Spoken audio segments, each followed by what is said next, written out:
Chapter 1: The Journey Through Time. Host Fan. Talent 5 mediocre.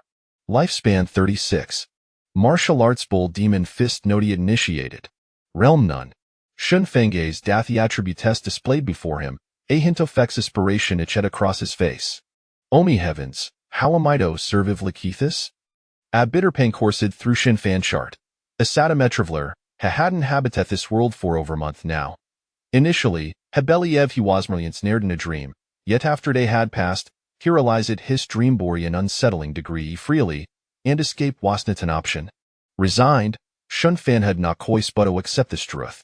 Fortunately, the benefits of being a timid traveler were a note entirely lacking merely 2 days later. He wakened to the presence of this attribute panel. However, after a month of exploration, Shunfan remained oblivious to the panel's significance, leaving him feeling quite discontented. Asada Metravler, he understood that the attribute test displayed a reflection of his own potential. With a layman to below talent 305, it was no wonder he was demed mediocre. Perhaps suddenly upon reaching Skoriov 10 Wutherbilmer of hope. Yet, these was not the mystish pairing aspect for Shunfan fair were suus the revelation that is, life spawn Wasimir 36 years. At present, he was already 18, signifying he had traversed Hoffis life assuming now unforeseen circumstances arose. Though troubled, Shunfan found himself a talash for solutions. Nonetheless, life must continue. Setting aside that soft heat tribute panel, Shunfan resolved to familiarize himself with this new world. His identity as a traveler was Hatifon apprentice Bull Demon Martial Arts Academy Liang City. To discuss the academy, one must first delve into the background of this world. Though he occupied a lowly station, Shunfan gradually uncovered that thighs was ancient trium where a martial arts renet supreme. Once, a martial arts master cleaved mountains with a single sword stroke and severed drivers with a mirapalm, and thighs was merliatis play off te prowess bited by martial artists in Thesmalayang city. Shunfan resident in Great Xia Kingdom, Wikboastids of Intai provinces, each containing 36 prefectures, and beneath each prefecture lay hundreds of largest cities and thousands of small towns. Liang City, however, was an inconspicuous small town under the jurisdiction of Shuanyuan Prefecture in the Great Xia Kingdom. It was aside to fathom the immense strength of the top-tier martial artists within this world. Yet, such power felt distant and unattainable for Shunfan. How Osmerl Yellowly apprentice Bull Demon Martial Arts Academy, still an initiate in even the basic soft Bull Demon Fist. In a world where a martial prowess flourished the strong dominatel, his talents are fully insufficient. The attribute Pinelli had Pinethishop Supon remained an enigma, leaving Shunfan feeling as thoth he possessed a triasura trevetha kudnotaxis, driving him to thebering frustration. However, the fact that he had managed to refute Holden Liang City and joint Bull Demon Academito learn martial art, placed his fate in a sided liberator position, than that of many ordinary individuals. This was, indeed, the solely consolation for Shunfan. Knock, knock, knock. Rizzy and shine. Morning training has commenced. The shout soft disciple echoed within the academy. Shunfan immediately opened his eyes, quickly donned his satyr, and hastened to square for assembly. Athishur, Thesson had eyes, and the chillin the air washbidding. Yet, those he assembled in the square bore no sign soft discomfort instead. These stood calm composed, seeming lie accustomed to the frigid atmosphere. 15 minutes later, all the apprentice should jay the red in the square, numbering over 50. A displeased at the platform, surveying the crowd bellow. All right, morning training begins, today, is shall demonstrative Bull Demon Fistance more. Without waiting for a response, Hekamin said this demonstration of team martial technique, each move executed with considerable flair. Shunfan followed suit, joining in the practice. Upon entering the academy, Anna became an apprentice, yet his do as not grant thestate sofa true disciplito chiva thought. Anna must first master the Bull Demon Fisto asmal success level. Alt hoth Bull Demon Fistus a fundamental technique. Reaching the small success stage still requires earsoft persistent effort from an ordinary individual. Once achieved, however, one emist pentatheril mof martial artists. These was thuist dem imparted be the master ho taught Bull Demon Fist, a lesson in fan heldier line hismend.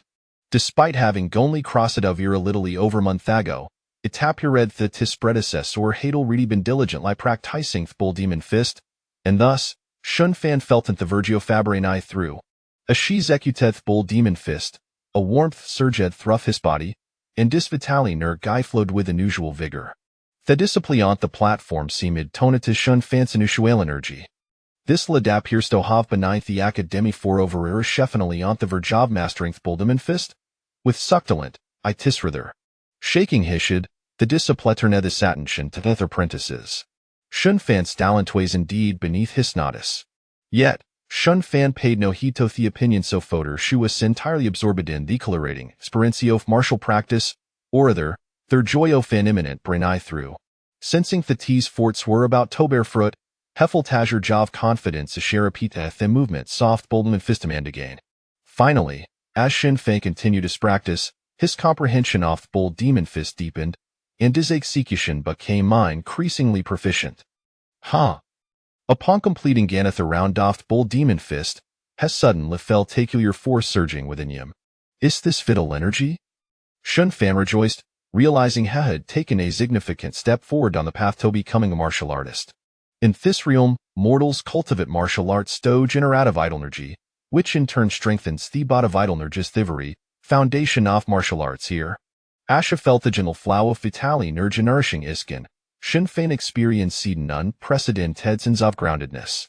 Just Asha reveled his newfound mastery of bull demon fist, has suddenly not a sidak cane gine, tribunal. Host Shun Fan. Talent 9 mediocre. Lifespan 40. Martial arts bull demon fist initiated. Realm none. His original talent, 30 to 9, and dis lifespan had increased to 40. Authorizing B4 points dis indicated the initiating bull demon fist that enhanced both his talent and lifespan. The realization instruction fan, causing his breath to quicken hadn't anticipated that martial arts could bestow such delightful surprises. Indeed, with the increasing intellect, Heffelton newfound clarity in his mind many concepts tatadrivius lie eluded him suddenly become clear. Even his recently initiated bull demon fisted experience said significant improvement. The vital energy within Yimhud thickened slightly, becoming more agile. And thighs wasmer li the resultofa 4-point increasy intellect. With each practice session, Shun Fan cold sense his progress, and compared tobe for, Heffeltas thaw for a soaring. Initially achieving small success in bull demon fist would have required a year or two for, but with his talent nearly doubled, Shun Fan was confident he could accomplish it within 6 months. Hemato masterth bull demon fisto, small success, brain eye through ethereal mo vital energy, and become a true martial artist. As fourth occasion life Vespin, Shun Fan felt no immediate difference, yet the trust at the attribute panel. Chapter 2 The Function Off Panel. With a breakthrough bull demon fist, Shun Fan's talentan lifespan had improved, accelerating his training speed. His transformation went on not as said betheathers, as among the dozens in attendance, 8 least a dozen hadal ready initiative bull demon fist. Few paid attention to Simeon like Shun Fan, who had labored for over a year to reach initiation. Every knew a sin grossed in their own pursuits, focused on their personal growth. And this was precisely what Shun Fan desired. Realizing the significance of the tribunal, Heffelton vigorate in his martial practice. As the morning Warian, Hestel felt unsatisfied. However, the gnawing hunger in his stomach eventually compelled him to seek breakfast. After finishing his meal, Shun Fan and Theater apprentices were required to assist the academy with various course gathering firewood, cooking, cleaning, and observing gas practice of partners for the initiated disciples. These were essential tasks for apprentices of the academy. After all, the bull demon martial arts academy could not possibly accommodate so many apprentices without provisions fieting dozen soft mouth swas na small fiat. Yet, Shun Fan and his spears were diligently, feeling na shame such labor the academy protected and supporteth them while imparting martial knowledge. Those working for the academy madonly natural, especially in recent to me soft turmoil, where astable lefuus a considerable blessing. Tark diligent lieth the academy and perhaps any day become true a disciple wasp the lifelong dream of foul the apprentices. Had Shun Fan it crossed over, how likely would have shared the same aspirations. However, with hadvent toft heat tribunal, Shun Fan yearned for more than mere survival having discovered the panel's potential, Heffelt compelled at this sightshire, perhaps 7 immortality. In the following days, Shun Fan immersed himself in martial training, unable to extricate himself from its allure. After completing the daily necessary tasks, Hu Dexhaused himself through practice. With Thichin, Shunfeng could feel his gradual improvement, the sensation of becoming stronger was subtly intoxicating. A week swiftly passed. On this day, as Shenfen and theatre apprentices gathered for their morning practice, St. Hesquare, own apprentice suddenly spoke up, Zhao Shixiao, Ehavja Kesfali cultivateth bold demon fistosmal success stagi and havi akivid thebrinai through. Oh, come a closer and let me take a look. Zhao Qiaocies sparkled with excitement. Subsequently, the crowd parted, and a robust young man approached Zhao Kuo, extending his hand. Zhao Kuo promptly grasped him and Shandan nodded, then transformed his scribe into a firm pinch, testing them in a hearty squeeze. Impressive, you have indeed Tered Therial Mofskin training. Congratulations, the door to martial arts has swung open for you. We wore now in tight lead Toby Komi True, Disciplio for Martial Arts Academy. Irakali Ernemise Chinchong, and du Havian been with our Nyo Mo Martial Academy for 6 months, correct? To have a cultivated Thmanyo Fisto Thaminer accomplishment stay, Jine just half a year speaks, volume Sabuti our potential. Very well, from this day forth, you shall be my junior brother. You need not concern yourself with menial tasks, and a longer hour training will take place Saint front courtyard from now, where a nourishing medicinal meal will, providedly, it trustio will progress at an even swifter pace. Ah? Thank you, senior brother Zhao. Thank you, senior brother Zhao. Thestudi Ungmaname Chinchong was subtly elated. From this momentum, Hu'd become you in a disciplif to martial academic gateway to martial arts had been flung wide open for him, and would undoubted live Alvento true powerhouse, standing apart from theatre apprentices. All right, follow him, Zhao Quas malevolently. Finding a discipline with commendable talent who'd contributed othegrotho of Tikademi, and Zhao Quo ultra liber warded for his forts. Otherwise, why would had take the initiative to instruct this group of ordinary apprentices? Zhao Kuawavadish and, casting gas sweep a glancy over that road, and remarked wismal, did you see that? Once he achieve me nor success in Thmanyo fist and complete, kin training, Udo become true discipline of Tikademi. The sized him induce opportunity for will, sozi is it wisely. Up in hearing this, the apprentices were refilled with fervor and restlessness. Even Shin Fan, who had lived 12 times, felt a twinge of excitement. Sensing the apprentice's reactions, Zhao Qianadiden satisfaction thighs was the fic the desired, although it would be challenging to find another discipline like a such talent in a short period, one could never be to certain. Instructing apprentices ways indeed lucrative endeavor, albeit with the constraints Zhao Qianimid tore up the maximum benefits during his tenure. Zhao Quod parted with Chinchong, leaving the apprentice season to blaze ablaze with fervor. That fellow is named Chinchong. This Gadassin been here for 6 months and hassle reedy Bekomi disciplio of Tikademi wait incredible akihas. Indeed, Chinkong hastra listruck a trich. From no on, Chinkong and will walk entire different paths. What appetite my manyo fisium sent the Virgio Fabrine I through, yet I fell short be a mere step watatus heartening feeling. Among the crowd, some lamented, others felt envious, while some harbored willing ambitions, and of course, there was Shin Fan, observid with indifference.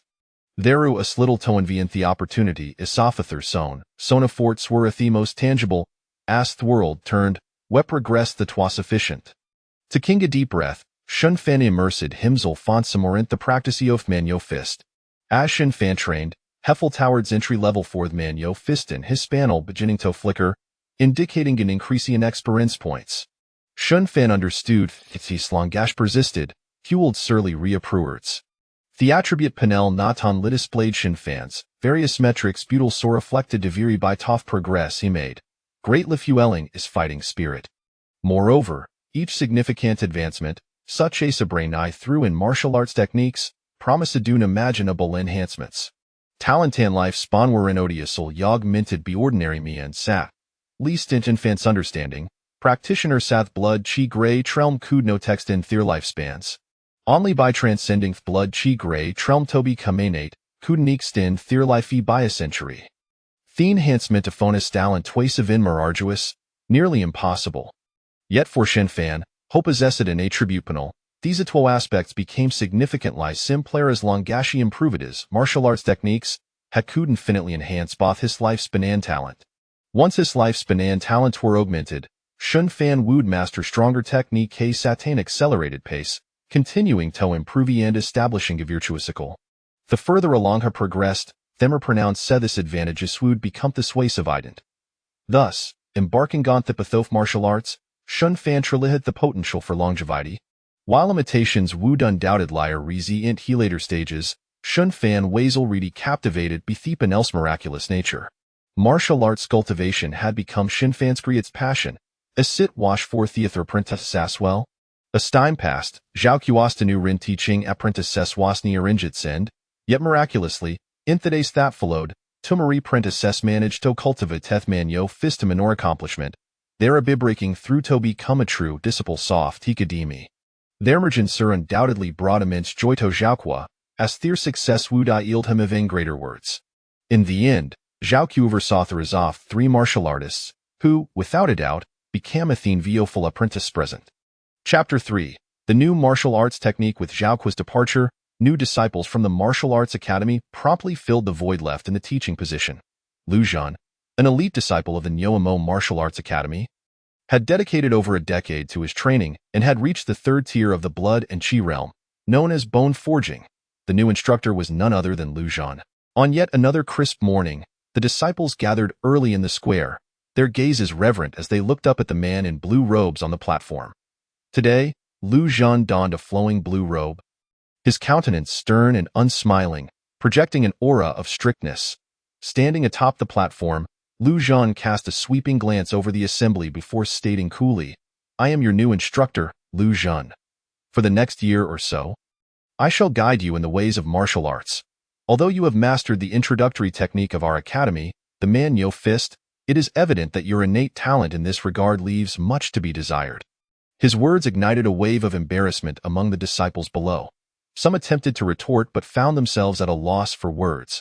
After all, while Lu Zhan's remarks were harsh, they were undeniably truthful, otherwise.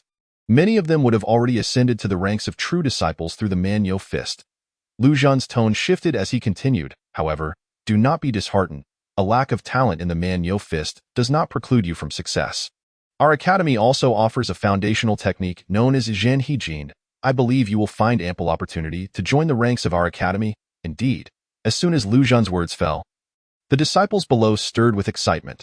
Learning an additional martial art could only be beneficial. Moreover, if one were particularly suited to the Zhen Hijin, it would not be long before they could become true disciples of the academy.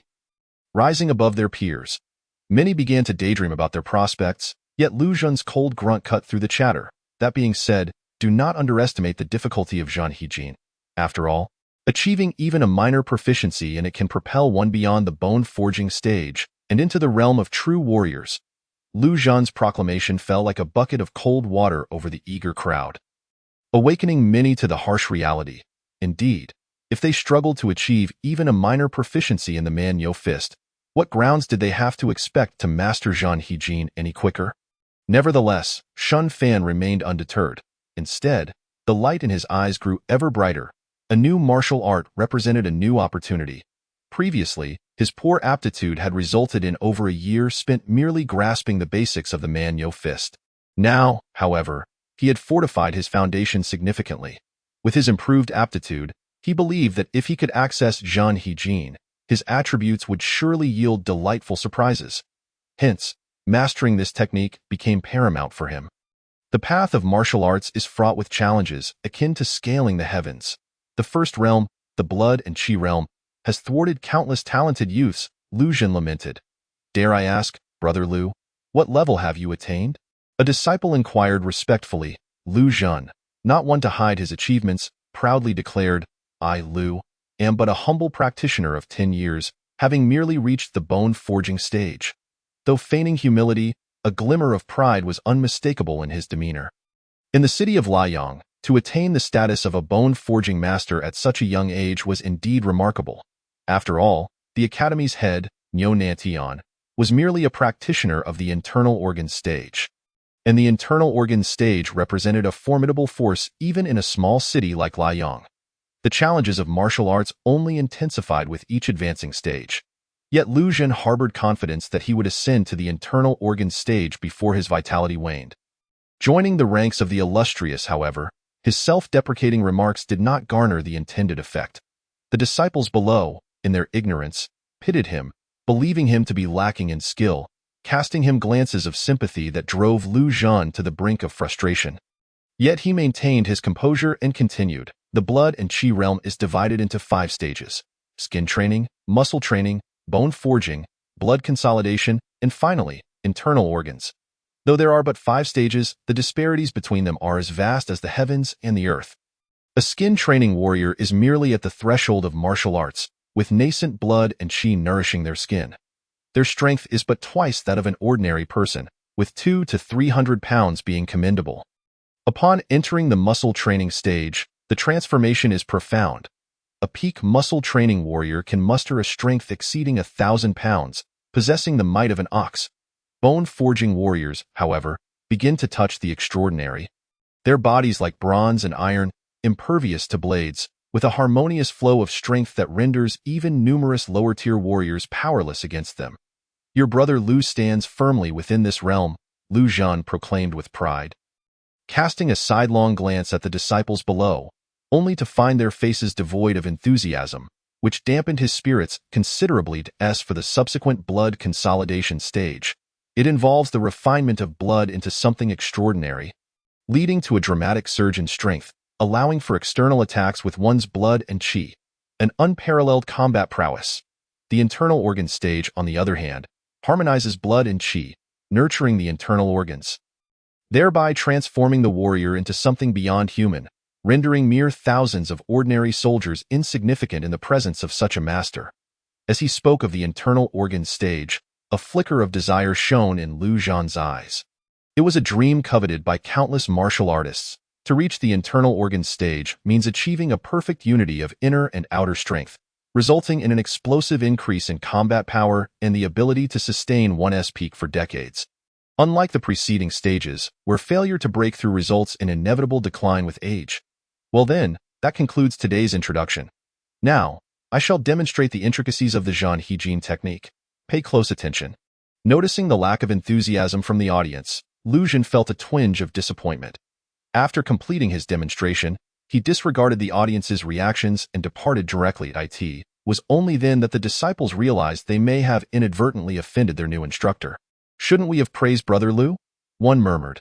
Indeed, Brother Lu appears to be only 30, yet he has already achieved the bone forging stage. Truly remarkable. Another chimed in, yes, I sense that Brother Lu may surpass even the previous Xiao. A third added. A flurry of whispers ensued as the disciples expressed regret for their earlier indifference toward Lu Zhan, with very few paying heed to the Zhan He technique he had just demonstrated. Except for one, Shun Fan. Though he too was awed by Lu Zhan's descriptions of the martial realms, he understood that overthinking was futile. When he reached that stage himself, the splendor of it would become clear.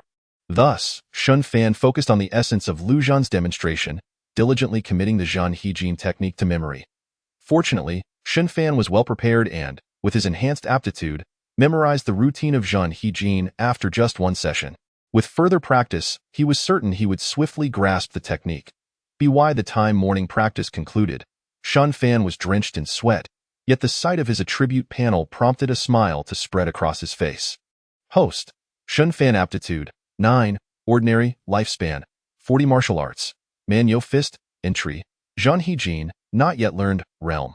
None. After a period of practice, Zhan He had been recorded on his panel, signifying that he would receive feedback with every training session henceforth. It must be said, for a martial artist, having feedback with each practice session is a significant advantage, akin to gradually honing one's proficiency and witnessing continuous improvement, a sensation that is undeniably addictive. With such a panel, who among the martial artists would dare to slack off in their training? Chapter 4. Entering the realm of Zhan He as one strives towards a goal. Time invariably flies, days and nights pass, and thus another day has come to a close. The moon waxes and wanes, and before long, a month has slipped by. Throughout this month, Shun Fan's focus in his martial training shifted primarily to Zhan He. Compared to the Manyo fist, the entry into Zhan He was undoubtedly much simpler. Given Shun Fan's current aptitude, it would take at least half a year to elevate his Manyo fist from entry to minor proficiency. However, he believed that mastering Zhan He would come swiftly.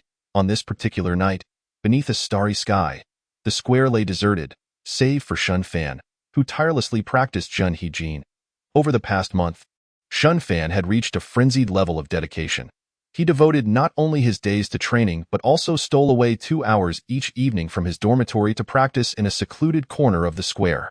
The exhilarating feeling of constant progress was simply irresistible. Once, twice, thrice, 4 times, 5 times. After repeating the routine over a dozen times, Shun Fan suddenly experienced an epiphany, sensing that he was on the cusp of breaking through a barrier in his practice of Zhen Hijin. He understood that once he surpassed this threshold, he would enter the realm.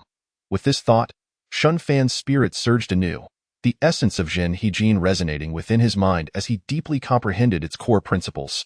His movements were swiftly corrected, and before long, he felt a transformation within himself. The faint blood and qi within him surged to life, flowing throughout his body as his technique continued to evolve. Finally, with that surge of vitality, Shun Fan successfully entered the realm of Zhen Hijin. In that instant of mastering the technique, he felt a significant increase in his internal qi, hastening the nourishment of his skin. After concluding his training, Shun Fan exhaled deeply, gazing at his attribute panel, a faint smile curling at the corners of his mouth. Host: Shun Fan. Aptitude: 11, Some Talent. Lifespan: 43. Martial Arts: Barbarian Bull Fist, Beginner. True Harmony Force, Beginner. Realm: None. To his astonishment, the panel displayed new changes. With the initiation of True Harmony Force, Shun Fan's lifespan had increased by 3 years, yet his aptitude had only risen by 2 points. A significant reduction compared to previous gains. Moreover, the pattern of growth left Shun Fan somewhat perplexed. He had initially assumed that an increase in lifespan would correspond with a rise in aptitude. But reality proved otherwise, or at least not entirely so. Indeed, Shun Fan realized that he still needed to explore the panel's functions thoroughly. However, he soon cast aside his concerns, as he began to perceive the effects of the panel on enhancing his aptitude. In that fleeting moment after the change in aptitude appeared on the panel, Shun Fan distinctly sensed a unique energy surging through the surrounding space. Drawn by some unseen force, this extraordinary energy rushed into his body, akin to returning to his mother's embrace, enveloping him in a profound warmth. Yet, this sensation was ephemeral. When Shun Fan opened his eyes, he suddenly felt a sticky substance on his face. Reaching out to touch it, he discovered it clung to his entire body. Helpless, Shun Fan forced his eyes wide open, only to find himself transformed into a rather greasy figure, his entire being coated in a layer of black-yellow grease. Suppressing his nausea, Shun Fan hurried to the well, filled a large bucket with water, and took a refreshing bath. Once he had cleansed himself, Shun Fan immediately noticed a remarkable transformation. His muscles and skin had significantly strengthened. Even his height had increased by 2 centimeters. Moreover, the vitality within him surged from a mere 2 strands to a small thread, multiplying several times over. His senses sharpened considerably, and it felt as though a shackle had been lifted from his mind, enhancing his thought processes immensely. Suddenly recalling something, Shun Fan swiftly executed a set of barbarian bull fist techniques. Indeed, after completing the sequence, he felt a substantial increase in the speed of his training with the barbarian bull fist. When his aptitude was at 5 points, practicing the technique yielded a modest amount of experience, but upon reaching 9 points, he gained 2 points of experience per session. Now, with an aptitude of 11 points, each practice session rewarded him with 5 points of experience. Such exponential growth filled Shun Fan with elation. It seemed that surpassing the 10-point aptitude threshold opened the door to a whole new realm. Shun Fan felt he had gained considerable insight. Gazing at the panel, which now reflected his modest talent, he was convinced that the hardships he had endured in recent days were well worth it. He decided to pause and return for a well-deserved rest, celebrating his substantial progress. Furthermore, with his aptitude surpassing the threshold of modest talent, he could distinctly sense that his future training speed would far exceed that of ordinary individuals. If he diligently practiced martial arts daily, he was confident he could break through to the realm of skin training within a month, becoming a true martial artist. Thus, a month passed. During this time, no one noticed any peculiarities in Shun Fan, although a few close apprentices sensed his increasingly formidable aura, as if he were on the brink of a breakthrough. Yet, they held no particular thoughts on the matter, merely marveling at Shun Fan's hard-earned results. After all, his relentless dedication to training had left a lasting impression over the past few months. Today, Shun Fan finally seized the fleeting opportunity for a breakthrough. As the morning training session approached its conclusion, he continued practicing his most familiar barbarian bull fist. Just as he was nearing the end of the sequence, he suddenly felt the vitality within him boiling over. The fierce energy relentlessly tempered his skin, greatly enhancing its resilience. Shun Fan could even hear the sound of blood coursing through his veins, akin to a river in full flow, at last, under the stimulation of the barbarian bull fist. He sensed the vitality within him becoming increasingly agile, and the tempering of his skin reached completion. Upon concluding his practice, Shun Fan distinctly felt the change in his body. He had successfully transitioned to the realm of skin training. Without any hesitation and with no intention of hiding his prowess, he recognized that as a disciple of the Martial Arts Academy, he would not only have more time to train but also access to greater resources. For martial artists, having resources versus lacking them made a significant difference. Thus, Shun Fan was determined to seize this opportunity. Just as Lu Zhan was about to depart, Shun Fan called out to him, "Lu Shixiao, I believe I have just experienced a breakthrough." As soon as the words left his mouth, all the apprentices in the square turned to stare at Shun Fan. What did he just say? A breakthrough? Is he referring to merely entering the basics of a technique? Indeed, otherwise, he wouldn't have the audacity to claim a breakthrough to the level of a martial artist, which requires mastery of the technique. I think I recognize this guy. He's been a dedicated practitioner at our Bull Demon Martial Academy for over a year. So he's been here for quite some time. It seems his aptitude isn't remarkable. Exactly. He dares to disturb Lu Shixiang with mere intra-level achievements, truly overestimating himself. As the apprentices murmured around him, Lu Zhan's expression darkened. As a bone-training martial artist, he had clearly heard their comments. What have you broken through? Do not jest with me. Lu Zhan harbored little faith in Shun Fan. Of course, I have broken through to the level of skin training. I humbly request Lu Shixiang to evaluate my progress. Shun Fan replied, neither servile nor arrogant, completely unfazed by the apprentice's mockery. In the eyes of ordinary people, geniuses were figures they could only aspire to, and thus they often admired and praised their achievements. However, when someone of similar standing made progress they had never attained, the reaction shifted dramatically, with derision and scorn becoming commonplace, and malicious intent not far behind. Jealousy often arose among peers of comparable capability. The apprentices resumed their discussions, but Lu Zhan paid no heed to their words. He swiftly approached Shun Fan, gripping his hand firmly. Shun Fan felt as though iron claws had seized him, leaving him no room for resistance. But he felt no need to resist. Lu Zhan's brow furrowed as he scrutinized Shun Fan closely, yet he did not immediately release his grip. Beside them, an apprentice named Zhou Yang seemed to sense something amiss and quickly interjected, "Huh? I knew it. How could you possibly have broken through to the level of a martial artist? My talent surpasses yours. I entered the basics of my technique half a year ago, yet I still have not achieved mastery. Clearly, you are deceiving us, but it doesn't matter if you deceive us. What is unforgivable is that you've dared to mislead Lu Shixiao." Zhou Yang wore an air of righteous indignation, as if he had cornered Shun Fan. But before he could finish, Lu Zhan interrupted him. "Enough. When has this disciple deceived me? You should cease your baseless claims." Lu Zhan's eyes sparkled with newfound clarity as he adopted a beaming expression. Addressing Shun Fan, "I am yet to learn your name, young disciple, may I ask?" Lu Shixiang is too courteous. "I am Shun Fan." "Shun Fan? Excellent. Young disciple Shin, you are indeed a trustworthy individual. However, you tend to be overly modest. You are not merely at the initial stage of a breakthrough. The vitality within you exceeds that of an average skin-training martial artist. You must have endured quite a bit before revealing your prowess." Lu Zhan took on a familiar demeanor, winking at Shun Fan with an expression of having seen through him. Yet, Shun Fan chose not to elaborate further, maintaining a calm demeanor. Regardless, his identity as a disciple of the Martial Arts Academy was secured. As for other matters, he preferred to remain silent, as explanations would only serve as a waste of breath. Seeing Shun Fan's composed demeanor, Lu Zhan became even more resolute in his thoughts. He shot Zhou Yang a glare before amiably leading Shun Fan away. The surrounding apprentices looked pityingly at Zhou Yang, who stood frozen in place. How could this guy, who was previously inferior to me, suddenly surpass me? Could it be that diligent practice truly yields such remarkable results? Zhou Yang wore an expression of existential doubt, yet soon, a wave of deep-seated fear washed over him. He had offended Shun Fan, who was now a formal disciple of the academy, wouldn't it be all too easy for Shun Fan to make his life miserable? Contemplating his potentially grim future, Zhou Yang wished he could slap himself twice. How did I suddenly lose my mind and foolishly provoke someone? This is something that rarely happens. It could only be said that jealousy indeed warped one's perception, leading to irrationality. As Zhou Yang wallowed in deep regret, Shun Fan felt no concern for him.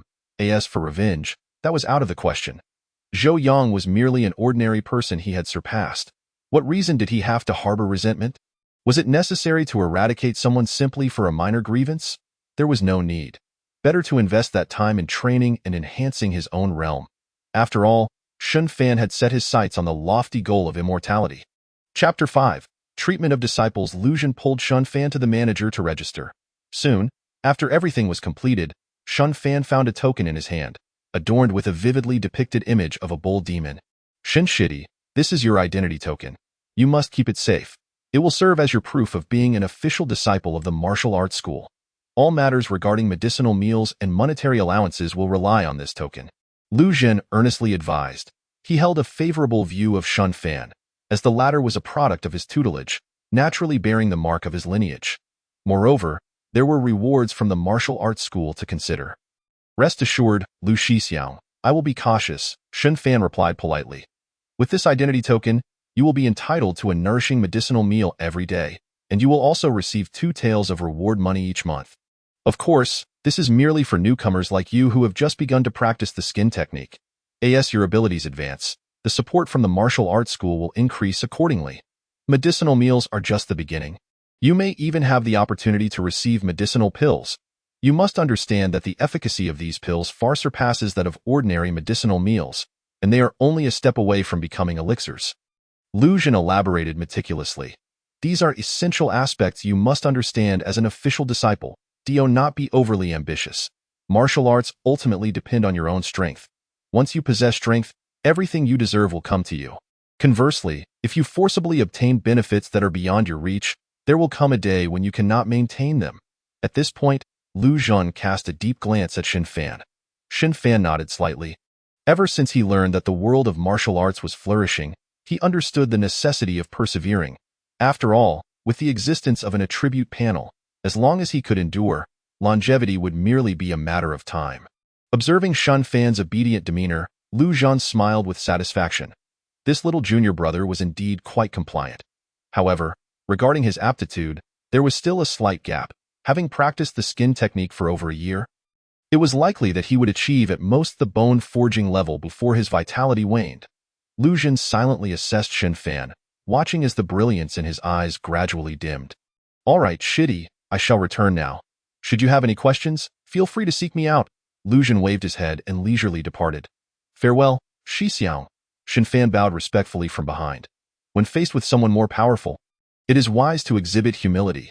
This was a fragment of experience Shun Fan had accumulated in his past life. However, once his strength was sufficient to handle everything, he could attain a state of unyielding composure. The words of the strong are indeed the rules, and naturally, one must not overstep them.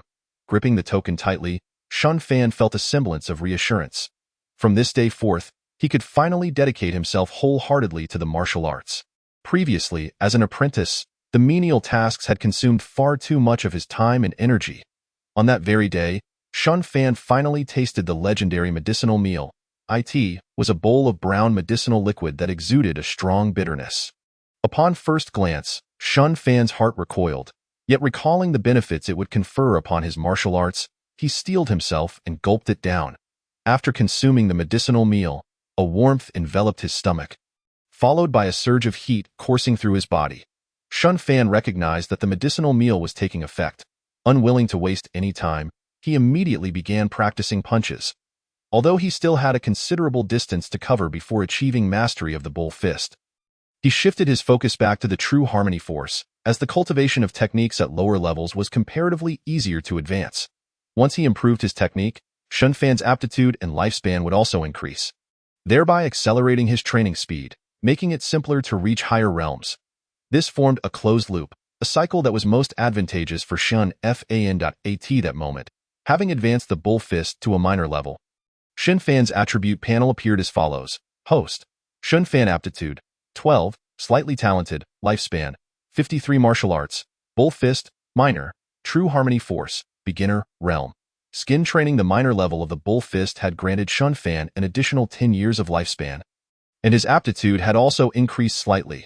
Following this pattern, Shun Fan surmised the rules for attribute allocation. Before reaching 10 points, each increase in lifespan would yield a corresponding increase in aptitude. However, beyond 10 points, it likely required 10 years of lifespan to gain a single point of aptitude. Contemplating this possibility, Shun Fan took a deep breath to calm his restless heart. Although the increase in aptitude was becoming increasingly arduous, the effects of each point gained would exponentially amplify as he progressed. For instance, this time, although he had only gained a single point of aptitude, he felt a marked clarity in his understanding of martial arts, and his training speed had increased by at least 20%. As he advanced further, it was conceivable that each additional point of aptitude could double his training speed. With an aptitude of 12, Shun Fan was making remarkable progress in cultivating the beginner-level true harmony force. If previously he required over a month to reach the minor level, now he would only need a little over half a month. Moreover, having become a disciple of the martial arts school, he would have ample time to practice martial arts, along with sufficient provisions and the support of medicinal meals, further shortening this time frame. Conservatively estimating, within 10 days, he would achieve minor mastery of the true harmony force. This underscores the significance of resources for martial artists. Hence, the majority of martial artists are compelled to fervently gather various resources, as their aptitude remains constant. To expedite their cultivation, consuming resources becomes an inevitable choice. In contrast, Shun Fan undoubtedly possessed numerous advantages over ordinary martial artists. However, the existence of the panel must remain concealed. Quietly amassing wealth and subsequently astonishing everyone was Shun Fan's current ambition. On the following day, Shun Fan experienced the rare pleasure of sleeping in until the sun warmed his rear. He rose leisurely and made his way to the martial arts school's dining hall. Indulging in a breakfast he had never dared to imagine before, 5 large meat buns, complemented by a bowl of thin porridge. As an apprentice, breakfast had consisted of merely 2 vegetarian buns. Yet, this was only the most minor disparity in treatment between the two statuses. After finishing his breakfast, Shun Fan arrived at the designated training area for disciples, where professional training equipment was available for free use. He found a vacant space and began warming up with punches. While Shun Fan was immersed in his world, a timid apprentice cautiously approached him, respectfully inquiring, "Excuse me, senior brother, is there anything you need help with?" The apprentice was slender and pale, clearly another unfortunate soul. However, as an apprentice, performing menial tasks was a necessity. Failure to meet certain requirements could even result in expulsion from the martial arts school. Aside from some simple chores, serving the official disciples was the most common type of menial work. Pouring tea, kneading shoulders, and even being a target for practice were all part of the apprentice's duties. Living under the roof of others was simply the way of things. Shun Fan glanced at the young apprentice, but remained silent. The apprentice, nearly in tears, was evidently a newcomer, feeling quite fragile. Suddenly, Shun Fan smiled slightly and said, "Please fetch me a pot of tea. I am thirsty." Upon hearing Shun Fan's request, the apprentice's face lit up with joy as he hurried off. With work to do, no one could expel him now. As long as he remained at the martial arts school, he could continue to survive. Serving tea and water was undoubtedly one of the easiest tasks, especially compared to others, as Shun Fan appeared remarkably calm. Yet, Shun Fan did not perceive this as a negative. Having endured hardship in the past, he could not bear to see others suffer even more. Despite his current limitations, respecting his inner choices within reason was still a commendable endeavor. Martial artists practice not only martial arts but also self-cultivation. Chapter 6. The nourishing technique of the 3-yuan formula. Time flew by, and soon a fortnight had passed. Within this brief span, Shun Fan advanced the true harmony force from beginner to minor mastery, and thanks to the attribute panel, his lifespan and aptitude underwent further changes. Host. Shun Fan aptitude, 13, slightly talented, lifespan, 60 martial arts, bull fist, minor, true harmony force, minor, realm. Skin training. It was evident that the minor mastery of the true harmony force had granted Shun Fan an additional 7 years to his lifespan. Compared to when he first traversed into this world, Shun Fan's lifespan had surpassed that of an ordinary person. He was no longer considered a short-lived soul. This brought Shun Fan some comfort. He had indeed taken a solid step on the path to longevity through martial arts. His aptitude had increased slightly as well, though it was only a modest gain. It enhanced Shun Fan's training speed by another 30%. Consequently, the time required for him to cultivate the bull fist or true harmony force to mastery would diminish significantly. However, as martial arts techniques progressed, they became increasingly difficult to advance. Although both the bull fist and true harmony force were considered third-rate techniques suitable for ordinary individuals to initiate their martial journey, reaching mastery in either would still require several decades of dedication for an average person. Even those with exceptional talent would need several years of effort. Now, with Shun Fan's aptitude, he stood out among ordinary individuals. Yet even so, he would still require approximately 6 months to master the bull fist. Certainly, this speed is contingent upon the existing circumstances. Should new martial arts techniques or superior resources for cultivation become available, this pace would no longer be fixed. Once the foundational technique is mastered, Shun Fan's martial arts realm will ascend to the level of physical refinement, markedly enhancing his strength, thus qualifying him as a core disciple within the martial arts academy. 6 months may not seem long, yet it is certainly not short either. Had he not discovered the utility of the attribute panel, Shun Fan would likely have engaged in diligent training without deviation. However, given the extraordinary assistance he has received, neglecting it would likely invite divine retribution. Therefore, rather than toil relentlessly, Shun Fan is more inclined to practice new martial arts techniques. They need not be particularly powerful. As long as they facilitate a swift breakthrough and enhance his longevity and aptitude, that would suffice. However, acquiring such techniques is no simple matter in this world, especially in a small city like Liang, where martial arts methods are exceedingly rare. After all, these are the most effective means for ordinary individuals to rise above their station. Yet, obtaining even an intra-level martial art is fraught with challenges. Although Shun Fan quickly learned 2 basic techniques at the Nyoamo Martial Arts Academy, this was solely due to the Academy's profound heritage. The Academy is renowned throughout Liang City. With Shun Fan's growing understanding, he became aware that the most powerful factions in Liang consist of 5 entities: the City Lord's Mansion and 4 major martial arts academies. Including Nyoamo, the City Lord's Mansion occupies a position of great authority at the heart of Liang.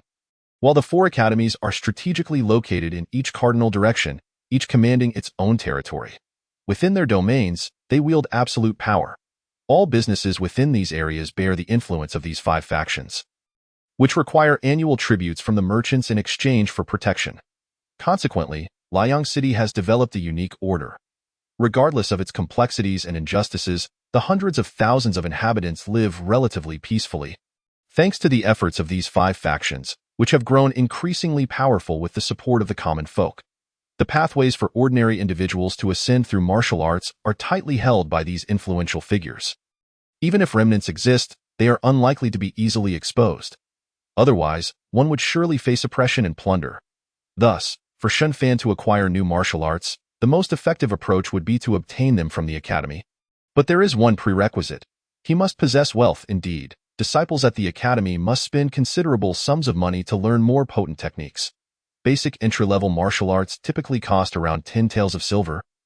Third-rate techniques 20 taels, second-rate techniques 100 taels, and first-rate techniques are priceless, only taught personally by the academy head. For even second-rate martial arts can only be cultivated to the level of physical refinement, never reaching its pinnacle. However, first-rate techniques allow martial artists to transcend the realm of vital energy and enter the innate level. Such techniques have long become treasured heirlooms of various factions, making them exceedingly reluctant to share. A leak could precipitate the downfall of a faction. Conversely, second-rate martial arts and those below are less guarded.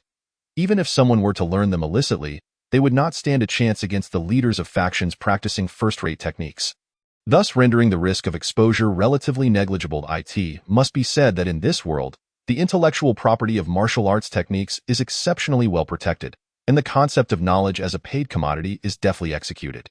Upon learning the prices of these techniques, Shun Fan was left utterly astounded. With his current wage of 2 taels of silver per month, acquiring a new technique would take him at least 5 months, followed by another 10 days or so to practice it to a minor level of proficiency. During that time, he could fully dedicate himself to mastering either the Man-Yo Fist or the Zhan-He Force to a greater mastery. He firmly believes that the enhancement gained from mastering a technique to a higher level would far surpass the cumulative benefits of merely reaching a minor level. Thus, for the time being, Shen Fan finds himself lacking the means to easily acquire new techniques. Consequently, the plan to enhance his aptitude seems destined to remain unfulfilled. For a moment, Shen Fan felt a wave of despondency wash over him, which affected his concentration during training, leading to a noticeable decline in his efficiency. At that moment, a nearby apprentice, Leon, seemed to perceive Shen Fan's distress. Over the past few days, Leon had received considerable assistance from Shen Fan, being assigned only the lightest tasks. Thus, he understood that Shen Fan was a kind-hearted individual. In gratitude for Shen Fan's kindness, Leon took great care when serving tea, ensuring the leaves were steeped properly and the water temperature was just right, attending to every detail with utmost diligence. Now, seeing his senior brother troubled, Leon could not help but inquire, "Brother Shen, may I ask what is weighing on your mind? I am here to listen." Observing Leon's cautious demeanor, Shen Fan paused for a moment before responding with a light chuckle. "Oh, it's nothing of great consequence. I simply seem to have hit a bottleneck in my training and hope to find some other martial arts techniques to broaden my understanding." He did not finish his sentence, but Leon immediately grasped the implication. It was merely that Shen Fan lacked the funds to purchase the academy's techniques. However, martial arts are considered a top-tier resource. And how could an ordinary person hope to obtain them? Even gaining entry into the Nyoamo Martial Arts Academy had required considerable luck on Leon's part. Had there been available martial arts techniques, he would not have started as an apprentice. Noticing Leon's furrowed brow, Shen Fan's once bright expression dimmed once again. Indeed, this boy was merely an apprentice, not even a disciple. How could he possess any martial arts not catalogued by the academy? Shaking his head, Shen Fan silently mocked his own naive hopes. Just as he was about to succumb to despair, Leon suddenly interjected, "Is there any martial arts you would consider?" "Of course, I would accept any martial arts. Even entry-level ones," Shen Fan asserted decisively. "Well then, Brother Shen, I might actually know something. You should be aware that the martial arts catalogued by the various factions are all exceptionally powerful, capable of assisting martial artists in swiftly advancing their realms and enhancing their prowess. However, they tend to overlook other forms." Shen Fan's interest was piqued. "Are you suggesting, yes, I mean those techniques that merely assist ordinary people in strengthening their bodies and promoting circulation?" Leon continued, "As far as I know, although these health-preserving techniques are incredibly slow to cultivate and lack any significant power upon entry, mastering them to a profound level can indeed help others advance their realms. However, compared to other martial arts, they are decidedly inferior.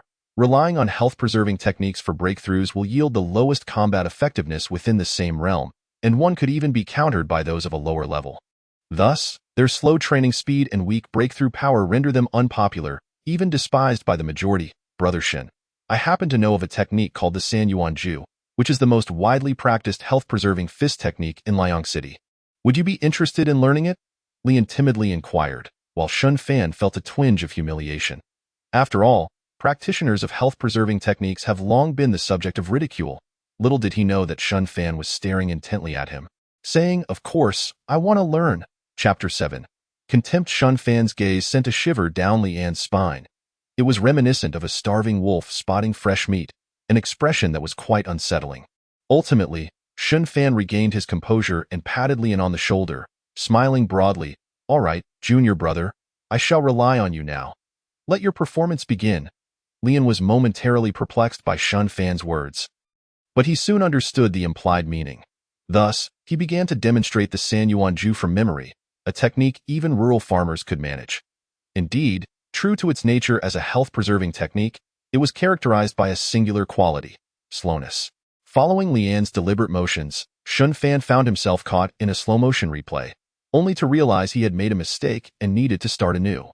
The Sanyuan Ju's sequence of movements was relatively simple, comprising merely 12 actions, which paled in comparison to the 36 forms of the Manyo fist.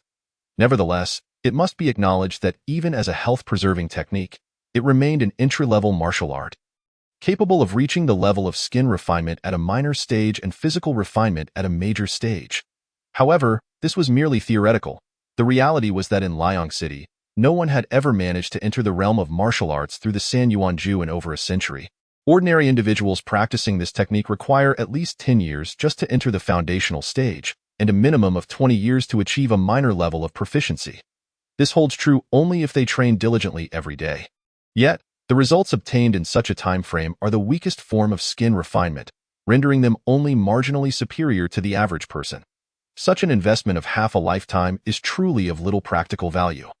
After practicing the Sanyuan Ju, Shun Fan naturally recognized this truth.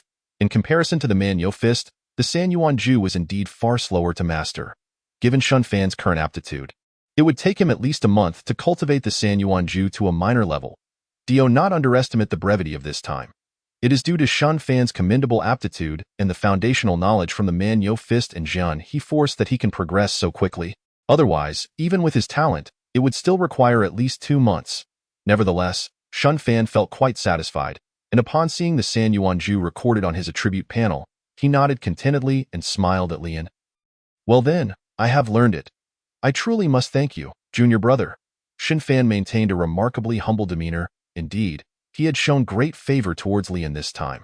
Should an opportunity arise in the future, he would not hesitate to lend a helping hand to this younger brother. After all, he could discern that Lian's character was not malevolent. Rather, he was someone worth befriending. As Lian departed, Shun Fan commenced his arduous training of the health-preserving technique. Due to the prevalent nature of the Sanyuan Ju he practiced, many disciples of the Martial Arts Academy instantly recognized this form of martial arts. Consequently, hushed whispers began to circulate. Who is this fellow? How did he become a disciple of our esteemed academy? Indeed, practicing the Sanyuan Ju, which is the most rudimentary of health-preserving techniques, what utility could this possibly serve? It is true, the academy invests considerable effort in nurturing us, providing such an excellent environment for training. Yet this individual squanders it on the Sanyuan Ju. What a waste of the academy's resources. Upon hearing such remarks, many disciples developed a negative opinion of Shin Fan. To outsiders, they were the pride of the heavens, destined to cultivate formidable martial arts. However, if it were to be revealed that among them were individuals practicing the Sanyuan Ju, an art deemed inferior, would it not tarnish the reputation of the entire Nyomo Martial Academy? Some disciples shot daggers at Shun Fan with their glares. If not for the academy's rules prohibiting infighting among peers, one could surmise that someone would have confronted him by now. Junior brother, do not act impulsively. We are within the confines of the academy, and fighting is not permitted. Yet, as formal disciples, they could not remain solely focused on their training. Contributing to the academy through the completion of tasks was equally imperative. When the time came to showcase their true prowess, they must not falter, unlike certain individuals who, once on the stage, would meet their demise. Alas, one must always bear the consequences of their actions. Shun Fan felt a twitch at the corner of his mouth. Was this not a blatant mockery aimed at him? Beside him, Lian's face flushed with embarrassment. Several times he opened his mouth, intending to persuade senior brother Shun not to practice the Sanyuan Ju any longer.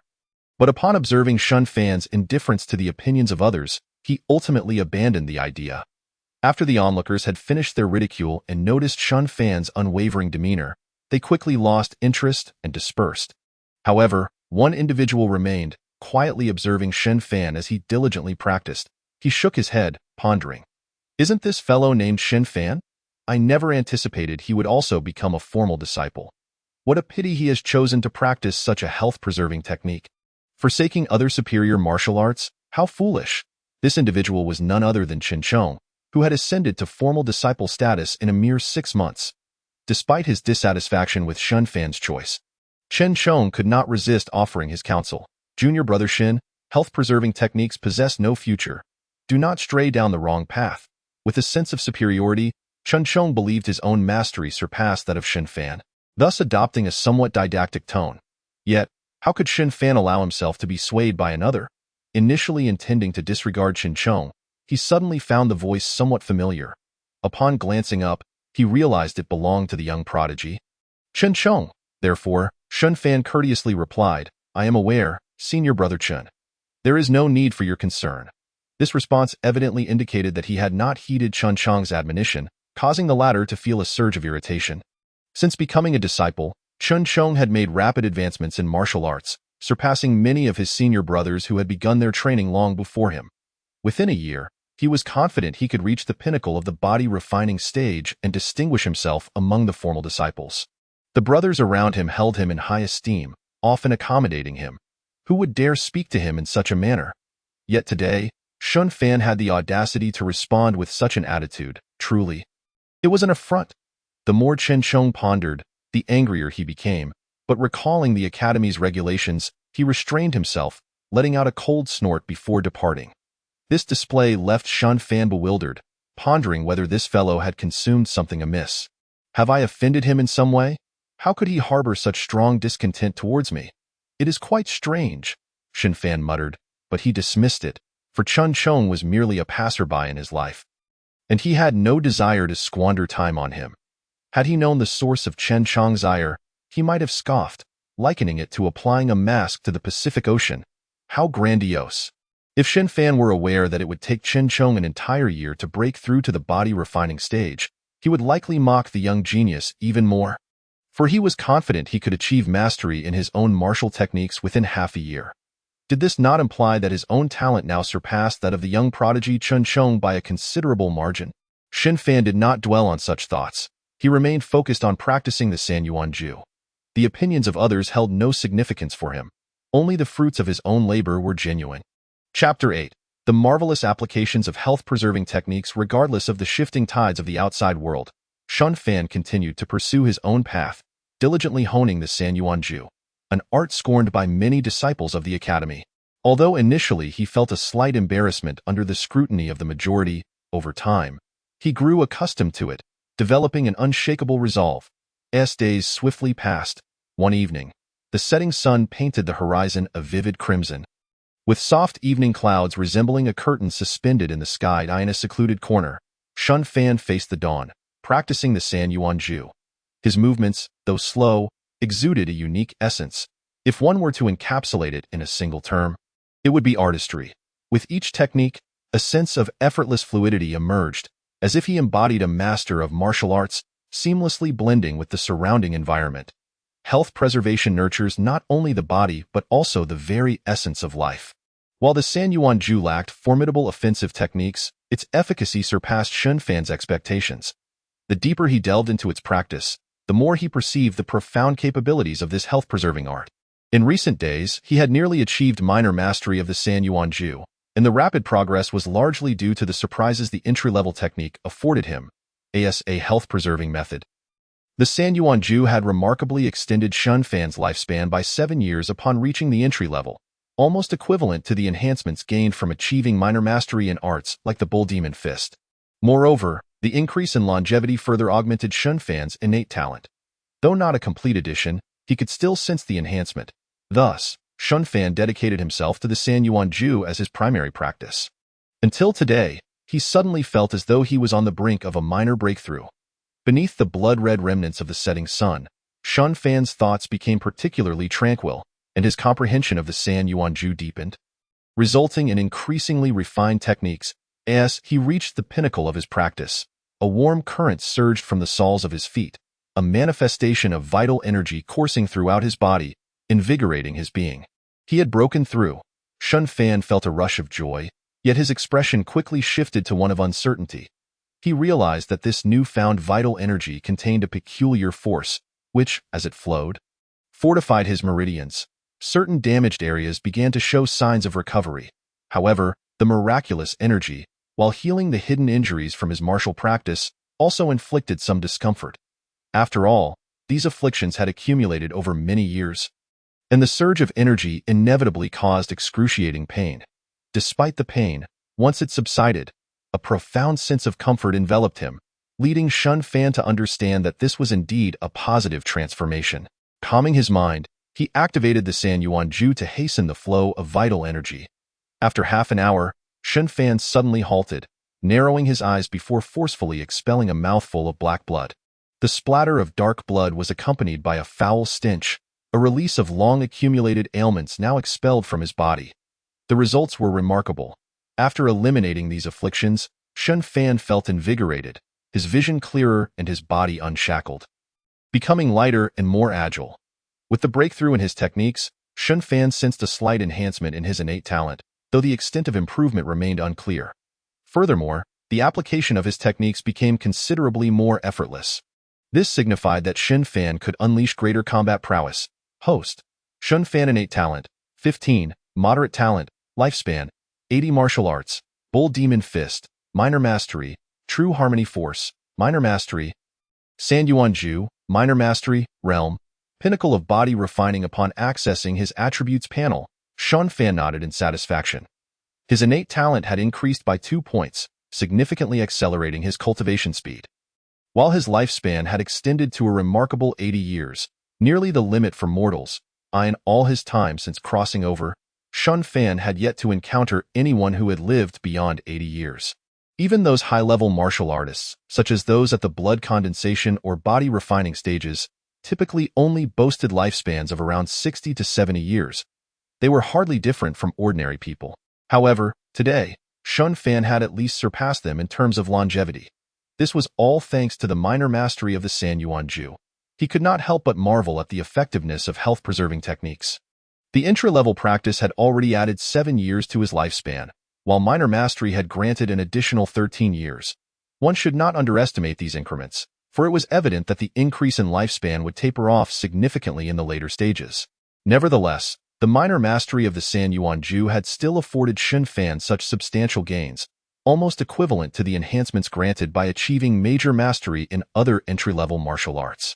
This revelation sparked new ideas in Shun Fan's mind, although he would need to meticulously plan them out in the future. Moreover, what delighted Shun Fan the most was that the vital energy and blood within him seemed to have reached a limit, indicating that he was on the verge of breaking through to the flesh training stage. Typically, one would need to master a particular fist technique to a high level to step into this realm. However, Shun Fan defied convention and sought to transcend the flesh training stage through a different approach. This was the most thrilling aspect for Shun Fan, as it saved him several months of arduous effort. This was only natural, for at the great realm of vital energy and blood, they were paramount. With ample vital energy, a martial artist could swiftly enhance their abilities.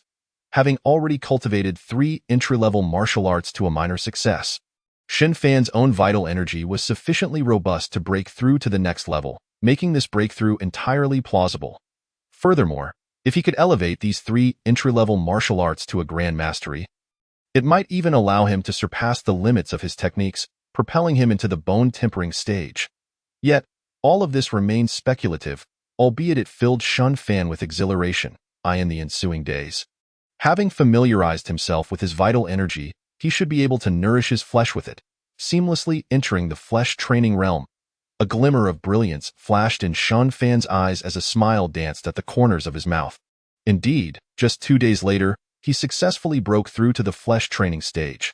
However, no one was aware of this, for such a breakthrough was typically silent, or in other words, the shifts within the body were often unnoticed by others. Yet, while others remained oblivious, Shun Fan was acutely aware. Upon entering the flesh training realm, his strength surged by several hundred pounds. His single-arm strength reached an astonishing 300 pounds, a mere beginning for the flesh training stage. Once he reached its pinnacle, possessing 1,000 pounds of strength would not be surprising.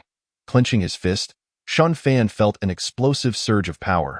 Spotting a stone pedestal in the corner, he rushed over without hesitation, embraced it tightly with both hands, and, aligning his waist and legs, astonishingly lifted the nearly 700-pound stone pedestal. However, upon lowering it, he failed to control his strength, and the pedestal crashed down, shattering the floor. Shun Fan was startled and, noticing that no one was around, hastily made his escape. Damaging property in the martial arts hall would surely result in financial repercussions. Speaking of money, it just so happened that today was payday at the martial arts hall. As an official disciple, he was entitled to 2 taels of silver each month in this world. At least in Liang City, the purchasing power of silver was quite considerable. 1 tael of silver could be exchanged for 1,000 copper coins. And a single copper coin was roughly equivalent to 1 yuan in the modern world. For an ordinary family, this 2 taels of silver would suffice for at least 2 months' expenses for a family of 4. Whereas in the Nyoamo Martial Arts Hall, it was merely pocket money for official disciples. Shun Fan cheerfully went to collect his wages. However, as he departed, several disciples who had joined a few years prior happened to pass by the spot where Shun Fan had broken through. One of them noticed the shattered floor and curiously inquired, which senior brother was practicing here to require a stone pedestal? Indeed, this pedestal looks rather heavy, said another. As they spoke, the senior disciple began attempting to return the stone pedestal to its original position. Yet, when he bent down to lift it, he discovered its weight far exceeded his expectations. With his peak skin training strength, he found himself utterly unable to budge the stone pedestal after struggling for quite some time. His face flushed and neck strained, he ultimately conceded defeat. His companions began to jeer, "Lu Kuei, why are you so weak today that you can't even lift a stone pedestal?" Upon hearing this, Lu Kuei became indignant. "If you think it's so easy, why don't you give it a try?" In a bid to prove his strength, the others attempted to lift the pedestal as well. But unfortunately, none succeeded. After all, although they had been practicing for several years, they were all at the peak of skin training and could hardly hope to lift a 700-pound stone pedestal. This must have been moved by some senior brother at the flesh training stage, a truly impressive feat. Others nodded in agreement, their expressions filled with admiration. If they were to learn that it was accomplished by a new disciple who had only joined a month ago, they could only imagine their astonishment. Chapter 9. Right and wrong. Unbeknownst to Shun Fan, he had become an object of admiration for some senior disciples. At this moment, he was blissfully clutching a pouch of coins, grinning from ear to ear. There was no help for it. This was the most affluent he had ever been in his life, and considering that this money was almost akin to a windfall, it naturally brought him great joy and high spirits. Shun Fan decided to take a day off to relax. After all, given his current talent, reaching the bone-tempering stage would only take a few months. However, this hinged on whether his conjecture was accurate, that mastering the 3 entry-level martial arts to grand mastery would indeed allow him to break into the bone-tempering stage. If not, he would have to seek out more advanced martial arts techniques. Yet, there was a problem. Acquiring techniques required funds, and his current financial resources were woefully inadequate. Nonetheless, that was a matter for the future. Presently, Shun Fan was determined to venture out and enjoy himself. As Liang City had plenty of delicious foods and exciting activities he wished to experience. Upon exiting the martial arts hall, Shun Fan immediately sensed a distinct atmosphere. The bustling sounds of vendors filled the air, and the faces of women, children, youths, and the elderly alike radiated with joy. After walking a short distance, he encountered a stall emitting a delectable aroma, drawing in nearby food enthusiasts. Not far away, there were other culinary delights, and Shun Fan confidently approached this street, counting the silver coins in his possession. Throughout his journey, Shun Fan fully capitalized on the strengths of a flesh-training martial artist, eating and eating some more. As a flesh-training martial artist, his appetite was beyond ordinary imagination. The amount of food sufficient to satisfy 4 or 5 adults merely left him at 3/10 full. However, the sum of silver he expended was painfully significant. Most of what he consumed was meat, and in Liang City, an average family would be fortunate to enjoy meat even once a month, underscoring its rarity. Thus, within a mere hour, Shun Fan had spent half a tael of silver. Do not underestimate this amount. It constituted a quarter of his entire wealth. At this moment, Shun Fan realized that had he not joined the Nyoemo Martial Arts Hall, he might have very well starved on the streets.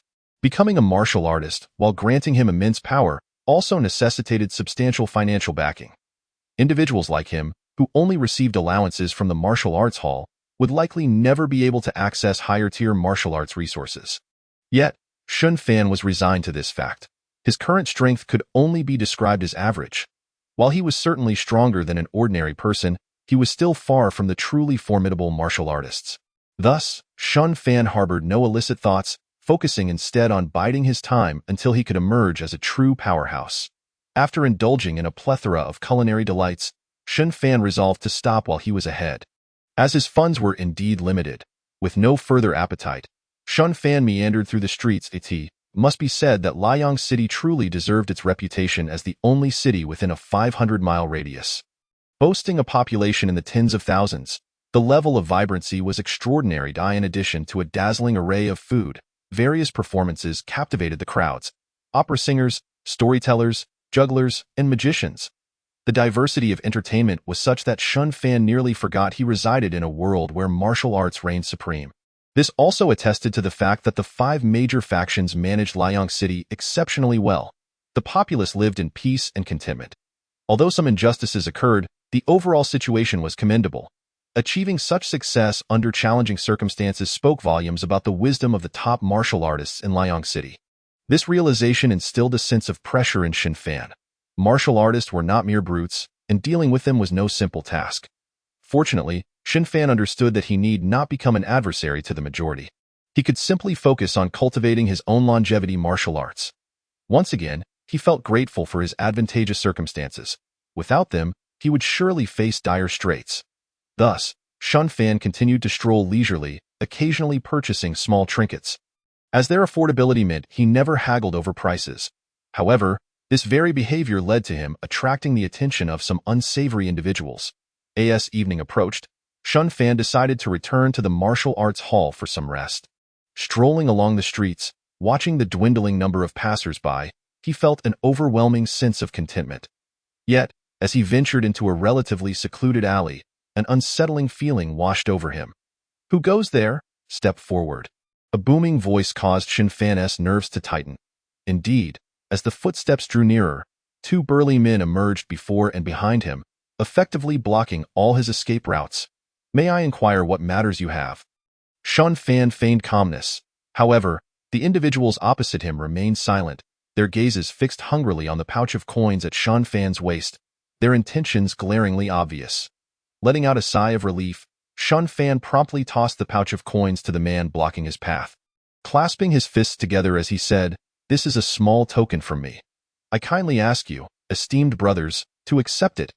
Adhering to the principle of avoiding unnecessary trouble, Xin Fan chose to part with a small sum to avert disaster. Besides, the pouch contained only a little over one tael of silver, not an excessive amount. The leader of the group, a man with a bushy beard, accepted Xin Fan's pouch, tossing it in the air as if assessing its worth. He seemed somewhat dissatisfied but soon broke into a grin. "Kid, you're quite perceptive. However, today, you're not leaving. Why not?" "I've already given you my pouch," Xin Fan replied, bewildered. "Indeed, you have, but this pouch is no ordinary one." "Kid, you are from the Immortal Martial Arts Hall, aren't you? In that case, you can't be allowed to leave." The burly man with a scruffy beard growled fiercely, a menacing glint flickering in his eyes. Clearly having made a certain decision. "Why? Do you harbor a grudge against our Immortal Martial Arts School?" Xin Fan's muscles began to tense, ready to retaliate at any moment. "A grudge? Not exactly, but there are those in Liang City who are willing to pay for the heads of your Immortal Martial Arts disciples. A novice like you is worth at least 10 taels of silver." "What? 10 taels?" Xin Fan's heart jolted in shock, apprehensive of the hidden forces at play. With several hundred disciples in the Immortal Martial Arts School, wouldn't that amount to at least several thousand taels in bounty? "Indeed, it's 10 taels. That would allow my brothers and me to live quite extravagantly for a time. So, little brother, we shall borrow your head for our use." The scruffy man laughed triumphantly, seemingly certain of his victory over Xin Fan. His confidence was not unfounded. After all, the four brothers were seasoned practitioners, and dealing with a mere novice was hardly a challenge. As for how they discerned Xin Fan's inexperienced nature, it was simply due to his youthful appearance. The four of them sneered and lunged forward, but to their astonishment, Xin Fan chose to take the initiative and strike first. What audacity! One of the burly men swung a punch directly at Xin Fan's chest, attempting to incapacitate him. The others followed suit, targeting Xin Fan's vital points with their strikes. Yet, to their surprise, Xin Fan's movements suddenly accelerated, his fists becoming a whirlwind, striking with tremendous force against the chests of two of the men. Before the two could register their astonishment, they were sent flying, crashing to the ground and coughing up blood. Unable to utter a coherent word for a long while, the remaining two, just beginning to react, found Xin Fan had already turned around, effortlessly blocking their punches. Feeling the strength of Xin Fan's defense, they simultaneously thought, "He is a practitioner of muscle, run." With a glance exchanged between them, they attempted to flee, but Xin Fan would not allow their escape.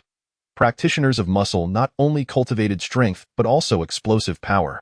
In an instant, Xin Fan displayed formidable explosiveness, charging forward and delivering a punch to each of them.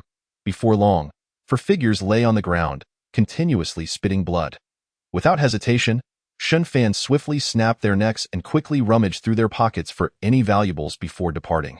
Caught unexpectedly in a whirlpool of chaos, Xin Fan felt a twinge of panic. Chapter 10. Turmoil. Relying on his concealed strength, Xin Fan rapidly dispatched several practitioners of skin techniques and swiftly left the scene. Returning to the martial arts school, initially fearing significant trouble, He was surprised to find most faces at the school were filled with utter disarray. Have you heard?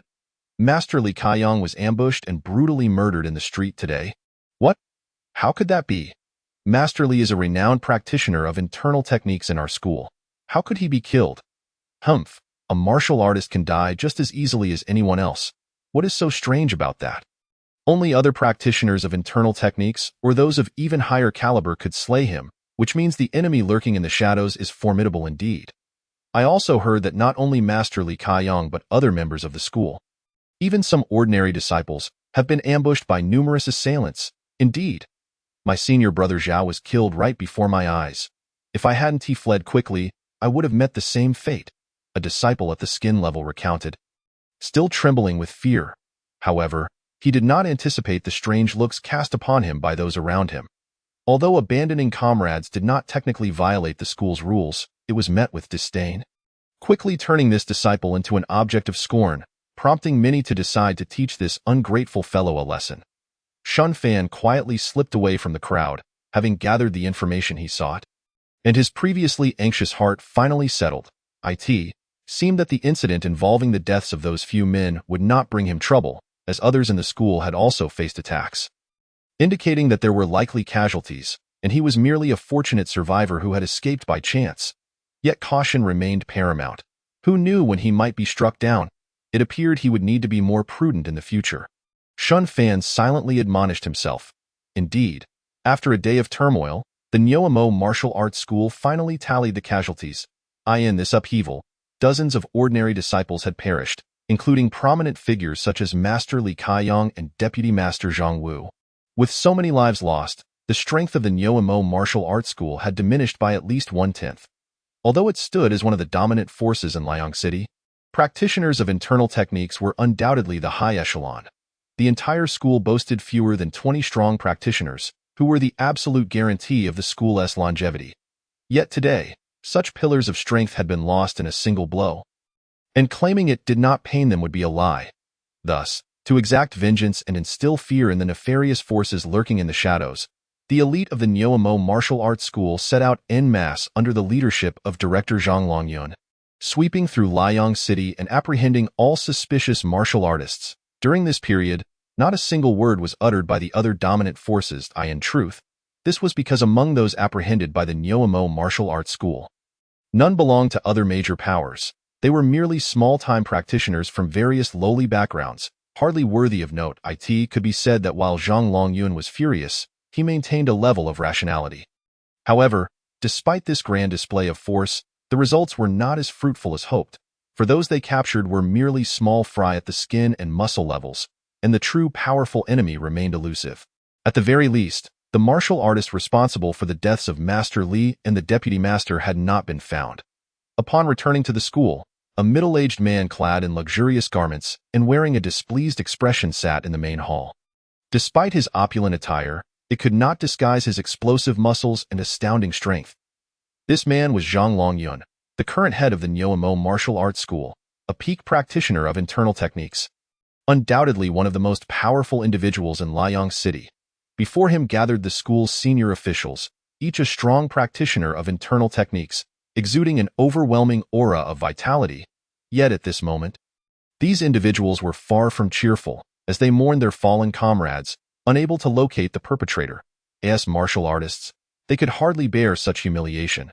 Master Li Xiefeng suddenly stood up, proclaiming loudly, "Director, today's events absolutely cannot be left unaddressed. We must avenge them, indeed. Old Li and Old Zhang were our dear brothers. Today they were treacherously murdered. If we do not seek vengeance, our school's reputation will be tarnished. Yes, we must identify the culprits and subject them to 1,000 tortures." A chorus of outrage erupted among the crowd, eager to unearth the perpetrators and bring them to justice. However, Zhang Longyun's expression did not soften. He glared darkly at those assembled, then slowly spoke. "The grievances of Old Zhang and Old Li, I shall certainly avenge. However, how to exact that vengeance is a matter to consider. They'll kill in broad daylight beneath our very noses and then vanish without a trace. Such an adversary is not to be trifled with." The senior officials fell silent, clearly grasping the implications. "Director, are you suggesting that this incident may involve others?" Silence. I will investigate this matter. For now, let us leave it be. Zhang Longyun waved his hand, signaling that he did not wish to discuss it further. The other senior officials dispersed, leaving only Zhang Longyun in the hall. Lord City Master, you seem overly anxious. Do you truly believe that level of power is invincible? A cornered rabbit will bite, and we are no mere rabbits. If you wish for my demise, be prepared to shatter your teeth. The flickering candlelight on the table danced, casting shadows over a face that was both ruddy and dark, as one of the elite figures in Liang City. Zhang Longyun quickly deduced the identity of the assailant, yet he could not reveal it outright, for the culprit was indeed powerful enough to pose a significant threat to the Nyoamo martial arts school. Thus, Zhang Longyun needed to seek allies. The other 4 major martial arts schools were the ideal candidates. But this matter must not be rushed. Should it be exposed, the Nyoamo martial arts school would inevitably face even fiercer retaliation. Hence, it was best to proceed discreetly, taking time to navigate this situation. This was merely a test from the city master's residence. True action would require waiting for that individual to stabilize their realm. With this thought, a glimmer of desire and trepidation flickered in Zhang Longyun's eyes. A new realm, greater strength, and most enticingly, an extended lifespan. These were aspirations that remained tantalizingly out of reach for him. The government will always be the government. Even if the Great Xia has rotted to its core, it has reigned over this land for centuries, and its profound heritage is beyond the imagination of ordinary individuals. Zhang Longyun was certain that the individual from the city master's residence had undoubtedly cultivated a martial arts technique of a higher level than theirs. Otherwise, it would have been impossible for them to achieve that realm. It was lamentable that the Nyoamo martial arts school lacked the depth. While first-rate martial arts offered the potential for breakthroughs beyond the innate level, the prerequisite was to reach a state of completion. Yet, attaining a complete-level first-rate technique is exceedingly difficult. Zhang Longyun had labored for decades, yet he remained stuck at the final hurdle. The path of martial arts is arduous. The further one progresses, the more challenging it becomes. Chapter 11. Acquiring inferior martial arts. The maneuvers and decisions of the upper echelons of the martial arts hall did not particularly concern Shunfan. After all, he was merely a fledgling practitioner at the flesh-refining stage, perceived by others as nothing more than a novice disciple. Shunfan understood all too well that his primary focus should be on relentlessly breaking through the boundaries of his martial arts, enhancing his strength while simultaneously prolonging his lifespan and improving his innate talents. Given sufficient time and martial techniques, he was certain he could carve out his own path to eternal martial prowess. Having quietly returned to his chamber, Shunfan took a moment to compose himself and then extracted several pouches of coins from his bosom. These were the spoils obtained from the burly assailants who had attacked him. Upon opening the pouches, a cascade of silver coins spilled forth, and soon, a smile of uncontainable joy spread across his face, for the total amounted to over 30 taels. This sum was more than adequate for him to procure a higher-tier martial technique. While a third-rate technique required only 20 taels, he pondered whether to save the remaining coins or to invest in entry-level martial arts. Ultimately, he resolved that even a slight enhancement at this stage was worthwhile.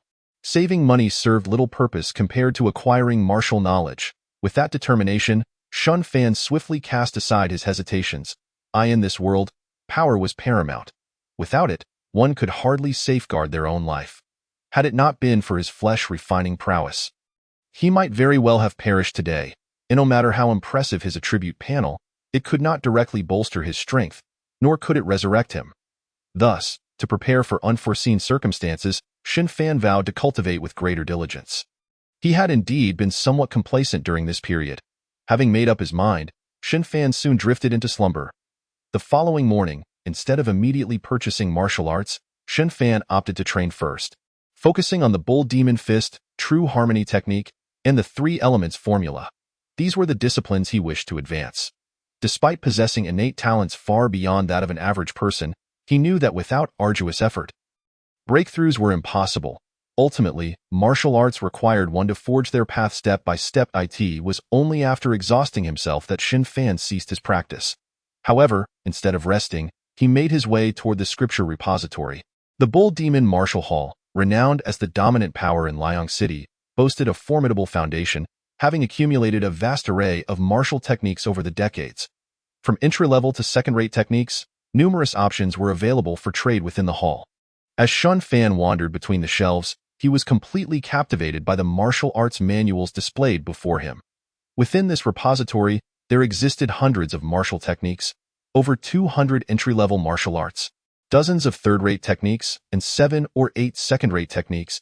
If he could master them all and attain profound levels, who could say how much enhancement they would bestow upon him? Yet, Shun Fan was acutely aware that such aspirations were mere fantasies. Each level of martial art had its limits of efficacy. For instance, the entry-level techniques he practiced had already demonstrated this principle.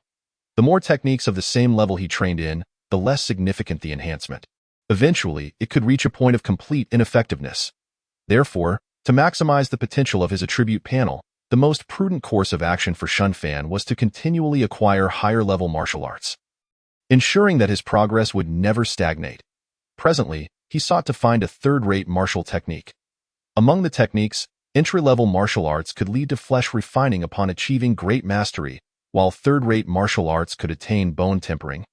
And second-rate techniques could lead to blood condensing. Of course, these were merely theoretical. The results of martial practice varied from person to person. However, it was indisputable that higher-level techniques wielded greater power and possessed higher ceilings. Pulling out a manual titled Tiger Roar technique, Shun Fan scrutinized it intently. The Tiger Roar technique, inspired by the ferocity of the tiger, promised that upon reaching mastery, one could attain the formidable tiger bone, embodying the strength of a tiger. He then examined another manual, the Diamond Fist, which, when mastered, could lead to the creation of the diamond bone, a fearsome external martial art. The rock-solid technique, also an external martial art, could yield an indomitable stone bone upon mastery, impervious to weapons. Third-rate martial arts primarily documented the methods of bone tempering, which brought Shun Fan considerable delight. Moreover, each technique yielded different tiers of bone tempering. For instance, the Tiger Roar technique emphasized enhancing strength, the Diamond Fist focused on increasing attack power, and the rock-solid technique prioritized defense. Each had its unique intricacies, and discerning superiority among them was no simple task. It all depended on the individual's innate qualities. However, Shun Fan's consideration did not revolve around superiority. He sought a technique that allowed for quicker cultivation, even if the resulting bone tempering was somewhat inferior.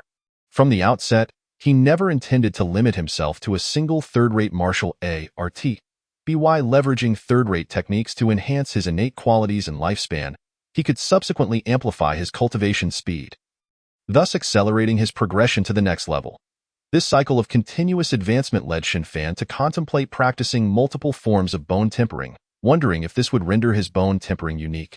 After careful deliberation, Shun Fan ultimately chose a third-rate martial technique known as the Thousand Machine Hands, which indeed featured a reputation for rapid cultivation, albeit culminating in a weaker bone tempering known as the Transformable Bone. While this technique did not rank highly among third-rate martial arts, Shun Fan was unconcerned. As long as it enabled swift cultivation, that sufficed. Next, he selected an entry-level martial art, the Ape Strike technique. After registering with the steward Zhao and paying 30 taels of silver, he finally obtained these two manuals. Remember, these techniques are for your individual cultivation only. Should you divulge them, do not blame the martial hall for its ruthlessness. The disciple understood. Shun Fan nodded vigorously. What a jest. Faced with a behemoth like the bull demon martial hall, he would never dare provoke it. Once he gained strength, he would not engage in such folly. After all, in life, adhering to rules was of utmost importance. Stepping out of the scripture repository, Shun Fan's face radiated with joy. Acquiring two new techniques was more than sufficient for him to practice for a considerable time. Moreover, he could not afford to slacken in his previous techniques that had reached minor accomplishments. It was fair to say that Shun Fan would be exceedingly busy in the near future. However, there was no alternative. To survive steadily in this world, power was imperative. Otherwise, he might one day vanish quietly into some forgotten corner. Upon returning to his chamber, Shun Fan perused the manual of the Thousand Machine Hands, performing a cursory practice while estimating the technique's difficulty. As expected, the third-rate martial arts at the bone tempering level were indeed far more sophisticated than entry-level techniques, presenting significantly greater challenges. For an ordinary person, it would typically require several years to achieve entry-level mastery. However, given Shun Fan's current aptitude, he estimated he could reach entry-level mastery in about a month, of course. This was contingent upon balancing his other martial practices. Should he devote himself entirely, Xinfan was confident he could achieve mastery within a fortnight. As for the entry-level ape strike technique, it was considerably simpler, likely requiring only a few days to master. With a clear goal in mind, Xinfan exhaled slowly, his eyes glimmering with determination. Within the city lord's mansion, tranquility reigned. The stately and elegant structures glimmered with bright lights, while the bustling figures of attendants moved in and out. Occasionally, hearty laughter from martial artists echoed within the walls, indicating the presence of many formidable warriors. In a secret chamber, several middle-aged men with graying temples were engaged in discussions about the events of the day. Chapter 12. The situation. These individuals were all esteemed experts serving the city lord's mansion, hidden forces known only to a select few. Each of the five was a master of the flesh-refining stage, representing the pinnacle of combat strength within Liang City. They were the primary forces behind the attack on two high-ranking members of the Bull Demon Martial Hall. With the demise of two flesh-refining martial artists from the Bull Demon Martial Hall, its strength had undoubtedly diminished by at least 10%. In this battle, both Elder Wang and Elder Qin were to be commended for their contributions. I am unworthy of such praise. This achievement is a collective effort, and we must continue to work together in the future. Indeed, this is merely the beginning. We must exercise greater caution henceforth. Like boiling a frog in water, it is only a matter of time before Liang City resonates with a single voice, that of the city lord's mansion. A calm martial artist remarked, subtly warning some of the others to tread carefully. If one seeks credit, that is acceptable. If one desires rewards, that too is fine, but one must fulfill the city lord's mansion's demands. In Liang City, the city lord's mansion reigns supreme, allowing no alternative. Rest assured, Steward Qian, we understand. We will undoubtedly fulfill the city lord's task. Another confident expert declared, and this was hardly surprising, as their combined assault technique had effortlessly dispatched two martial artists of the same level. It is important to note that ordinary flesh-refining martial artists were not so easily slain. One needed to be significantly stronger to have any chance of overcoming an opponent, the individuals present, while not particularly powerful at the flesh-refining level, had managed to defeat peers relying on a remarkable combined assault technique.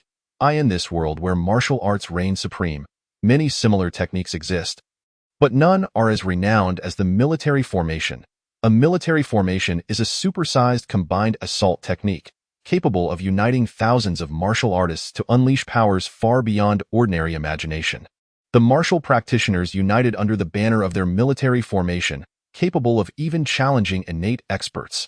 The formidable nature of such formations is evident. It is astonishing how these individuals, seemingly blessed by fortune, have mastered the art of combined strikes.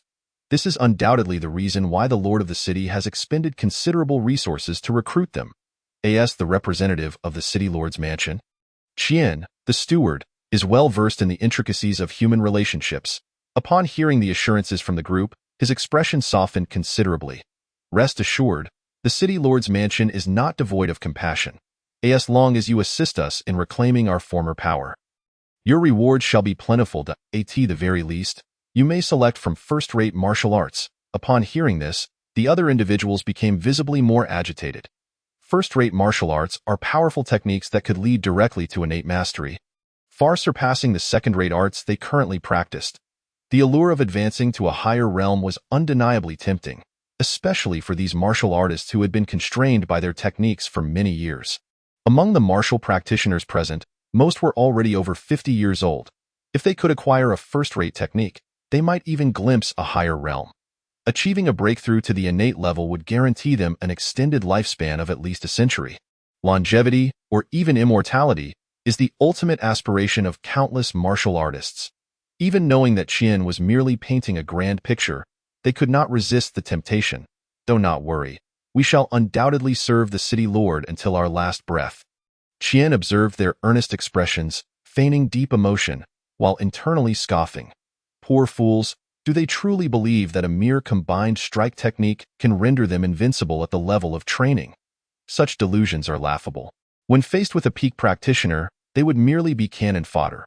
Ultimately, it would still require the city lord's mansion to intervene.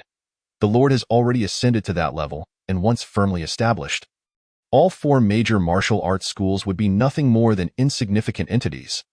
These individuals are merely pawns to exhaust the resources of the four major schools, yet they still seek first-rate martial arts. Who bestowed upon them such audacity?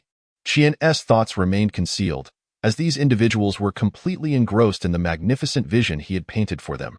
Despite the city lord's mansion harboring animosity towards the four major schools, they understood that the might of those schools was not to be underestimated. Thus, eliminating these individuals while preserving their own strength would require a gradual approach. What Xun Fan needed was time to grow. Soon, Xun Fan immersed himself once more in arduous training, dedicating each day solely to cultivating his skills. As for tasks, that was still a distant concern. The martial school had lenient requirements for new disciples, with assigned tasks only commencing after a year. These tasks would pertain to the business interests primarily focused on by the martial school. For instance, the Nyoamo Martial School primarily controlled ventures such as gambling houses and escort services. Along with some brothels, these businesses were akin to golden geese for the martial school. The favorable treatment of disciples stemmed entirely from these sources of income, thus assisting the escort service and maintaining order in the gambling houses and brothels constituted the most basic of tasks. However, these concerns were clearly not what Xun Fan should be preoccupied with at present. His focus remained on martial training, enhancing his vitality, and breaking through realms. After several days, Xun Fan finally grasped the basics of the Yuan strike technique, and his attributes panel displayed noticeable changes. Host: Xun Fan talent, 15, somewhat gifted, lifespan, 82 martial arts, Man Yo Fist, minor achievement, Zhan He Jin, minor achievement, San Yuan Ju, minor achievement. Yuan strike technique, beginner, realm. Training flesh with his mastery of the Yuan strike technique, Xun Fan's lifespan increased by another 2 years, yet his talent remained unchanged. Clearly, the increase in lifespan was insufficient to elevate his talent. Furthermore, the growth from beginner-level techniques had significantly diminished for Xun Fan, likely reaching a point where no further improvement would be achieved. This was a hypothesis Xun Fan had long held, and now it was merely being validated.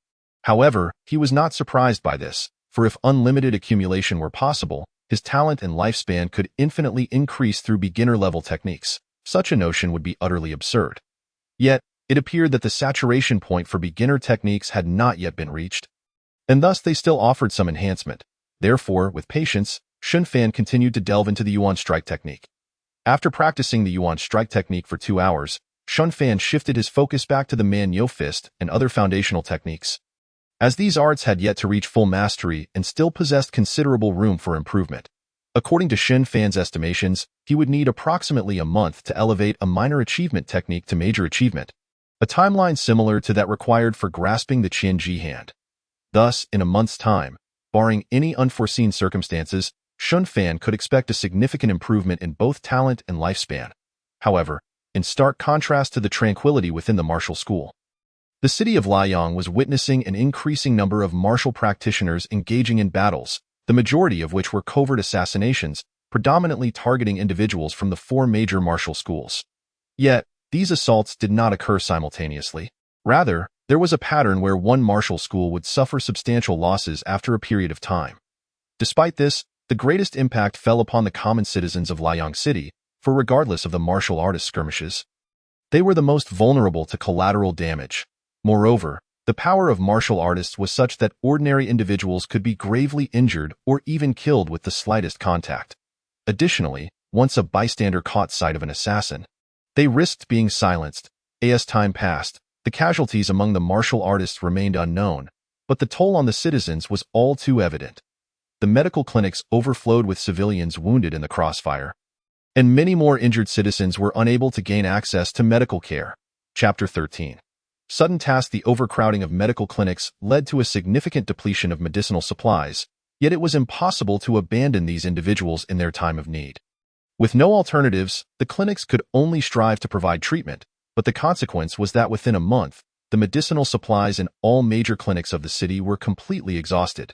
To treat more individuals, they would have to venture into the mountains to gather herbs. Outside Liang City, the Heilong mountain range yielded a plethora of medicinal herbs, including rare varieties that held great value for martial artists. However, the clinics lacked the capability to collect herbs from the mountains. They typically sourced their herbs from the nearby villages. Yet now, with the chaotic situation in Liang City and martial practitioners wreaking havoc, The villagers naturally feared entering the city, making the supply of medicinal herbs impossible. Thus, to acquire more herbs, there were only two options.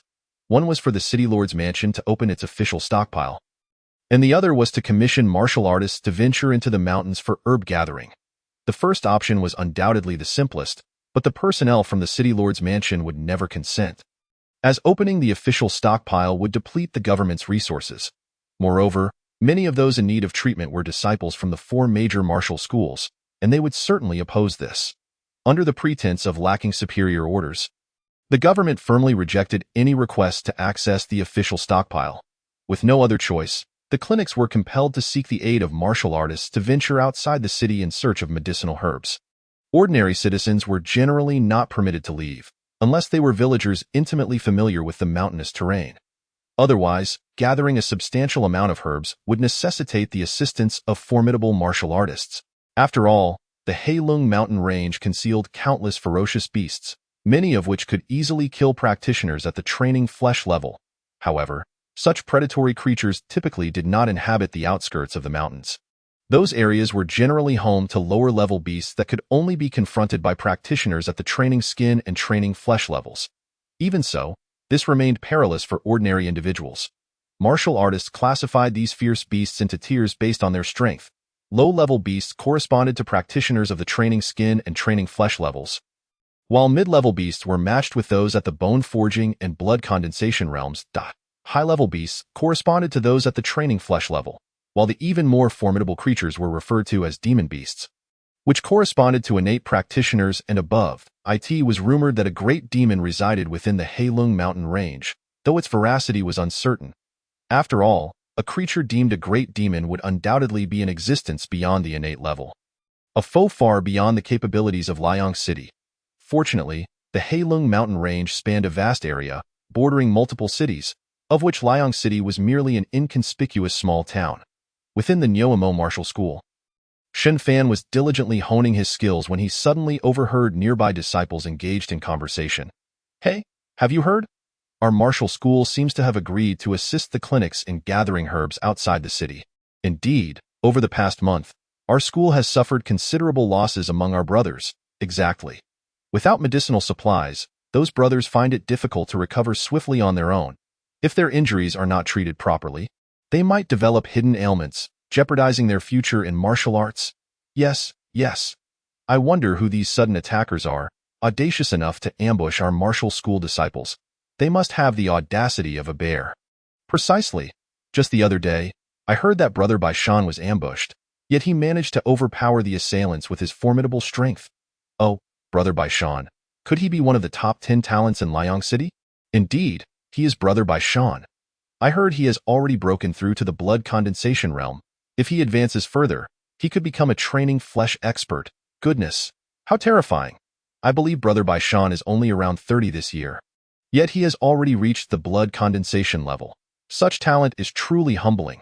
I am approaching 30 myself, yet I am still merely at the peak of training skin. Whether I can break through to bone forging in this lifetime remains uncertain. An elder disciple lamented, only to suddenly notice the peculiar gazes of those around her, as if they were regarding a fool. A disdainful admirer of Bison remarked, "What nonsense is this? How dare you compare yourself to senior Brother Bison? Truly, you are unaware of your own insignificance." The elder disciple's face flushed crimson at the insult. She wanted to retort but found herself at a loss for words. Her finger hovered in the air for a moment before she ultimately chose to leave in silence. The other disciples remained quiet, turning their attention to a discussion regarding the 10 outstanding figures of Liang City. After listening for a while, Shun Fan departed, as the ensuing conversation lacked substance, with absurd claims such as each of the 10 heroes being the pinnacle of their kind, even boasting abilities like knightly conquest of 10 maidens. Upon hearing this, Shun Fan recognized the falsehood of such statements. After all, no matter how formidable those individuals were, they were merely at the blood condensation stage, still confined within the realm of ordinary mortals. The notion of knightly conquest of 10 maidens was utterly ludicrous. There are only overworked oxen, not overexploited fields, and to manage 10 such endeavors would require an ox of immense strength. He automatically filtered out the sensationalist gossip, but gleaned some critical information. The city was experiencing a shortage of medicinal herbs, and their martial arts school had already accepted a mission, indicating they might soon become herb gatherers. Furthermore, the attacks on the disciples of the martial arts school were undoubtedly orchestrated and premeditated. Otherwise, such audacity would be impossible. Although the attackers had suffered significant losses on the surface, Xin Fan felt that the opposing force had not yet revealed their true strength. After all, the Nyoamo martial arts school had lost 2 formidable practitioners, yet no similar tragedies had occurred in the past month, indicating that the adversaries retained considerable power. Contemplating this, Xin Fan was suddenly struck by a sense of urgency. He realized the necessity of enhancing his own strength. Fortunately, after a month of arduous training, he was on the verge of a breakthrough in his techniques. In the coming days, his prowess was set to undergo a significant advancement. At present, Xin Fan's status was as follows. Host: Xin Fan. Talent: 16, somewhat gifted. Lifespan: 93. Martial arts: Man Yo Fist, minor completion. Zhan He Jin, minor completion. San Yuan Ju, minor completion. Yuan Ji Shu, minor completion. Qian Ji Shou, entry level. Realm: body refinement. During this month of intense cultivation, Xin Fan successfully achieved minor completion in Yuan Ji Shu, extending his lifespan by 7 years, while the entry-level Qian Ji Shou added another 4 years, culminating in an overall increase of 11 years. His talent also saw a slight enhancement. Xin Fan's rate of cultivation accelerated, allowing him to make rapid progress even while balancing multiple martial disciplines. Furthermore, due to his exceptional talent, he encountered almost no obstacles typically faced by others during their training, enabling him to advance swiftly. In the days that followed, Xin Fan drastically reduced his rest periods, dedicating nearly 10 out of 12 hours each day to practice. Each martial art was meticulously confined to 2 hours of training, ensuring both efficiency and engagement. Finally, after 3 days, Xin Fan experienced the most significant breakthrough of his life. Chapter 14. Step into bone refinement. Comprehending the fist's momentum that evening, Xin Fan suddenly felt a surge of energy. Indeed, after completing his final set of Man Yo Fist, he sensed his blood coursing rapidly through his veins, revitalizing his muscles with fresh vitality. At last, he had achieved mastery over the Man Yo Fist. Xin Fan's face lit up with joy, but he remained focused, seizing this rare moment of inspiration to see if he could break through in his other techniques. Zhan He Jin, San Yuan Ju, Yuan Ji Shu, and even Qian Ji Shou were all put into practice by Xin Fan, and after becoming intimately familiar with the routines of these techniques, he found that he could now integrate them seamlessly. Each movement flowed effortlessly, no longer constrained by the sequential order or patterns of the techniques, but rather expressive and free, moving in accordance with his will. In a moment of revelation, Xin Fan suddenly perceived a unique essence. As if his body had harmonized with the surrounding environment, his movements aligning with the rhythms of nature. With each punch and kick, an aura of power emerged. If a martial arts master were present, they would undoubtedly recognize that Xin Fan had entered a state of enlightenment, grasping the essence of the fist's momentum. Throughout history, the evolution of martial arts has flourished, and for ordinary martial artists to unleash greater power, they must comprehend the concept of momentum. A sword possesses sword momentum. A knife has knife momentum. A spear embodies spear momentum. With momentum, martial arts transcend the ordinary. When the essence of momentum is understood, the power manifested through martial arts can at least double. However, it is without question that comprehending this momentum is a formidable challenge. Many innate masters struggle to grasp this force. Yet today, Xin Fan had begun to master it even at the body refinement stage. It must be said that Xin Fan's talent has far surpassed that of ordinary individuals. As the momentum of his punches began to solidify, Xin Fan felt as though everything around him became an ally, and all constraints shattered at that moment. Zhan He Jin, San Yuan Ju, and various other martial arts techniques broke through, and with each breakthrough, Xin Fan's vital energy surged uncontrollably. Gradually, it surpassed the limits of the body refinement stage, beginning to invade his very marrow, an occurrence that should only transpire at the bone refinement stage. Moreover, due to the breakthroughs in his techniques, Xin Fan's lifespan and talent expanded significantly as mysterious energies continuously flowed into his body, transforming his innate gifts. This greatly accelerated the process of bone refinement, and soon, a faint black glow enveloped Xin Fan's bones, signifying the completion of his refinement. However, because this was a fusion of various techniques' vital energies, Shun Fan's bone refinement exhibited multiple attributes. It possessed the power of the Man-Yo's strength, the ferocity of the fierce bones, and even, due to the characteristics of San Yuanju, his bone refinement bore a self-repairing capability.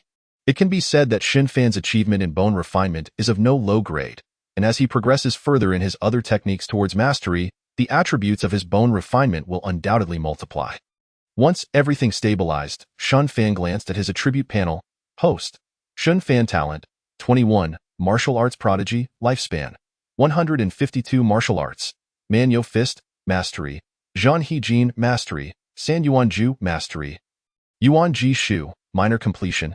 Qian Ji Shou. Minor Completion. Realm. Bone refinement. Seeing the panel filled with techniques at mastery, Shun Fan couldn't help but burst into laughter upon noticing his talent score. His mirth grew even stronger. This significant enhancement had raised his talent by 5 points, propelling him into the next tier, and the panel now heralded him as a martial arts prodigy. This was a clear indication that he had ascended to the ranks of genius. Moreover, his lifespan surged by over 50 years, reaching an impressive 152 years, an age typically associated with innate masters. Although the theoretical lifespan of innate masters is 200 years, martial artists inevitably engage in combat, where injuries are unavoidable. Thus, most innate masters live only to about 150 or 160 years. Yet here was Shun Fan, merely at the bone refinement stage, already possessing the lifespan of an innate master, an utterly outrageous feat. If this were to spread, Shun Fan would undoubtedly become the subject of intense scrutiny by certain individuals. Alas, he would not reveal this information. Aside from these developments, Shun Fan also realized he had indeed broken through to bone refinement. As he suspected, a sufficient amount of training in lower-tier techniques could lead to breakthroughs into higher realms. At least, this was a pattern observable within the realm of vital energy.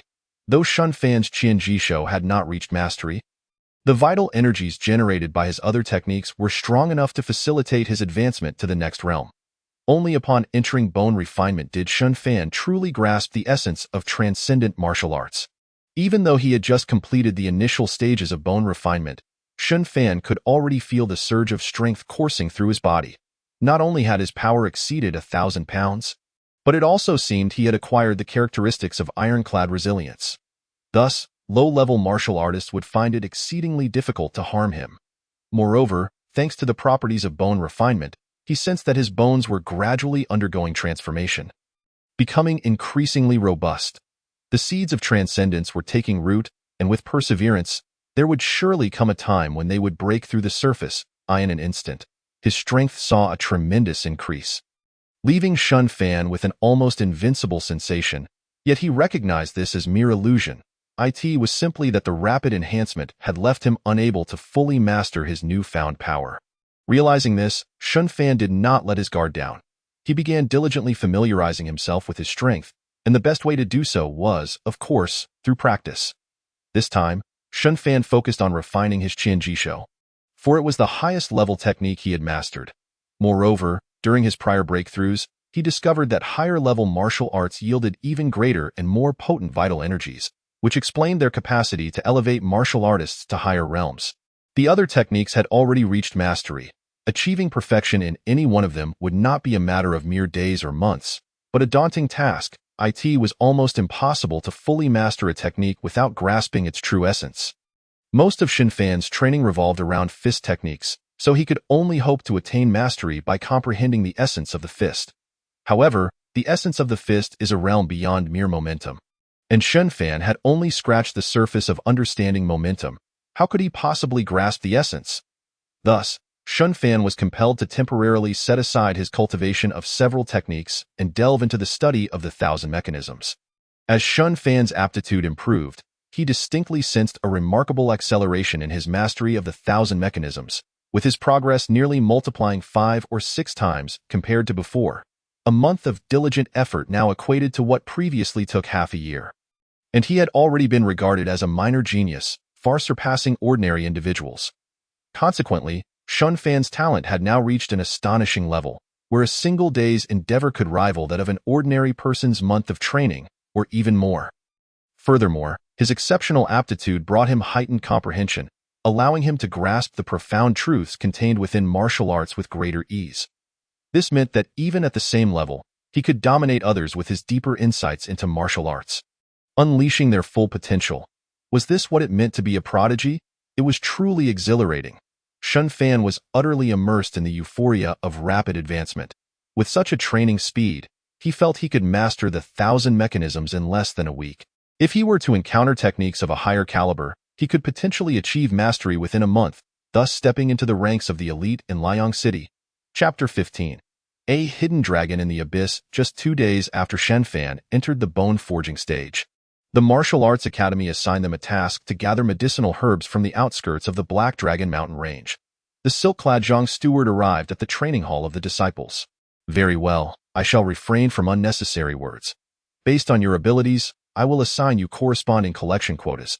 Should you fail to meet these quotas, it will only indicate your laziness, and punishment will be inevitable. However, if you work diligently and far exceed the standards I set, rest assured, the Academy will not shortchange you. Wealth and techniques are abundant and can be awarded to you. Upon hearing this, Shun Fan felt a surge of excitement. After all, this was an opportunity to obtain higher-level techniques if possible. He intended to leverage this chance to acquire new skills. Once Zhang Steward completed his speech, he began to allocate the quotas. For newcomers like Shen Fan, who had only recently begun their journey 2 months prior, the assigned tasks were minimal, requiring each to gather 3 low-level herbs daily. Shen Fan breathed a sigh of relief, thinking that Steward Zhang was quite fair. As new disciples, they typically possessed only skin training capabilities, thus necessitating the collection of merely 3 low-level herbs each day.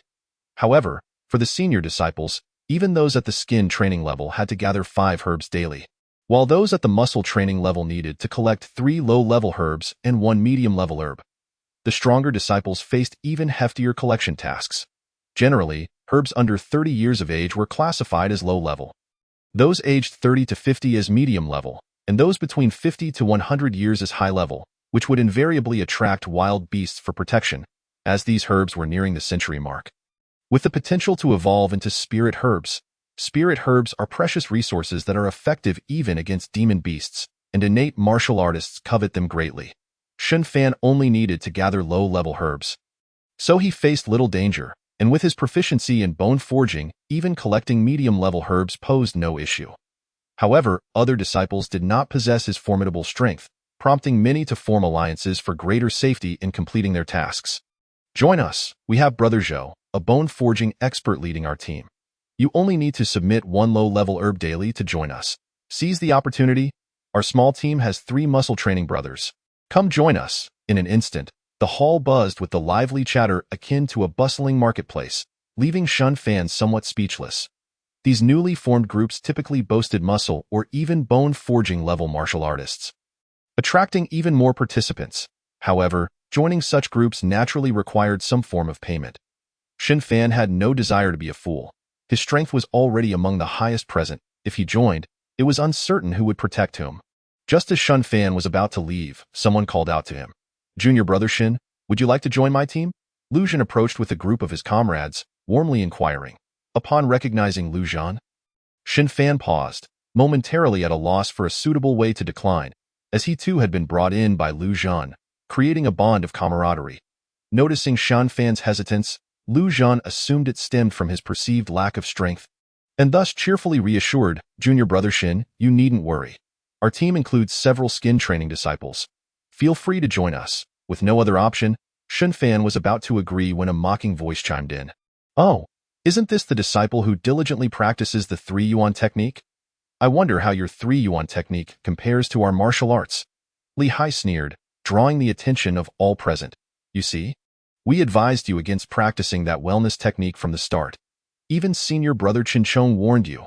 Yet, it seems you persist in practicing that feudal art that I wonder how your combat prowess stands against my fist. Li Hai's words dripped with provocation, and the expressions of those around shifted to one of intrigue and disdain.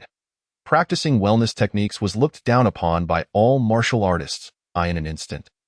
More eyes scrutinized Shen Fan, and even Lu Zhan hesitated to defend him. At that moment, a teammate of Lu Zhan stepped forward, saying, Junior Brother Shun, since you practice a wellness technique, perhaps it would be best if you didn't join our team.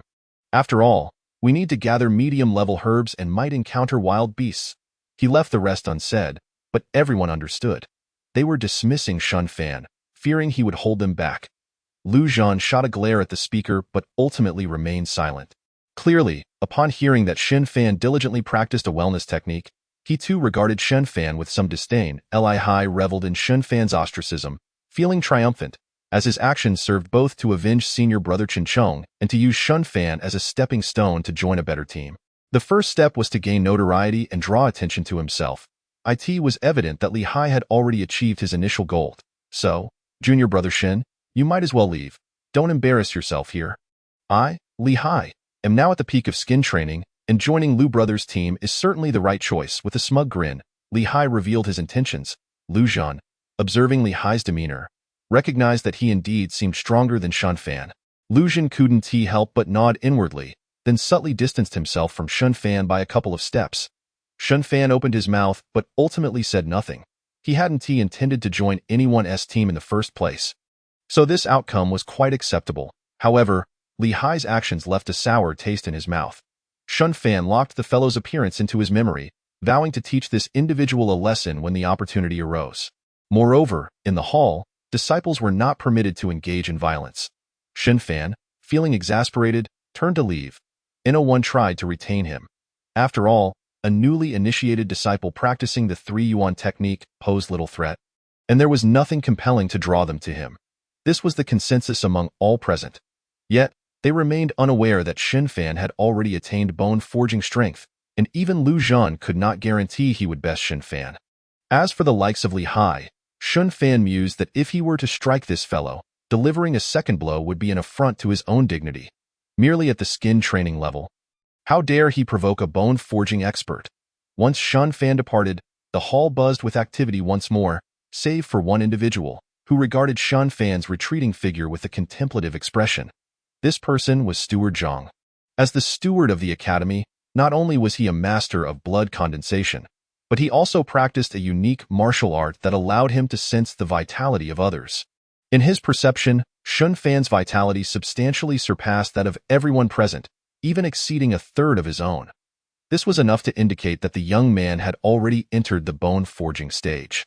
The fact that Shun Fan possessed such vitality indicated that he had made considerable progress within that realm.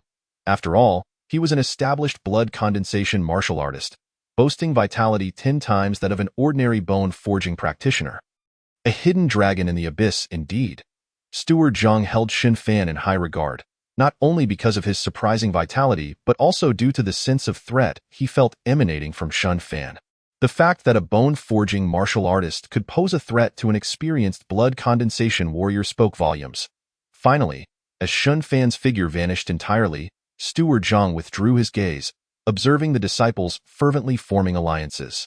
He couldn't help but shake his head, deeply understanding a profound truth. Only sheep travel in herds. Fierce beasts walk alone. Chapter 16. Herbal gathering. On the following day, a multitude of disciples departed from the city. The Black Dragon Mountain range was vast, nearly spanning half of the Great Xia Empire. Countless wild beasts and demonic creatures lurked within, yet the greater the peril, the more abundant the opportunities. This ancient mountain range concealed innumerable coveted fortunes. From rare herbs to treasures left behind by formidable warriors, all blossoming upon this land. To be fortunate enough to obtain them would be to soar to great heights. Thus, the Black Dragon Mountain range consistently attracted a myriad of martial artists seeking exploration. However, the Nyoamo Martial Arts School mandated that its disciples refrain from venturing too deeply into the mountains, which greatly reduced the likelihood of encountering those so-called fortunes. Nonetheless, this was primarily for the safety of the disciples. Without opportunities, there would also be no dangers. Shen Fan meandered along with the larger group into the mountain range, but soon, others began to cluster together in small groups to gather herbs. Only Shen Fan, solitary and unaccompanied, swiftly vanished into the crowd. According to the regulations set forth by Manager Zhang, herb gathering required meeting certain quotas. Those who gathered more could earn reward silver to purchase martial arts techniques from the school, while those who fell short would face penalties. Naturally, Shen Fan wished to avoid such repercussions. Having already cultivated to the bone-tempering stage within the school, he believed that if he persevered, he could rapidly ascend to even higher realms. The comfort of the martial arts school allowed him to train with peace of mind. But once he left Nyoamo Martial Arts School, he would undoubtedly face numerous distractions and potential dangers.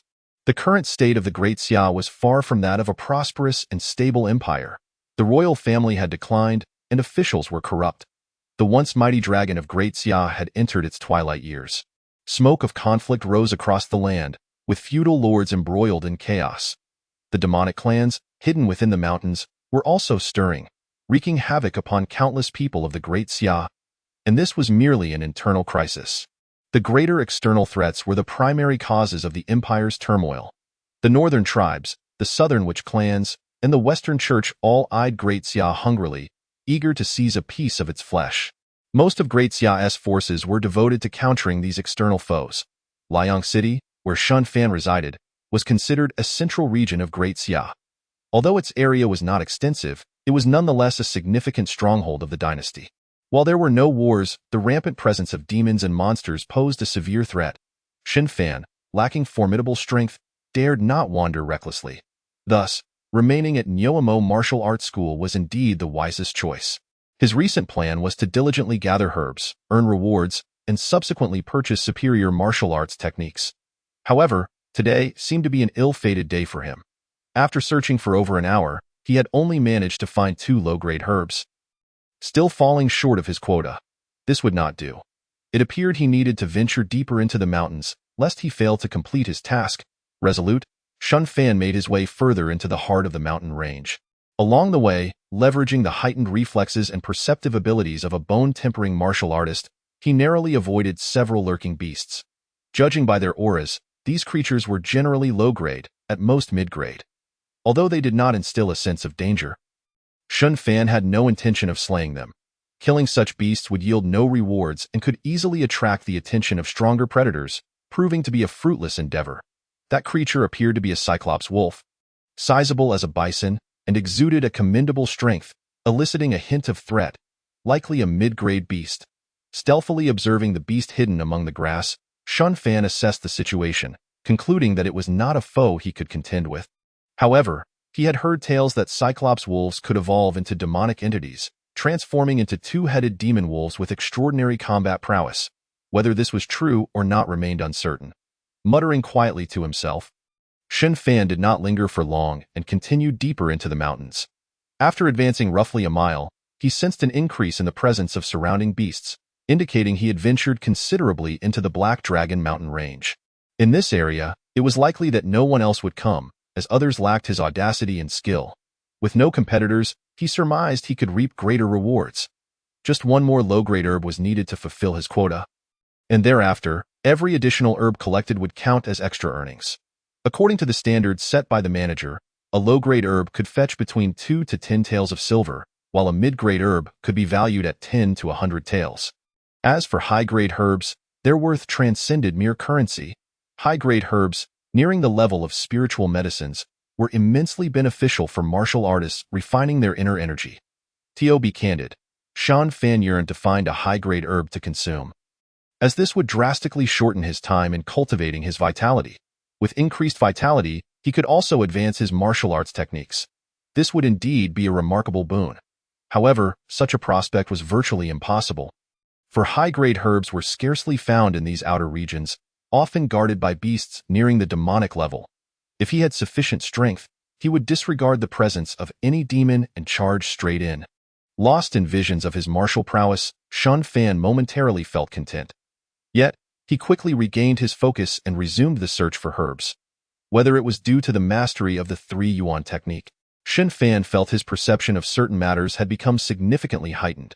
For instance, high-quality herbs now exerted a special allure upon him, enabling him to swiftly locate more of them. Indeed, after traversing a small hill, he discovered several herbs. Upon closer inspection, Shun Fan's face lit up with joy. He had stumbled upon ginseng and fragrant herbs, and to his astonishment, there were 5 of them. This was a windfall. Hastily gathering these herbs, Shun Fan swiftly concealed himself. Examining his recent haul, he discovered that these herbs were low-grade, approximately 20 years old. Though not mid-grade, their combined value exceeded 30 taels. This revelation excited Shun Fan, who promptly stored them away and set off again in search of more. As he followed his instincts toward potential herbs, he suddenly heard the sounds of battle emanating from his destination. Ahead lay a valley that appeared to be an ideal habitat for herb growth.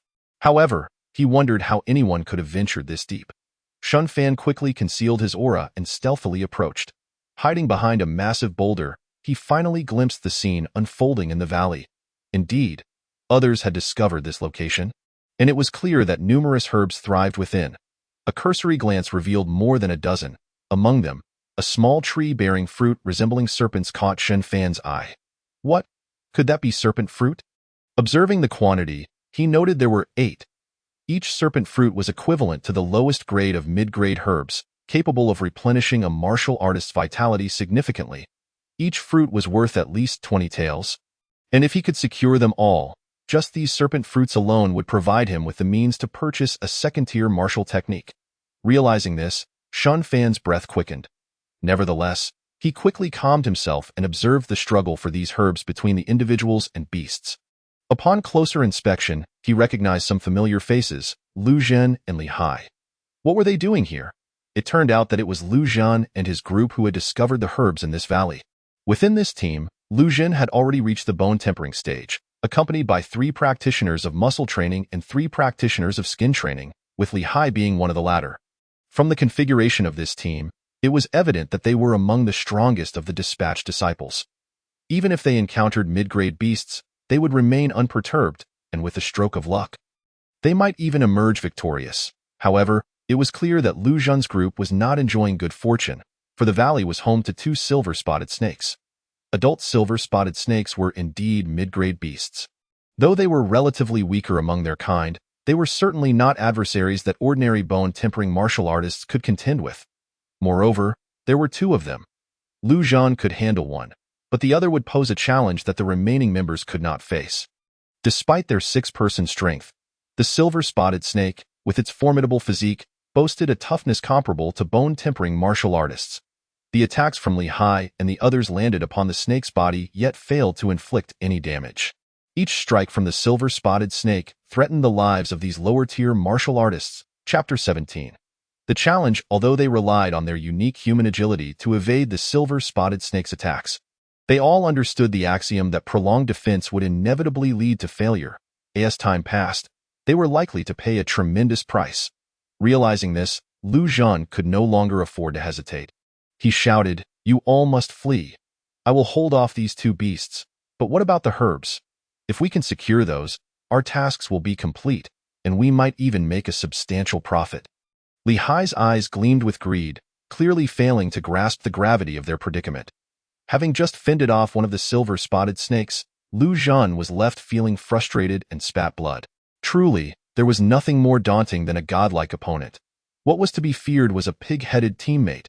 At this juncture, if they did not escape, once his stamina was depleted, they would only await death. What good would their tasks be then? Lu Zhen felt an unprecedented urge to curse. How could he have failed to recognize that Li Hai was such a fool? Regret washed over Lu Zhen for having accepted such a character into their ranks. He couldn't help but recall the image of a reliable figure. If it had been Shun Fan, he surely wouldn't have questioned my words. In Lu Zhen's memory, Shun Fan was a dutiful and obedient junior brother. Unlike this Li Hai, whose sharp tongue was impressive but whose actions were utterly ineffective. During the ambush on another silver-striped serpent, it was clear that Li Hai was the weakest link, having narrowly escaped death at the claws of the beast on multiple occasions. Yet, with a treacherous heart, he would huddle close to his teammates whenever danger loomed, relying on them to draw fire, thus prolonging his own survival. Such behavior undoubtedly infuriated the others. "You scoundrel! I've long found you displeasing. You still want herbs? How shameless can you be? Go die. I'm done. Brothers, let us retreat." With that, one disciple took the lead in fleeing, and the others quickly followed suit. Lu Zhen erupted in anger, momentarily fending off 2 silver-striped serpents. But he too was in a perilous situation. Li Hai, with no choice, had to escape as well, all the while grumbling, "This is all money. Why can't we just hold on a bit longer?" If Lu Zhen had heard Li Hai's incessant whining, already nursing an injury and looking pale, his expression would have darkened even further. Shun Fan hesitated for a moment, ultimately deciding to remain an observer. Although he possessed the capability to rescue these individuals, such an action would inevitably expose his own strength. As the saying goes, fame brings trouble. Once one acquires renown, a torrent of complications is bound to follow. The risk involved in saving others was simply too great to justify. After all, the bond between Shun Fan and these disciples was not yet profound, and even his ties to the Nyoemo Martial Hall were rather tenuous, given that he had spent over a year as a lowly apprentice before becoming a disciple. Receiving no special treatment from the hall, his current standing was the result of immense effort on his part. The relationship he shared with the Martial Hall was largely transactional, of course. He appreciated the guidance he had received, and when necessary, he would lend his support to the hall. As Shun Fan remained silent, several disciples were soon slaughtered, their wide-open eyes in their final moments revealing their profound unwillingness to accept their fate. Shun Fan observed this scene in silence, a flicker of regret passing through his mind, but it was swiftly extinguished. He needed to cultivate his own longevity martial arts, and entangling himself in karmic affairs was best avoided. For with increased karmic ties come more disputes, and once ensnared, one loses control over their own destiny. Though somewhat harsh and cold-blooded, in a world where human lives are as inconsequential as grass, maintaining a personal boundary and refraining from harming others is already commendable. As for the lofty ideals of saving the world and delivering countless people from peril, Shun Fan felt that such endeavors were beyond his capabilities. Unbidden, a sigh escaped Shun Fan's lips. Suddenly, the leader of the masked men turned sharply toward Shun Fan's south hiding place and called out loudly, "Who is it? Come out at once." Realizing this, Shun Fan felt a mix of self-deprecation and elation. It seemed that now was the time for him to act, and he must eradicate the root of the problem. Stealthily glancing at the few mangled corpses, Shun Fan emerged slowly, locking his gaze on the group before him. With a calm tone, he declared, "You are most unfortunate, for my mood is foul, and thus you shall meet your end." What did I just hear? Brother, is this lunatic speaking to us like that? The leader echoed, "You are the unfortunate one, kid." As a bone-refining martial artist, he held a certain confidence. "You don't look too old. You must have recently begun your training, right? Are you practicing skin or flesh techniques? It matters not. Since I have discovered you, prepare to die." Before the leader could finish his sentence and charge at Shun Fan, he suddenly felt a darkness enveloping him, only to see his own body remaining in place. Why was the world around him starting to spin? "Oh, so I am dead." In his final moments, this bone-refining leader comprehended what had transpired. He wished to warn his comrades, to flee from this malevolent presence, but alas, he was denied that opportunity. The moment his head fell to the ground, Shun Fan struck once more, his nimble hands moving with the grace of a butterfly flitting among flowers. In an instant, the heads of several men were severed, including that of the bone-refining martial artist. The thousand machine hands technique, renowned for its myriad transformations, certainly lived up to its reputation in this battle. Relying on his far superior vitality and formidable bone-refining attributes, Shun Fan effortlessly dispatched his foes. One cannot help but acknowledge that Shun Fan's strength had already surpassed his current level.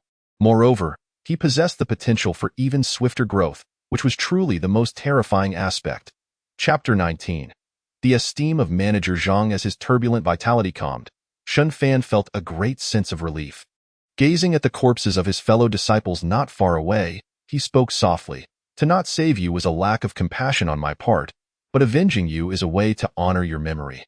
Just as he was about to adopt an air of nonchalance, he suddenly noticed a silver note protruding from the grasp of one of the burly men.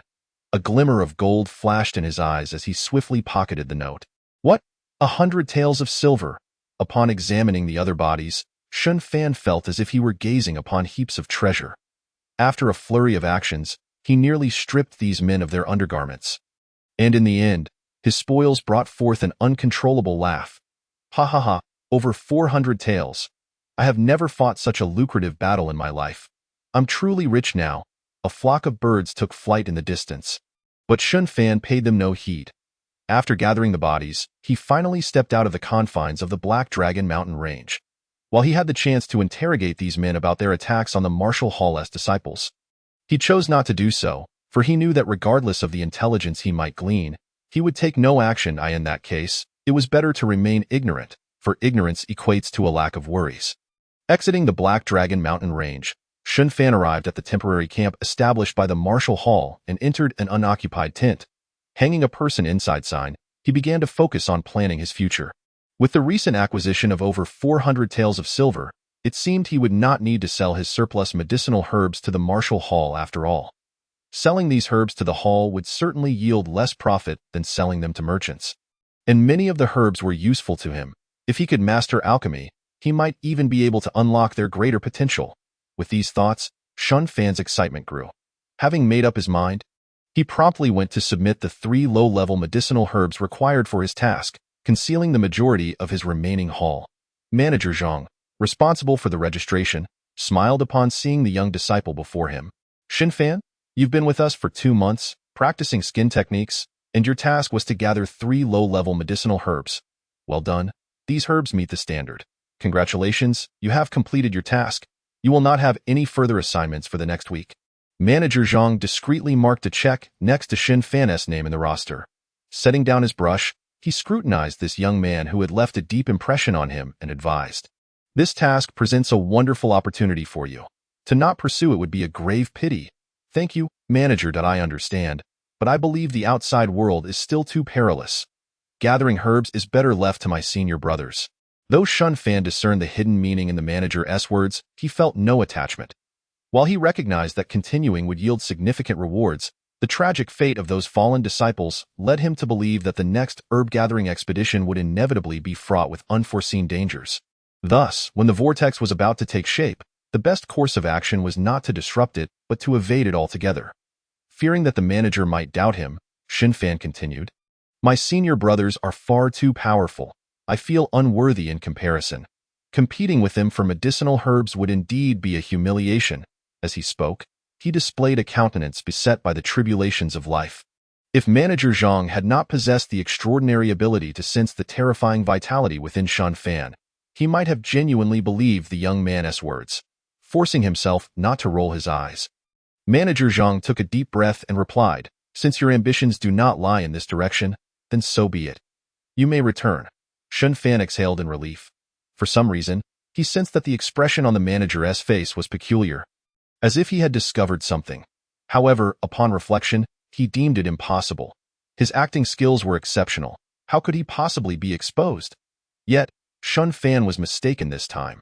His performance was indeed flawless, but he overlooked the fact that this was a world of extraordinary martial arts. The capabilities of martial artists were formidable, and Manager Zhang's ability to cultivate such perception was beyond Shun Fan's imagination, revealing the shallowness of his understanding. Just as Shun Fan was about to take his leave, he suddenly recalled something and respectfully inquired, "If I wish to learn the medical arts, might I ask how one should go about it?"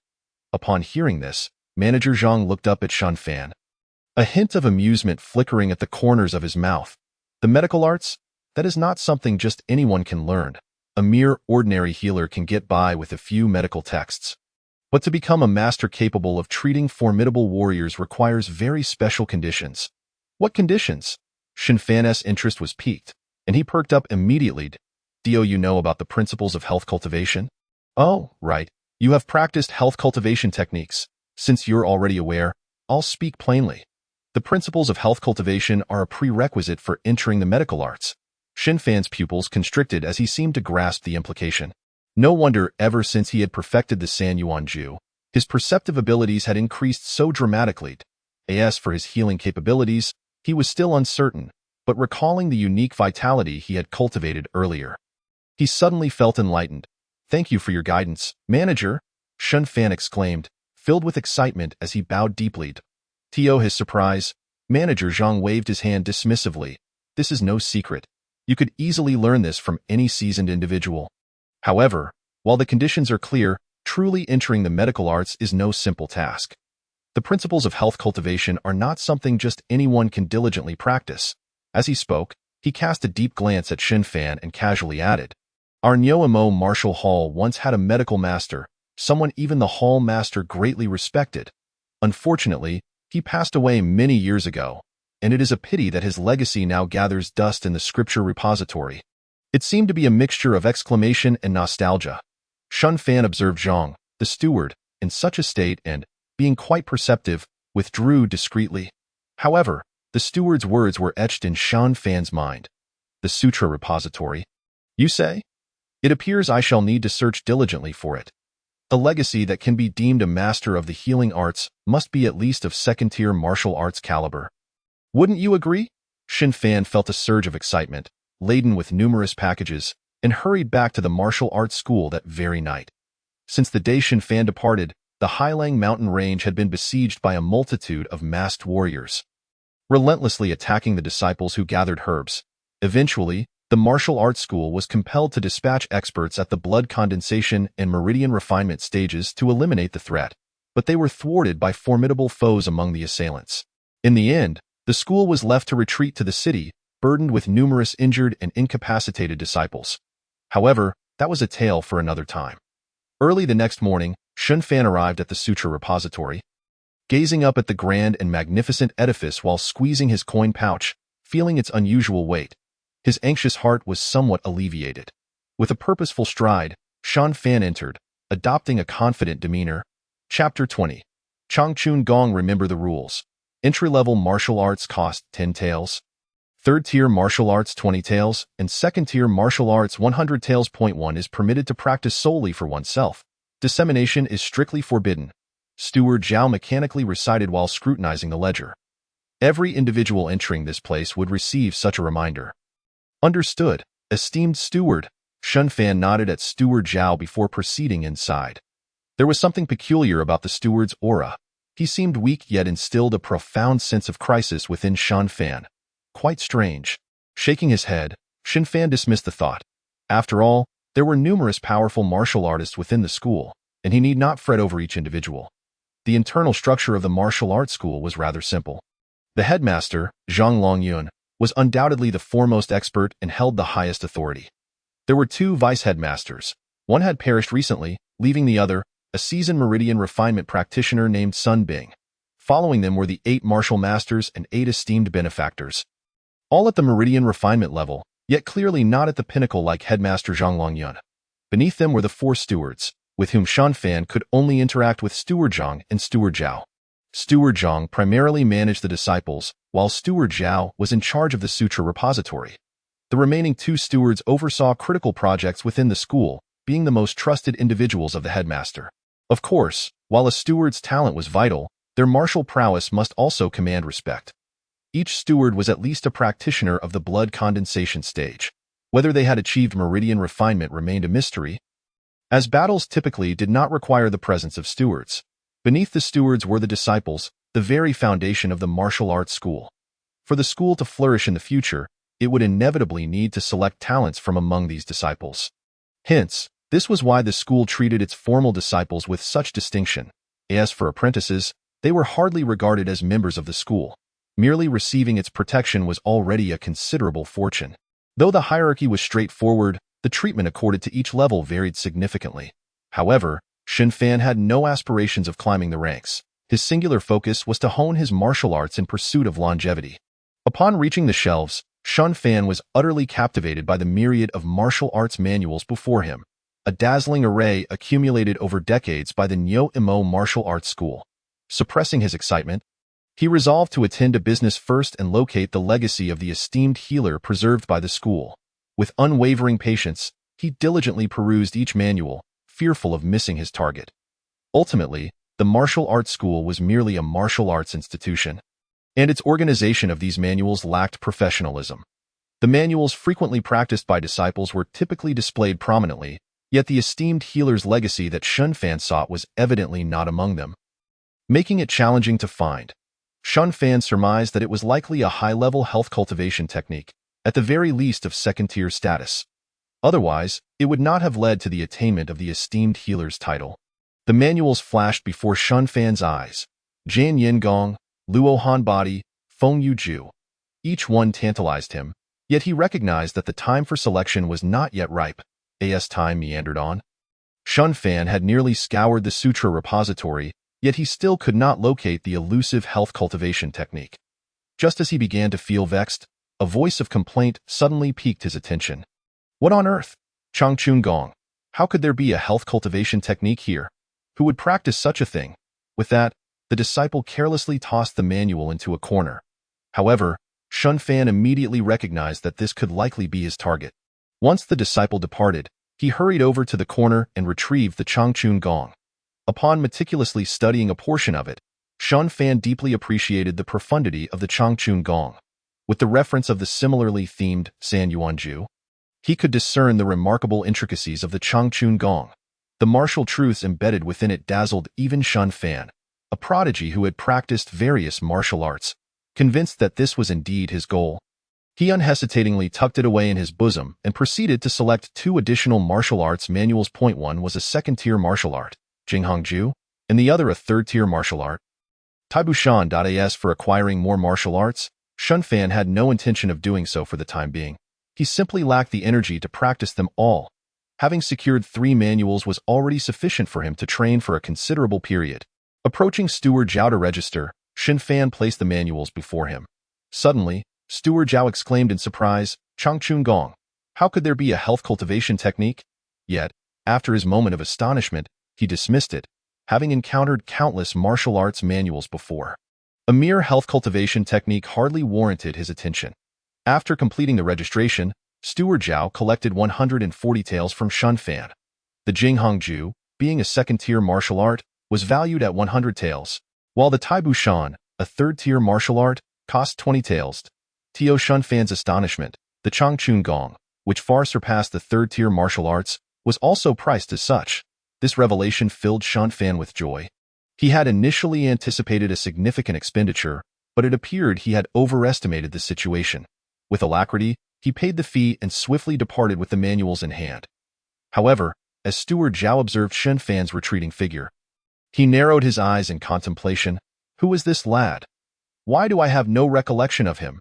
To produce such a sum of silver is rather peculiar, muttered Steward Zhao, a glimmer of insight flickering in his gaze. Shun Fan, through his financial prowess, once again attracted the attention of a steward, though whether this was a blessing or a curse remained to be seen. Yet, Shun Fan was oblivious to all of this. He plunged into his room, manuals in hand. In the week that followed, aside from mealtimes, he immersed himself in the study of those martial arts. The third-tier Tai Bushan was swiftly comprehended, and after a few practice sessions, he had grasped the fundamentals. The Jinghongju, being a second-tier technique, required 2 days for Shun Fan, already a martial arts prodigy, to barely enter its threshold. The remaining 5 days were devoted to practicing the Changchun Gong, a technique whose quality remained uncertain. Despite investing considerable time, Shun Fan felt as though he were still a step away from mastering it. Now, Shun Fan's attribute panel displayed some changes. Host: Shun Fan talent, 22, martial arts prodigy, lifespan, 160 martial arts, Man Yo Fist, great accomplishment. Zhan He Jin, great accomplishment. San Yuan Ju, great accomplishment. Yuan Ji Shu, minor accomplishment.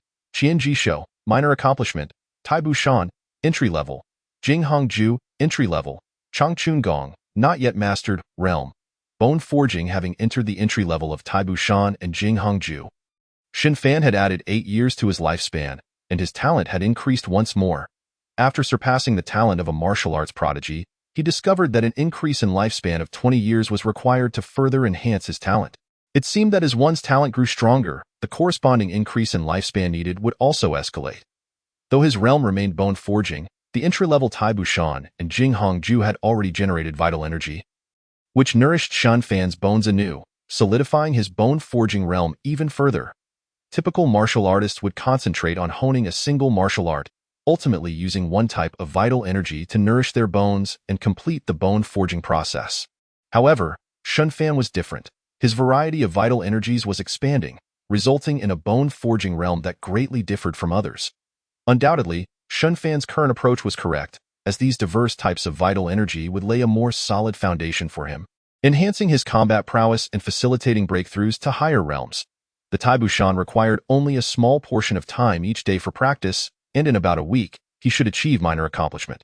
The Jinghongju was slightly more challenging, but half a month should suffice. However, the Changchun Gong perpetually left him with an elusive feeling. No matter how he practiced, it seemed he could not quite grasp its essence. This was indeed perplexing. Shun Fan found himself in a state of vexation. He had never anticipated that the cultivation method he had painstakingly acquired would prove unattainable, which left him somewhat exasperated. However, he took solace in the fact that he still possessed other martial arts to refine. Upon this realization, a slight alleviation of his countenance ensued. Chapter 21. conflict since he could not practice the Changchun Gong. Xin Fan devoted all his energy to the other martial arts at his disposal. The Qianji hand also required mastery, while he had resolved to temporarily set aside the lesser techniques. Having already achieved a significant level of proficiency, he understood that further breakthroughs could not merely be attained through relentless training. They demanded fortune and insight. Regardless of the martial arts rank, true perfection could only be attained through the comprehension of its essence. Yet it was evident that Xin Fan was not yet capable of such feats. Thus, he chose to let them go. In the following days, Xin Fan immersed himself in these three martial disciplines, reveling in the near-daily transformations and perceiving his own progress. If only there were a clear display of proficiency or a progress bar, it would grant me a sense of reassurance, Xin Fan mused. Yet he recognized that possessing a panel to enhance his attributes and longevity was already a stroke of good fortune.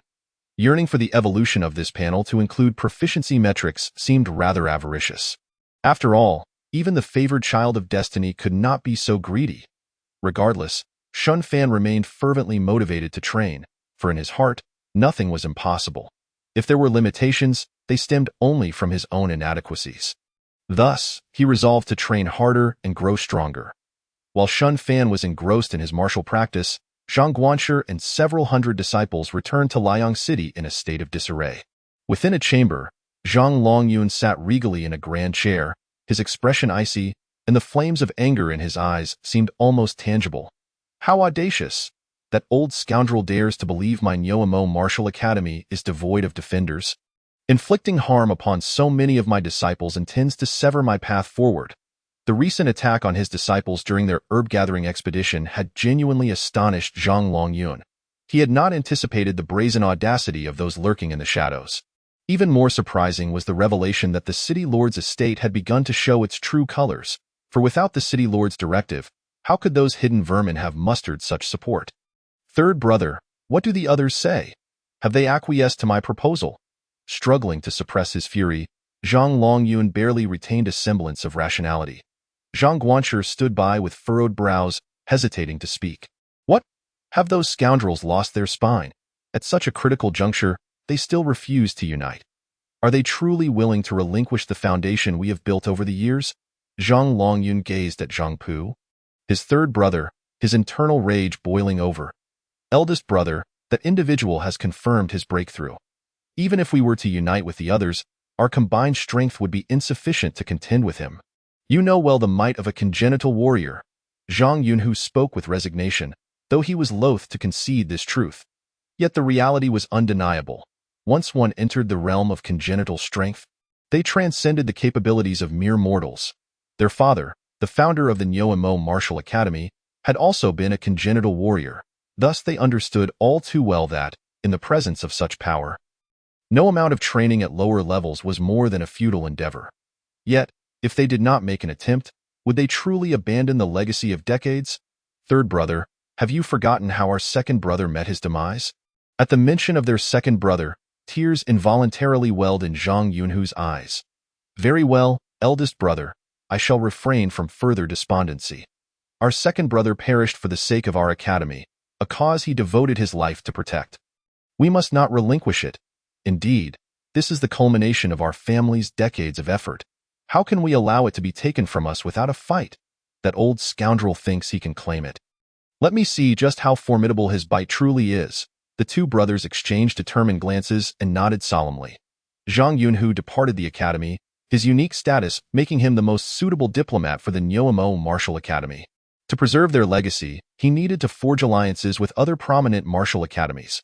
Otherwise, they stood no chance against the fully powered City Lord's estate. However, since the Nyoamo Martial Academy's retreat, Liang City had descended into an eerie chaos. The four dominant martial academies, each occupying a corner of the city, began to witness frequent provocations from small factions challenging their authority. Whenever the academies attempted to eradicate these troublemakers, the latter had already vanished, leaving no trace behind. Meanwhile, the central district governed by the City Lord's estate remained increasingly tranquil, starkly contrasting the turmoil in other areas. Consequently, the thoughts of the common folk and merchants began to shift, with many considering relocating to the central district, provided, of course, that the four major academies could not resolve the issues at hand. As time flowed on, the situation in Liang City grew increasingly fraught, with conflicts among martial artists escalating in intensity. In the downpour, several masked warriors brandished long blades, pursuing a group of fleeing disciples from the academy. Ha ha ha, brothers, chase them down. Let's see what distinguishes these so-called prodigious disciples of the academy. Right away, big brother, charge. Soon, cries of agony and furious shouts erupted, only to swiftly subside, indicating that one side had been decisively vanquished. The last figures emerging from the fray were the masked assailants wielding deadly weapons. Under the relentless rain, the crimson stains upon the ground were quickly washed away, leaving only the howling winds that seemed to echo their unwillingness to relent. The masked assailants soon vanished into the streets, either seeking refuge or heading to their next location to unleash further carnage. On this day, Liang City transformed into a battlefield, with countless martial artists clashing fiercely, though most were below the foundational level. The destruction they wrought was nonetheless staggering. A considerable number of innocent civilians perished in the chaos, yet their lives mattered little to anyone, save for their loved ones. At the city lord's estate, the shrewd manager Qian was strategizing with several formidable warriors to devise their next steps, preparing to further deplete the living force of the four major academies, particularly targeting the Nyoamo Martial Academy. My brothers have worked tirelessly these past days, and some have even suffered casualties. The city lord is deeply pained by this, he proclaimed. Thus, we shall double the compensation for these individuals, and additionally grant them a quota. Should their descendants or kin possess martial talent, they may join the city lord's estate without testing. Wise manager, we shall undoubtedly serve the city lord's estate with our lives. The academy's disciples immediately expressed their gratitude. Then, Qian shifted the conversation, stating, however, this is not of paramount importance. What I require is a visible decline in the martial academy's power. Merely depleting their disciples is insufficient.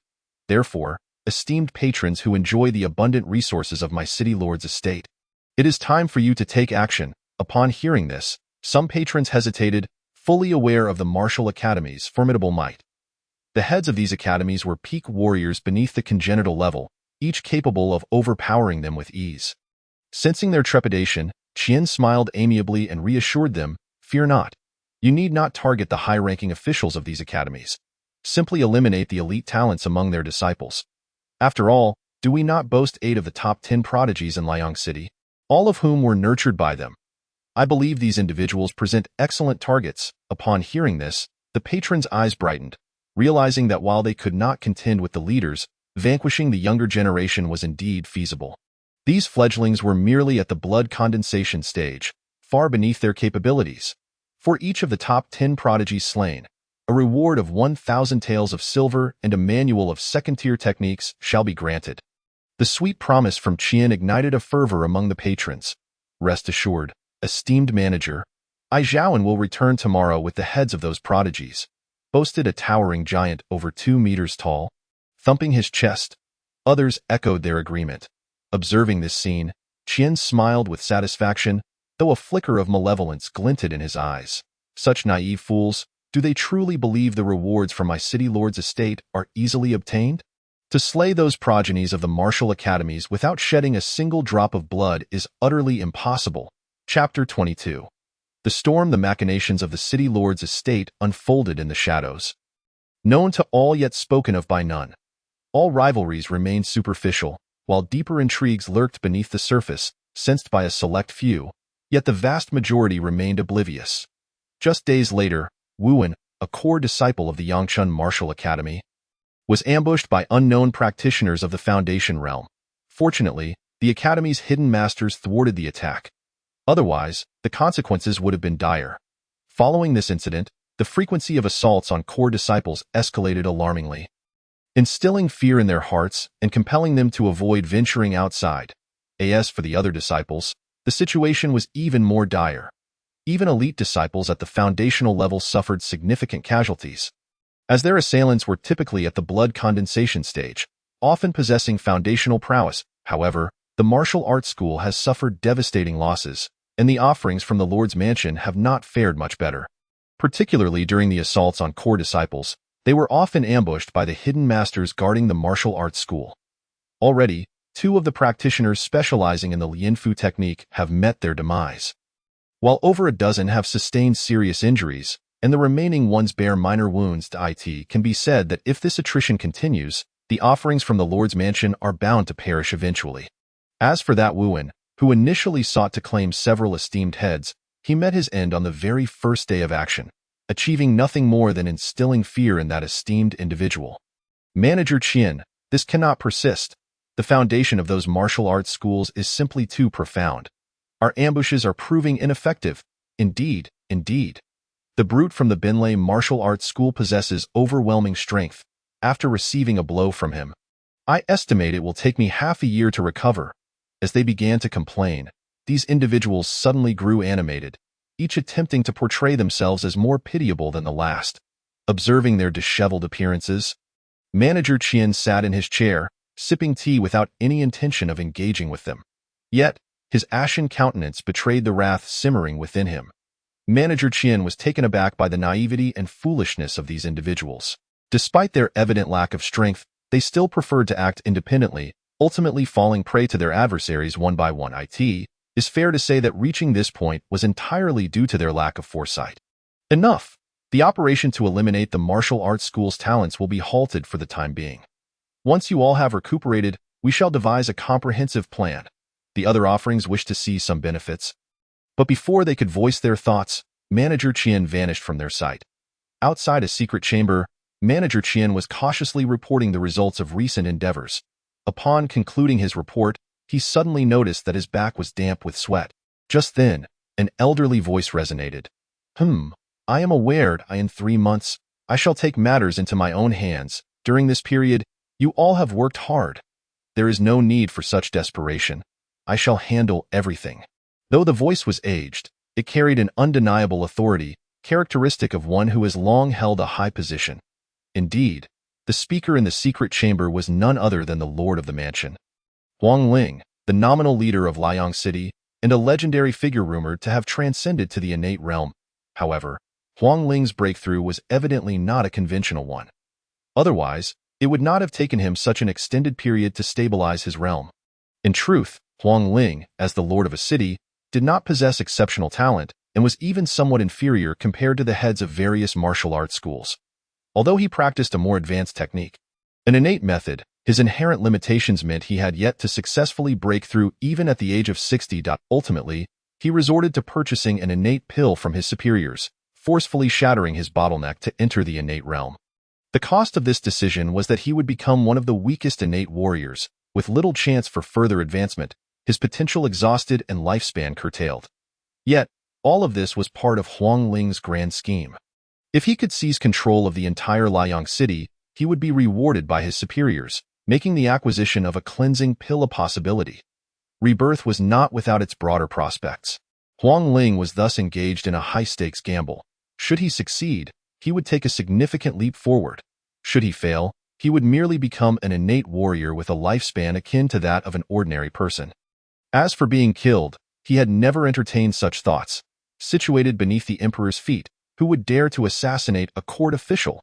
Decades prior, when the 4 innate masters arrived in Liang City, they did not dare to press him too hard.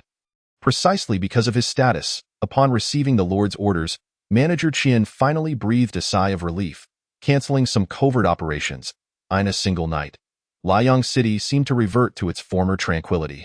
However, perceptive individuals began to sense something amiss and sought various means to flee the city. Yet, none of this pertained to Xin Fan, who was diligently practicing within the martial arts school. Regardless of the chaos outside, it did not affect him in the slightest. The assassination of elite disciples and the ambush of core disciples held no relevance to him, an entry-level disciple, in the eyes of the majority.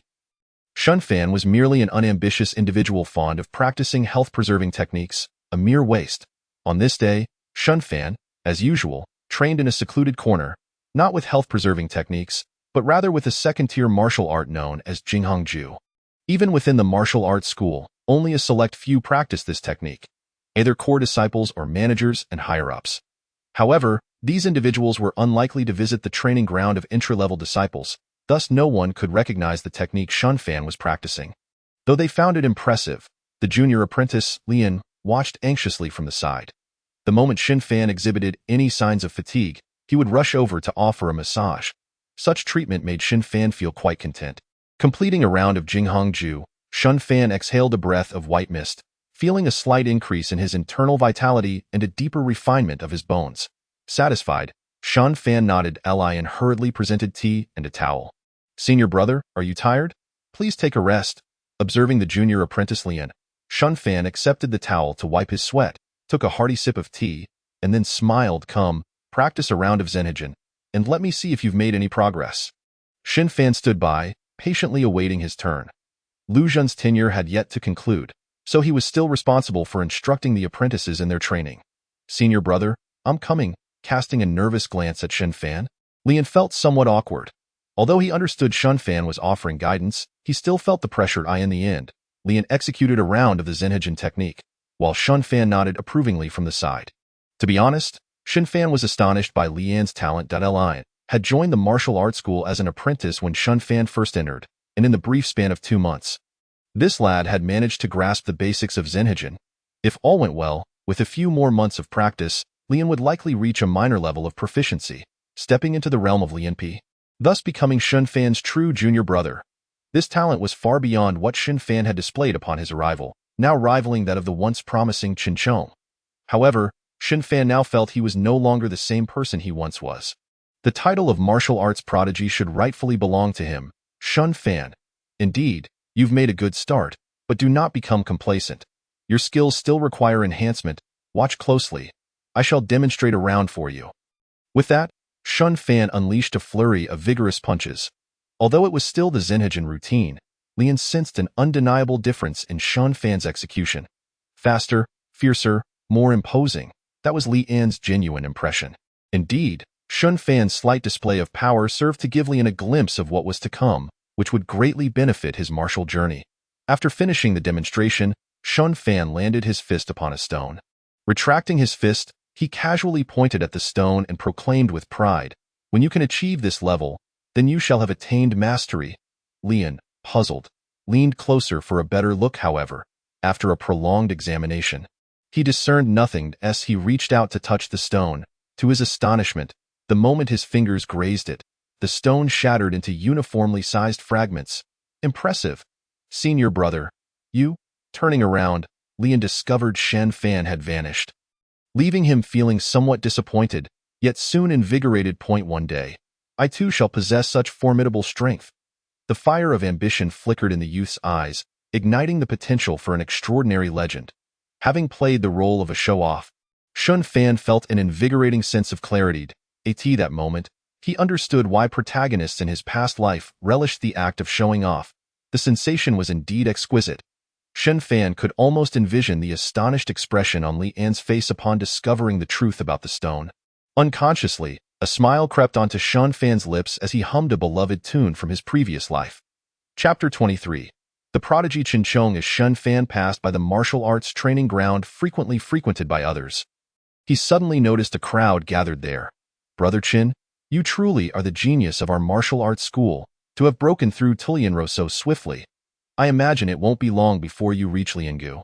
"Indeed, Brother Qin has surpassed us in just a few months. The gap will likely widen even further. Do you think Brother Qin has the potential to become the next Liang prodigy?" "Hiss, now that you mention it, it does seem possible. Brother Qin is only 20 years old, right?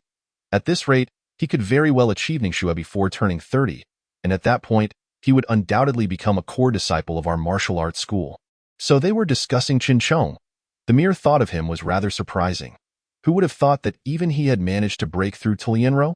Here I am, still at Liangu. This simply won't do. My cultivation speed seems to have slowed recently, Xin Fan muttered to himself, his previously leisurely pace hastening once more. Had anyone overheard Xin Fan's remarks, they would undoubtedly have felt an urge to silence him. After years of arduous effort, others might finally attain the level of bone tempering. Yet he, in a mere span of 6 months, has reached such heights and remains unsatisfied, which is utterly infuriating. Moreover, the exceptionally gifted Xin Fan adopts a demeanor of indifference as if he were to linger until the end of time, leaving one at a loss for words. Within the confines of the Bull Demon Martial Arts School, the name of the prodigy Qin Chong has grown ever more illustrious, with nearly all disciples aware that he has achieved the milestone of flesh tempering in less than a year. As his reputation burgeoned, it even attracted the attention of higher-ups within the martial arts community. The director, Zhang Longyun, personally visited Chen Chong to offer his congratulations and presented him with a wealth of training resources, including substantial monetary gifts. Chen Chong's meteoric rise has instilled fresh hope among the disciples of the martial arts school, casting a glimmer of light upon their previously shadowed existence. Consequently, a joyous atmosphere pervades the school, manifesting on the faces of nearly every individual. However, not everyone shares in this elation. In the dead of night, a furtive figure stealthily exited the martial arts school. After traversing several streets, he inserted a note into the crevice of a stone wall before hastily departing. The following day, a beggar arrived at the location, discreetly retrieved the note, and delivered it to the financial officer at the Lord's Manor. Upon reading the contents of the note, the officer's expression remained unchanged. "Gather Wang Lao and the others. I have instructions to impart." The servants promptly relayed the message, and soon, those skilled in flesh tempering, including Wang Lao, convened in the hall. "Ladies and gentlemen, I can assure you, our Lord will soon emerge from seclusion, and when he does, these martial arts schools shall be uprooted," he declared. However, to ensure we do not overlook any significant targets, particularly those seeds nurtured by the schools, I would like you to review this list. As he spoke, the officer handed over a document containing the names of dozens, prominently featuring Chen Chong among them. In fact, the list included all martial artists under 30 who had either achieved bone tempering or were likely to do so. "Are you suggesting we eliminate them all?" Wang Lao inquired cautiously. "To eradicate them all may prove challenging, but we can certainly dispose of a portion." The officer's intent was clear, and Wang Lao replied confidently, "Rest assured, those without powerful guardians will not survive beyond 3 days." Those skilled in coordinated attacks had previously hunted down martial artists of flesh tempering, so targeting a few juniors would be child's play. "Worry not. We have already gathered intelligence on those who possess guardians. You may handle the rest as you see fit." The officer's nonchalant tone sealed the fates of these martial artists. Wang Lao and his companions swiftly set to work. As they were not local flesh tempering practitioners and thus difficult to identify, which was precisely why the officer had entrusted them with this task. That night, a cloaked figure stealthily infiltrated the Bull Demon martial arts school. This individual was none other than Zhang San, one of the flesh-tempering martial artists from earlier. Zhang San, proficient in agility, was the fastest among the group and thus assigned the most targets. To his surprise, the first name on his list was none other than Chen Chong. "Chen Chong, is it? Just 20 years old, and having mastered flesh tempering in under a year. Truly a genius. But I wonder how hard a genius's head is and if it can withstand my crushing blow." Zhang San sneered, harboring a deep-seated disdain for prodigies, as the prospect of personally slaying an unripe genius thrilled him immensely. Following the intelligence he received, Zhang San soon arrived at the apprentices' quarters of the school. Quickly spotting a figure at the designated spot, "Are you the one sent by the Lord's Manor? Lead the way. I intend to slay all those young pups today." The figure hesitated momentarily but quickly regained composure, suppressing any retort to Zhang San's tone. Following the traitor, Zhang San roamed freely within the school, alerting no one, and under the moonlight, he discerned the figure's features. If Shan Fan had been present, he would have recognized this traitor as Zhou Yang, the very apprentice who had once sought to humiliate him. "Do you have confidence in eliminating the school's prodigy?" Zhou Yang cautiously probed. "Humph. I am a flesh-tempering martial artist. Who here, aside from your director, poses a challenge to me?" Zhang San boasted, completely oblivious to the reality of the situation. Zhou Yang, however, understood that flesh-tempering practitioners represented the pinnacle of strength within the school. At that moment, Zhou Yang abruptly halted and humbly knelt, saying, "Might I request your assistance in eliminating someone after the task is completed? I shall undoubtedly exert my utmost to aid you. Are you deluded enough to believe you have the standing to negotiate?" Zhang San retorted, seizing Zhou Yang by the throat. "What gives you the right to make demands? A mere apprentice remains a dog, even if under the Lord's Manor." Zhou Yang's face reddened as he struggled for breath, nearly suffocating. Upon witnessing this, Zhang San loosened his grip slightly.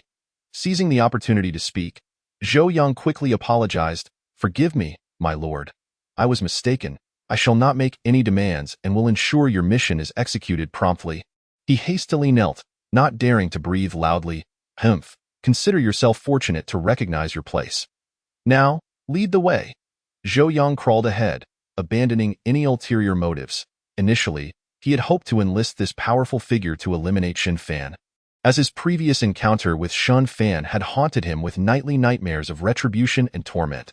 For days, he had lived in fear, driven to madness by this torment. Aware that he could not confront Xin Fan within the school, he chose betrayal, attempting to leverage the Lord's Manor's influence to vanquish his adversary. Yet, it was clear that his machinations would once again end in failure, for no one regarded him with respect. Despite his efforts to relay information to the Lord's Manor, in the eyes of seasoned warriors, a traitor like Zhou Yang was the lowest of the low, and thus, even the simplest tasks would never warrant their assistance.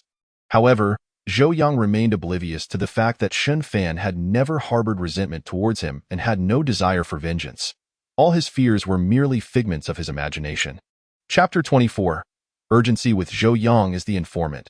Zhang San swiftly located Qian Chang's quarters.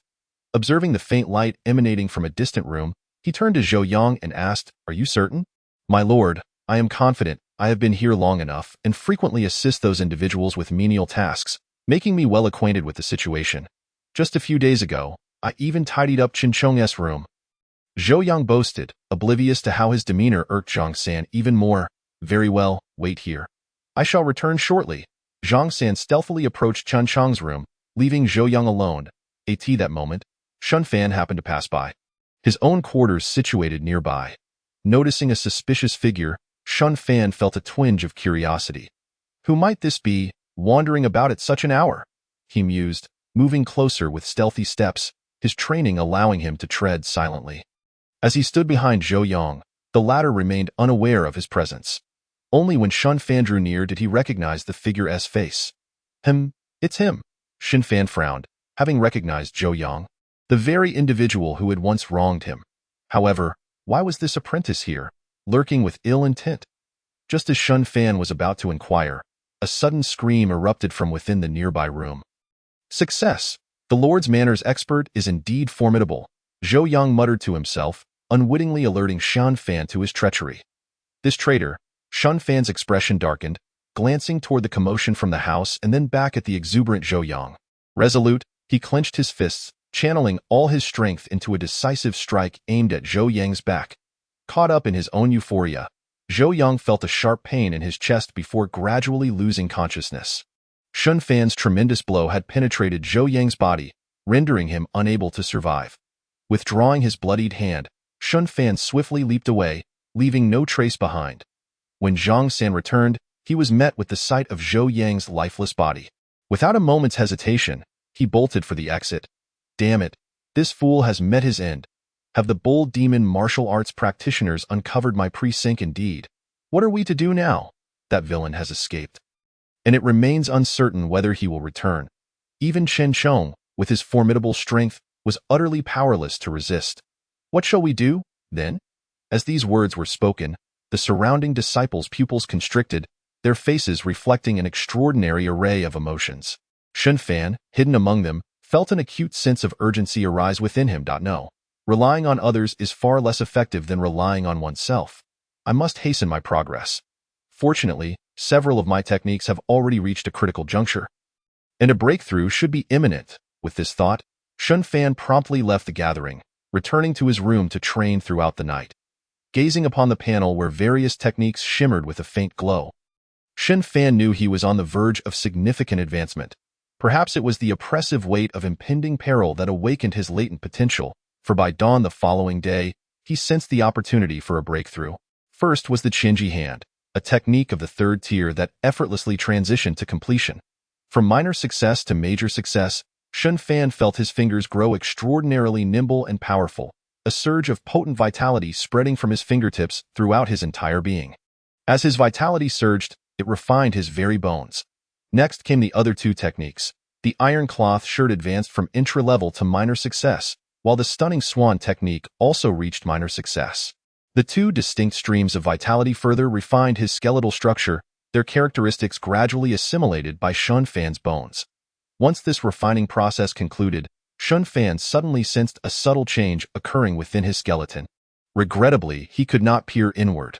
Otherwise, he would have witnessed a faint luminescence adorning his bones, impurities within them evaporating under the might of his vitality, their color fading until they resembled exquisite white jade, translucent and radiant. His body felt different, yet he could not pinpoint how. The lightness he experienced was undeniably pleasant. Pulling up the panel, Shun Fan smiled. Host.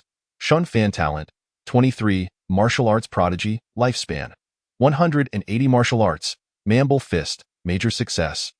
True Harmony Force, major success. 3 Yuan Technique, major success. Ape Strike Technique, major success. Chinji Hand, major success. Iron Cloth Shirt, minor success. Stunning Swan Technique, minor success. Changchun Skill, not yet started. Realm. Bone Forging with the breakthroughs of the 3rd tier Chinji Hand and Iron Cloth Shirt. Alongside the 2nd tier Stunning Swan Technique, Shun Fan's lifespan increased by an additional 20 years, and his talent saw a slight enhancement. His cultivation speed surged anew. Although he remained at the Bone Forging realm, Shun Fan felt he could easily contend with 10 of his previous opponents. As for whether he could face a blood condensation expert, he remained uncertain. Nevertheless, there was no cause for concern. He sensed that his bone forging journey was nearing its conclusion and could faintly perceive the power of the next tier. The vitality stored within his bones continued to surge, yearning to be unleashed, enabling him to externalize his vitality and achieve blood condensation. However, during this period, he resolved not to divert his focus toward other techniques, but to diligently practice the Stunning Swan technique. Once he attained blood condensation, he would seek out superior martial arts. Shun Fan made plans for the days ahead. He could swiftly master lower-tier techniques and reach major success without much delay. Yet, the benefits derived from such advancements were minimal, as the improvements from breaking through lower-tier techniques had become negligible. This recent breakthrough demonstrated that the enhancements from 3rd-tier techniques paled in comparison to those from 2nd-tier techniques. Even when achieving major success, Shun Fan speculated that, in the later stages, the disparities between different tiers of techniques would grow increasingly pronounced, yielding vastly different enhancements, at least, when investing the same amount of time in cultivation. Higher-tier techniques proved far more advantageous than their lower-tier counterparts. Lost in thought, Shun Fan suddenly sensed someone approaching his room, prompting him to quickly calm the surging vitality within him. Utilizing the 3 Yuan technique, he effortlessly concealed his aura. This health-preserving technique continued to bestow upon him delightful surprises. "Is Shun Fan there?" A disciple called from outside the door. "Yes, what is it?" "Junior Brother Shen, Manager Zhang has something to discuss. He is gathering everyone." "Understood. I shall be there shortly." "All right, I shall not disturb you further." The footsteps outside gradually faded. Shun Fan stood to the side, contemplating carefully, before ultimately shaking his head and deciding to investigate. Chapter 25. Alliance. As Shun Fan walked along the path, he scrutinized everyone around him. Following the events of the previous night, a trace of sorrow lingered on the faces of his fellow disciples. However, Shun Fan was not merely observing their expressions. He was acutely attuned to their vitality. Although each person appeared feeble in his eyes, he remained cautious, wary of the possibility that a hidden assassin lurked among them. Having caught one traitor, Shun Fan now found it difficult to trust anyone within the martial arts academy. After all, at this critical juncture, anyone could betray him. Fortunately, as he moved through the crowd, he detected no anomalies, leading him to conclude that the disciples of the academy were indeed weak enough to inspire confidence. This realization brought a sigh of relief, though he remained unaware that his thoughts could inadvertently harm the fragile hearts of many. As the assembly gradually gathered, Shun Fan drew closer to the front, specifically toward Manager Zhang, aware that he too was a formidable martial artist, typically at the blood condensation realm. Thus, he sought to gauge whether he could sense a hint of threat from Manager Zhang.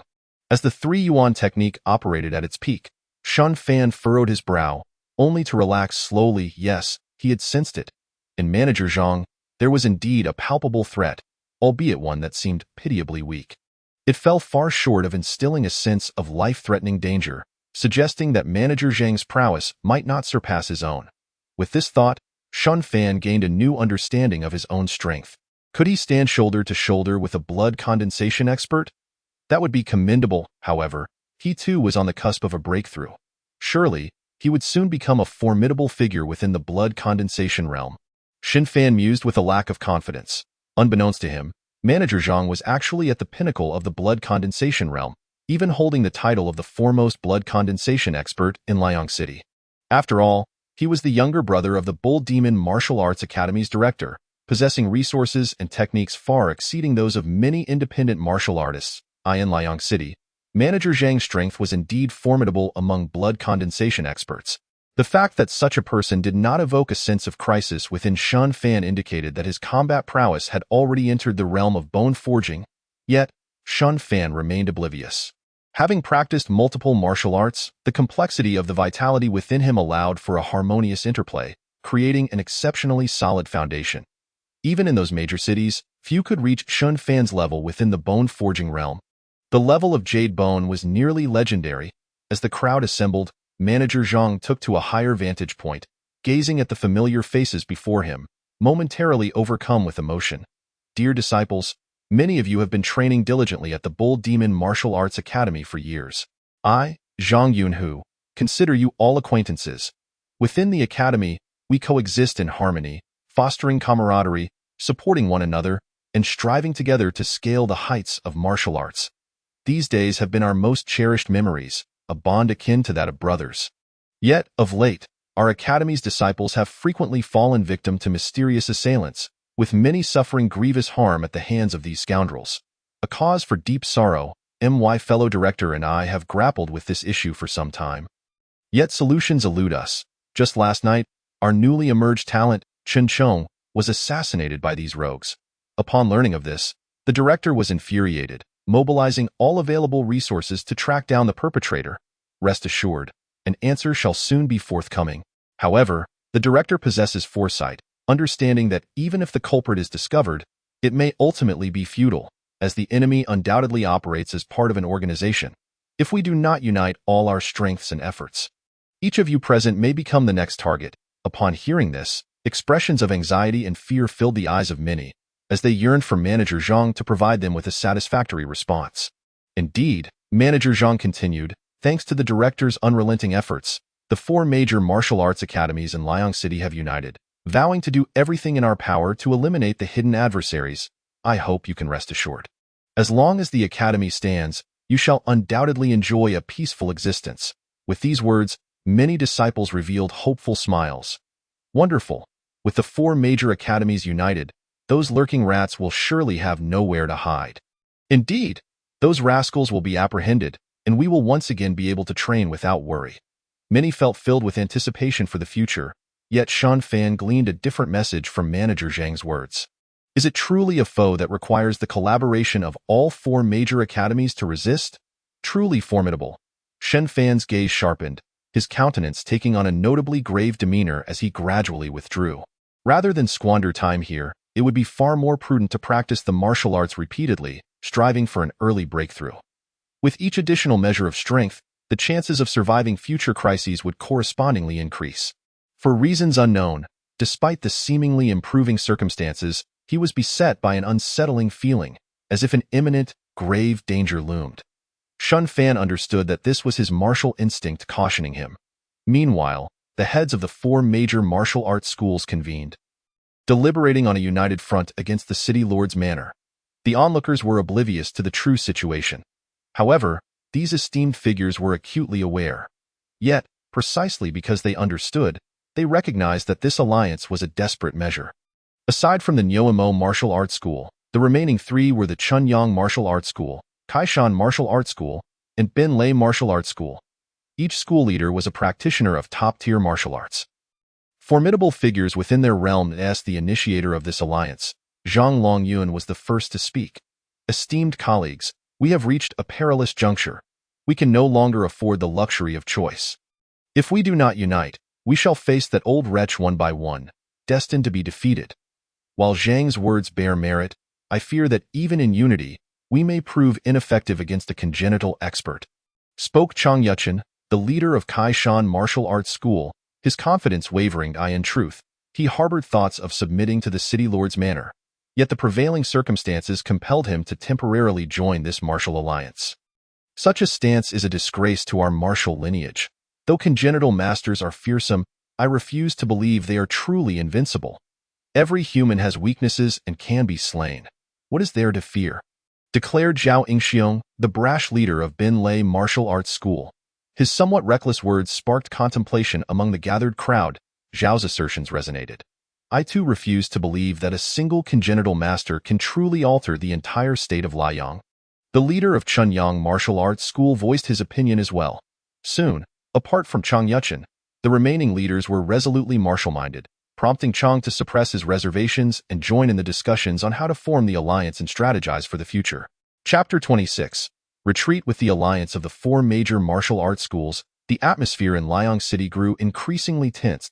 On the second day following the announcement of their union, the four leaders, accompanied by their elite, arrived at the city lord's manor.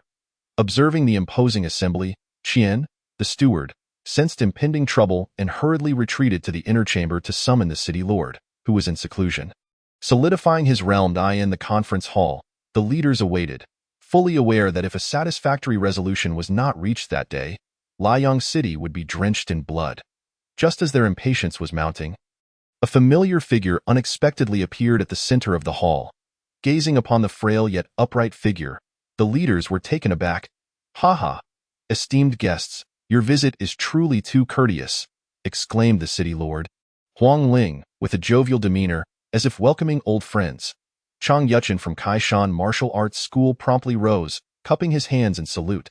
"I apologize for this sudden visit, and I hope the city lord will show mercy." His words cast an exceptionally grim pall over the assembly, as it was evident he regarded them as subordinates of Huang Ling. Such an initial display of weakness undoubtedly complicated the upcoming negotiations. Yet, there was no choice. The arrow was already nocked, and it had to be released. Zhang Yunlong and others exchanged glances filled with ulterior motives, then spoke bluntly. "City Lord, today we have come. Let us lay all our cards on the table. We are not fools and certain matters must be brought to light." Zhao Yingxiong, known for his fiery temper, was even more direct. "Let us see what you have. Let us engage in open conflict. If we lose, you may deal with us as you wish. Indeed, the prosperity of Liang City rests upon us.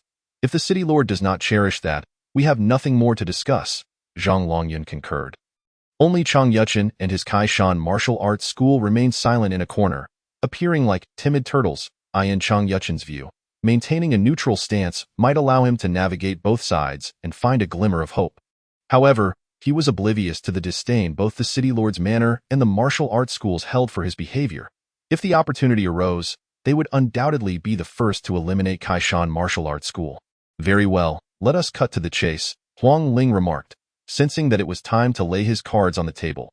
If negotiations failed, a confrontation would ensue. If they succeeded, a state of mutual peace would prevail. "I am aware of the events of recent days, and my sole aim is for Liang City to have but one voice, mine. Who is in favor? Who is against?"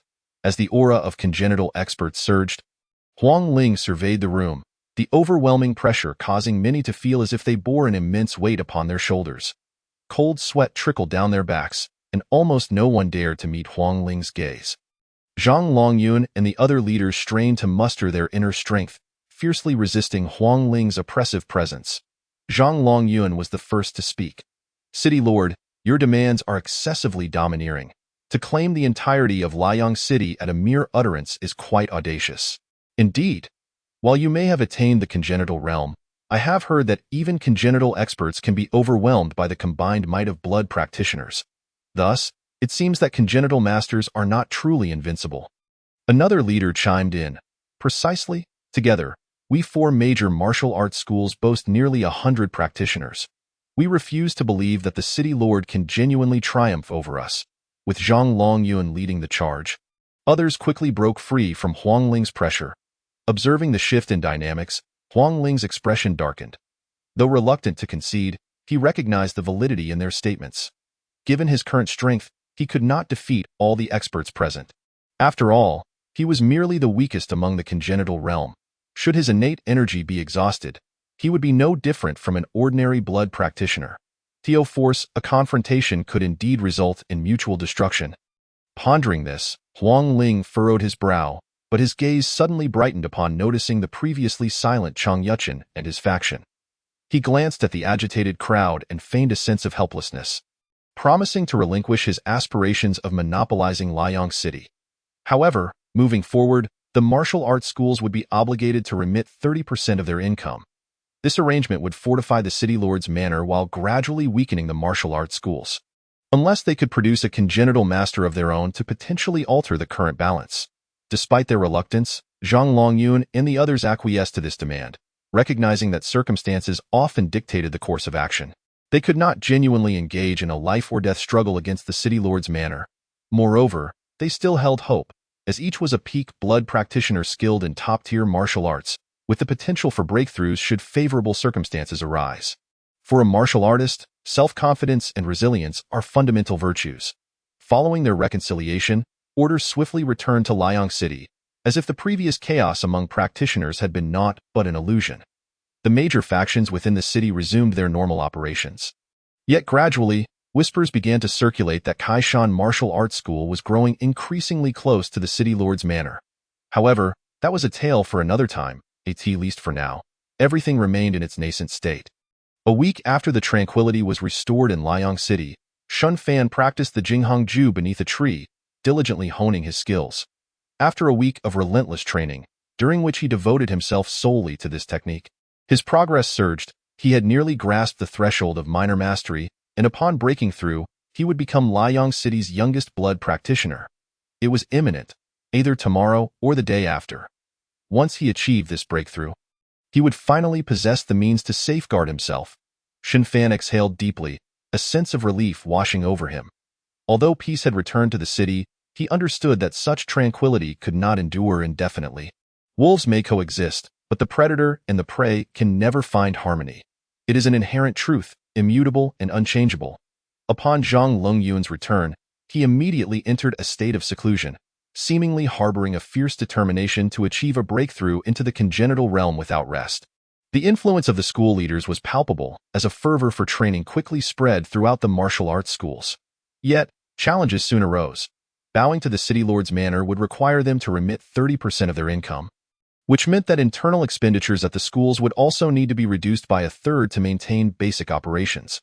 Consequently, the disciples' allowances plummeted. Previously, each disciple could effortlessly receive several taels of silver monthly and enjoy nourishing medicinal meals daily. However, with the decline in school revenues, the medicinal meals vanished, and the monthly stipends dwindled. If disciples wished to purchase martial arts manuals or enhance their training speed, they would need to seek employment to earn their keep. This posed a significant blow to many, yet Shun Fan was unaffected, as he still possessed several hundred taels in savings. As for the medicinal meals, truth be told, since his breakthrough to bone tempering, their efficacy had become negligible. Only more potent elixirs could truly accelerate his cultivation speed. Chapter 27. Half a year with ample funds at his disposal, Shun Fan no longer needed to venture out to earn a living. In this stable environment, he was free from the worries of conflict. Thus, he devoted himself to martial arts practice within the dojo. The Jinghong technique swiftly reached the pinnacle of mastery, and his realm advanced to the blood condensation stage. With the ability to project his vital energy, his means of attack were significantly enhanced. Subsequently, Shun Fan invested all his silver in the acquisition of martial arts manuals from the dojo. He no longer found the entry-level texts appealing. Even the least impressive were of third-rate quality, and he procured 2 volumes of second-rate techniques. Due to the dojo's lackluster income and the need to attract disciples, the prices of the manuals were halved, allowing Shun Fan to acquire double the materials for the same expenditure. After spending 200 taels of silver, he acquired 2 second-rate techniques and 10 third-rate manuals, leaving him with only a few dozen taels for emergencies. Thus, Shun Fan immersed himself in the vast ocean of martial arts, diligently training day after day. Accompanying him, Lian successfully stepped into the skin training stage 2 months after Shun Fan's breakthrough, becoming his true junior brother. Shun Fan was quite attentive to this younger brother, never withholding knowledge in his teachings. The two shared meals, rested, and practiced together, their bond growing stronger as if they had become genuine siblings. Yet, only Lian understood that he was unworthy of being Shun Fan's brother, perpetually striving to keep pace with him, exerting every effort only to witness Shun Fan moving ever further away. Shun Fan was the idol he would pursue for a lifetime. Unbeknownst to Shun Fan, he regarded Lian as a friend but could not fully comprehend his thoughts. Most of the time, Shun Fan was absorbed in his own world. Day after day, half a year passed in the blink of an eye, and Shun Fan finally mastered all the martial arts manuals he had in hand. When he examined his attribute panel, he found it remarkably splendid. Host.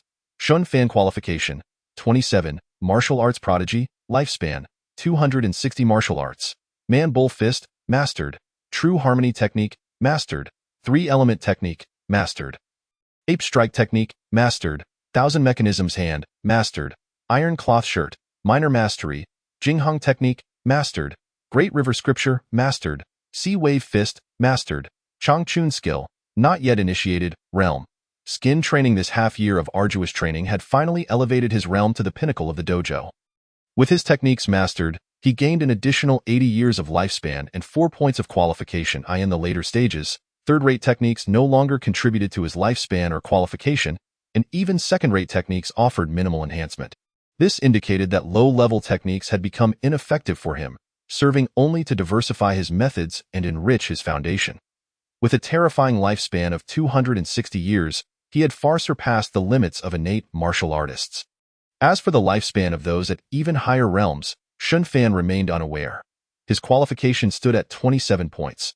Although still classified as a martial arts prodigy, Shun Fan understood that this qualification was at least 5 times that of a 20-point qualification. The further he progressed, the more terrifying each additional point of qualification became. However, he realized that he had essentially reached the dojo's limits. If he wished to continue advancing, he needed to leave the dojo in search of superior techniques. Though the dojo master likely possessed first-rate techniques, Shun Fan had no intention of resorting to coercive means.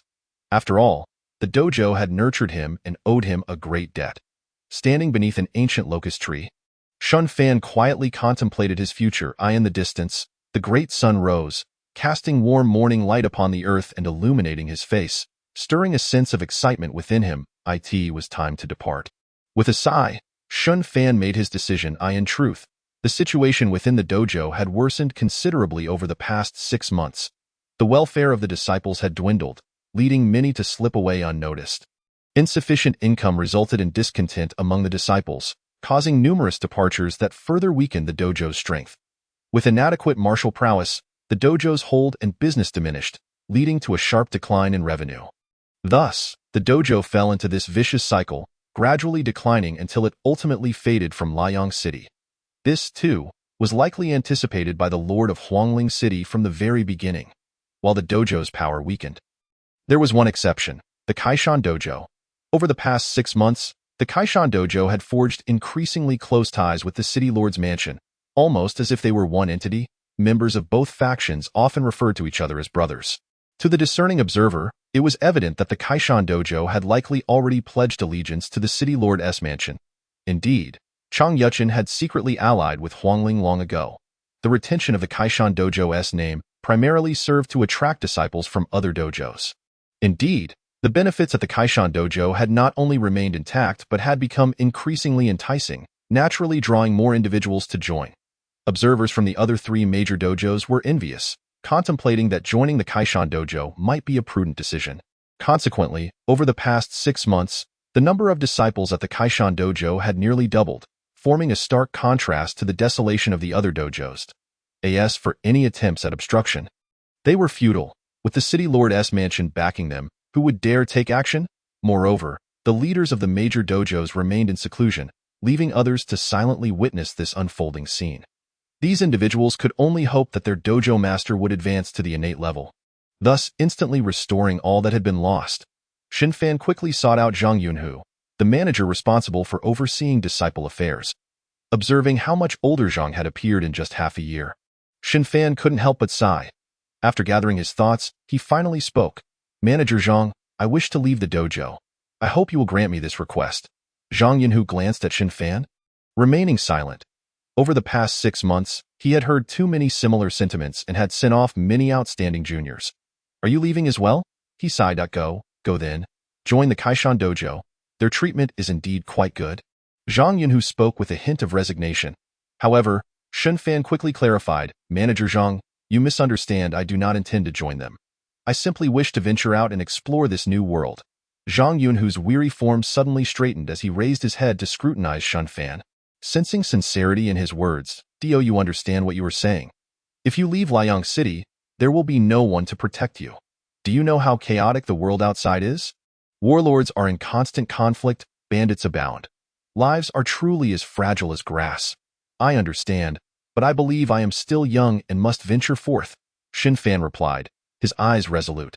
Upon witnessing Shen Fan's determination, Zhang Yunhu felt an instinctive sense that this young man would undoubtedly soar to great heights once he stepped outside. Over the past 6 months, Zhang Yunhu had been entangled in trivial matters. Unable to attend to this once promising disciple, looking at Shen Fan, he felt an inexplicable sense of aging. Very well then, if you must go, then go. Here, take this bottle of vitality pills as a gift from the dojo. May your martial path flourish. Zhang Yunhu chose to support him, vaguely sensing that this disciple's strength had already reached the bone refinement stage. He had likely attained the pinnacle by now. In that case, he indeed possessed the capability to venture forth. Gifting him this bottle of vitality pills should facilitate a quicker breakthrough to the blood condensation stage. This was the final gesture he could offer. Shen Fan hesitated for a moment but ultimately accepted the bottle of pills. For reasons unknown, he felt a familiar warmth of kinship emanating from Manager Zhang. With a small bundle on his back, Shen Fan cast a final glance at the great door behind him before resolutely departing. Chapter 28. Ambush. Liang City is situated in the northwest of Lanzhou, encircled by mountains. To be frank, Liang City is essentially a mountain town. Outsiders find it difficult to enter, and those within find it equally challenging to leave.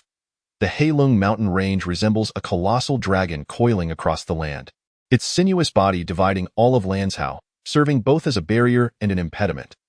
There are many small towns like Liang City, making them ideal for seclusion, and few dare traverse the perilous Heilong mountain range to reach this place. Yet, Shen Fan, wishing to depart, was inevitably faced with the need to cross the Heilong mountain range. Even with his current strength, he could still encounter danger. However, there was no alternative. To pursue higher-level martial arts techniques, leaving was essential. With nothing to bid farewell to, Shen Fan set forth with his modest bundle. Upon exiting the city gates, he chose a direction and continued on his way. However, after his departure, several vendors suddenly gathered, whispering among themselves, before a homing pigeon took flight from their hands. The pigeon soared swiftly through the sky and landed in the hands of a cloaked figure. The figure retrieved the message. Wang Wu and others scrutinized it closely. Ha ha, brothers, it's time to work. Another foolhardy soul intends to leave. Let us see him off. Ha ha, brother is right. Rather than letting these fools be devoured by the mountain beasts, it's better they meet their end at our hands, adding to our merits.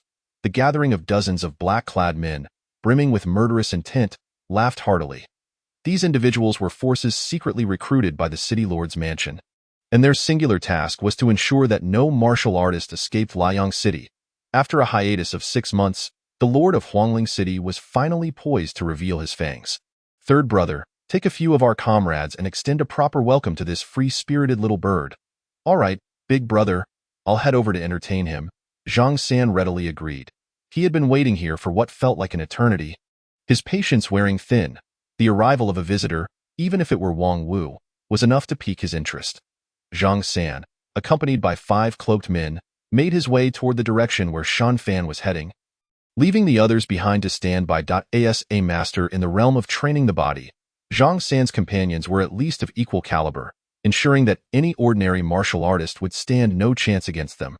Furthermore, the intelligence they received did not indicate that the newcomer was a formidable opponent, merely a small fry who couldn't thrive in Liang City.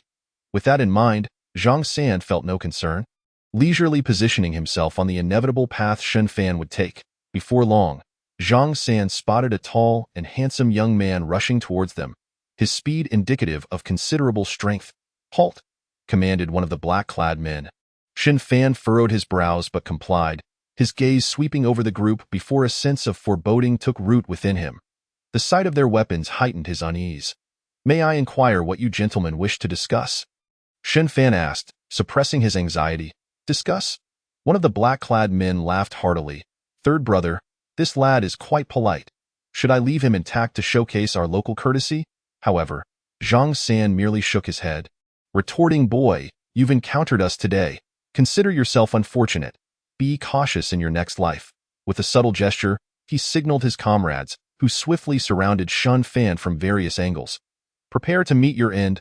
A black-clad man of the bone-forging level was the first to strike, while the others maintained a wary stance. They relaxed slightly, having discerned that Shin Fan was quite young, which implied a short martial arts training period and a low level of skill, with a bone-forging opponent in play. They believed victory was assured. However, Shin Fan sighed, observing the approaching assailant with an air of indifference. In a swift motion, he vanished from their sight. A chill ran down the spines of the attackers as they sensed the gravity of the situation. "We've encountered a master," they thought, but it was too late. Shun Fan, even at his current level, effortlessly overwhelmed these insignificant foes. He had long surpassed the realm of body training and was unaware of the true extent of his power. Feeling no threat within the martial arts school, in fact, he had covertly approached the secluded area of the school's master, Zhang Longyun, only to find his aura lacking in strength. Among the group, only the leader, Zhang San, appeared somewhat noteworthy. The others were merely insignificant. In a flash, Shun Fan reappeared at his original position, while the assailants halted, wide-eyed at the sight before them. Blood oozed from their orifices, and without a sound, they collapsed. Zhang San, witnessing the unfolding disaster, wasted no time in fleeing, but Shun Fan remained unperturbed, watching Zhang San's retreating figure with a smirk. "Dio, you really think you can escape? How naive." With that, Shun Fan's form vanished once again, moving at a speed that was nearly impossible to perceive. Over the past 6 months, he had honed his martial arts, mastering techniques that were highly aggressive, defensively robust, capable of enhancing speed, and offering prolonged endurance. Truly a comprehensive arsenal. Having perfected these skills, he now embodied the essence of a versatile warrior. His swiftness was unparalleled. Unless someone else had similarly mastered the art of lightness, they would not be able to match him. Clearly, Zhang San was not among them. Although he had improved his speed beyond that of an ordinary practitioner, in Shun Fan's presence, he was still as slow as a snail. Zhang San felt a sudden gust of wind by his ear and turned to see the devilish figure standing before him. In sheer terror, he fell to his knees, clutching Shun Fan's leg. "Spare me," he pleaded. "If you reveal what you know, I may grant you mercy." Shin Fan replied coolly, recognizing a glimmer of hope for survival. Zhang San hastily divulged everything he knew, including his identity, origins, and the mission he was undertaking. Observing Zhang San's earnest demeanor, Shun Fan discreetly extricated his leg from the man's grasp. "The Lord of Huangling City. Is it? So you finally couldn't hold back." From Zhang San's revelations, Shun Fan learned of the Lord's ambitions, which had not waned over the past 6 months. Huangling had been secretly contacting the Kaishan Martial Arts School, recruiting Chang Yuchen, and systematically undermining the strength of the other martial arts factions. As of today, the Kaishan Martial Arts School had absorbed nearly 1/3 of the disciples from other schools, and with the support of the Lord's estate, they could effectively contend against the other 3 major martial arts schools. This was all occurring without Huangling needing to take direct action. But could that last? Alone, he could confront nearly all of Liang City's strongest warriors. Yet, now nearly half of those fighters were under Huangling's control, leaving the remaining practitioners at a severe disadvantage. Thus, he had chosen to act, sealing off Liang City, intercepting martial artists attempting to flee, and ensnaring them like fish in a barrel. If all went as expected, a war would likely have already erupted in Liang City, and the martial arts factions could very well vanish from the city altogether. Chapter 29.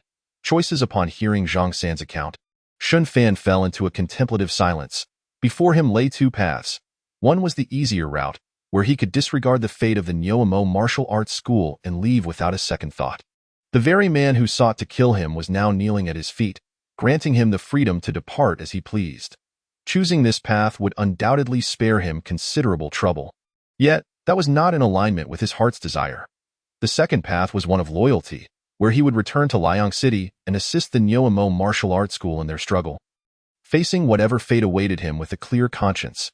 However, this path bore the risk of failure or even death, especially in the face of innate masters, uncertainties that weighed heavily upon him. One path was selfish, the other selfless. Confronted with these 2 choices, Shin Fan found himself at an impasse. Had this been shortly after his arrival in this world, he would have undoubtedly chosen to escape without hesitation, for he had no familiar ties here. Yet, as time passed, He found it increasingly difficult to forget those around him. Leon, who incessantly called him senior brother, despite mocking his practice of health cultivation, had never truly wished him harm, nor had his other senior brothers. And then there was Zhang, the caretaker, who had shown him kindness. Initially, Shunfan believed he was indifferent to these individuals, feeling no profound connection. However, the thought of their potential demise before his eyes, coupled with the realization that he had the power to save them, made him acutely aware that selfishness could sometimes be an arduous burden. Had he come to this world solely in pursuit of immortality? What was the true meaning of life? Observing the familiar faces perish one by one, witnessing his surroundings change incrementally, was it worth it to forsake all that he was? Only to achieve longevity? In the end, would he still be himself, or merely a long-lived entity named Shunfan? Shunfan's gaze grew clearer, and glimmers of resolve began to coalesce in his eyes.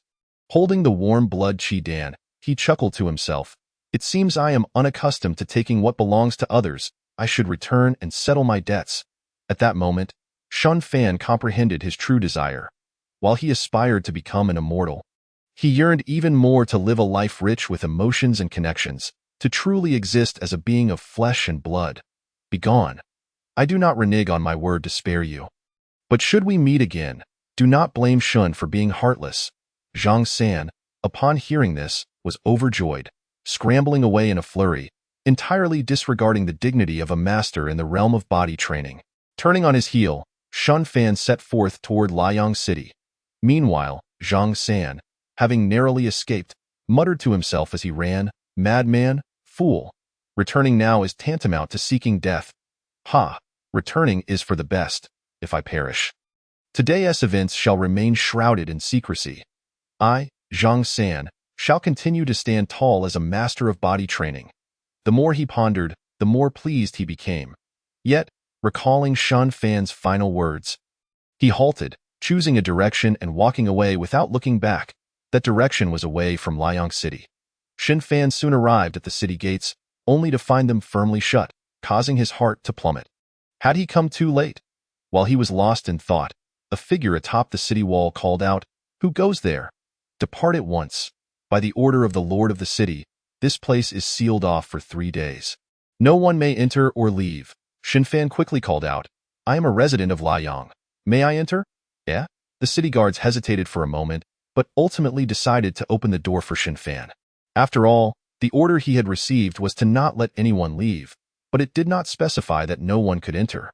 Thus, Shunfan returned to Liang City once more, observing the streets that had suddenly turned desolate and forlorn. He understood that the final battle was imminent. Traversing the familiar paths, he made his way back to the martial arts hall, where he immediately sought out Lian, who was diligently practicing. Upon seeing Shunfan, Lian's face lit up with surprise as he exclaimed, "Senior brother Shun, I thought you had left. How could you possibly return? I knew those rascals were deceiving me. How could senior brother leave? I have yet to master my true harmony technique, and you still need to teach me the martial arts." As he spoke, tears welled up in Lian's eyes. Shunfan felt a pang of sorrow in his heart and instinctively stepped forward to embrace Lian. At that moment, he realized how significant he was to certain individuals, like Lian, who regarded him as an elder brother. "Junior brother, indeed. Your techniques are not yet fully developed, are they? I will not be leaving." Shunfan gently reassured him, as two lonely hearts found solace in one another. "Be by the way, junior brother. No matter what happens later, you must stay in your room and not venture outside. All right?" Lian glanced at Shunfan, refraining from asking why, and simply resolutely replied, "I will heed your words, senior brother. I will remain in my room and not come out." "That's the spirit of a good junior brother." Shunfan affectionately patted Lian's head, feeling as if he were caring for a younger sibling from his previous life. After escorting Lian back to his room, Shunfan strolled through the martial arts hall, gazing at the familiar flowers, plants, and sculptures around him, feeling a wave of nostalgia wash over him. Unbeknownst to him, he found himself standing before the door where the master Zhang Longyuan was in seclusion. After a moment's contemplation, Shunfan gently knocked on the door. There was no response. After hesitating for a while, he pushed the door open, and upon entering, his eyes widened at the sight of Master Zhang Longyuan with his eyes tightly shut. Surrounded by swirling life energy, white vapor rising from his head, and beads of sweat cascading down his forehead. Suddenly, the energy enveloping him dissipated, and he coughed up a mouthful of blood. "Master!" Xin Fan exclaimed in shock, suspecting that Zhang Longyun had failed in his breakthrough. His suspicion was confirmed as Zhang Longyun opened his eyes, revealing a look of indescribable fatigue. "Who are you? How did you come to my place of seclusion?" Zhang Longyun inquired, puzzled, for he did not recognize Xin Fan, as Xin Fan had never revealed his talents. "I am a disciple of the martial arts hall. My name is Xin Fan. I have come to inform you of an urgent matter." "What matter?" Zhang Longyun prompted. "The Lord of Huangling intends to take action. The demise of the Nyoemo Martial Arts Hall is imminent," Xin Fan stated matter-of-factly, but his words caused Zhang Longyun to once again spew blood in agitation. "What? How is that possible?" "We clearly." Suddenly recalling something, Zhang Longyun's expression turned grim as he remarked, "Indeed. What is a contract worth? It holds significance only under equal circumstances. When inequality prevails, it becomes naught but a worthless piece of paper." At that moment, he no longer cared about Xin Fan's identity, for it had become irrelevant. "Then why do you not leave?" Zhang Longyun questioned, gazing at the young man before him with confusion. "I have grown accustomed to it. I cannot bear to part." There were no lengthy explanations, just a simple 6-word response. Yet, Zhang Longyun seemed to understand, giving Xin Fan a deep, knowing look before refraining from further inquiries. Xin Fan inclined his body slightly in respect and then departed.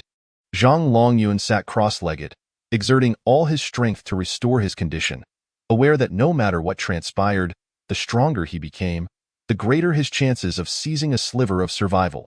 As night fell, all of Liang City was shrouded in darkness, with no one daring to light a flame. A stifling atmosphere enveloped everyone's hearts, and at that moment, regardless of whether one was a warrior or not, all sensed that a momentous event was afoot. Within the Kaishan Martial Arts Hall, Huangling sat confidently in the main seat, while Chang Yuchen, the hall master, stood humbly below, resembling a subordinate. "Hall Master Chang, your performance in the upcoming events will be pivotal. Whether you can conquer the Nyoemo Martial Arts Hall will determine whether our Kaishan Martial Arts Hall can continue to thrive in Liang City." Huangling's primary target was the Nyoemo Martial Arts Hall, as he had learned that the initial alliance of the martial halls had stemmed from Zhang Longyun's leadership.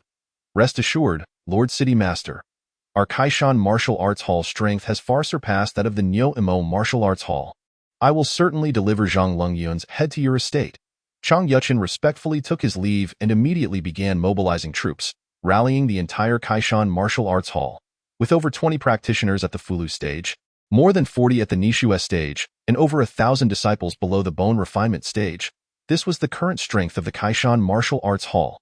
Without further ado, Chang Yuchen led the charge towards the Nyoemo Martial Arts Hall. Huangling, having served as city master for decades, proved adept at maneuvering the situation, directing the Kaishan Martial Arts Hall to assault other halls, allowing him to emerge later to tidy up the aftermath. In this manner, the city master could acquire the most while expending the least, the power, the prestige, ultimately all belonging to Huangling. As for the Kaishan Martial Arts Hall, their fate would depend on his whims. Should he feel displeased or if Chang Yuchen proved uncooperative, he would dispose of him without a second thought. Chang Yuchen could never have imagined Huangling's true intentions. Had he known, he likely would not have aligned himself with him. As a warrior who had lost the heart to battle against the heavens and earth, Chang Yuchen's fate was all but sealed. Yet, the consequences awaiting him were still some distance away, and the immediate tension lay with the Nyoemo Martial Arts Hall. Before long, the actions of the Kaishan Martial Arts Hall were discovered by the Nyoemo Martial Arts Hall, prompting several disciples to rush back with the news. Zhang Yunhu was meticulously reviewing the ledgers when he suddenly heard a commotion outside and promptly went to investigate. "Quickly tell me, what on earth is happening? Why the panic?" "Ah, Manager Zhang, you are unaware. The Kaishan Martial Arts Hall has launched an attack, and they are swarming in like a dark cloud. How could this be? Why would the Kaishan Martial Arts Hall suddenly assault us?" Zhang Yunhu began to protest, but a thunderous voice interrupted him. "Zhang Longyun, you scoundrel, come out and face your doom. Today marks the end of your Nyoemo Martial Arts Hall." "What? It truly is that scoundrel Chang Yuchen." Zhang Yunhu's eyes widened in fury. Despite his reluctance, he knew this was likely true. "Damn it. My elder brother has yet to break through, and now the Kaishan Martial Arts Hall has come for us. What are we to do?" Zhang Yunhu felt a surge of anxiety. Over the past 6 months, he had witnessed the Kaishan Martial Arts Hall grow ever stronger, feeding off the lifeblood of the other 3 martial halls. Not only were they drawing in disciples below the bone refinement stage, but even some martial masters succumbed to the temptation to join the Kaishan Martial Arts Hall. As a result, the power dynamics had shifted drastically, and Zhang Yunhu was acutely aware that he could not rely on the Nyoamo Martial Arts Hall's members to fend off 3 opponents each. When the realms were comparable, numbers became the key to victory. This was common knowledge. Quickly, summon all the martial masters and gather the disciples. We must prepare to fight to the death against the Kaishan Martial Arts Hall, Zhang Yunhu bellowed. However, few were willing to heed his command. As they were not fools and could clearly see the current situation, if they did not flee now, they would truly have no chance to escape. Observing this predicament, Zhang Yunhu felt anxious but found himself with no other recourse but to search for Fulu masters to stabilize the situation. Yet after searching thoroughly, he discovered that of the 18 martial masters still remaining in the hall, only half remained. Moreover, those few were all long-serving members of the Nyoamo Martial Arts Hall. Advanced in AG. An elderly martial master stepped forward, clasping his fists and declaring, "Manager Zhang, the hall has treated us well. Now that the hall is in peril, we will not flee." This martial master's sentiment was evidently shared by the others. Though Zhang Yunhu felt a swell of gratitude, he knew that with only these few, they would be of little use. As he pondered how to respond, he felt a heavy hand rest on his shoulder. Turning around, he found his elder brother, Zhang Longyun. Upon seeing that familiar face, Zhang Yunhu nearly burst into tears. Zhang Longyun gently patted Zhang Yunhu's shoulder and smiled, saying, "Third brother, you have worked hard. Allow me to take charge from here." "Elder brother, have you broken through?" Zhang Yunhu gazed at Zhang Longyun with hopeful eyes. Zhang Longyun's bittersweet smile revealed the truth. Not quite. In an instant, Zhang Yunhu's smile vanished, his body swaying as he murmured, "How can this be? Elder brother, how can you be so close? Without a breakthrough, how will our Nyoamo Martial Arts Hall survive this crisis?" Just then, Chang Yuchen led the elite forces of the Kaishan Martial Arts Hall crashing in, each of them exuding a murderous aura, many wielding bloodied weapons, clearly having already entered the fray.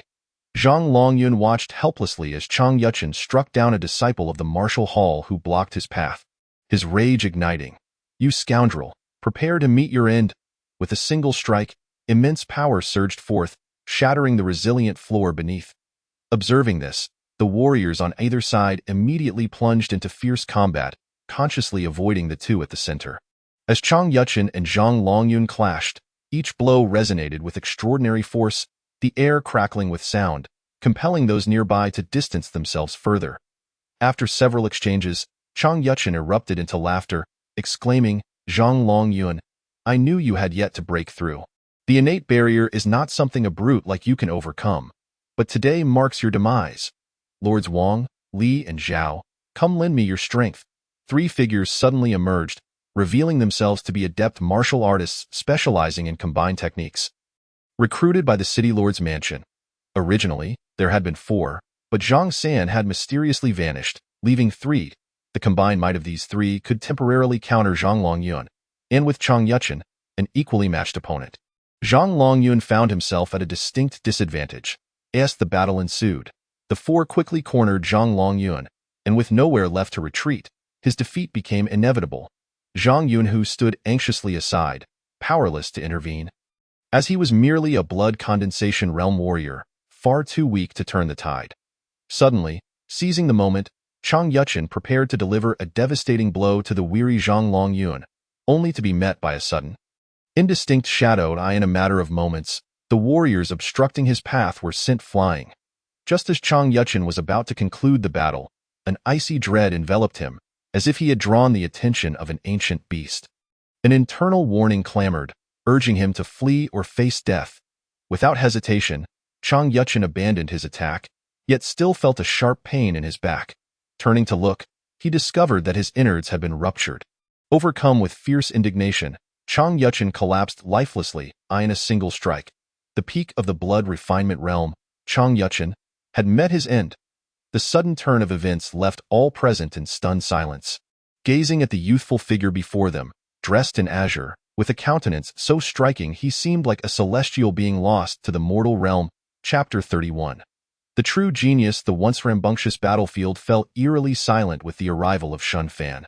No one knew who this sudden young man was, yet his power was undeniable, having slain the peak blood refinement warrior, Chang Yuchen, showcasing strength unmatched in the arena. All eyes awaited Shun Fan's next move, for it would determine their fates. Under the gaze of Shun Fan, every blood refinement warrior present instinctively lowered their heads, fearful of provoking this formidable newcomer. Xixiang Shun, is that you? A familiar voice broke through the tension. It was Lu Jian, who had witnessed Shun Fan's ascent as an apprentice. With Lu Jian's words, those from the Kaishan Martial Arts Hall paled, realizing that this individual was a powerful ally from the Nyoamo Martial Arts Hall. The trio from the City Lord's mansion attempted to flee, but as they moved, Shun Fan struck them down, causing them to plummet from the air like large birds. The three collapsed, their fate uncertain. Yet the onlookers could see their breaths waning, understanding the gravity of the situation. Terror filled their gazes as they turned towards Shun Fan. Lu Jian was equally shaken, but with his reminder, the disciples of the Nyoamo Martial Arts Hall recalled the once peculiar Xixiang Shun, the one who had diligently trained in the 3-yuan technique. What? It truly is him, Xixiang Shun. How could this be? How could Xixiang Shun be so powerful? These are all masters of the blood refinement realm. Under Shun Fan's hand, even the blood refinement experts seemed utterly vulnerable. What then was the extent of Shun Fan's prowess? As this realization dawned, a collective gasp escaped the crowd. They began to ponder, if the blood refinement realm represents the pinnacle of vitality, then could it be that this enigmatic Xixiang Shun was already an innate master? The mere thought startled many, as they struggled to reconcile such a youthful visage with the notion of innate mastery. At that moment, Shun Fan's voice rang out, "Lay down your weapons and surrender, and I shall spare your lives." As his words echoed, the elite members of the Kaishan Martial Arts Hall promptly discarded their weapons. Obediently crouching to the ground, casting a glance at the still-dazed Zhang Yunhu, Shun Fan gently remarked, "Manager Zhang, these individuals are now in your hands. Should there be any dissent, do not hesitate to inform me." Shun Fan turned to leave, unconcerned with the fervent gazes directed at him. It took Zhang Yunhu a while to comprehend the events that had transpired. He quickly organized his disciples to bind the surrendering foes. And even the blood refinement warriors dared not resist. This entire scene stemmed from the single phrase Shun Fan had uttered. The mere presence of Shun Fan had instilled a lifelong dread within them. The disciples of the Nyoamo Martial Arts Hall watched in disbelief as foes far outnumbering them were subdued without a hint of resistance, as if trapped in a dream. However, upon reflection, they realized that had Shun Fan been their adversary, they likely would have made the same choice.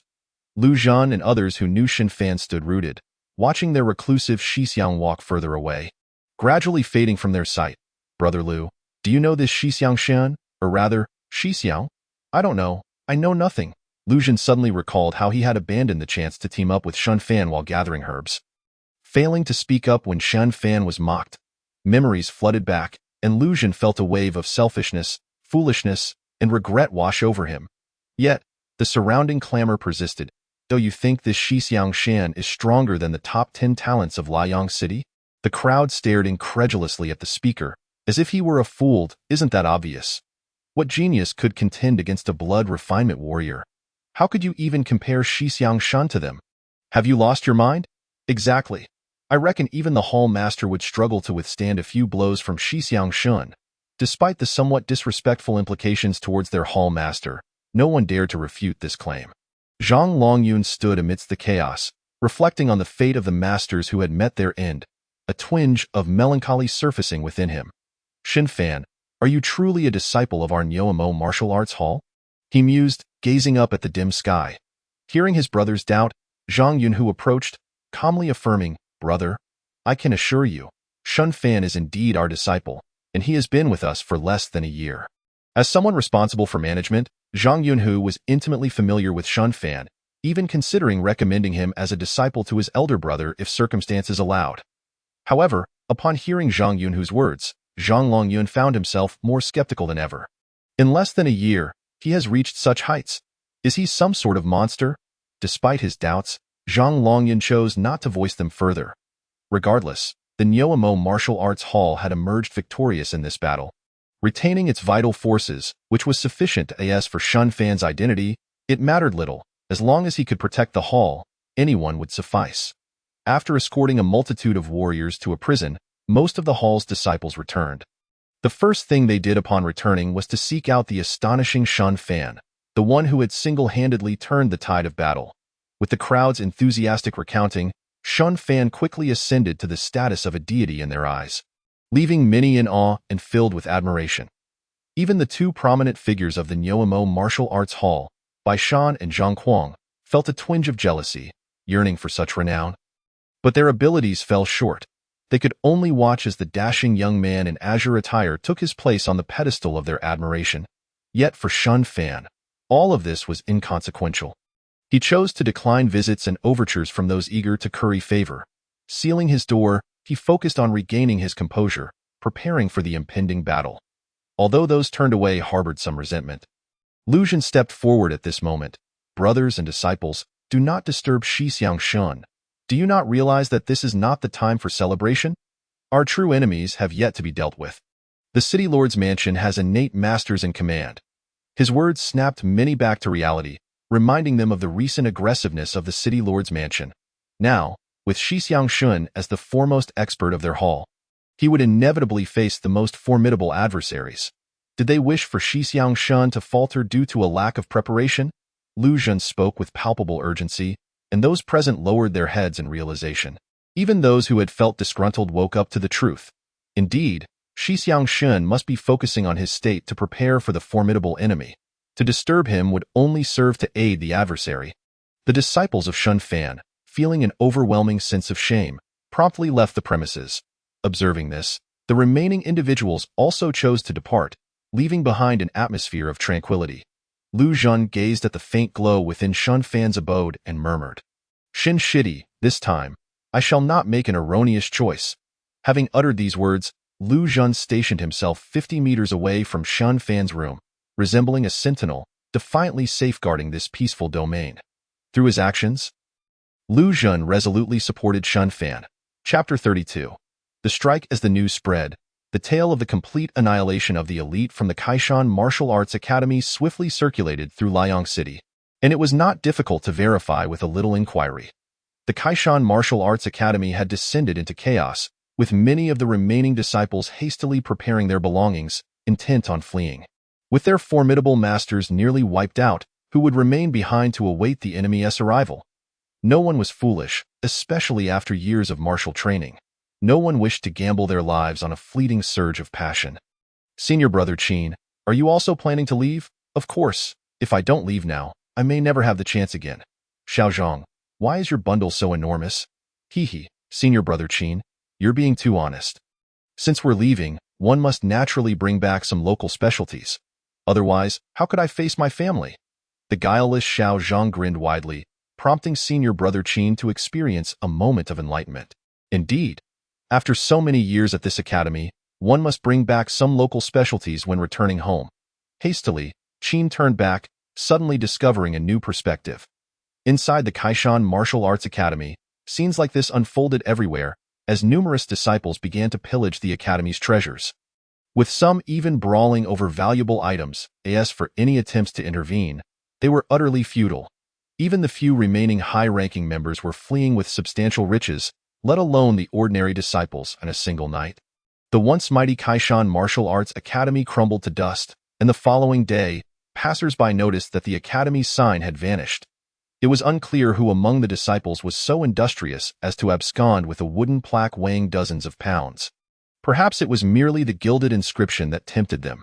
Meanwhile, the catastrophic defeat of the Kaishan Martial Arts Academy swiftly reached the ears of the city lord, Huang Ling, who, in a fit of rage, shattered his favorite vase. "Incompetence, all of them. Such a waste of my considerable efforts. Even a dog could take down a martial artist." Outside, the attendants trembled, bowing their heads, too fearful to enter and dissuade the furious city lord. Eventually, it was Qin Guanshi who stepped forward. "My lord, please calm your fury. It is not worth damaging your health over the likes of Chang Yuchen. Shall we proceed with our plans?" "Proceed? With what?" "Without the Kaishan Martial Arts Academy as a weapon, how can I justifiably eliminate the other martial arts establishments?" "My lord, this does not seem a difficult problem. It merely requires you to set aside your pride. Qian Guanshi spoke cautiously, wary of inciting the wrath of Liang's lion. Huang Ling furrowed his brow, seemingly contemplating the feasibility of the proposition.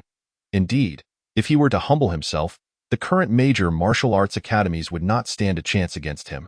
They had been significantly weakened. Furthermore, after this incident, Huang Ling appeared to recognize that he had underestimated the power of a formidable warrior. That sudden emergence of Shen Fan had instilled fear in hundreds simply by dispatching a few practitioners of the Foundation establishment stage.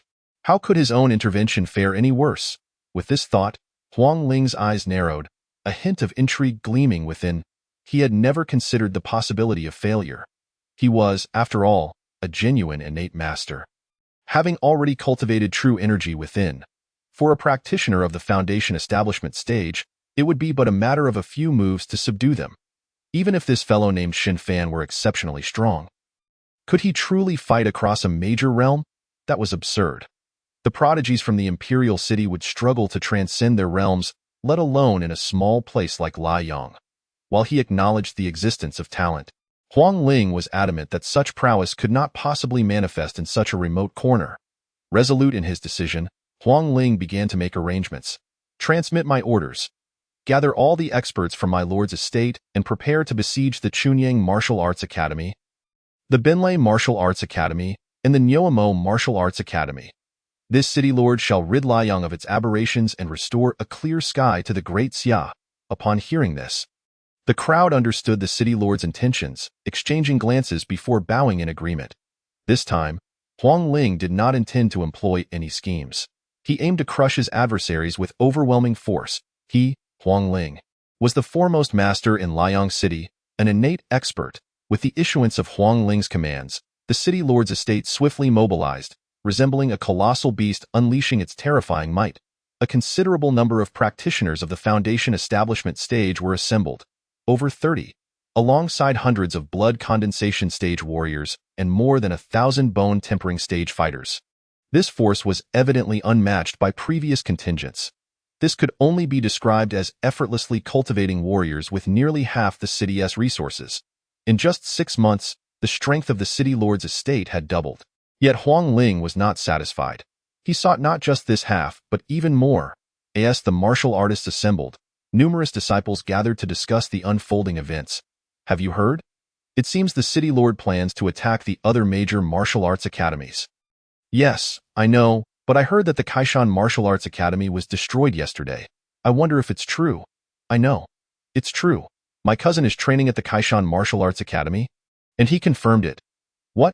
The Kaishan Martial Arts Academy is gone. Are we in trouble now? The city lord is the only innate expert in Liang. Why not ask how the once thriving Kaishan Martial Arts Academy met its demise? Huh. Wasn't he at the Nyoamo Martial Arts Academy that was destroyed? What is so strange about that? What Nyoamo Martial Arts Academy? Nonsense. I've heard that a 3-headed, 6-armed demon assisted the Nyoamo Martial Arts Academy. Otherwise, the Kaishan Martial Arts Academy would never have been defeated. Is it true? Could it be a beast from the depths of the Black Dragon Mountains? How is that possible? This isn't a joke. Qian Guanshi said so. If you don't believe it, go ask him. As the discussions deepened, more and more disciples came to believe that a demon had aided the Nyoamo Martial Arts Academy. This information had, of course, been deliberately disseminated by Qian Guanshi, intended to tarnish the Nyoamo Martial Arts Academy's reputation. Associating with demons would surely incite public outrage, justifying the city lord's actions. As the adage goes, one can always find a reason to accuse another. The other 2 martial arts academies were not exempt, as they had formed an alliance. If one was tainted by demons, how could the others claim innocence? Thus, their destruction would be justified. Qian Guanshi, having served Huang Ling for many years, was indeed shrewd in his dealings. There were even plans for post-victory explanations. Once the other martial arts academies were eradicated, they could simply dispose of a few high-ranking wild beast corpses. After all, the common folk would not discern what constituted a demon. The entire scheme was meticulously crafted, and the future of Liang was firmly within their grasp. Once today passed, Liang would echo with but a singular voice. Chapter 33. The might of the innate. With a grand procession, Huang Ling charged toward the Binlei Martial Arts Academy. At that moment, the senior members of the Binlei Martial Arts Academy were gathered to discuss the events of the previous day. The news of infighting among the martial arts academies was far from favorable, especially since the four major academies were ostensibly united. However, the sudden assault on the Nyoamo Martial Arts Academy by the Kaishan Martial Arts Academy undoubtedly harbored deeper implications. In my opinion, there's nothing to analyze. Chang Yuchen, that coward, must have allied himself with that old rascal Huang Ling, otherwise, how could he have thrived so well these past 6 months?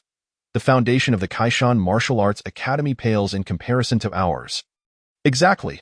This must be the scheme of that scoundrel Huang Ling. We absolutely cannot confront the Nyoamo Martial Arts Academy without understanding the situation. The senior members of the Binlei Martial Arts Academy engaged in fervent discussion, ultimately choosing to trust the Nyoamo Martial Arts Academy. Though the martial artists of the Binlei Martial Arts Academy were muscular and formidable, they were not devoid of intellect. Yet, just as their debate intensified, a commotion erupted outside. What is going on? Why are these people so unruly? I must have been too lenient. Today I shall teach these rascals a lesson in decorum. A hot-tempered martial artist rose, preparing to reprimand the noisy individuals outside. However, just as he reached the door, it shattered, and a tremendous force struck his chest, sending him flying backward. Who dares? The crowd gasped, glaring at the assailant. Ha ha ha! Where is Zhao Yingxiang? Bring that brat out. Today, I shall eradicate those who consort with demons. Huang Ling, accompanied by dozens of practitioners of the Foundation establishment stage, encircled the martial artists present. One martial artist retorted, "What nonsense are you spouting?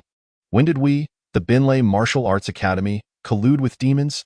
"Exactly. You old thief, cease your baseless accusations. If you lack evidence, do not speak recklessly." The martial artists were seething with indignation, each voicing their objections.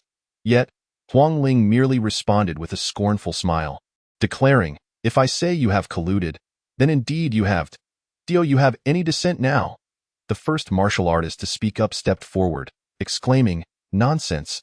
However, before he could finish his sentence, Huang Ling struck with lightning speed, unleashing a powerful surge of true energy that shattered the martial artist's skull in an instant. Blood splattered everywhere, the horrific scene leaving all present in shock. Innate true energy. The martial artists gasped in recognition of the technique Huang Ling had employed. As a hallmark of innate masters, innate true energy was nearly insurmountable for warriors beneath that level. Warriors of the blood realm hone their vitality, their greatest strengths being their physical prowess and the outward manifestation of their blood energy. Yet, in the face of innate true energy, all of this appeared feeble. True energy was, after all, a superior form of energy, akin to the distinction between gold and sand. To resist or even wear down a single strand of true energy would likely require tenfold the vitality. Although Huang Ling was the weakest among innate practitioners, he possessed over 10 strands of true energy within him, sufficient to instantly kill 10 practitioners of the blood realm. No one dared to step forward again. All were terrified by Huang Ling's brutal display. Hemph! Now that I have spoken, does anyone refute my claim that the Thunderbolt Martial Arts Academy has colluded with demonic beasts? Why the silence? I am asking you. Huang Ling exuded an air of dominance, his gaze sharp as he scrutinized the martial artists. Frankly, this sensation was exhilarating for him, providing a peculiar thrill. The dozen or so martial artists present were flushed with a mix of emotions. Instinct urged them to stand and protest, lest they solidify their guilt. Yet, reason dictated that while guilt could be addressed later, stepping forward now would surely lead to immediate death. No one was willing to embrace such a fate. And the longer one lived, the more one feared death. Silence enveloped the room, with no one opposing. Huang Ling pleased. He nodded and remarked, "Excellent. Since you all acquiesce, it confirms that this city lord is indeed wise and discerning. Now, summon your master, Zhao Yingxiang, to face justice as the principal culprit. I intend to rid the world of this menace." With the plot unveiled, Huang Ling was poised to strike, aiming to eliminate the master of the Thunderbolt Martial Arts Academy. If the master were to perish, could the academy possibly survive? The martial artists present had dedicated their lives to this institution, and if it were destroyed, their fates would be all but sealed. Some martial artists felt their blood boiling, ready to retaliate against Huang Ling, yet his next words halted them in their tracks. "Hurry, I believe you have all been deceived by Zhao Yingxiang. Rest assured, once I have dealt with the mastermind, I shall restore your innocence." Coincidentally, My lord's manor is in need of numerous guards, and you all possess commendable strength. Would you consider taking on this role? With a heavy hand of punishment and a sweet promise. Huang Ling's approach began to sway the martial artists present. Should they stand united with the academy in life and death, or prioritize their own and their families' futures by biding their time? The answer seemed evident. If they were solitary figures, they could perish in honor, repaying the academy for its kindness. However, time had dulled their fervor, and their ties constrained them. After a prolonged silence, the eldest martial artist finally spoke. I hope Lord Huang will keep his word. I am willing to surrender. Others breathed a sigh of relief and, seeing leadership, followed suit in their capitulation. Master Zhao, or rather, the thief Zhao, is currently in seclusion in the back courtyard. Please, Lord City Master, apprehend the thief. In a single utterance, the former master was transformed into a mere brigand, demonstrating the fearsome power of public opinion. Huang Ling laughed heartily and, guided by an elder martial artist, stormed into the chamber where Zhao Yingxiong was secluded. A thread of innate true energy erupted, instantly killing Zhao Yingxiong, who was in the midst of a breakthrough. In his final moments, Zhao Yingxiong recognized his assailant. Spitting blood and cursing, Huang Ling, you scoundrel, I shall await you in hell with that. He breathed his last, his wide-open eyes reflecting his unyielding spirit.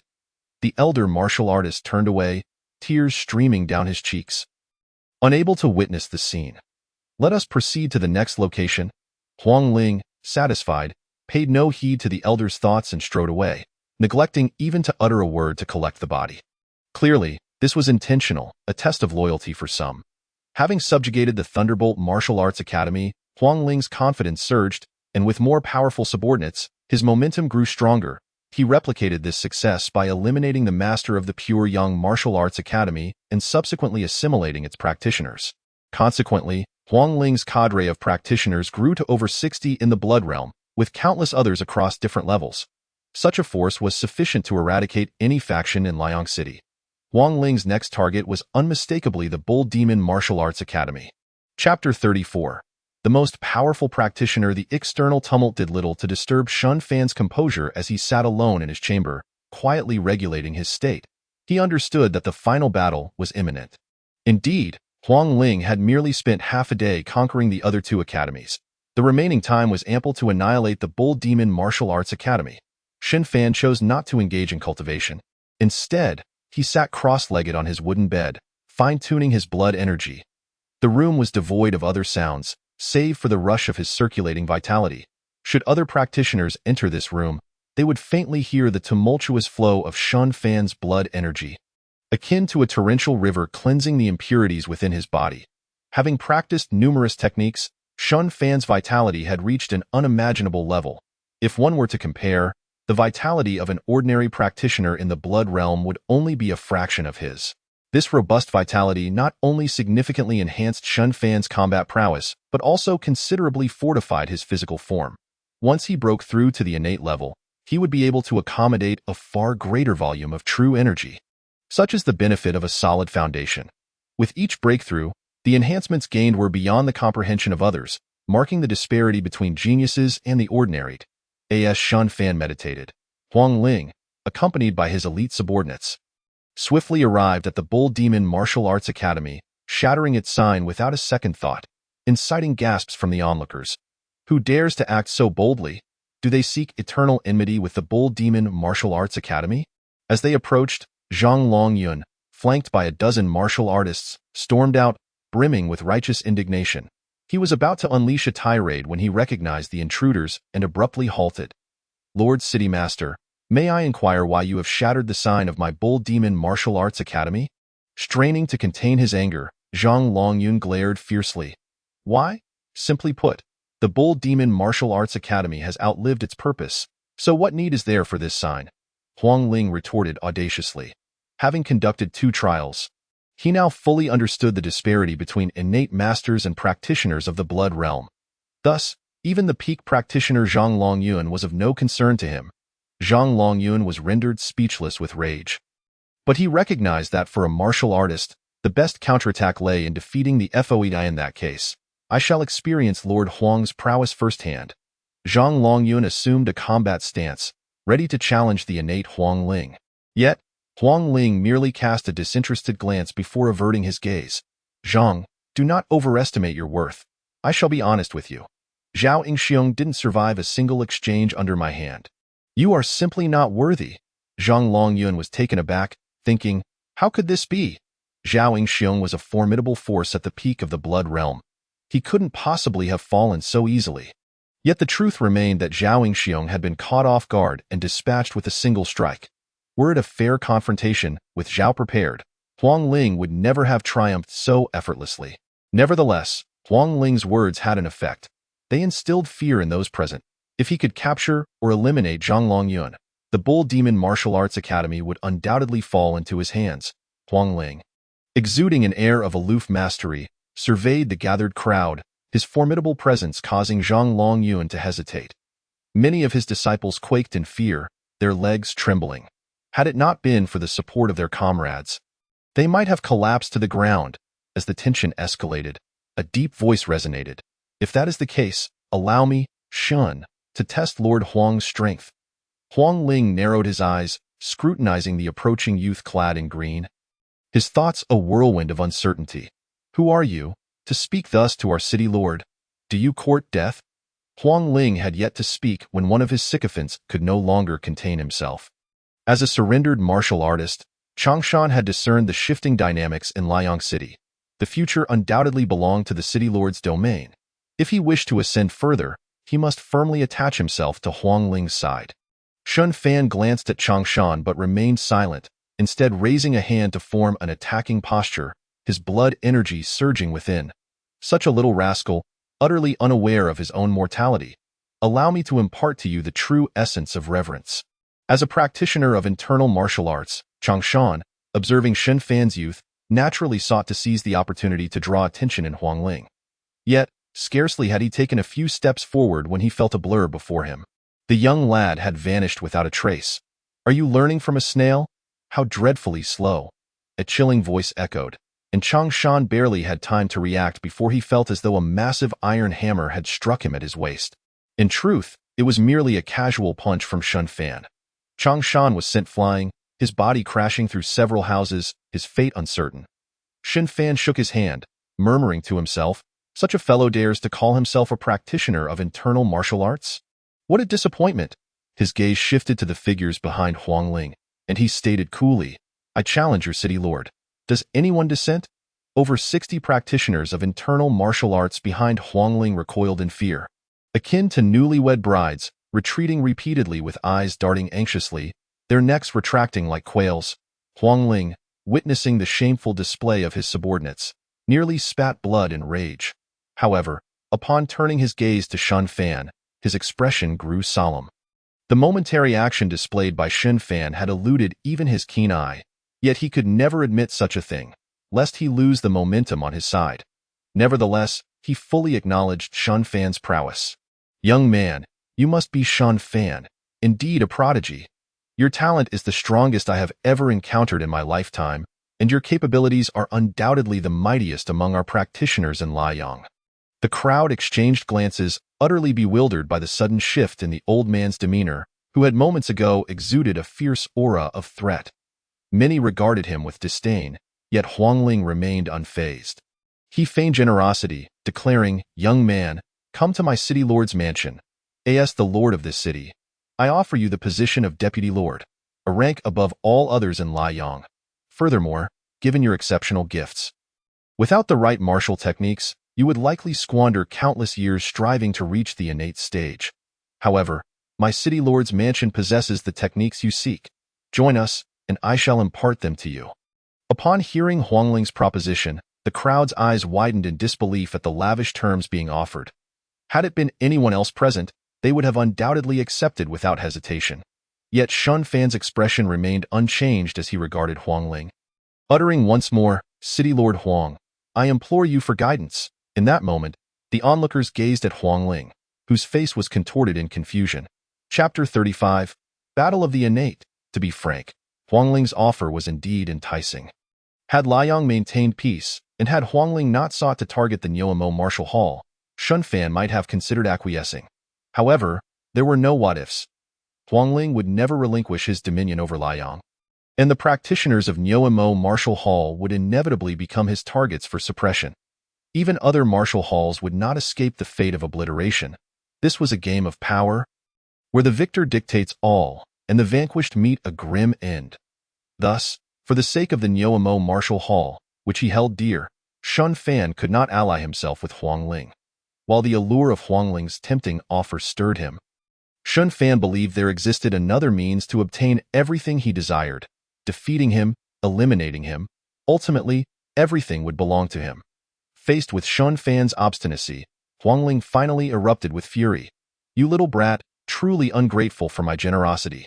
Allow me to demonstrate the vastness of heaven and earth." As he spoke, Huang Ling discreetly gathered his true energy, aware that this young man was no ordinary foe. Therefore, he resolved to unleash his most powerful technique. Nearly half of his true energy coalesced in his hand, gradually transforming, imbued with a frigid aura, an attribute of the martial technique he had cultivated. Upon reaching the innate stage, martial techniques possess distinct attributes that dictate the practitioner's developmental trajectory. Huang Ling practiced a formidable innate technique known as the Cold Shadow Absolute. Mastering it would generate ice attribute true energy within him, a force with tremendous lethality, typical for combat. A swirl of azure ice crystals gathered in Huang Ling's palm, an effect only achievable at the pinnacle of the Cold Shadow Absolute. Seizing the moment while the crowd was oblivious, Huang Ling struck towards Shun Fan. Gasps of alarm erupted from the onlookers. "Be careful." To the average observer, Huang Ling, utilizing his true energy, moved with such swiftness that he left afterimages in his wake. Such a rapid assault seemed impossible to evade. Just when everyone believed Shun Fan was doomed, they were astonished to see him smile. Indeed, Shun Fan wore a smile, gazing at Huang Ling, who charged like a ferocious tiger, devoid of any trepidation. Instead, a fierce battle intent surged within him. The instant Huang Ling made his move, Shun Fan had already taken note. As a warrior, one must never overlook even the slightest opening during combat. Previously, Shun Fan had been uncertain of the disparity between himself and an innate practitioner. But after experiencing the pressure Huang Ling exerted, he realized that innate masters were not as formidable as he had imagined. While the opponent's true energy instilled a modicum of urgency, it hardly suggested imminent death. This indicated that the opponent's true energy posed no lethal threat to him. With no reason for fear, Shun Fan charged forward, raising his fist to meet the attack head-on. Enveloped in a dense aura of vitality, Shun Fan unleashed his full strength. The clash of fist and palm resounded, and just as Huang Ling reveled in his anticipation, he suddenly sensed an unexpected turn of events. Ordinarily, the quality of true energy far surpassed that of vitality, endowing it with greater destructive power. Yet, to his bewilderment, whether due to the diluted nature of his true energy or the overwhelming density of Shun Fan's vitality, Huang Ling's cold shadow true energy began to dissipate upon contact with Shun Fan's vitality. Moreover, as Shun Fan's vitality surged, the rate of dissolution accelerated. If he did not replenish his energy promptly, Shun Fan's fist would inevitably shatter his skull. Huang Ling gritted his teeth, striving to extract every last bit of his dwindling true energy. His gaze fixated furiously on Shun Fan, whose complexion remained vibrant. "How could this be? Die, you wretch?" Huang Ling's roar sent shockwaves through the crowd, yet Shun Fan remained unfazed, adopting a demeanor of serene indifference. "City Lord Huang, if your true energy is depleted, I wonder if you can withstand my fist," Shun Fan threatened, even as his own vitality dwindled rapidly. Yet in comparison to his overall reserves, the expenditure was negligible. Huang Ling's eyes blazed with fury. If it were possible, he would gladly inject his cold shadow true energy into Shun Fan, forcing him to endure the agony of icy poison ravaging his body. Regrettably, as the weakest innate practitioner, his true energy was already nearly exhausted. When the energy in his palm ran dry, Shun Fan felt a significant decrease in the force of Huang Ling's strike. Without hesitation, he unleashed a punch, twisting Huang Ling's wrist at an unnatural angle, the sound of bones fracturing ringing clear. Huang Ling could not suppress a cry of pain, the intensity of his suffering bringing tears to his eyes. "You brat!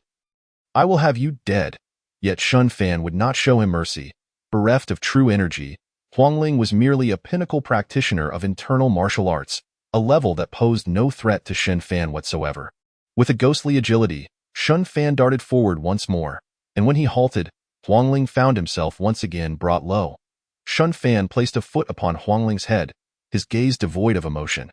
The experts of the City Lord's mansion gasped in disbelief, struggling to accept that their supposedly invincible lord had been defeated, and so swiftly at that.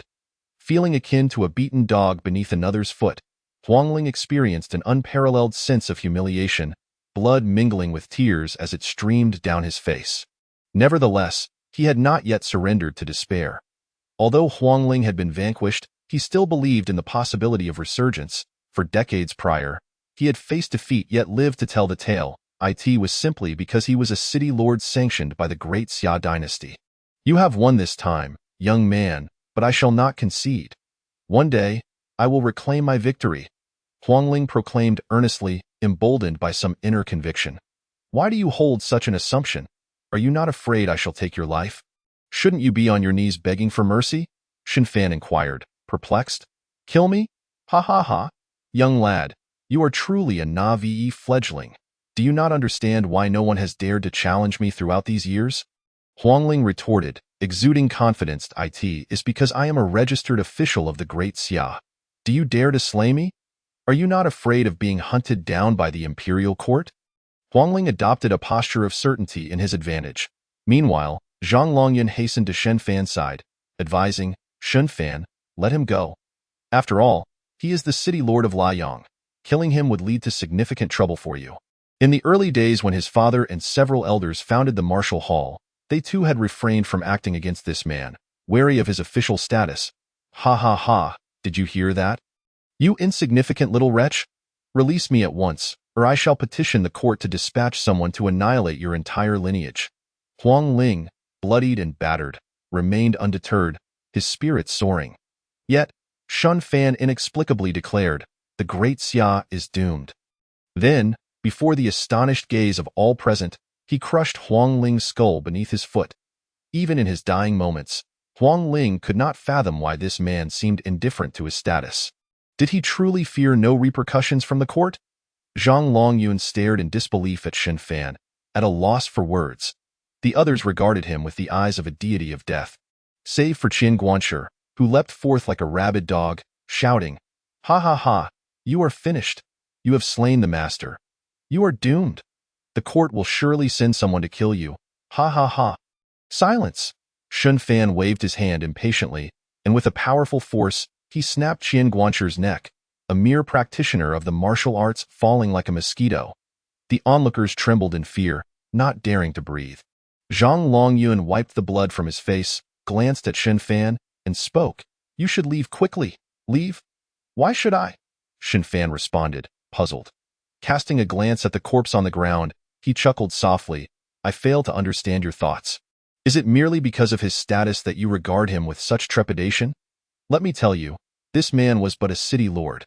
Even if he were a prince, he would still meet his demise if he provoked me. The great Xia dynasty is indeed powerful, but so what? In these past decades, have you encountered anyone from the great Xia court? No.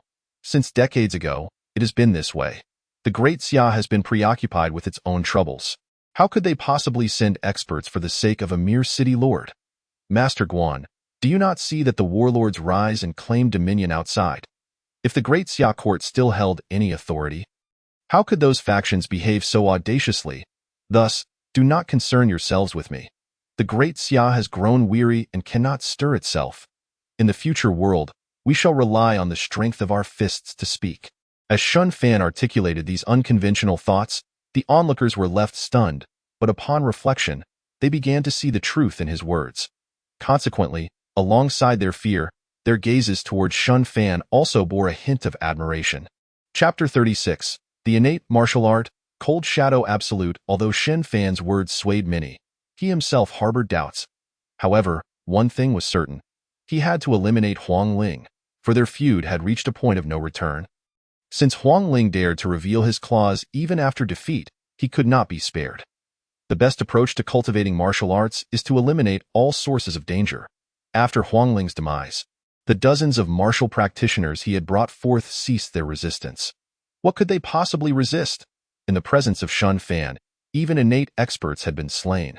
How could these mere grasshoppers dare to leap? The surrender of high-ranking warriors compelled the entire group to yield, and thus, the Nyoamo Martial Arts Academy effortlessly subdued nearly all the strong in Liang City. Zhang Longyun, in a single leap, became the most powerful figure in Liang, leaving him with a surreal sense of disbelief. Yet he understood precisely how he had achieved this, which instilled in him a deep reverence for Shun Fan. Third brother, with this, our Nyoamo Martial Arts Academy has become the master of Liang City. Henceforth, we must tread carefully and develop wisely, Zhang Yunhu said with a solemn expression. Eldest brother, while developing the martial academy is important, it is even more crucial to win over that individual. Zhang Yunhu now dared not even mention Shun Fan's name directly. In the martial circles of Liang City, Shun Fan had become a near taboo. Upon hearing Zhang Yunhu's words, Zhang Longyun understood well. Oh, what must we do to bind him to our chariot of war? Gold and silver, or perhaps beauty? Zhang Yunhu's eyes sparkled with insight. Eldest brother, you are truly mistaken. Gold and silver and beauty are mere external trappings. What we martial practitioners desire most is to become stronger ourselves, is it not?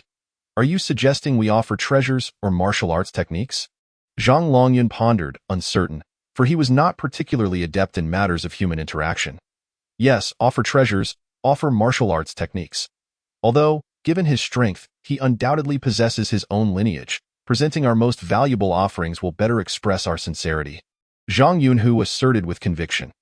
Even though Shun Fan had previously been merely an ordinary disciple, now everyone chose to selectively overlook that fact. In Liang City, he was unequivocally the foremost powerhouse. After a moment of contemplation, Zhang Longyun ultimately resolved, very well, third brother, I shall entrust this matter to you. We shall offer one of our martial arts manuals to that individual. Eldest brother, not just ours, but also those from several other families must be included.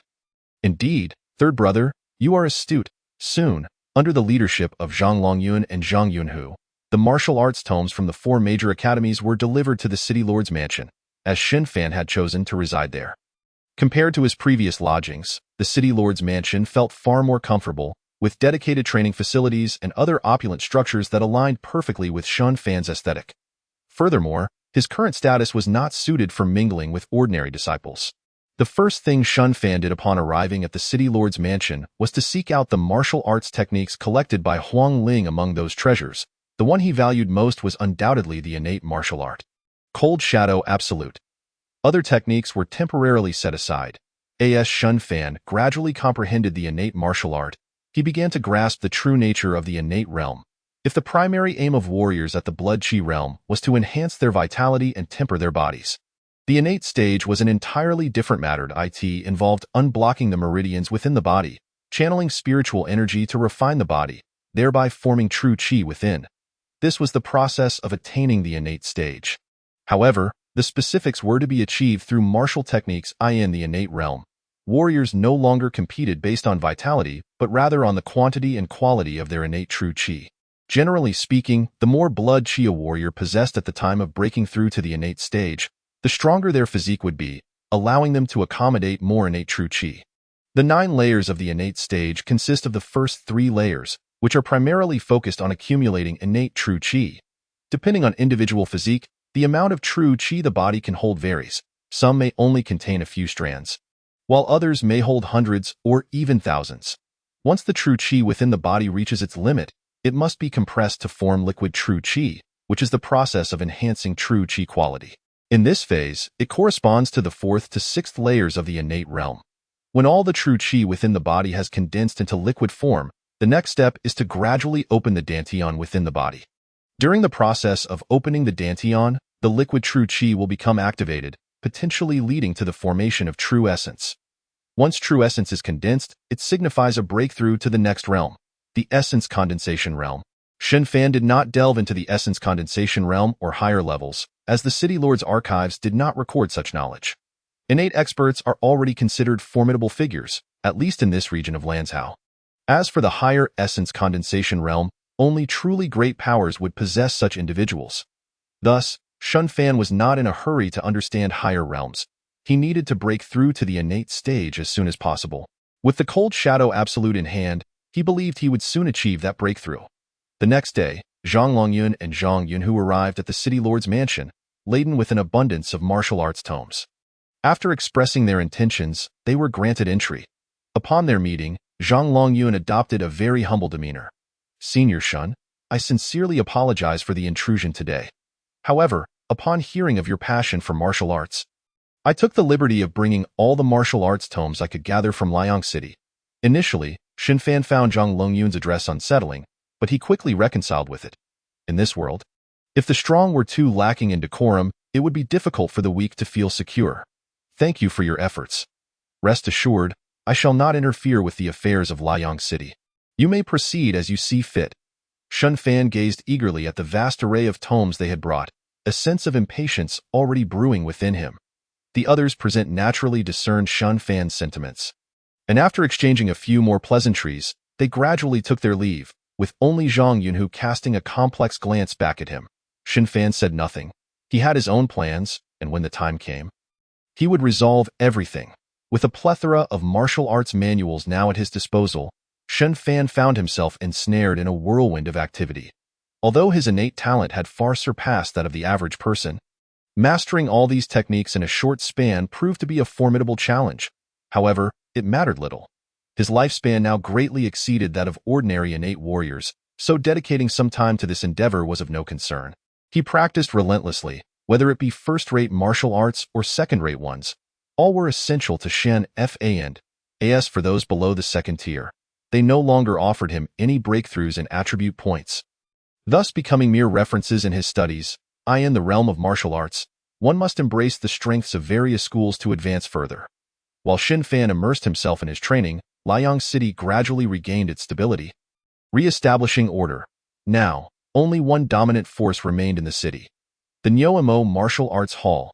While the city lord's manor had become a taboo, existing in an ethereal realm beyond reach, no one dared to disturb Xinfan as he diligently secluded himself, granting him ample energy to delve into martial studies, which he found quite satisfactory. During this period, Xinfan's sole excursion was to retrieve Lian from the Nyomo Martial Arts Hall. He had promised to teach Lian the ways of martial arts, to help him achieve mastery in true harmony force, and thus Xinfan fulfilled his commitment. Within the city lord's manor, Xinfan's days comprised merely two activities: his own training and teaching Lian. The two engaged in their arduous practice like tireless ascetics, racing along the path of martial arts. However, Xinfan's rate of progress far exceeded that of Lian, as the disparity in their talents was quite pronounced. Nevertheless, it was inconsequential. For Lian, every moment spent alongside his senior brother Shun was a cherished memory in the making, and as for strength, he would let it come in due course. Chapter 37. Departure time flows ceaselessly in the realm of cultivation, and a year slipped by in the blink of an eye. On this day, coinciding with Xinfan's 20th birthday, he completed his final round of punches and stood quietly in the center of the courtyard. Feeling the vigorous energy coursing through his veins, Xinfan smiled. At long last, he had mastered another first-rate technique. Opening his status panel, Xinfan beheld the following: Host: Xinfan Talent, 32, a once-in-a-century occurrence. Physique: Ice Spirit. Body lifespan: 400 years. Martial arts: Bull Fist, Major Mastery. True Harmony Force, Major Mastery. 3 Yuan Technique, Major Mastery. Ape Strike Technique, Major Mastery. 1000 Machine Hands, Major Mastery. Iron Cloth Shirt, Major Mastery. Surprising Swan Technique, Major Mastery. Great River Sutra, Major Mastery. Ocean Wave Fist, Major Mastery. Eternal Spring Technique, Beginner. Cold Shadow Absolute, Minor Mastery. Realm: Innate Level 4. With a plethora of techniques now at his disposal, all martial arts below the innate level had achieved major mastery, and even the Cold Shadow Absolute had reached minor mastery under his diligent training, allowing him to ascend to innate level 4. Innate level 4. The amount of true energy within Xinfan was simply unfathomable. His solid foundation enabled him to break through with over 100 strands of true energy. As he advanced further, the quantity surged exponentially, ultimately reaching over 10,000 strands at his peak. Having compressed nearly a third of his true energy, several thousand strands were condensed into a liquid form, flowing like a tranquil stream through his meridians. It could be said that with his current true energy, he could withstand the full force of an innate peak warrior. As he mastered more techniques, Xinfan's lifespan extended to 400 years, and his talent surged to the next level. This rare talent awakened a special physique, the ice spirit body, during his breakthrough into the innate realm. Perhaps due to the nature of his techniques, this physique was remarkably suited to the cold shadow absolute, rendering its cultivation exponentially more effective, which was a key reason for his rapid progress over the past year. Of course, awakening the ice spirit body was not merely about enhancing cultivation speed. Being a special physique, it also significantly bolstered his combat capabilities.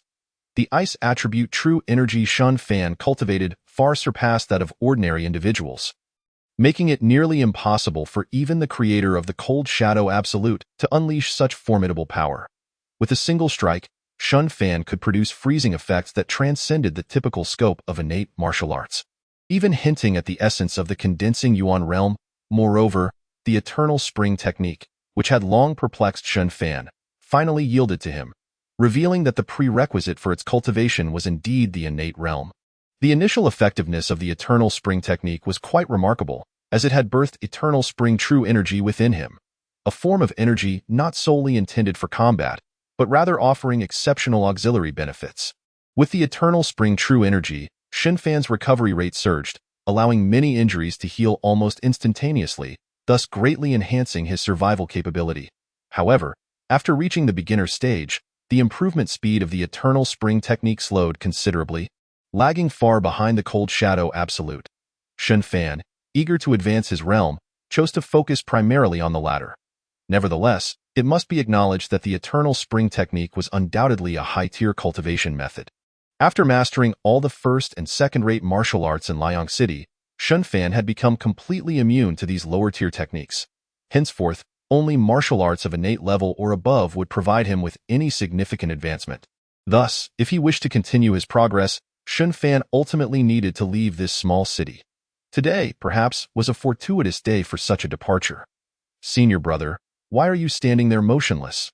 Come and train," Lian called out, puzzled as he noticed Shun Fan's stillness. However, when Shun Fan opened his eyes, he made no movement but smiled gently and said, "Junior brother, your true harmony force has reached major mastery, hasn't it?" "Major mastery? Yes, I achieved that 6 months ago," Lian replied without a moment's hesitation. "That's good then. In that case, I must take my leave." Shun Fan spoke slowly, causing a pang of discomfort in Lian's heart. "Senior brother, are you really going to leave?" "Indeed. Liang City is ultimately too small." Shun Fan raised his head, gazing at the azure sky, his voice resonant with a sense of ethereality. "Yes, how could a true dragon like you remain in a small place like Liang City?" Lian stifled his tears. "Senior brother, after you leave, will you come back to visit us?" Lian asked, filled with hope. Yet Shun Fan fell into silence. A definitive answer seemed unrealistic, while a negative one would be too disheartening. After a moment of contemplation, Shun Fan smiled and replied, "I will return." However, he did not mention that he would come back to see familiar faces, for even he did not know when he would return. His lifespan had far exceeded that of ordinary beings. Perhaps when his realm ascends, a single retreat could span a mortal's lifetime, and if that were the case, even if he returned, he might not see Lian again. Yet even such a response satisfied Lian. He nodded, "Senior brother, you will surely become a great figure. Wishing you a safe journey."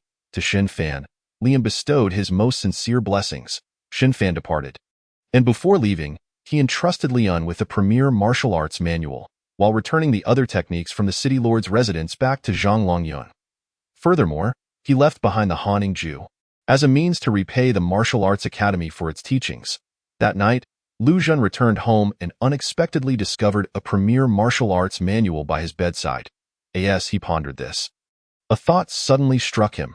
Consequently, he spent the entire night awake in the courtyard, consuming wine and gazing at the full moon. He understood that such a legendary figure had ultimately departed. Shun Fan's exit went largely unnoticed, with only Lian aware of it, and such awareness was unnecessary, for some individuals are destined to remain unremembered.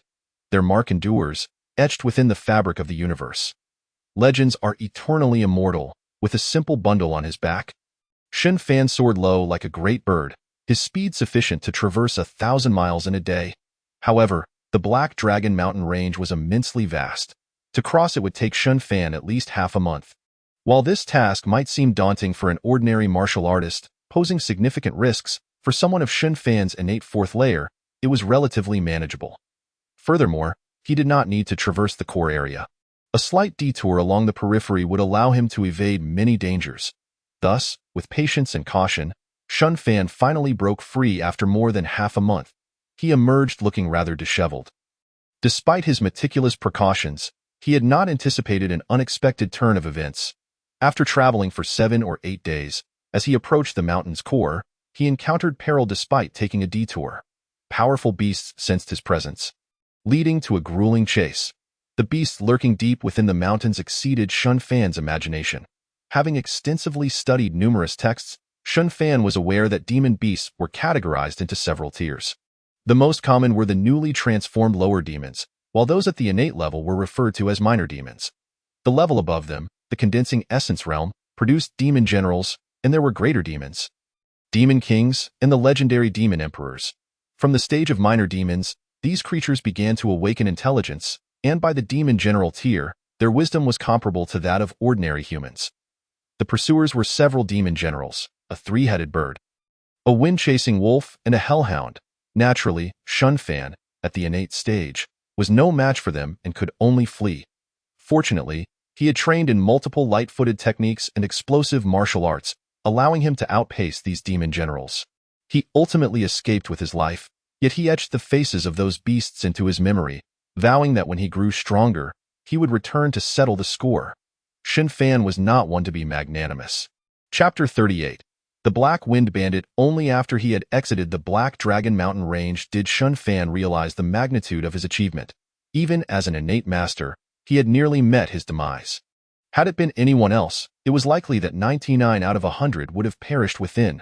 However, with the protection of the Black Dragon Mountain range, Liang City need not worry about the chaos of warfare outside, which was a blessing in itself. Once beyond the mountains, Shun Fan chose a random direction to pursue, lacking a map, and resolved to see where the path would lead. Yet, after merely walking a few dozen miles, he sensed something unusual behind him. It seemed someone was following him. Frowning, Shun Fan quickened his pace, wishing to avoid trouble so soon. However, the more he wished to evade trouble, the more it seemed to manifest. As Shun Fan hastened, it appeared that his pursuers had lost patience. A signal arrow shot up into the sky, unmistakably a call to arms. Indeed, moments later, the ground began to tremble, indicating that a multitude of men was approaching, effectively blocking Shun Fan's path. Thus, he ceased his flight, standing still to await his attackers. "Boss, it's him. I've been tailing this fellow for over 10 miles. Look at his attire. He's undoubtedly a fat sheep." A black-faced man with a bushy beard emerged from behind Shun Fan, shouting towards the distance. In a brief moment, a burly man, hefting a 9-ringed golden saber, rode up to Shun Fan on a towering steed. "Ha! After waiting so long, I find a mere bean sprout. Old Hay, your eyes are truly discerning." As the leader, Lu Yunfeng unabashedly mocked. He unsheathed his 9-ringed golden saber, swinging it with one hand until the blade tip hovered menacingly above Shun Fan's head. Lu Yunfeng grinned. "You've got some guts, kid. Pity you're too weak. Otherwise, I might have considered recruiting you. But for now, hand over your money, and I might just show you mercy." With his mountain weapon, Lu Yunfeng had the confidence of a renowned martial artist in this region. Faced with his intimidation, Shun Fan calmly removed his bundle and tossed it to Lu Yunfeng, preferring to avoid conflict unless absolutely necessary. Despite viewing Lu Yunfeng as a mere insect, at least you're sensible. Lu Yunfeng seized Shun Fan's bundle, only to find it contained a mere few taels of silver. This paltry sum was insufficient even to fill the gaps between his teeth. Humiliated, Lu Yunfeng erupted in fury. "Where's your money, kid? Look at your attire. You can't possibly be so poor. Hand it over, or I'll make you regret it," Lu Yunfeng declared, as more bandits gathered behind him, all mounted and clearly weaker than his steed. "See that, kid? If you don't hand over the money today, I'll ensure you experience a fate worse than death. My brother's haven." He touched a woman in ages. "And you're just the right kind." The lewd remarks ignited a spark of anger within Shun Fan. He had merely aimed to keep a low profile and avoid trouble, yet some individuals dared to overstep their bounds. "I've changed my mind. Return the bundle, or I'll take your lives," Shun Fan bellowed. Yet his threat only elicited laughter from the 100 or so bandits present. "Boss, did I hear that right? This bean sprout wants to kill us? Ha ha ha. Yeah, right? I could take on 10 of him. He thinks he can kill us? What a fool. Don't worry, boss. I'll show this kid what a real man is. One bandit with yellowed teeth grinned lewdly, but then they suddenly noticed that the Shun fan who had been standing still had vanished, replaced by a familiar figure atop a horse. Why does that horse look so much like mine? And why has the sky darkened? As heads rolled, the bandits froze in place as if under a spell, their eyes wide in disbelief, fixated on the young man in green who was casually flicking his wrist. Cold sweat trickled down Lu Yunfeng's back. He had completely failed to see Shen Fan's movements, a clear indication that this individual was far more formidable than he. They had bitten off more than they could chew. The bandits lamented internally. Casting a glance at the black-faced man, Lu Yunfeng felt an overwhelming urge to slay him. How had he mistaken such a figure for a mere sheep? Had his brain been kicked by a donkey? Slowly, he sheathed his 9-ringed golden saber, dismounted, and knelt. Hero, spare us. We, the Black Wind Bandits, truly did not recognize the mountain's majesty and have offended you. We deserve death. As he spoke, Lu Yunfeng began to slap his own face. And within moments, his cheeks swelled. Clearly, he was not one to shy away from pain. His subordinates quickly dismounted and knelt in unison, awaiting Shun Fan's command with utmost obedience. Shun Fan was taken aback by their actions. He had not anticipated such compliance, realizing he had underestimated others. In Lu Yunfeng's eyes, desperation was palpable. Observing this, Shun Fan contemplated his next move. Rise. I have questions for you. Answer wisely, and your lives may be spared. Fail to do so, and that fate shall be yours. With a swift motion, Shun Fan decapitated another bandit, leaving the rest trembling in fear. Lu Yunfeng nodded vigorously. Hero, ask away. I shall answer truthfully. In the span of an incense stick, Shen Fan gradually gleaned information about the surrounding area. The nearest city was Joshur City, home to dozens of factions of varying sizes. In Joshur City, only innate masters held the qualifications to become a local overlord, while smaller factions were overseen by those who had cultivated their internal strength. To Shen Fan's surprise, Joshur City lacked a city lord. In fact, the previous lord had been slain over a decade ago. Since several decades ago, when the old emperor of the Great Xia dynasty fell gravely ill, the feudal lords across the land began to stir up trouble. As time progressed, the fragmentation of power among these lords intensified, leading to increasingly fierce conflicts. The Great Xia dynasty has since lost nearly half of its territorial control.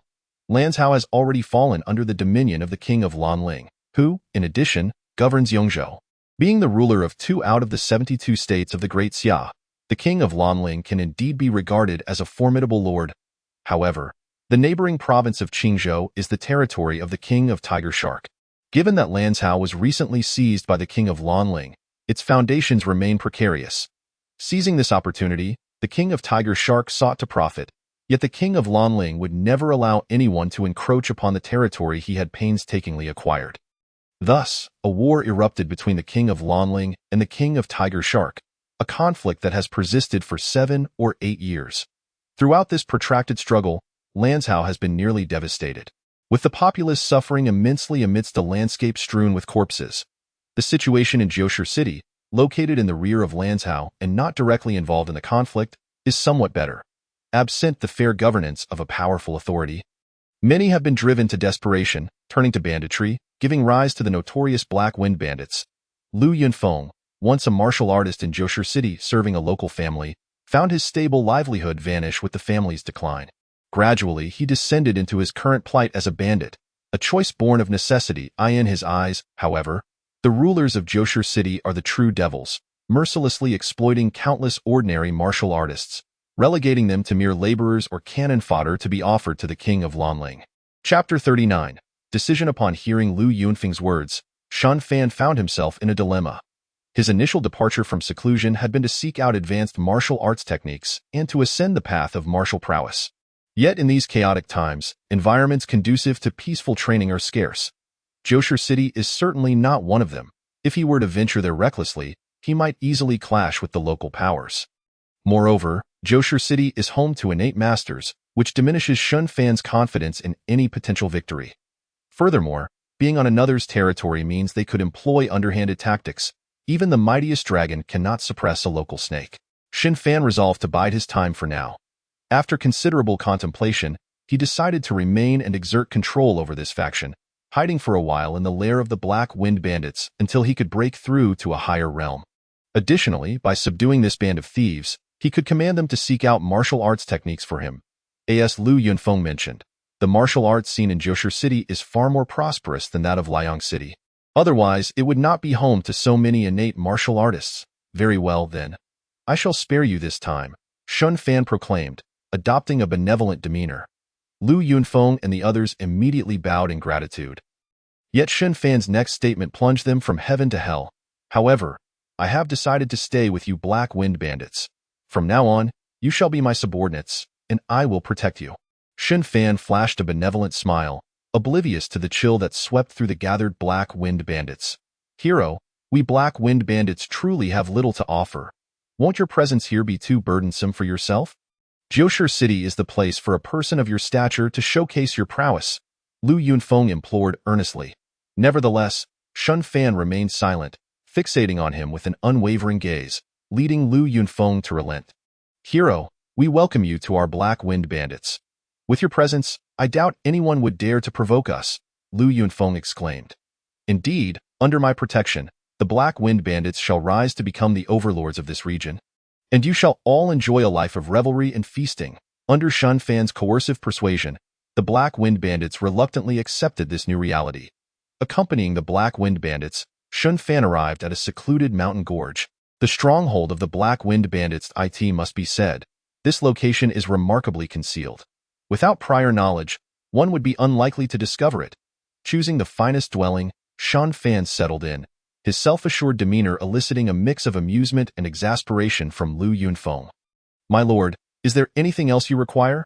Once settled, Lu Yunfeng promptly inquired with keen insight. Indeed, there is a matter that requires your attention, Xin Fan stated candidly. You are familiar with innate martial arts techniques? Correct? I desire them in abundance. Lu Yunfeng's expression shifted to one of uncertainty as he cautiously replied, My lord, we do not possess any innate martial arts techniques. And are you not already an innate martial artist? What need do you have for them? Xin Fan cast a glance at Lu Yunfeng, perceiving his momentary cleverness, followed by a flicker of foolishness. Do not inquire into matters that do not concern you. As for the innate martial arts techniques, do your utmost to procure them.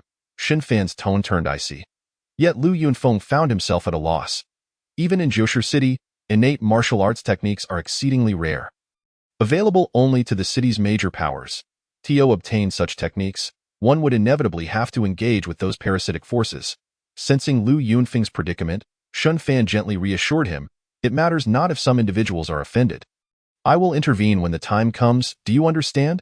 Upon hearing this, Lu Yunfeng felt a surge of confidence. In truth, acquiring innate martial arts techniques is not insurmountable. Those innate masters are bound to possess them. As long as they can capture an innate martial artist, the techniques would follow. However, a sudden thought struck Lu Yunfeng, and he cautiously asked, My lord, what level of expert can you contend with?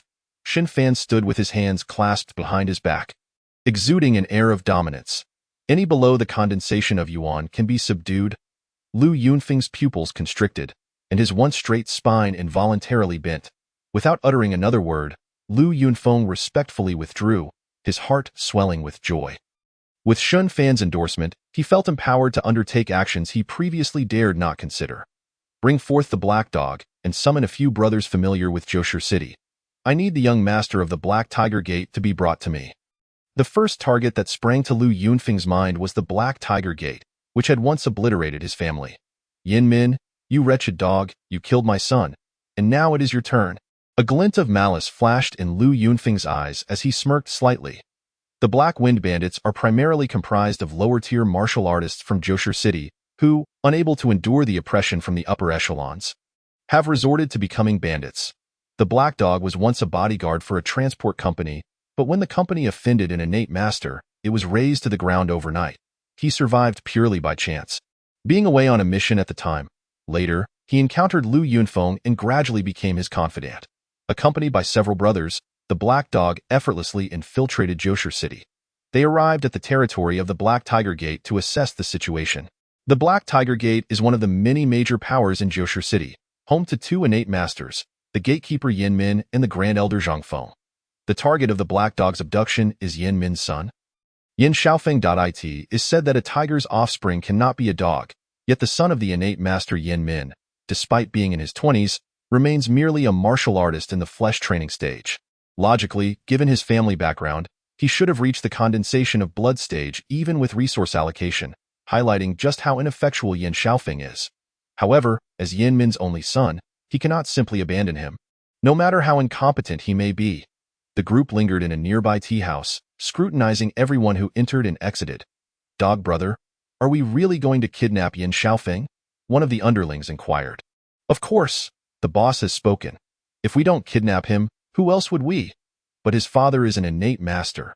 If we provoke that old man, the Black Wind Bandits might be in serious trouble." The other underlings looked anxiously at the Black Dog, seeking reassurance. Yet the Black Dog merely smiled mysteriously, "Fear not. Although Yin Min is formidable, we have recently welcomed a great figure into our ranks. Dealing with someone like Yin Min is well within our capabilities." The Black Dog was aware of Shun Fan's prowess, having accompanied Lu Yunfeng previously. He firmly believed in Lu Yunfeng's judgment. That esteemed figure is undoubtedly an extraordinary master. Seeing the Black Dog's unwavering confidence, the underlings finally relaxed. That moment, a young man clad in luxurious attire, his steps unsteady, emerged from the Black Tiger Gate, flanked by several guards. "It's him, Yin Xiaofeng." The Black Dog's pupils narrowed. Followed by a chuckle, the group exchanged glances before stealthily departing the tea house to follow Yin Xiaofeng. Being in Jiushi City and within the territory of the Black Tiger Gate, Yin Xiaofeng was only accompanied by a few guards skilled in basic martial arts. He had no fear of an attack and would never suspect anyone would dare to kidnap him. As usual, he strolled through the streets, sipping tea, chasing birds, and teasing respectable ladies, before heading towards Chuanxiang Tower. As the heir of the Black Tiger Gate, Yin Xiaofeng was also a frequent visitor to Chuanxiang Tower. Otherwise, he would not have ended up in his current state, devoid of any martial vitality. As he entered a narrow alley accompanied by several guards, a group of masked assailants suddenly emerged, swiftly incapacitating him without uttering a word. His guards were utterly powerless against these attackers, for they were none other than the notorious Black Dog and his accomplices. As a trusted confidant of Lu Yunfeng, Black Dog himself was a practitioner of the blood condensation realm. Chapter 40. Ransom having knocked out Yin Xiaofeng, Black Dog chose not to kill the guards but instead left behind a letter, declaring, "Return and inform Yin Laogo that if he wishes to preserve his son's life, he must prepare 100,000 taels of silver and 1,000 jin of rice. Otherwise, he should be ready to collect the corpse." After uttering these words, he shouldered the sack containing Yin Xiaofeng and departed. Through clandestine channels, the group swiftly exited the city and returned to their hideout in the mountain gorge. Meanwhile, within the Black Tiger sect, a middle-aged man clad in luxurious garments, exuding an aura of authority, stared at the letter in his hand, trembling with rage. With a resounding crash, he slammed his palm onto the table, shattering it into splinters. The young guards beneath him quaked in fear. They were the ones who had accompanied Yin Xiaofeng. How audacious, truly audacious. Do the Black Wind thieves seek death? Yin Min roared like a furious tiger. "Summon the strongest within the sect. I shall annihilate these Black Wind thieves and make them aware of the might of the Black Tiger sect." Yet, no one dared to act, for Zhang Feng gestured for restraint, indicating that they should hold off for the time being. Zhang Feng, observing the furious man before him, calmly remarked, "Brother Yin, remain composed. Xiaofeng's life is still in the hands of the brigands." "Composed? How can I be composed? That useless wretch was captured without any means of resistance, utterly humiliating me." Yin Min's agitation grew with each thought. "Regardless, Xiaofeng is your son, the young master of our Black Tiger sect. If we fail to rescue him, who will inherit the sect? Even if we bring him back, must we swallow this humiliation? How can we allow these nameless Black Wind thieves to bully us?" Yin Min could hardly endure being targeted by such a minor faction. "Pimph, brother, have no worries. I shall see what capabilities the Black Wind thieves possess that they dare demand 100,000 taels of silver and 1,000 jin of rice. We will prepare these items and exchange them for Xiaofeng. As for the rest, leave it to me. I will keep a watchful eye on everything from the shadows." Zhang Feng assured confidently. In the end, Yan Min acquiesced to Zhang Feng's proposal within a day. Yan Min gathered the 100,000 taels of silver and 1,000 jin of rice, resources ample enough to sustain a 1,000-man army for an entire year, even for the Black Tiger sect. The loss of such assets would be a considerable blow. Before departing, Yan Min earnestly instructed, "Ah Feng, the subsequent matters rest upon your shoulders. I will await you along the way. Ensure that information is relayed promptly. Rest assured, brother. Once I ascertain the thieves' details, their doom shall soon follow." Very well, let us set forth. Under Yan Min's leadership, a lengthy convoy slowly made its way toward the outskirts of Julian City, naturally attracting the attention of onlookers. What is the Black Tiger sect up to? Why this sudden display of force? Indeed, even Yin Laohu has taken the field himself. It seems they are truly serious. I hope that Yin Laohu meets his end out there. He has claimed so much territory from our 9-serpent gang. His greed knows no bounds. Meanwhile, Lu Yunfeng awaited at the designated location with dozens of capable men. Yin Xiaofeng remained confined within a sack, his mouth stuffed with rags. Beside Lu Yunfeng stood a figure cloaked entirely in black, a man named Xin Fan. Having agreed to help Lu Yunfeng with his troubles, Xin Fan was prepared to act. Stepping aside with Xin Fan, Lu Yunfeng immediately adopted a respectful demeanor. "My lord, this time we can surely lure Yin Min, and if you can capture him, the innate cultivation technique will be within our grasp." Lu Yunfeng flattered while discreetly gauging Xin Fan's reaction. However, seeing no change in Xin Fan's expression, Lu Yunfeng quietly let out a sigh of relief. Yet, a single phrase from Xin Fan set his nerves on edge. "Complete the task well. I can overlook your little schemes, but should you fail, I will not hesitate to find someone more competent." Xin Fan delivered a subtle warning to Lu Yunfeng.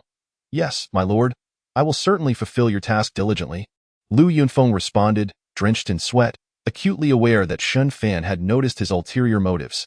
Indeed, Lu Yunfeng's choice to target Yan Min was driven by personal vendetta. He held a grudge against him. If Xin Fan could eliminate Yan Min, it would satisfy Lu Yunfeng's desire. Moreover, Yan Min was a formidable opponent, one of the top practitioners in Julian City, boasting a 6th-layer innate cultivation and wielding the fearsome Black Tiger killing technique. Capable of contending with later-stage innate warriors, Lu Yunfeng sought to test this mysterious figure's true capabilities, pondering that if both were to suffer mutual destruction, he might seize the opportunity to profit from their strife. Lu Yunfeng's well-laid plans had served him well thus far. Xin Fan was tolerant of Lu Yunfeng's thoughts. After all, true loyalty was a rarity in this world. He merely needed to present himself in such a way that Lu Yunfeng would lack the courage to resist. This was sufficient. As evening approached, the group grew weary. Yet the anticipated Black Tiger sect members had yet to arrive. One of the brigands, infuriated, kicked the sack containing Yin Xiaofeng, cursing, "What a worthless Black Tiger sect young master. Your father must be wishing for your demise." Struggling to free his mouth from the rags, Yin Xiaofeng glared at the brigand with venomous eyes but remained silent, aware that words would do little to change his predicament. His gaze, however, incited the brigand's ire, prompting him to call over several comrades to unleash their frustrations upon Yin Xiaofeng. As Yin Xiaofeng screamed in agony, Lu Yunfeng merely glanced and refrained from further comment, eventually uttering languidly, "Be gentle. Duan in the entirety of the Black Wind Bandit. Only a select few are privy to the existence of Shan Fan. As they escort a substantial amount of gold, silver, and provisions, Lu Yunfeng and his companions cannot afford to move swiftly. Consequently, the innate warrior Zhang Feng effortlessly catches up to their party. As the Grand Elder of the Black Tiger sect, Zhang Feng is considered a trusted confidant of Yan Min, possessing a respectable strength at the 3rd level of innate skill. Within the Black Tiger sect, although Yan Min's authority is unparalleled, significant decisions still require Zhang Feng's approval, in contrast to Yan Min. The sagacious Zhang Feng can be regarded as the brain behind this force. In order to prudently resolve the situation with these bandits, Zhang Feng suppresses his urge to act, though he perceives them as insignificant ants that could be eradicated with a mere flick of his fingers. He remains cautious, aware that their lair may harbor formidable masters. Little does Zhang Feng know that the very expert he speculates about lies under his watchful eyes, even taking the time to observe him. Their aura seems somewhat feeble. They should not be innate-level experts. With a single strike, they could be dealt with. Xin Fan muses inwardly, promptly devising his strategy for annihilation. Zhang Feng likely never anticipated that his decades of arduous training to attain the third level of innate skill would render him merely an ant that could be vanquished in a single blow in the eyes of another. This is the stark reality. There are always greater heights, and beyond the heavens, there exist others. Xiao Lu Yunfeng and his companions. Zhang Feng is indeed an indomitable expert. Yet, to Shun Fan, he is merely a slightly larger ant. While Zhang Feng exercises restraint, Shun Fan too is biding his time, finding the sight of a weakling flitting about before him rather irksome. However, contemplating the prospect of reeling in a bigger catch and acquiring more innate techniques, Shun Fan resolves to hold back. From Zhang Feng's aura, he discerns that his cultivation method is entirely different from Yin Min's. If Yin Min is akin to a ferocious tiger preying upon the unwary, then Zhang Feng resembles a lively and agile monkey. Under the influence of the Changchun technique, Shun Fan's perceptive abilities appear to have undergone a mutation. He no longer merely observes appearances but pays more attention to the essence of a person. One's visage may be altered, but their aura remains unchanged. In truth, Shun Fan's perception is accurate. Zhang Feng's cultivation method is not the black tiger slaughter, but rather the spirit monkey transformation, a technique that emphasizes agility over brute force. Thus, Zhang Feng can effectively evade stronger opponents as midnight approaches. Shun Fan and his party finally return to the mountain ravine, with Zhang Feng stealthily trailing behind. He meticulously inspects each dwelling, ultimately concluding that this so-called Black Wind bandit lacks any true experts. Contemplating this revelation, Zhang Feng nearly succumbs to the temptation to strike, but he realizes that despite his considerable strength, he may still miss some lurking foes. To eradicate the threat completely, he decides to summon his elder brother Yin Min, along with additional manpower, to eliminate this nest of vermin once and for all. When departing, Zhang Feng unleashes his full speed, hastening far beyond his initial pace. Within half an hour, he catches up to Yin Min. Elder brother, halt at once. Upon seeing Zhang Feng, Yin Min's heart swells with joy. Younger brother, speak quickly. What manner of foe is this Black Wind bandit? Are there any experts among them? Rest assured, elder brother, we have indeed overestimated them. These mud-legged ruffians are nothing but a bunch of useless fools, daring to lay their hands on our Black Tiger sect. They are simply courting death, brother. Let us strike. I have already discovered their stronghold. Gather the disciples and surround them. Let us wipe them out. Yin Min's heart is instantly at ease. Very well, let us proceed as you suggest. In truth, Yin Min has long been itching for a fight. The moment he laid eyes on Lu Yunfeng, he felt an overwhelming desire to act. Practicing the Black Tiger slaughter, Yin Min is more bloodthirsty than the average martial artist. For him, killing not only satiates his desires but also significantly accelerates his cultivation speed. Were it not for his innate talent, he would never have reached the 7th level of innate skill at such a young age. Throughout the Nine Lion City, Yin Min is a figure of considerable renown. Having ascended to the title of Old Tiger Yin upon the corpses of countless martial artists. Let us go, and I shall annihilate this Black Wind bandit. Yin Min's face beams with pride. And behind him, Yin Xiaofeng awakens, albeit still appearing rather foolish. Recalling the treatment he endured, Yin Xiaofeng's anger flares. Father, leave a few behind for me as well. I wish to exact revenge. He recalls the individuals who had assaulted him, his teeth nearly grinding to dust. Meeting Zhang Feng's gaze, Yin Min laughs heartily and nods, of course, Xiaofeng. Following this incident, you should have matured. Father, rest assured, I will diligently cultivate the Black Tiger slaughter from now on and will never again bring shame to our Black Tiger sect.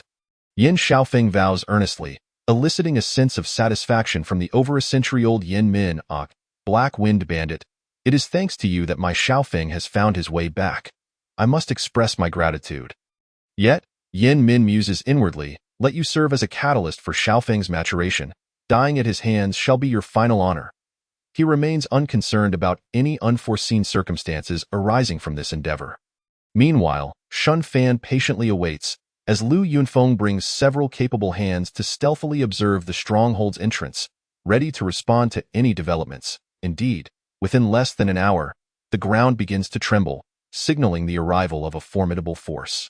Upon spotting Yin Min, Lu Yunfeng's eyes light up, and casting a glance at Shun Fan, who sits calmly before the gate, his heart races with anticipation. Old dog, let us see how you meet your end this time. My lord, I hope you can deliver. Lu Yunfeng's thoughts remain concealed from others. Yin Min, leading his subordinates, charges towards the tightly shut stronghold door without hesitation. His internal energy surges forth, transforming into a ferocious tiger. And with a resounding roar, the sturdy door shatters, an innate expert, indeed. Yet, this does not faze Xin Fan, who remains cloaked in his black robe, even donning a mask. Though his expression is obscured, his eyes radiate an air of indifference. At last, they have arrived. I have been waiting for quite some time. Kill them, leave none alive. The elite forces of the Black Tiger sect, under Yin Min's leadership, are poised to slaughter indiscriminately, but unexpectedly, a shadowy figure materializes before Yin Min. The figure descends directly in front of Yin Min and, without preamble, unleashes a palm strike, a torrent of ice attribute energy cascading forth like a waterfall. Even before the attack lands, Yin Min senses the impending threat of death. What is this? Such formidable icy energy. It can freeze my very essence before even making contact, truly terrifying.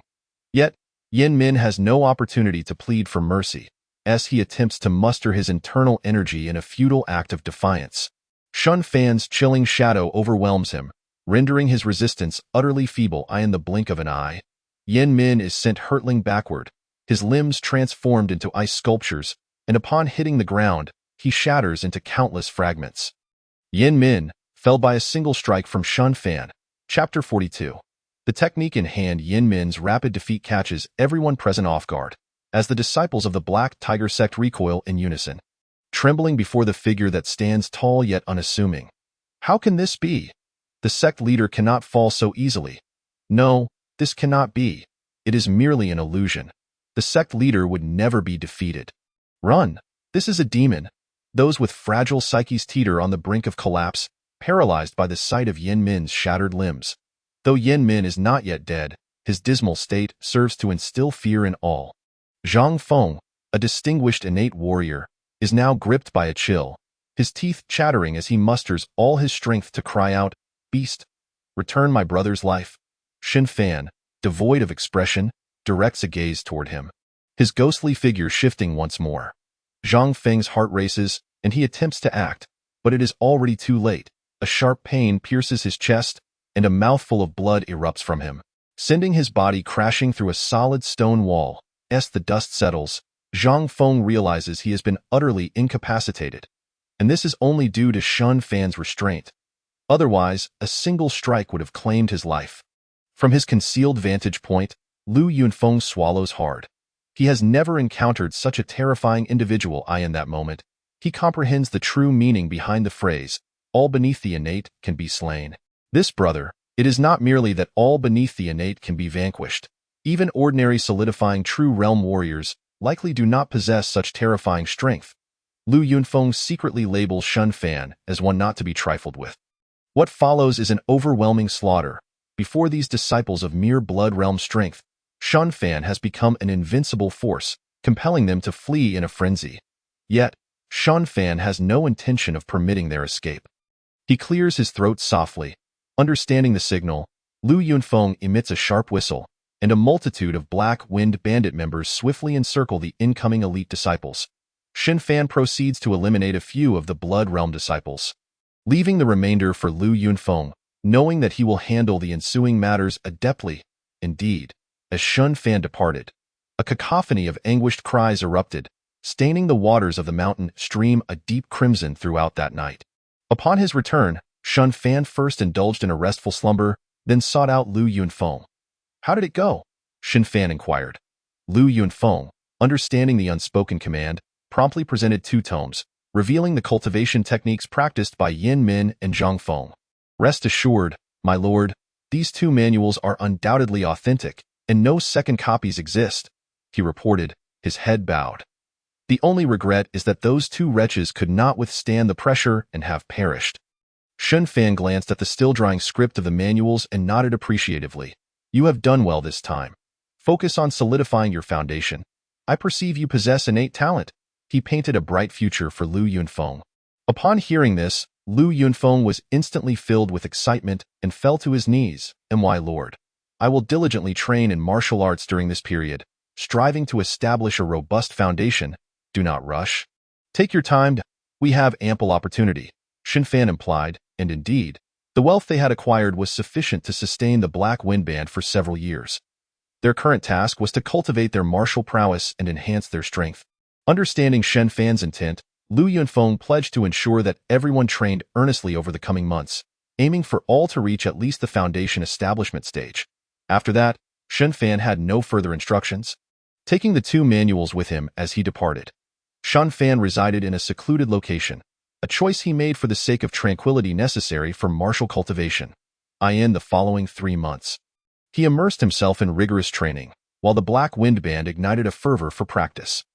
Meanwhile, in Nine Lion City, the Black Tiger sect, having suffered the loss of its leader and numerous elite members, crumbled almost overnight. Its disciples either perished or defected with substantial inheritances to other factions. No one cared about the fate of the Black Tiger sect, nor did they concern themselves with whether Yin Min and others were alive or dead. All that mattered was how much of this lucrative bounty they could claim for themselves. Within a mere month, all assets of the Black Tiger sect were divided up, with the 13 protectors of Nine Lion City reaping the most benefits. The 13 protectors had become the most formidable force in Nine Lion City, composed of 13 innate martial artists, with other major factions barely able to contend with them.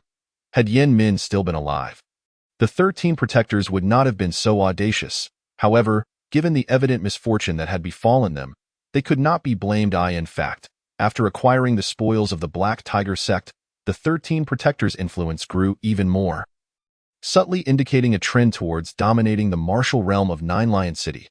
This development made various factions within Nine Lion City worried. In a flash, the atmosphere in Nine Lion City became one of palpable anxiety. Simultaneously, a significant event unfolded in the martial world of Lanzhou. The Qingqing sect in northern Lanzhou offended the Wang of Lanling and was ordered to be exterminated. In the span of a single night, the once mighty Qingqing sect was nearly obliterated. It is worth noting that the Qingqing sect was a well-respected sect in Lanzhou, boasting a legacy spanning over a century, during which it had consistently been guarded by formidable martial artists at the true essence level. Such a force was indeed notable in the realm of Lanzhou. Yet, even this long-established sect was annihilated without mercy, underscoring the terrifying power of the Wang of Lanling. Following this incident, news rapidly spread throughout Lanzhou, reaching even the factions within Nine Lion City. Of course, the swift dissemination of this information was not solely due to the Qingqing sect's tragic fate, but also because of rumors that a core disciple of the sect had escaped.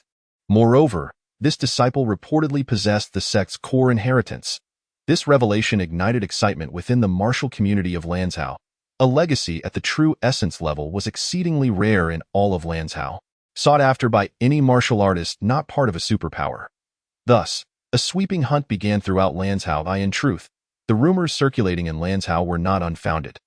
Although the Qingqing sect had offended the Wang of Lanling and faced destruction, the martial artists sent to eradicate them were also at the true essence level. Consequently, amid the desperate resistance of the Qingqing sect's true essence masters, 2 core disciples managed to escape. Lu Yuqing and Xiao Yuxian were the fortunate ones who survived, bearing the core inheritance of the Qingqing sect, the Qinglong transformation. This powerful martial art could be cultivated to the peak of true essence, capturing the attention of numerous smaller factions.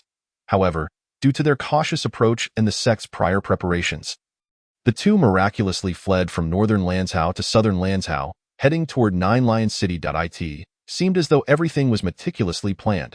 On the rugged mountain paths, the 2 young individuals rode swiftly on horseback, a male and a female, exuding an air reminiscent of celestial lovers. These 2 were none other than the fleeing Lu Yuqing and Xiao Yuxian. Senior brother, how much longer until we reach this Nine Lion City?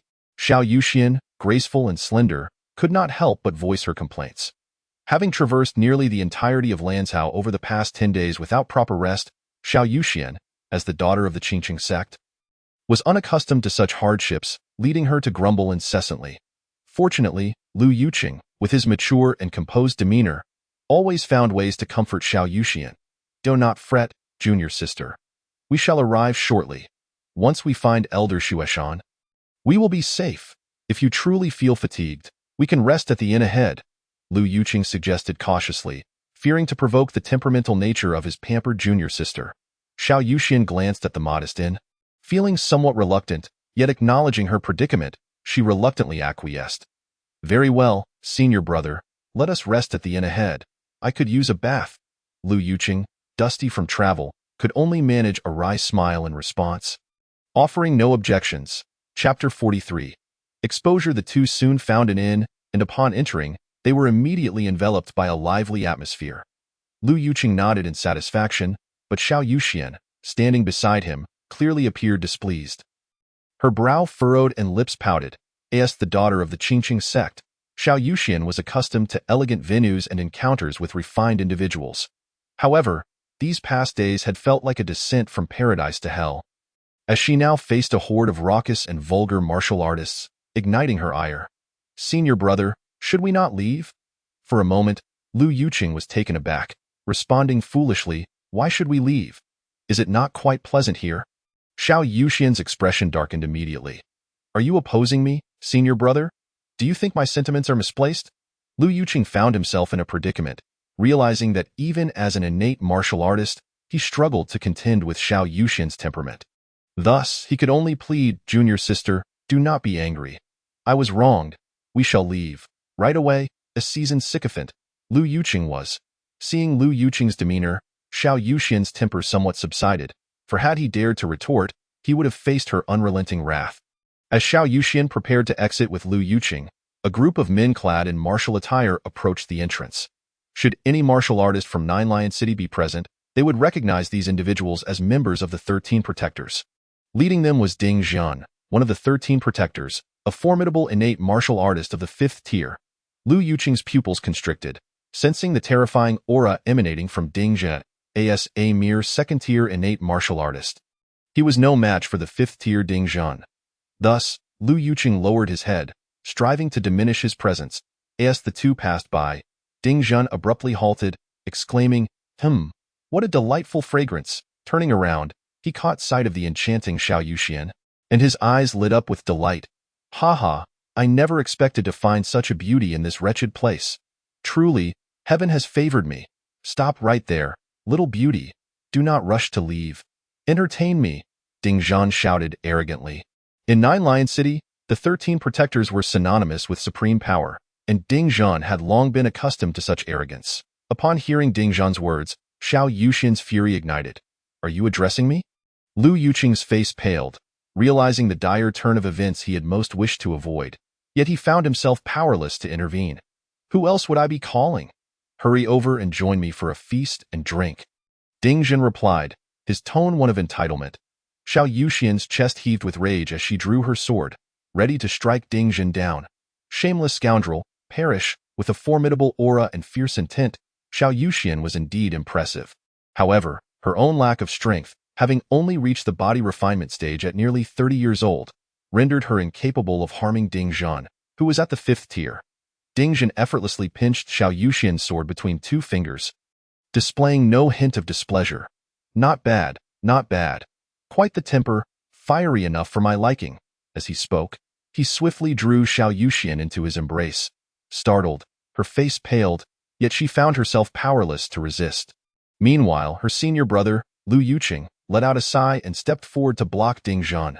Junior sister, this time our predicament is rather grave. You must flee. I will hold these ruffians at bay. Lu Yuqing stood resolutely before Xiao Yuxian, gazing sternly at the grinning Ding Jian. So you are indeed a senior brother and sister duo. But with your mere innate 2nd-level strength, do you dare to boast of standing against me? Truly, you are courting death. With those words, a powerful aura, representative of the mid-stage innate realm, bore down upon Lu Yuqing. Those within the inn, sensing the impending danger, hastily began to flee. Xiao Yuxian glanced at Lu Yuqing, whose complexion had turned slightly pale, and asked calmly, Senior brother, can you manage? Her tone, initially tinged with doubt, transformed in Lu Yuqing's ears into a profound expression of concern from his junior sister. Of course I can, junior sister. You must leave first. I fear that during the fight, I may not be able to protect you. Lu Yuqing's face flushed with excitement as he rapidly circulated his vital energy. Very well, senior brother, I shall wait for you ahead with that. Xiao Yuxian wasted no time and bolted away. Lu Yuqing, invigorated as if fueled by adrenaline, charged fiercely towards Ding Jian and his companions. Foolish mortals. Since you insist, Allow me to send you on your way. Ding Zhan grinned menacingly, his entire being exuding a tempestuous surge of vital energy, showcasing his innate fifth-level prowess, as a true disciple of the Qingqing sect. Lu Yuqing, while only at the innate second level, had cultivated the Beast King technique, a martial art capable of reaching the pinnacle of the innate realm. Moreover, the Beast King technique was characterized by its ferocity in combat, rendering its practitioner invincible among peers. Lu Yuqing seemed to transform into the king of beasts, each of his moves imbued with a lethal intent.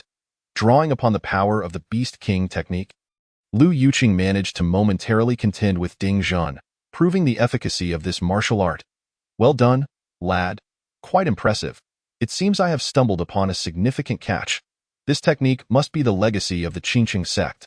I've heard tales of the dragon and tiger of Qingqing, and it appears you are the tiger. Ding Zhan, one of the 13 guardians, recognized Lu Yuqing's lineage with a discerning eye.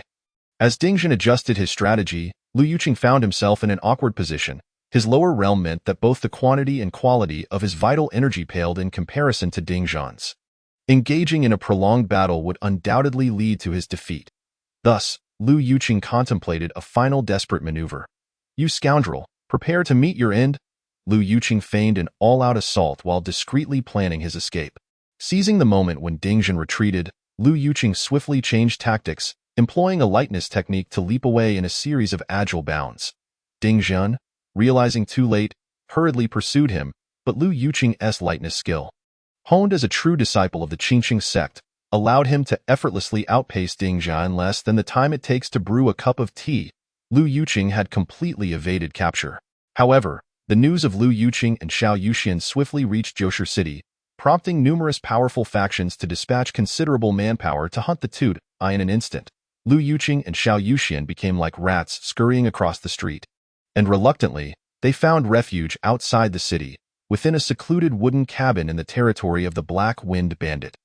Inside, a figure was fervently practicing his martial arts, channeling his vital energy, which took on a tangible, fierce quality akin to that of a roaring tiger. After a while, it seemed as if this solidified vital energy had finally breached its limits.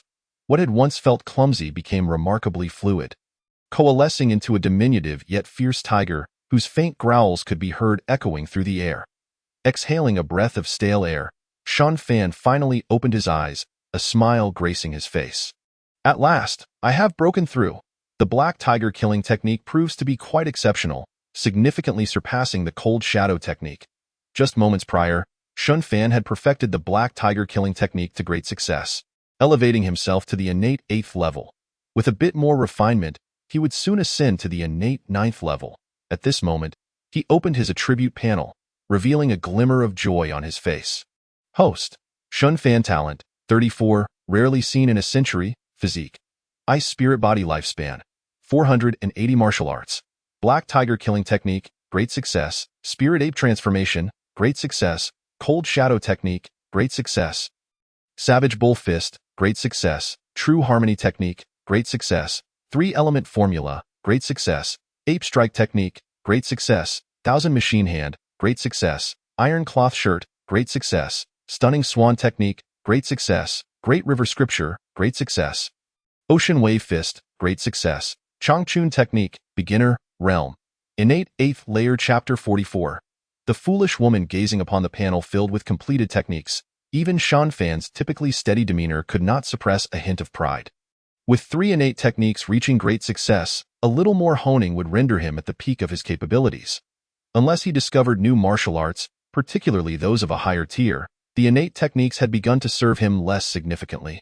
The completion of these 3 techniques had merely added 80 years to his lifespan, which in turn enhanced his talent by 2 points. By now, Shan Fan understood that his golden finger primarily served 2 purposes. One was to increase lifespan upon breaking through the realm of martial arts, and the other was that an increase in lifespan would enhance his talent. It was the synergy of these 2 effects that yielded such formidable power. However, he realized that the greatest advantage of his golden finger was still the enhancement of talent through increased lifespan. In the later stages, the lifespan gained from breakthroughs in martial arts realms might even surpass that gained from breakthroughs in techniques. This notion had already formed in his mind during his innate journey. Innate martial artists possess a lifespan of 200 years, while those at the condensation realm can reach 350 years. Each significant breakthrough in realm yields a more substantial increase in lifespan. The trend only intensifies as one progresses. Thus, what Xin Fan desired now was to acquire more advanced martial arts to break through to higher realms, as this would lead to the quickest increase in both lifespan and talent. However, if martial arts were not lacking, Xin Fan would still engage in further cultivation. After all, even the smallest morsel is still sustenance. Moreover, cultivating a wider array of techniques would only enhance Xin Fan's versatility and combat prowess. Previously, he had been invincible at the innate level with merely the cold shadow technique, entirely due to the solid foundation he had laid during his blood training. If he wished to maintain such dominance in future realms, Xin Fan recognized the need to retrace his earlier steps. The scarcity of martial arts was indeed a pressing concern. Otherwise, he would be free of such worries. Xin Fan felt a tinge of frustration. Venturing forth into the world alone, he discovered how arduous it truly was to fend for oneself. Back at the martial arts school, acquiring techniques had been considerably simpler.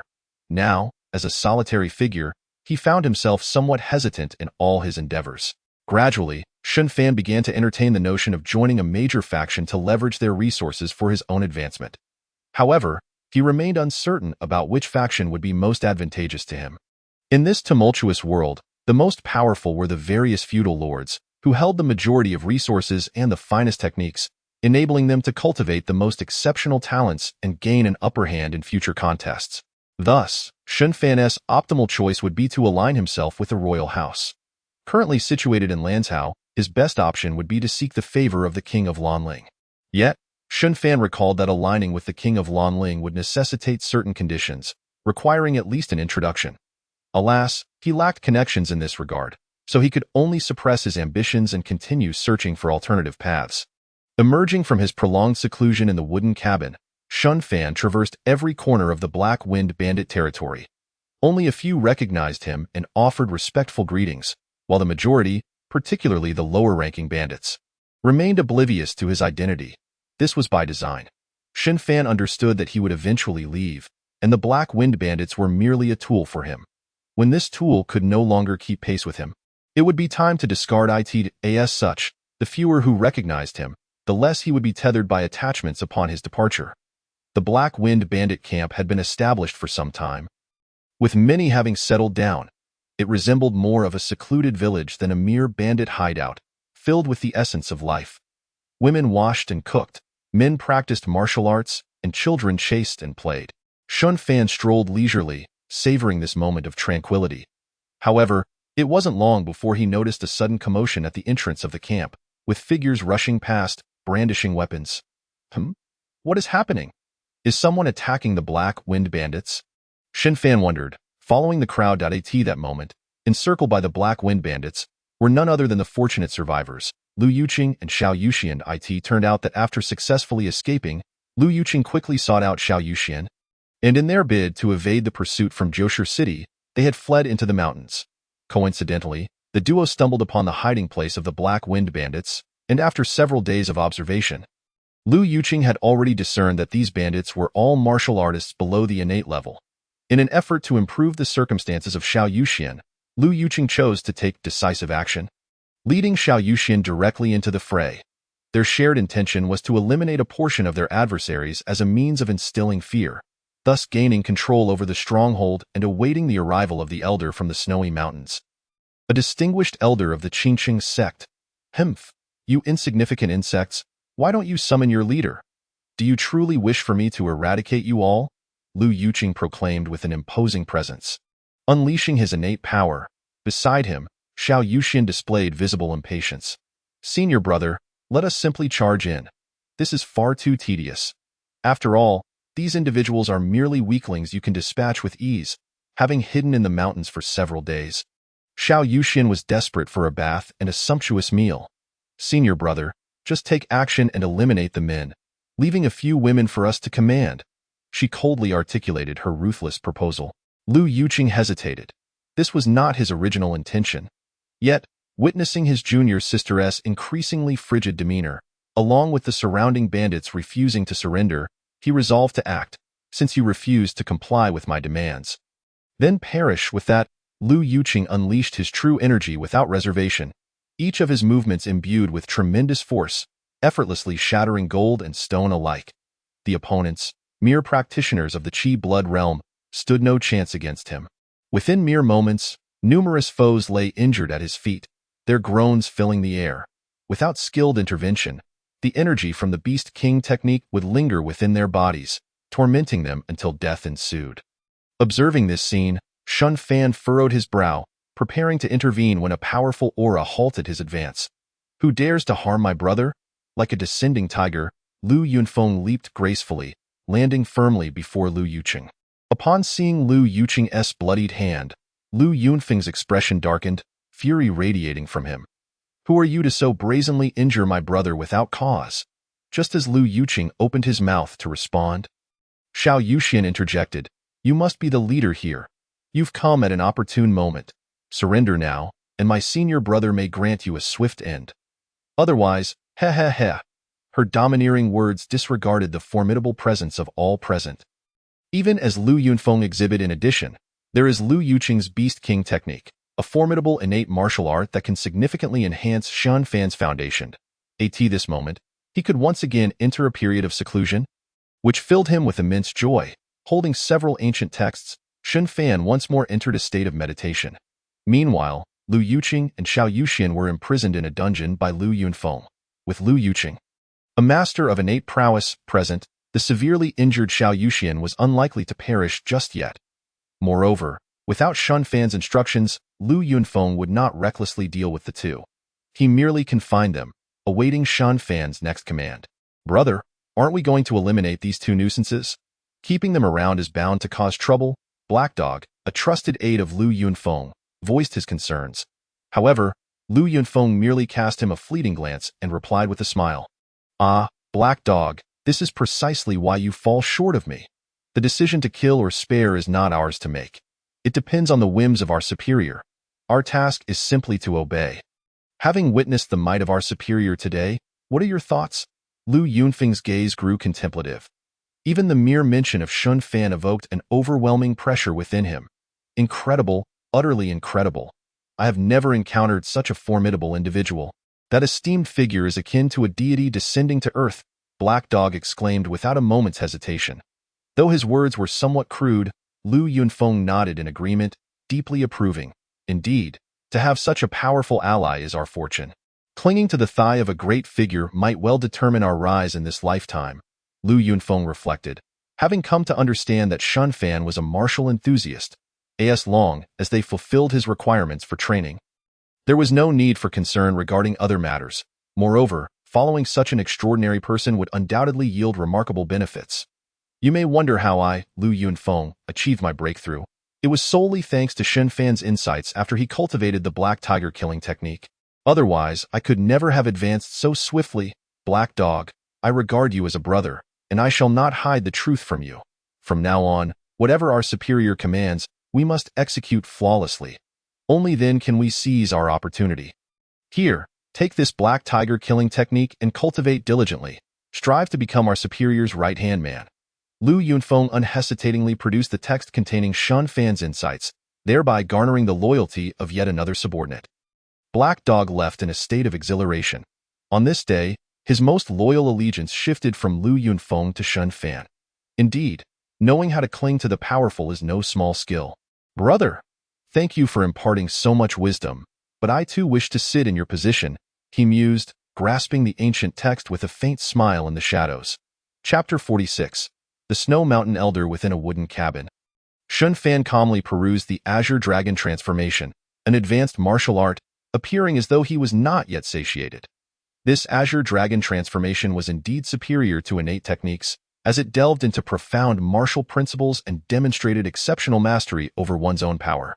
Naturally, its complexity far exceeded that of innate techniques, yet for Shun Fan, whose aptitude was on the rise, this martial art, deemed incomprehensible by others, seemed rather straightforward. His escalating talents had elevated Shun Fan's comprehension and insight to an extraordinary level, making it effortless for him to draw connections and apply knowledge across various contexts. Although this technique was of the solidifying essence level, it seemed to surpass ordinary thresholds, likely necessitating a prerequisite technique. Otherwise, it would be nearly impossible for an average person to initiate their practice.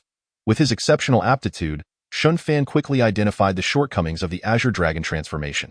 Indeed, Xiao Yuxian not only possessed the cultivation manual for the Azure Dragon transformation, but also held the prerequisite technique.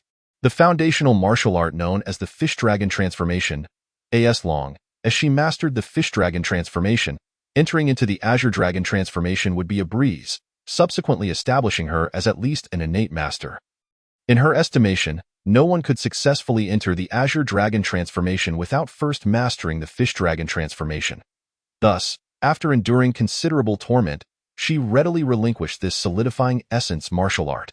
However, in Xin Fan's hands, this ironclad rule seemed to falter as he entered into the practice of this solidifying essence martial art after merely circulating his energy for 2 cycles. Sensing a surge of high-quality true energy within him, Xin Fan felt a wave of elation. Meanwhile, in the dungeon of Black Wind Village, Lu Yuqing was tending to the wounds of the battered Xiao Yuxian, lamenting her condition. Yet, Xiao Yuxian appeared unfazed, her spirit undaunted despite her immobility on the ground. As she defiantly proclaimed, "Ha ha ha, brother. Do you think those country bumpkins are foolish enough to believe they can cultivate just because they obtained the technique? Truly ridiculous. Without the Fish Dragon transformation, those fools could toil for decades and still not succeed in entering. That arrogant scoundrel in green attire, does he not wear a smug expression? I look forward to the day when he struggles in vain to enter the practice and then comes crawling to me for help. At that moment, I shall relish the opportunity to ridicule him." Lu Yuqing gazed at his nearly deranged junior sister, opening his mouth but refraining from speaking. He could only pray that Xin Fan would not take offense at their predicament. If Xin Fan were to hear her words, he would likely find them amusing. Difficult to enter? How challenging could it be? Circulating the technique for 2 cycles. Does that truly qualify as arduous? Xin Fan could not comprehend. Nor did he wish to. The chasm between the world of ordinary mortals and his own was widening ever more. In truth, achieving entry into the Azure Dragon transformation within 2 cycles was remarkably quicker than those who had practiced the foundational techniques. Had the ancestors of the Qingqing sect been aware, they would likely be astonished enough to rise from their graves to study Xin Fan. Ultimately, they would arrive at one conclusion. This individual is terrifyingly exceptional. Xin Fan remained undistracted, focusing on cultivating the Azure Dragon transformation. Although his entry was swift, elevating the technique to a higher realm and thus breaking through his cultivation would still pose a considerable challenge. Based on Xin Fan's estimations, he would require at least a month to accomplish this. Indeed, the innate bottleneck that might take an ordinary person over a decade to overcome was nearly non-existent for Xin Fan. He needed but a month to transition to the solidifying essence stage. With his entry into the Azure Dragon transformation, Xin Fan's cultivation reached the 9th layer of innate prowess, commonly referred to as the peak of innate mastery, extending his lifespan by 10 years while his aptitude remained unchanged. The moment Xin Fan entered his seclusion, an elderly figure riding a donkey finally arrived at Nine Lion City. Had Lu Yuqing and Xiao Yuxian been present, they would have recognized him as the last hidden agent of their Qingqing sect, an elder known in the martial world as the Snow Mountain Elder. Although the Snow Mountain Elder had gained a measure of renown in the martial circles of Lanzhou, he was indeed a practitioner of the Qingqing sect's Beast King technique. After decades of arduous training, he had long since reached the pinnacle of the technique, becoming a master of innate prowess. However, for the subsequent decades, he had made no further advancements, remaining stagnant at this level for years on end. Even though innate masters are granted a lifespan of 200 years, the Snow Mountain Elder, given his age, had little time left. Yet he was unwilling to accept this fate. He prided himself on having talent comparable to that of the Qingqing sect's leader, but due to his non-direct lineage, he was relegated to practicing the Beast King technique. Had he been permitted to cultivate the Azure Dragon transformation, the Snow Mountain Elder was confident he could become a pillar of the Qingqing sect. However, the disparity in status precluded him from acquiring the Azure Dragon transformation through legitimate means, leaving him to seek alternative methods. After orchestrating a scheme for over a decade, he finally provoked the wrath of the king of Lanling against the Qingqing sect, leading to its annihilation, with only 2 young disciples escaping with the sect's martial arts. This was the opportunity he had been awaiting. Xiao Yuxian and Lu Yuqing had yet to encounter these 2 disciples. They had no idea how much of the old man's prowess they had inherited. Nevertheless, the Azure Dragon transformation must remain in the hands of this elder. After all, the youth were still young and incapable of handling such a precious treasure. With this thought, even the Snow Mountain Elder, with his composure, could not help but burst into raucous laughter. After decades of waiting and plotting, he finally glimpsed the hope of ascending to the next realm. Anyone else in his position would have been unable to contain their excitement. The Snow Mountain Elder's raucous laughter inevitably drew the attention of several individuals. A few subordinates of the 13 bodyguards exchanged glances at the elderly figure. "His hair as white as snow," one of them mumbled. "What a peculiar old man. But he isn't the one we seek. That I wonder where those 2 remnants of the Qingsheng sect have hidden. It's absurd that we found no trace of them after searching for so long. Indeed, the esteemed bodyguards have issued exorbitant bounties. If we can locate those 2, we could be rewarded with innate techniques. The bosses have truly spent lavishly this time, but this task is far from easy. Those 2 remnants possess considerable strength. As innate masters at their peak, the Snow Mountain Elder overheard their conversation. Upon hearing the term remnants of the Qingsheng sect, he could no longer restrain himself. With a swift movement, he leapt over several meters, landing beside the subordinates. Seizing one of them, he growled fiercely. "What did you say? Remnants of the Qingsheng sect? Where are they? Speak quickly." Concerning the opportunity for personal breakthrough, how could the Elder of Snow Mountain not be astonished? A few individuals, overwhelmed by the terrifying aura released by the Elder, immediately recognized the formidable strength of the person before them. This individual was far more powerful than several prominent leaders. Shocked, they swiftly acknowledged reality and unhesitatingly surrendered. "Senior, please refrain from taking action. We shall speak. We shall speak. Quickly, tell me, one wrong word and I shall remove your head. Senior, please quell your anger. Tio, speak frankly." The 2 remnants of the Qingsheng sect were discovered by Ding Zhan, the leader of Ding. However, they managed to escape and we are still pursuing them, uncertain if they remain in Nine Lion City. "What do you say?" The others, already terrified to the point of near incontinence, hastily replied, "Senior, he speaks without a hint of error. We implore you to spare us." Observing their panicked demeanor, the Elder of Snow Mountain was convinced to a great extent. Yet, considering that Lu Yuqing and his companion must be hiding, how would he locate them? With this thought, the Elder's anger surged, and with a single slap, he shattered the skulls of several individuals. Scoundrels, decades of effort nearly ruined by a few country bumpkins. That Ding Zhan? Very well, I shall remember you. Without regard for the frightened crowd around him or the donkey a few meters away, the Elder chose a direction and proceeded forth, heading towards the most magnificent structure in Nine Lion City. The Lair of the 13 Protectors, Chapter 47. Slaughter Li Xiong, as the leader of the 13 Protectors, possessed the innate power of the 9th level, making him one of the foremost experts in Nine Lion City. He commanded 12 subordinates of the innate realm, which enabled him to establish the formidable force of the 13 Protectors. However, today, Li Xiong suddenly felt an ominous premonition. Strange. Nothing significant had occurred recently, yet he felt an inexplicable panic. As a martial arts master, such instincts were often accurate. By the way, have we found any trace of those remnants of the Qingsheng sect today? His trusted subordinate immediately knelt and respectfully reported. Reporting to the leader, there has been no news so far. What? It has been several days, and not a whisper of information. Quickly, increase the manpower. We must not allow these 2 fat sheep to fall into someone else's grasp. Upon hearing Li Xiong's command, his subordinate intended to leave to execute it, but unexpectedly, a terrifying demonic voice echoed throughout the entire estate. 13 Protectors, come out and meet your demise. The speaker was none other than the Elder of Snow Mountain. A dominating aura swept over, and merely a wisp of genuine energy spread a simple statement throughout the area.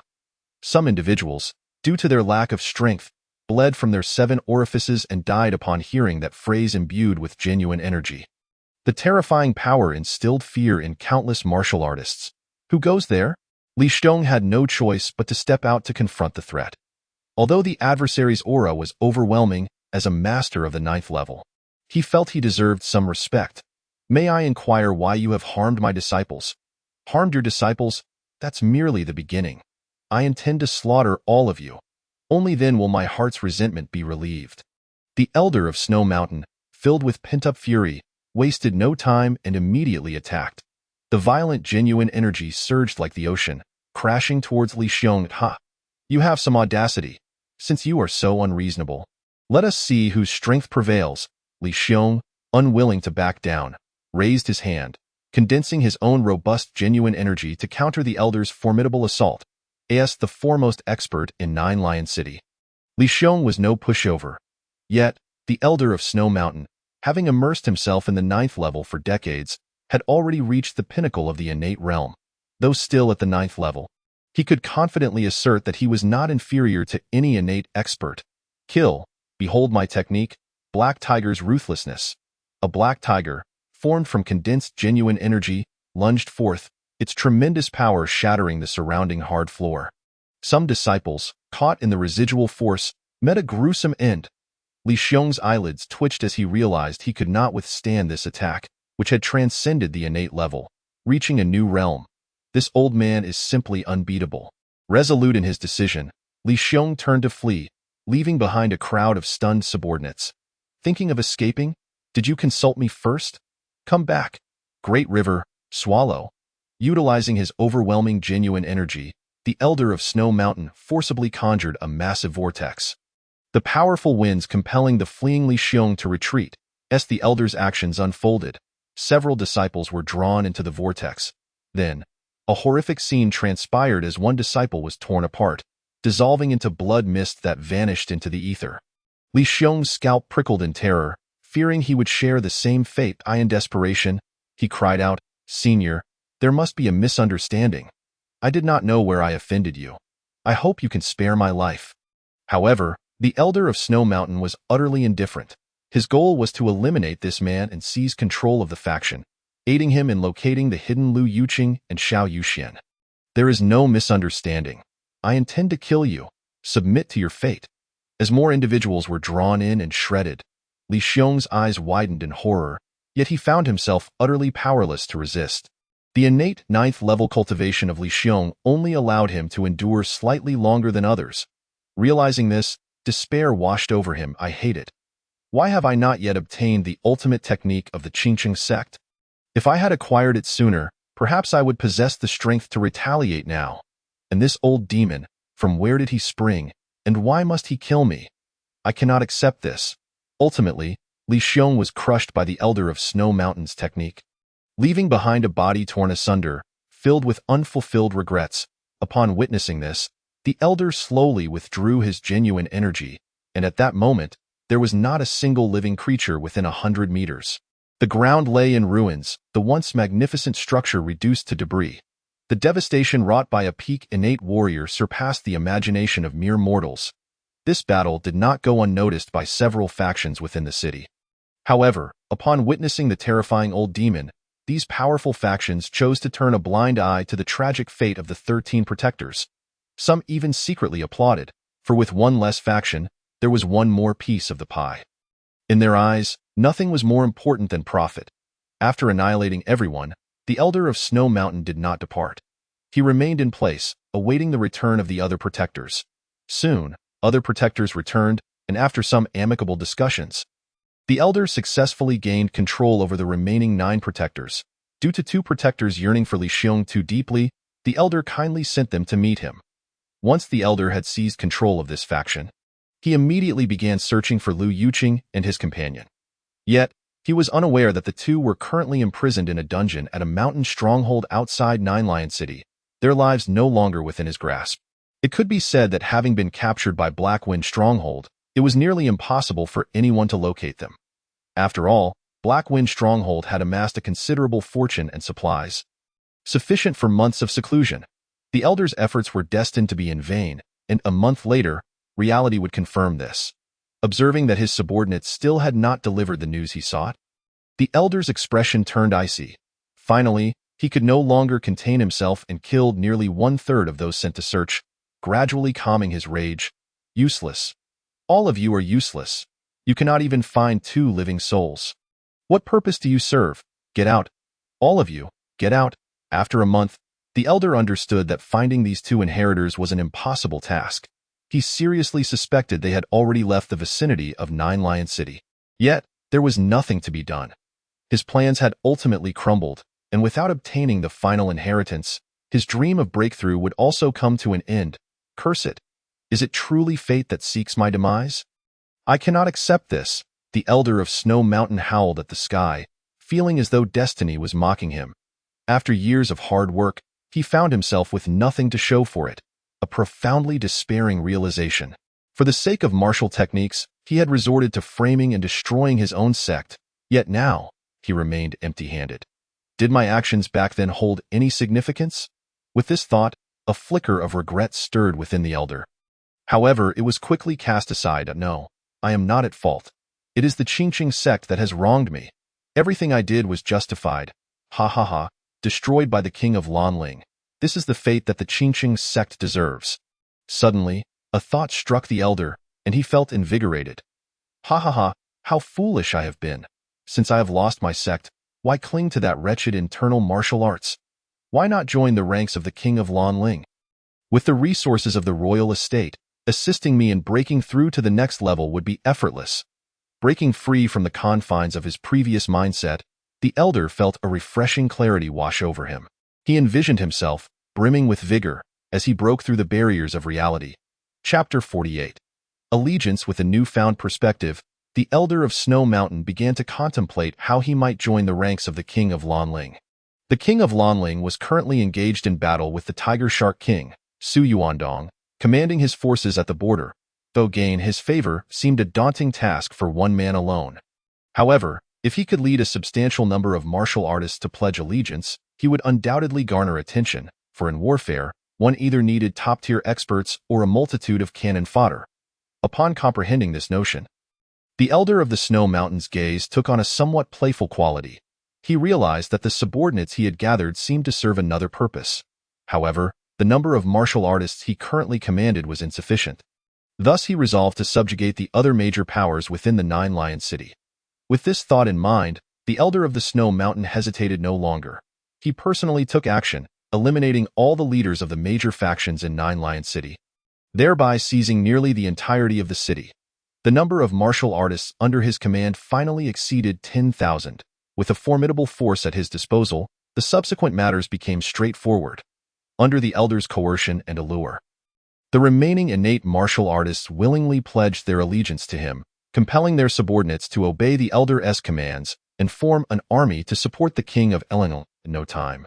A grand army of martial artists set forth towards the battlefield at the junction of Lanzhou and Qingzhou. Meanwhile, within the Black Wind stronghold, Shunfan, who had been in seclusion for a month, suddenly opened his eyes, unleashing a terrifying aura. His internal true energy ceased to surge. Instead, it completely converged into Shunfan's Dantian, transforming into a higher quality of true essence.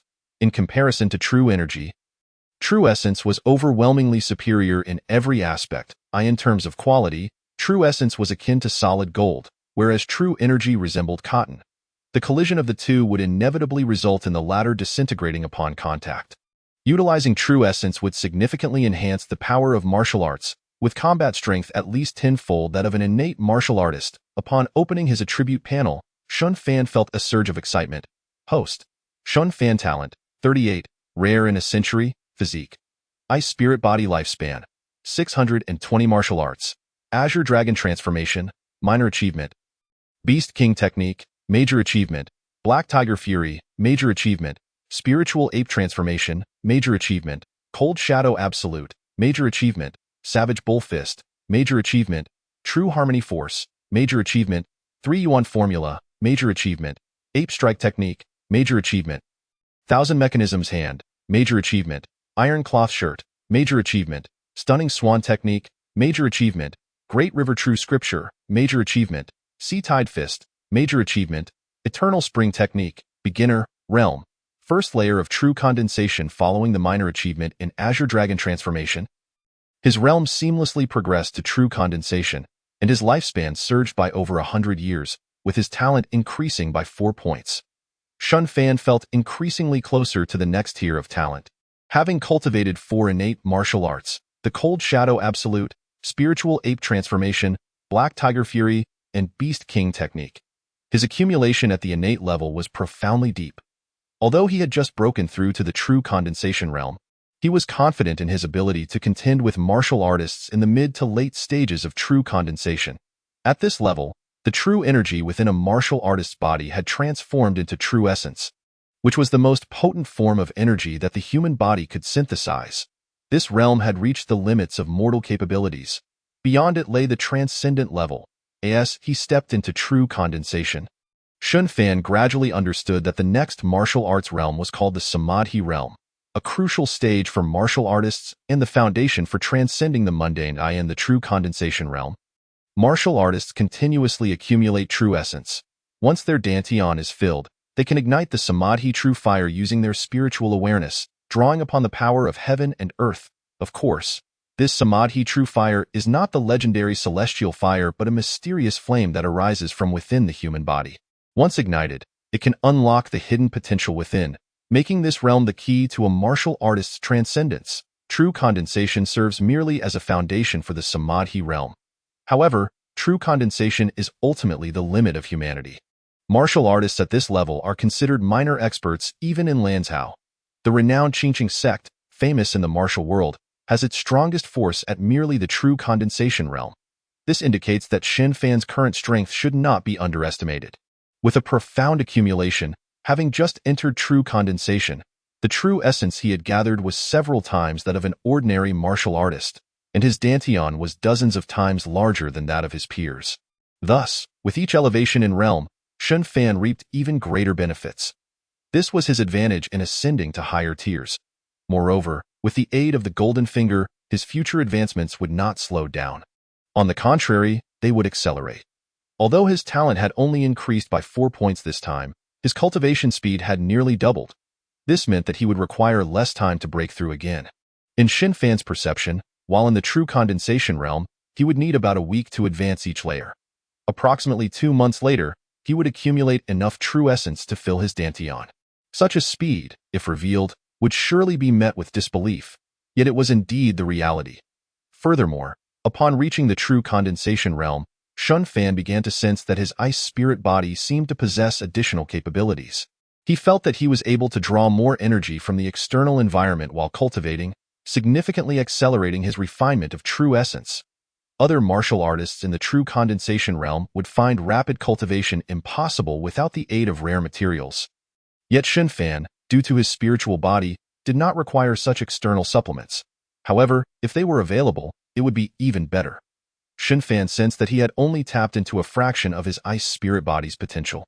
Its true prowess remained untapped, yet this required him to attain a higher realm. He kept this matter in mind. On the other side, the Elder of the Snow Mountain, accompanied by over 10,000 martial artists, after a long journey, finally met the King of Lanling. This encounter was facilitated by the substantial reinforcement of troops he brought, which prompted the king to consider meeting with this innate martial artist. "Speak. What reward do you desire?" The King of Lanling, with a visage as refined as jade and eyebrows like swords, appeared less as a long-standing nobleman and more as a dashing young gentleman. Anyone who beheld the king in such a manner would likely entertain similar thoughts. However, this was merely a facade of Su Ming, the king of Elinalan, an overt strongman of the Samadhi realm. Su Ming had ignited the Golden Divine Store. His lack of ostentation only indicated that he had developed it to its utmost potential, rendering him all the more formidable. The Elder of the Snow Mountain, notorious in Nine Lion City as a vicious figure, appeared considerably more subdued in the presence of the king. A humble individual does not dare to covet too much. I merely hope to serve the king faithfully. Yet, the elder expressed his deep-seated feeling of inadequacy, hoping the king would not disdain his limited abilities. Although he did not articulate specific demands, the king understood the elder's intentions upon hearing his words. "Very well. In light of your unwavering loyalty, I shall grant you the position of a third-rank attendant and additionally bestow upon you a manual that will enable you to break into the true condensation realm," the king of Lanling casually stated. However, the elder of the Snow Mountain was overwhelmed with excitement, promptly kneeling in gratitude. Receiving the coveted true condensation martial arts manual felt surreal to him. After decades of effort, he found it astonishing that his worth paled in comparison to that of the 10,000 pawns. It was undeniable that choice indeed outweighed effort. In that moment, the elder of the Snow Mountain seemed to grasp a great deal. Chapter 49. Heir Suqing. At the border between Lanzhou and Qingzhou, the two armies had been locked in a standoff for some time. Soon, a general clad in armor emerged, wielding a battle spear. His ability to traverse the air indicated he was a formidable figure of the Samadhi realm. With a single thrust, the ground fractured, and the soldiers in the front lines vanished without even a scream. The terror of a Samadhi expert is indeed profound. How dare you act so brazenly? Bring forth the blade. From the opposing army, a swordsman immediately soared forth, unleashing a strike that similarly shattered the earth. Claiming numerous enemy lives, these were the leaders of both sides, yet they tacitly refrained from engaging each other, content to eliminate a few soldiers instead. This state of affairs had persisted for quite a while. Though the king of Lanling and the Tiger Shark King had been at war over territory for years, both sides were now utterly exhausted. Moreover, it was evident that this would be a fruitless conflict, as the forces deployed were nearly equal. Thus, in recent days, both armies merely put on a show, without any genuine battles taking place. This left the lower-ranking soldiers in a dire predicament, as they had become nothing more than expendable pawns, offering no value beyond the accolades of their commanders. Observing this scene from the rear, the elder of the Snow Mountain felt a swell of emotions. He did not lament for those soldiers caught in the crossfire. Instead, he admired the two powerful beings. Such is the demeanor of a true man. With this thought, the elder returned to the military camp, diligently cultivating the Iraqi technique. Given his profound foundation, he anticipated breaking through within the next 2 months.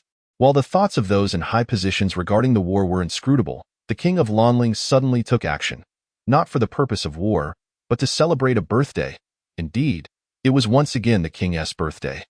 As a centenarian, the king of Lanling had numerous offspring, among whom his favorite son was Suqing.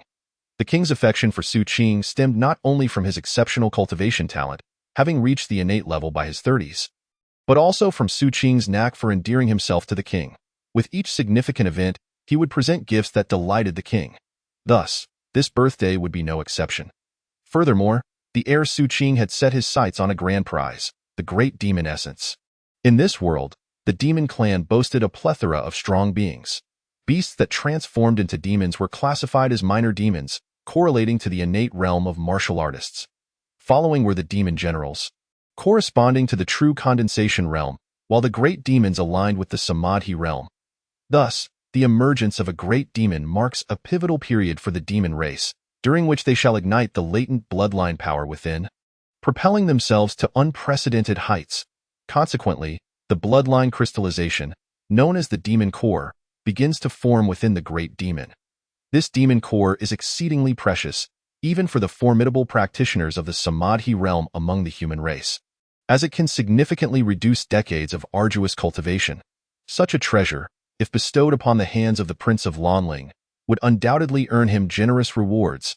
Naturally, Suqing was cognizant of this fact, which is why he chose this particular gift. However, for Suqing, acquiring the demon core of a great demon is no simple feat. Thus, he resolved to venture into the Black Dragon mountain range in search of it. Within the borders of Lanzhou, it is common knowledge that great demons undoubtedly reside in the Black Dragon mountain range. Accompanied by his loyal guards and several supporters, Suqing set forth without delay. As the most favored offspring of the Prince of Lanling, Suqing's personal guards were all innate warriors, while his protective supporters were at least of the condensation realm, with 2 even reaching the Samadhi realm.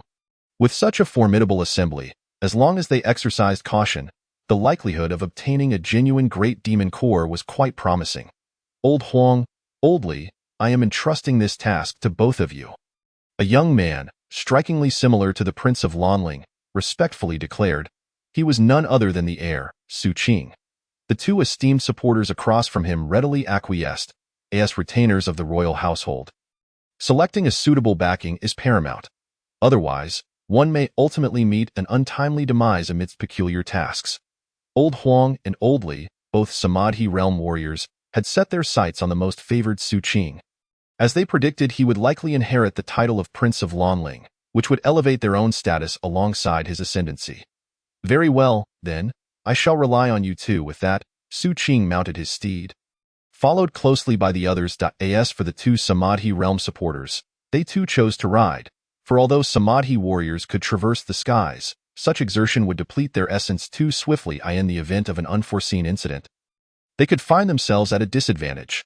Moreover, the speed of flight for Samadhi realm warriors was not significantly faster than that of mounted travel, hence their choice to ride. Su Qing's departure did not disturb the other young lords, for they were all preoccupied with their own affairs. However, the direction Su Qing took was none other than to Joshur City.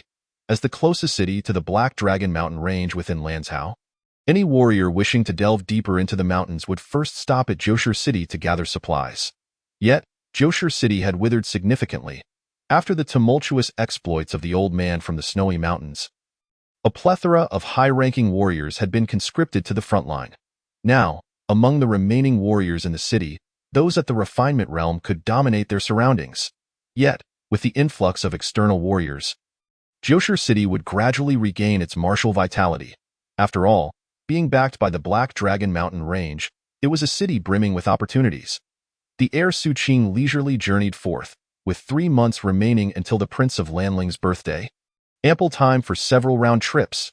If all went smoothly, he might even find the great demon within a month. As the heir, he certainly would not deprive himself of pleasures. In Lanzhou, where the Prince of Lanling held sway, none dared to provoke Su Qing and his entourage. Typically confined to the royal palace for rigorous martial training, Su Qing seized this rare opportunity to revel in the local customs and cultures of Lanzhou. It must be said, upon revealing his identity, many lovely young ladies were quite understanding. However, complications occasionally arose, as not all beauty showed reverence for his status, thus highlighting the importance of his guards throughout the journey. Su Qing epitomized the essence of a young scion, yet he visibly grew leaner. Nonetheless, his spirit and vitality seemed to flourish.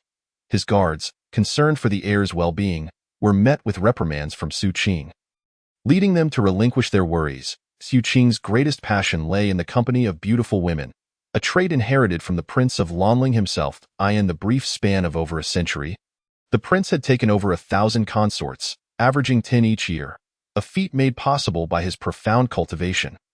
Otherwise, survival to this day would have been questionable. Su Qing's appeal to the Prince of Lanling was not without reason, as they shared similar proclivities. Chapter 50. Coercion. Although Su Qing was indulgent in his desires, he did not lose sight of his objectives. After 7 arduous days of travel, he finally arrived at Joshur City. Old Huang, why do I sense that the warriors here seem rather weak? What is the reason?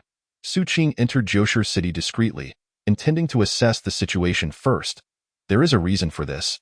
Young master, it seems a certain individual known as the Old Man from the Snowy Mountains took the warriors of Joshur City to the front lines. Oh, so there exists such loyalty in Lanzhou?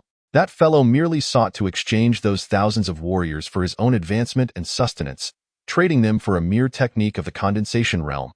Old Huang scoffed, as a Samadhi realm warrior. He felt entitled to disdain the old man from the Snowy Mountains. Su Qing, however, found himself intrigued by this old man and resolved to recruit him upon their next encounter, recognizing him as a potential asset, someone willing to employ any means to achieve his goals. A trait Su Qing admired, yet this could pose some complications for our endeavors. Old Huang, alarmed, quickly considered the implications. Indeed, the vastness of the Black Dragon Mountain range is immense. With our limited numbers, it would be virtually impossible to locate a great demon within a short time. Thus, the roles of those warriors become pivotal. Su Qing flashed a charming smile, entirely dismissing the lives of those warriors. Venturing into the depths of the Black Dragon Mountain range in search of a great demon would necessitate a significant sacrifice of blood. As demon beasts and the human race are sworn enemies, ordinary demon beasts, warriors are merely delectable prey. Although he found this rather cruel, Old Huang refrained from commenting, instead growing increasingly appreciative of the young master's resolve. As a scion of the royal family, one must possess a ruthless heart to secure a foothold. In that case, allow me to lend you a hand, young master. With a glance exchanged with Old Li, the two ascended into the air, their Samadhi realm aura radiating outward, their formidable essence locking onto every warrior in Joshur City. All warriors of Joshur City, heed my command. From this day forth, all shall proceed to the Black Dragon Mountain range in search of a great demon. Those who defy this order shall face death. As he spoke, a hand of condensed essence struck a grand edifice, reducing it to mere fragments. the brutality sending chills down spines, a refinement realm warrior. Sensing the peril, cautiously inquired, "Might I ask if there are any rewards, my lord?" "Indeed, to incentivize one's labor. Rewards are customary." However, old Lee's eyes gleamed with coldness. "Rewards? The greatest reward is your own life. Is that sufficient?" With that, he crushed the refinement realm warrior's life without a second thought. The remaining warriors promptly fell silent. Though they recognized the overwhelming strength of their adversaries, they had not anticipated such mercilessness. Yet, in the face of overwhelming circumstances, reluctance yielded to compliance, and no one dared to resist. The two Samadhi realm warriors exchanged satisfied glances, descending to the ground with an air of triumph. "Are you satisfied?" "Young master," Su Qing applauded, "your decisiveness is commendable. I am thoroughly pleased. Rest assured, upon acquiring the great demon core, I shall ensure my father rewards you both." Upon hearing this, the two beamed with satisfaction, for they had toiled tirelessly for such a promise. Subsequently, under the duress imposed by Su Qing and his entourage, over 100,000 low-ranking warriors, filled with trepidation, ventured into the Black Dragon Mountain range. On just the first day, over 1,000 warriors perished at the jaws of demon beasts. Moreover, as they ventured deeper, the mortality rate among the warriors would inevitably rise. After all, the highest among them barely reached the refinement realm, and against demon beasts, they were merely awaiting their demise. Yet, Su Qing appeared utterly indifferent to this. For him, the number of lives lost mattered little as long as he achieved his goals. As casualties mounted, and seeing that Su Qing and his cohort disregarded their lives entirely, some of the lower-tier warriors began to entertain thoughts of escape. Given the treacherous nature of the mountain, it would be wiser to flee, ensuring they did not return to Joshire City. Instead, they would find a concealed refuge like the bandits outside the city and survive in hiding. As warriors, once a decision was made, action would follow swiftly. Indeed, on the third day, thousands seized the opportunity presented by the complex terrain to make their escape. Subsequently, the number of fleeing warriors only increased. Despite Su Qing bringing fewer than 20 individuals, even though they were strong by local standards, it was an insurmountable task to monitor over 100,000. The trend of warriors fleeing seemed irreversible. Even Su Qing, upon receiving this news, was filled with fury, shattering one of his prized jade rings in the process. "These wretches, how dare they? To serve me in life should be their utmost honor. And yet they choose to flee, utterly oblivious to the consequences. However, did they truly believe they could escape unscathed? Ha! I, the young master, shall not grant you such a wish. Come forth, scour the remote mountains on the periphery. Search them one by one. Should you find any escaping warriors, kill them on the spot. I shall see whether the demon beasts are more formidable or if my blade is sharper." The loyal guards received their orders and immediately sprang into action. As for the two offerings, Su Qing was reluctant to let them depart, for they were, after all, the assurance of his life. Yet, even his loyal guards were more than capable of fulfilling their mission. Being innate experts themselves, dealing with mere blood warriors was indeed a trivial matter. Unbeknownst to Shun Fan and the people of Black Wind Stronghold, the external world was in utter chaos. They resembled a group of recluses, living in a tranquil environment. However, today, this tranquility was once again shattered when several battered warriors knocked upon the stronghold's gates, and no matter how hidden the stronghold might be, chance encounters would inevitably lead someone to it. These warriors were such individuals. They had originally been pursued by Su Qing's guards and, having narrowly escaped with their lives, found themselves lost amidst the mountains, wandering aimlessly. Yet, to their astonishment, just when despair seemed to engulf them, they stumbled upon a stronghold. Thus, Black Wind Stronghold became their last beacon of hope. Lu Yunfeng stood at the stronghold's gate, observing the group with a furrowed brow. For reasons unknown, an unsettling feeling washed over her. As though something ominous was about to befall her. "My lord, please open the door. We are willing to serve you and obey your commands. We beseech you to take us in." Upon witnessing these warriors, whose prowess barely recalling the formidable true essence dragon from earlier, those present could not help but gasp in astonishment. The black dog, observing the severely injured yet now lively Lu Yunfeng, regarded him with a flicker of intrigue. Shun Fan returned to the wooden cabin, meticulously reflecting on the events of the day. The two individuals he encountered were quite powerful, both at the true essence realm, indicating that the faction they belonged to was indeed formidable. According to their final remarks, they were affiliated with a certain heir, and in this Lanzhou, the only entity that could be referred to as an heir was the Lanling Wangfu. Contemplating this, Shun Fan's expression darkened. Initially, he had contemplated joining the Lanling Wangfu, but after having killed someone from their ranks, how could he possibly do so now? As for concealing his actions, he never believed he could succeed unless he eradicated everyone from the Black Wind stronghold. However, that was clearly unrealistic. Despite his heavy-handedness, he was unwilling to harm innocent lives. Thus, his only recourse was to flee. Shun Fan certainly did not consider his current strength sufficient to contend with the entirety of the Lanling Wangfu. With his present cultivation at the third level of true essence, he could at most deal with those at the pinnacle of the realm, and he had no confidence against warriors of a higher caliber. Yet, the Lanling Wangfu evidently lacked no high-ranking martial artists. With these thoughts in mind, Shun Fan summoned Lu Yunfeng, and his first words upon meeting were, "I must leave. The individuals I killed were from the Wangfu. So if you wish to survive, it would be wise for you to escape as well." Lu Yunfeng was taken aback, and just as he was about to respond, Shun Fan had already vanished. Gazing at the now empty wooden cabin, Lu Yunfeng let out a bitter laugh before hastily returning to his quarters to gather all his wealth. Soon, the members of the Black Wind stronghold sensed something amiss. Upon discovering that their leader, Lu Yunfeng, had fled, they immediately began to follow suit. In the span of a single night, the Black Wind stronghold was completely deserted. Meanwhile, Lu Yuqing and Xiao Yuxian, imprisoned in the dungeon, were forgotten by all. Only when they attempted to exit their cell did they realize that the man who had instilled fear in them had already departed. Filled with exhilaration, they hurriedly escaped the Black Wind stronghold. On the other side, Su Qing observed the absence of two of his subordinates, his expression darkening. "My lord, those two have yet to return. They may be in grave danger." Hearing this, Su Qing, in a fit of rage, shattered a table. "Cursed be those who conspire against me in the shadows. When I discover your identity, I shall ensure your demise is most excruciating." Su Qing's once handsome visage twisted into a mask of fury, his intense resentment rendering his dozen or so loyal guards too intimidated to meet his gaze. Chapter 52. The Weakened Great Demon. Just as Su Qing was consumed by rage, Old Li entered with a beaming smile. "Congratulations, heir. Your desires are soon to be fulfilled." Upon seeing the newcomer, Su Qing's expression softened, though he gazed at Old Li with a puzzled look, unsure of his meaning. Old Li stroked his long beard and feigned profundity, saying, "Have you forgotten the purpose of this expedition, young heir? Are you referring to, indeed, the great demon? Just moments ago, I discovered a great demon, and by your good fortune, it is presently in a weakened state.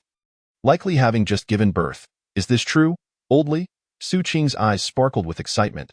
If Old Li's claims held weight, he would not only acquire a precious demon core but also potentially capture a juvenile demon beast. Furthermore, being the offspring of a great demon, it would undoubtedly possess extraordinary bloodlines, and with proper nurturing, it could eventually rise to the rank of a demon general. A youngling, indeed, was the most suitable candidate for domestication as a companion beast. With this thought, Su Qing cast aside the earlier incident regarding the deaths of his guards, although he would still pursue the matter later. Subsequently, Old Li and Su Qing began to meticulously discuss the strategy for hunting this weakened great demon. Through Old Li's investigation, it was revealed that this great demon was a golden-eyed monkey, a creature with an exceptionally powerful bloodline. Should its lineage be sufficiently pure, it could even ascend to the rank of a demon king or beyond. In terms of combat prowess, a peak golden-eyed monkey could dominate its peers within the same realm. This meant that, had the great demon not been in a weakened state, even the combined efforts of Old Li and Old Huang would likely fall short against it. Yet, the current circumstances presented a significant opportunity. My lord, we can strike tomorrow. Otherwise, once the great demon recovers, we shall face considerable trouble. What are our chances of success? Su Qing inquired, anxious about the possibility of failure. If the great demon were in its peak condition, I would certainly hesitate to engage. However, at present, I estimate an 80% chance of success. Moreover, Old Huang will be joining me. He has ignited the Earth Divine Repository, granting him formidable defensive capabilities, while I have ignited the Fire Divine Repository, enhancing my offensive strength. Should we work in tandem, the golden-eyed monkey shall have no chance to escape. Su Qing's eyes gleamed with delight upon hearing this, followed by a flurry of praises that nearly elevated Old Li's spirits to the heavens. The nearby guards, overhearing their exchange, could not help but smirk. Meanwhile, Shun Fan traversed the Black Dragon Mountain range with a small package slung over his shoulder. Sensing the lurking bloodthirsty presence, he paid it no mind, aware that those were powerful demon beasts. As long as they did not trouble him, he would not intervene, thanks to the effects of the Changchun skill. Shun Fan's aura was suppressed to the utmost, rendering him akin to a ghost, evading the detection of all living beings as he moved through the night. As dawn broke, Su Qing and his party arrived at the lair of the golden-eyed monkey. Observing the darkened entrance of the cave, Su Qing's demeanor shifted. Even from a distance, he could feel the terrifying aura emanating from within, a primitive force beyond what someone of his pampered upbringing could withstand. Old Li, perceptive as ever, noticed Su Qing's discomfort and promptly suggested, "My lord, perhaps it would be prudent to maintain a safe distance. I fear that our battle with this beast may endanger you." Su Qing regarded Old Li with approval and nodded. "In that case, I shall leave the matter in your capable hands." Departing with several guards, Old Li and Old Huang exchanged glances before launching themselves into the fray. Old Li acted first, radiating a brilliant golden light, as an intangible flame seemed to ignite above his head. This was the Samadhi true fire he had ignited. As long as the flames burned, the martial artist could continuously unlock their internal divine repositories, gaining ever greater power. Within the Samadhi realm, igniting the Samadhi true fire allowed one to progressively unlock their internal repositories, and upon fully developing them, the martial artist would undergo a transformation, achieving the extraordinary. Typically, ordinary martial artists in the Samadhi realm could ignite only one divine repository, yet theoretically, one could possess 5. The more repositories ignited, the greater the martial artist's power and the more benefits they would reap upon breaking through to higher realms. As for the golden-eyed monkey, being a creature of formidable bloodline, it was likely at its peak equivalent to a Samadhi realm martial artist with 3 ignited repositories. However, now in a weakened state, it retained only a fraction of its strength, less than that of Old Li and Old Huang, each with a single ignited repository. This was the source of their confidence. Without hesitation, Old Li summoned the power of his divine repository, unleashing a torrent of flames into the cavern. The heat was so intense that the hard stone began to show signs of carbonization. The golden-eyed monkey within the cave could not endure such searing temperatures, and after a few roars, it charged out of the cave. In an instant, a colossal beast towering several dozen meters appeared before the two. Noticing the few slight burn marks on the golden-eyed monkey's body, Old Li furrowed his brow. Though the great demon's strength was diminished, its physique remained formidable. "Old Huang, you engage it while I attack." Old Huang nodded, igniting his own Samadhi true fire, channeling the power of his divine repositories into massive boulders that descended upon the golden-eyed monkey. Seeing this, Old Li seized the moment to launch his assault. The golden-eyed monkey, however, was not one to sit idly by. It unleashed its bloodline power, gathering a cataclysmic aura. "Quickly retreat. This beast has prematurely cultivated a divine seed." Old Li exclaimed in terror, retreating swiftly, yet Old Huang appeared momentarily stunned. The golden-eyed monkey let out a thunderous roar, and a devastating beam of light shot forth from its eyes, obliterating everything in its path. Distant mountains were annihilated. Old Huang, grazed by the beam, instantly lost an arm. The excruciating pain caused his eyes to bulge in shock. "Beast, today, I shall slay you." Old Huang roared as he charged forward, hurling boulders formed from the power of his divine repositories at the golden-eyed monkey.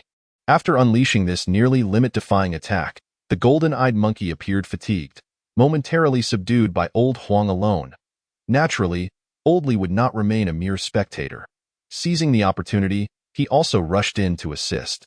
The fierce battle unfolded, tearing apart the earth and reducing countless mountains to dust in the aftermath.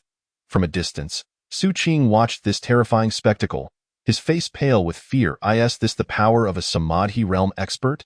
Truly terrifying. The guards beside him nodded in agreement. Due to the intense nature of the battle, the area of impact continued to expand, drawing Shun Fan's attention from dozens of miles away. What is happening? Are the demon beasts in the mountains going mad? How did such a commotion arise? Although curious, Xin Fan chose not to investigate and instead hastened in the opposite direction. Meanwhile, after an arduous battle, the azure-eyed golden ape was evidently beginning to falter. After all, she was in a weakened state and had forcibly employed abilities far beyond her limits. Her endurance thus far was solely due to sheer willpower. Ultimately, under the combined onslaught of Elder Li and Elder Huang, the azure-eyed golden ape was subdued. A large hole seared into her chest, her life force rapidly waning. When she cast her gaze upon a small, fluffy creature at the mouth of the wound, her eyes brimmed with affection. However, Su Qing and the others were indifferent to this scene. Upon witnessing the azure-eyed golden ape finally collapse, Su Qing rushed over with his guards. Quick, retrieve the demon core. I have brought a golden silk jade box that can shield the unique aura emitted by the core. Upon hearing this, Elder Li immediately dissected the azure-eyed golden ape's body and extracted a fist-sized demon core. Feeling the terrifying energy contained within the core, even Elder Li could not help but feel a surge of desire. Suppressing his inner cravings, he handed the demon core to Su Qing. Ha ha ha, splendid. It truly is a top-tier demon core. This time, even if my father has high expectations, he cannot deny me a reward. Congratulations, young master, on acquiring the demon core. The guards hastily offered their congratulations. In Chapter 53. The fury of the Demon King Su Qing caressed the golden silk jade box as if it were an unparalleled treasure. And indeed, it was. A demon core of a great demon is an exceedingly rare treasure for ordinary martial artists, containing pure energy sufficient to propel an average person into an innate warrior or even a true essence warrior in no time. However, such a precious resource would be wasted. Allowing a Samadhi realm expert to refine it could save decades of arduous cultivation, potentially catapulting them into the extraordinary realm. For Elder Li and Elder Huang, the allure of this demon core was incredibly strong. Were it not for the fear of offending the Lanling Wangfu and attracting the wrath of powerful adversaries, they might have entertained thoughts of seizing it themselves. Subsequently, Su Qing naturally returned to Nine Lion City with the azure-eyed golden ape's offspring, planning to depart early the next morning. The martial artists of Nine Lion City were overjoyed at Su Qing's departure, for they would no longer need to venture deep into the Black Dragon Mountain Range, risking their lives in vain. Legend has it that the Black Dragon Mountain Range was formed when an ancient black dragon descended from the heavens and fell here. Yet while many were aware of this tale, few believed it. However, the core area of the Black Dragon Mountain Range was rife with numerous demon beast lairs, and countless terrifying auras permeated the atmosphere. Demon generals and great demons alike had to tread cautiously in this domain, for a moment's carelessness could disturb a demon king or even a being beyond that. Suddenly, one of the azure-eyed golden ape's kings opened its eyes. As a demon king, its bloodline had undergone a transformation, allowing it to sense its bloodline descendants with remarkable accuracy. Just moments ago, it had sensed the death of one of its great demon offspring.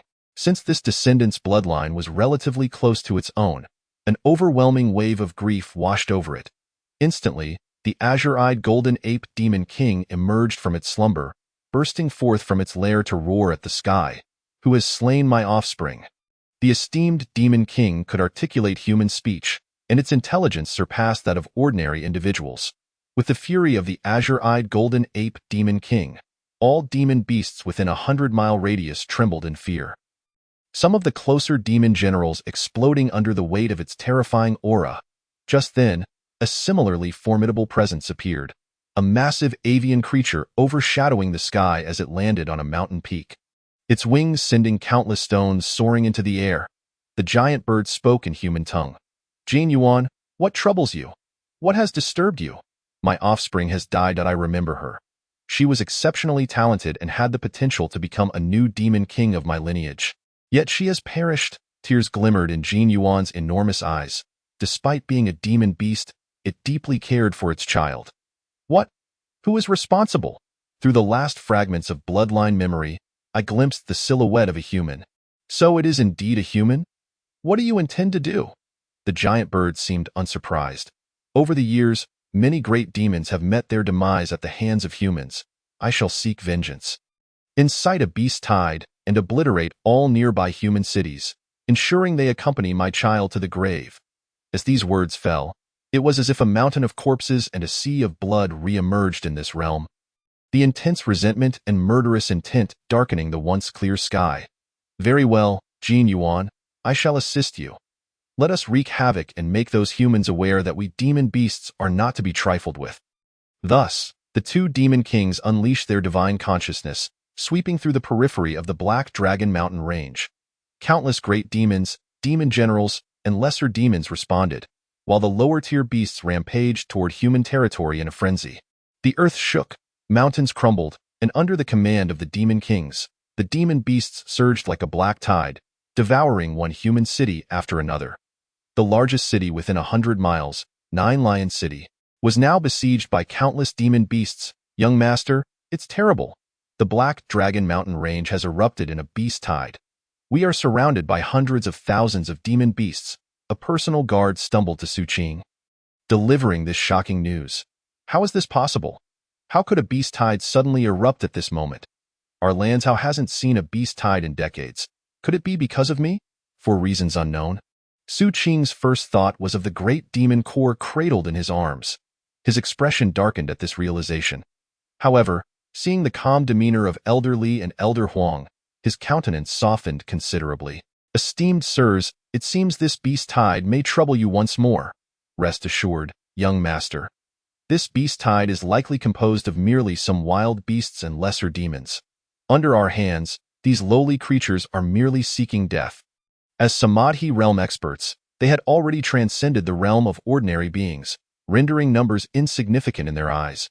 However, scarcely had they spoken when several terrifying auras of great demons erupted outside the city. Subsequently, a deafening crash resounded, the ground beginning to tear apart violently. Not good, the great demons are attacking the city. Elder Li and Elder Huang's expressions changed drastically. Disregarding their earlier bravado, they seized Su Qing and attempted to flee. Young master, be cautious. We may be on the brink of a fierce battle. Elder Li's face was grave as he soared into the air, witnessing several mountain-like figures breach the city walls, cold sweat trickling down his back. As Samadhi realm warriors, their life essence had long surpassed that of ordinary beings, yet in an instant, they found themselves marked by those great demons. A monstrous bird with a tiger's head shrieked as it charged toward them. Elder Li urgently urged Su Qing to flee. Young master, quickly go. We will hold these beasts off. Su Qing glanced at the soaring figures of the two guardians, then at the panicked crowd nearby. Ultimately, he gritted his teeth and turned to leave. However, this time, he did not take the azure-eyed golden ape's offspring with him, only the demon core. The demon core, sealed within the golden silk jade box, would not emit any aura, but carrying the demon beast offspring would preclude any chance of escape. The guards around him were few. Some had scattered during the earlier chaos. Now, only 5 early-stage true essence guards remained by Su Qing's side. The 6 of them cautiously navigated through the perils, effortlessly dispatching any encountered demon beasts. When evasion became impossible, they even commanded numerous lower-tier martial artists to attract the attention of the demon beasts, creating chaos to facilitate their escape.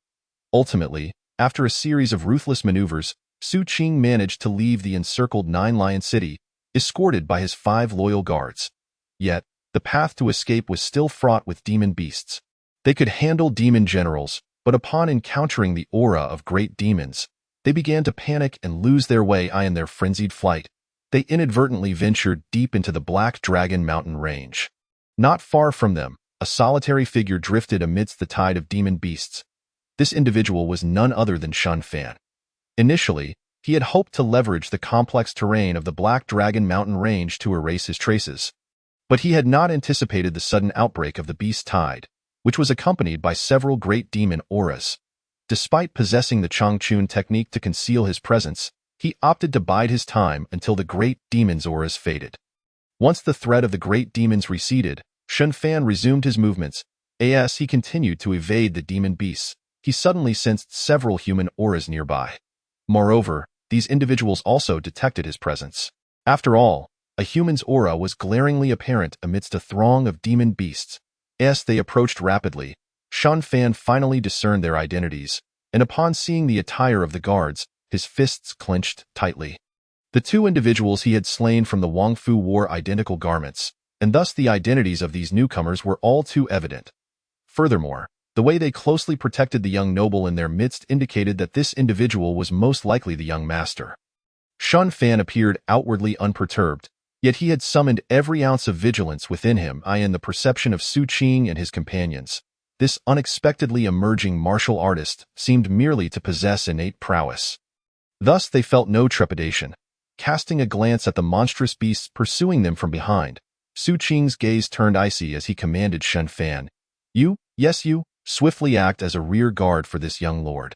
Should those beasts catch up, I shall ensure the annihilation of your entire family." Shun Fan furrowed his brow, momentarily at a loss as to how to proceed, contemplating whether to eliminate the individuals before him or to flee directly. However, his indecision only fueled Su Qing's fury, who misinterpreted Shun Fan's hesitation as a refusal. "You wretched commoner dare defy this young lord's orders. In that case, you lot, break his limbs. I believe it will take those beasts some time to devour this fellow." Barely had Su Qing's cold words fallen when several guards rushed forward without hesitation. Shun Fan shook his head, finally resolving himself. Perhaps he ought to abandon any notions of the Lanling prince's residence. It was clear he was dealing with someone devoid of respect. Observing the aggressive approach of the assailants, Shun Fan no longer hesitated, unleashing his full power as the colossal dragon of true essence manifested once more. Not good, a condensing true martial artist. The young lord is in danger. The guards instantly recognized Shun Fan's capabilities, yet the full-force attack he unleashed was far beyond their capacity to withstand. The massive dragon image struck down like a chef flattening dough, dispatching the early-stage condensing true martial artists with ease. The true essence dragon hovered before Su Qing, akin to a deity surveying mere ants.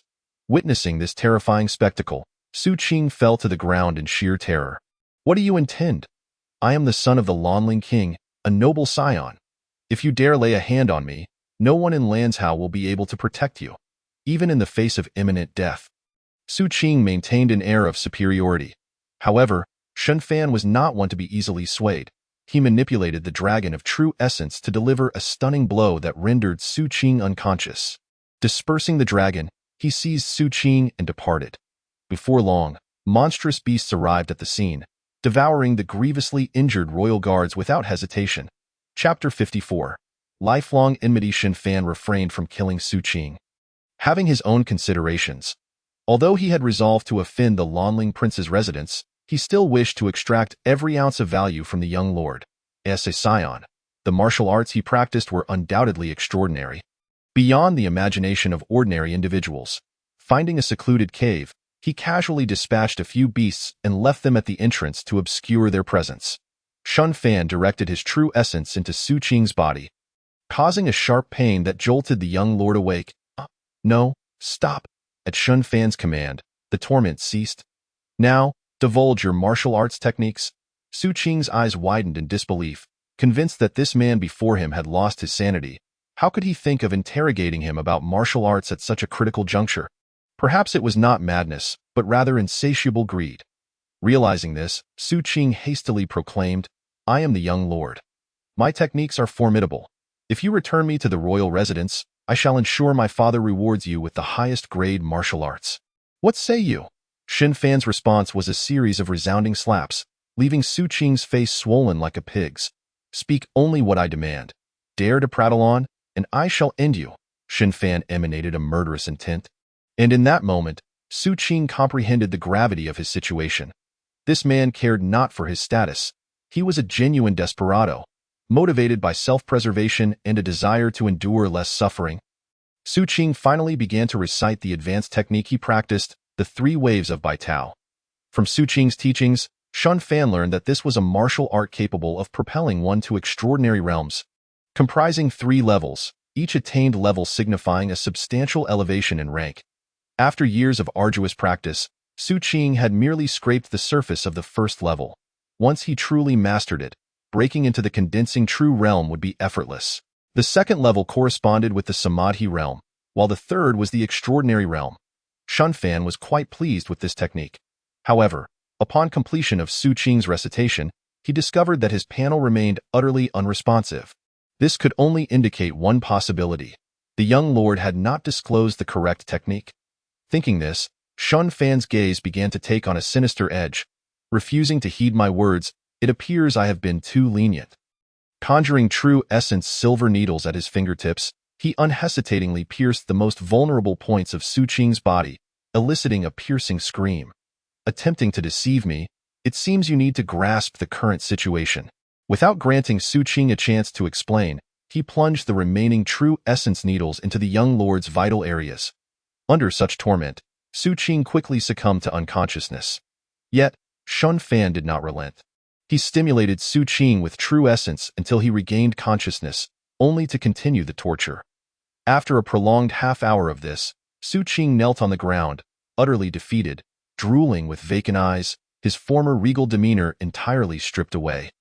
Meanwhile, Shun Fan regarded the newly acquired manuals on his panel with satisfaction.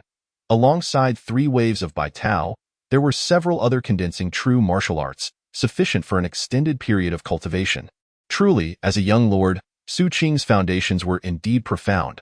3 manuals of condensing true martial arts and 1 extraordinary martial art would sustain Shun Fan's training for quite some time. Reflecting on this, he looked at Su Qing, who had nearly become a simpleton, and mercifully remarked, "Since you have lost your value, I shall send you on your way." True essence coalesced into a razor-sharp edge, swiftly slicing across Su Qing's neck. In his final moments, Su Qing seemed to regain some semblance of awareness, staring at Shun Fan, his lips moving as if to articulate something, though it was unlikely to be anything pleasant. Shun Fan gently covered Su Qing's eyes, whispering, "Rest assured, I shall live on with a piece of you." With that, he pushed, and Su Qing's lifeless body collapsed to the ground. Departing the cave and discarding the corpse, Shun Fan resumed his journey. Truth be told, he felt little concern. After all, the beast tide seemed far from over. By the time the royal residents dispatched individuals to investigate the young lord's demise, considerable time would have passed. Thus, in the short term, Shun Fan was safe. However, trouble was undoubtedly on the horizon. Therefore, during this interval, he must fully digest the martial arts he had acquired and further enhance his strength. Otherwise, confronting the entire Lanling prince's residence with his current capabilities would be akin to an ant against a chariot. With his plan set, Shun Fan, carrying a small bundle, truly departed the Black Dragon Mountain Range and entered human-dominated territories. Bypassing Jushir City, Shun Fan traversed several cities, ultimately arriving in the heart of Lanzhou. This journey not only broadened his horizons, but also deepened his understanding of the martial arts culture flourishing within Lanzhou. As he delved deeper into the region, the martial arts culture thrived. And the martial artists he encountered grew increasingly formidable. Innate martial artists could only occupy mid-tier ranks, while condensing true practitioners ascended to the upper echelons. Some cities' dominant powers boasted more than one condensing true expert among their ranks. Yet, this was but one city. Although Shun Fan sensed that the strength of these martial artists was not particularly overwhelming, it nonetheless indicated that Lanzhou harbored a fair number of high-tier warriors. At the very least, the Lanling Prince's residence, a bastion of Lanzhou's martial essence, concealed a multitude of hidden masters. This only solidified Shun Fan's resolve to bide his time and cultivate further. Days later, Shun Fan found himself in an inn, seated cross-legged on the bed. He opened a golden silk jade box, revealing the great demon essence pill. This treasure had been acquired from Su Qing. For the past few days, he had been on the move, with little time to study it.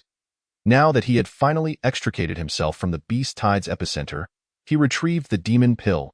Though be frank, even with Shun Fan's prowess, akin to the pinnacle of the condensing true realm, he felt a thrill of apprehension at the energy contained within this pill.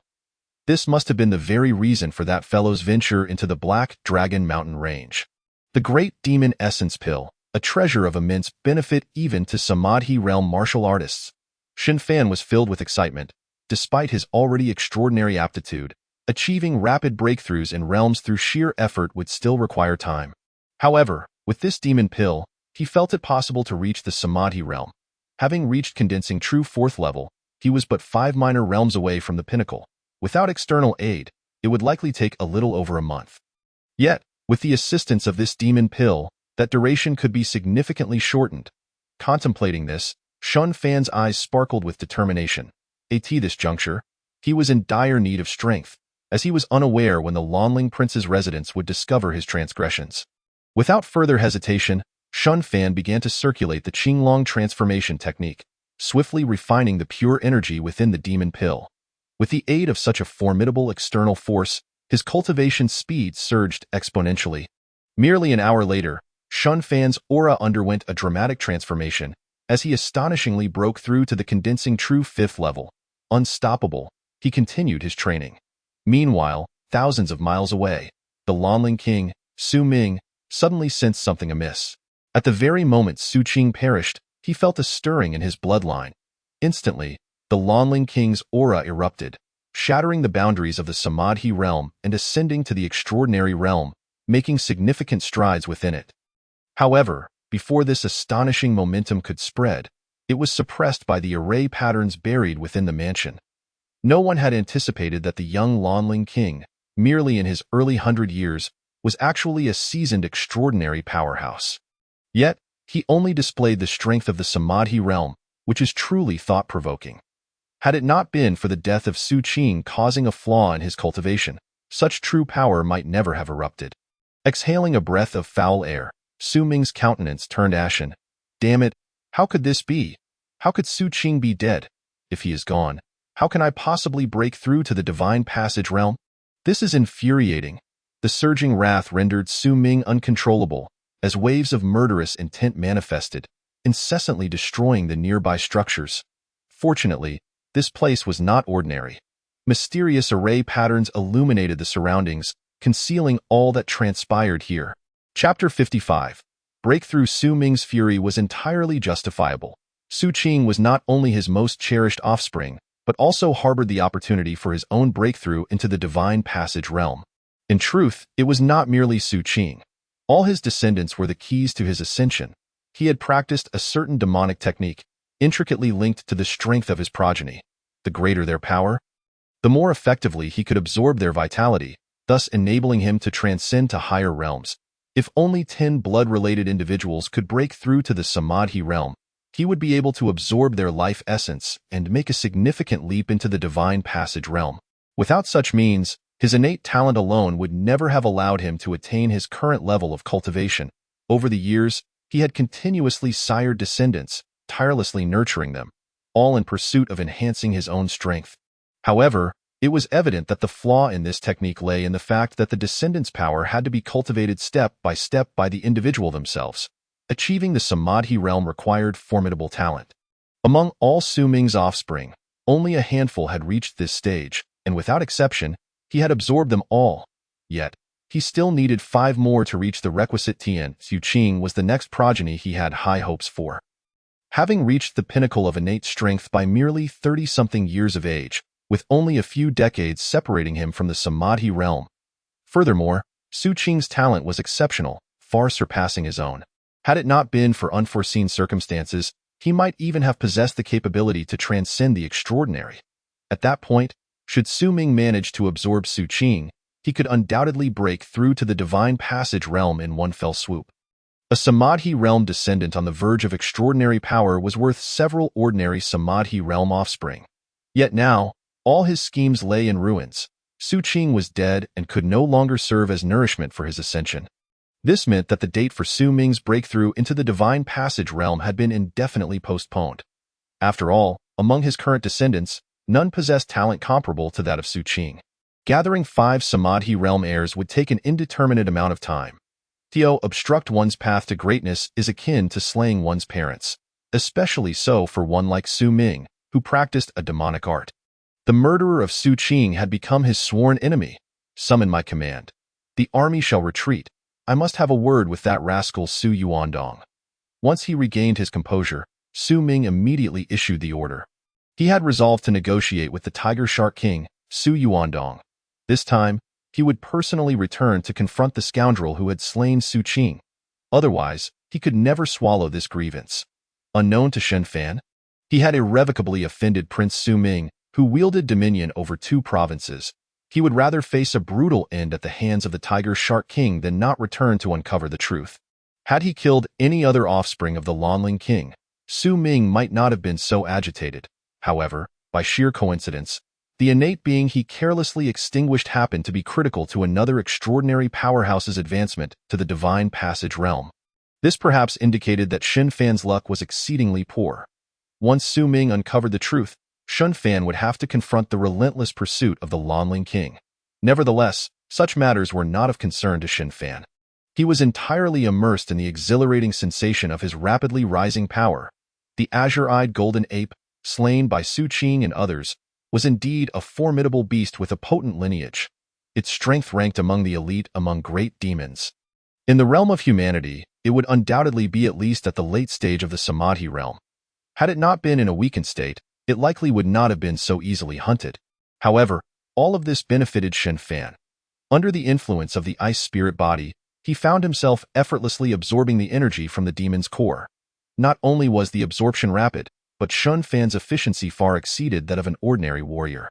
If the demon core contained the essence energy of the great demon, an ordinary warrior could only absorb about 10 to 12%, with a significant portion wasted. For a genius, it might be a bit more. Roughly 30 to 40%. Yet for Xin Fan, the astonishing figure reached an incredible 95%. As for the remaining 5%, it merely consisted of certain beastly bloodline factors, which were of no use to Xin Fan. Thus discarded. In summary, Xin Fan had nearly absorbed all the energy from this Samadhi realm demon core. The benefit of this was that Xin Fan reached the pinnacle of the true condensation realm at lightning speed. With ample energy left to advance toward the Samadhi realm, the surging true essence continually compressed and refined. Yet the energy from the demon core could still not be rapidly consumed. Thus, Xin Fan attempted to break through. When the true essence filled his dantian, he felt his body reach a state of limit.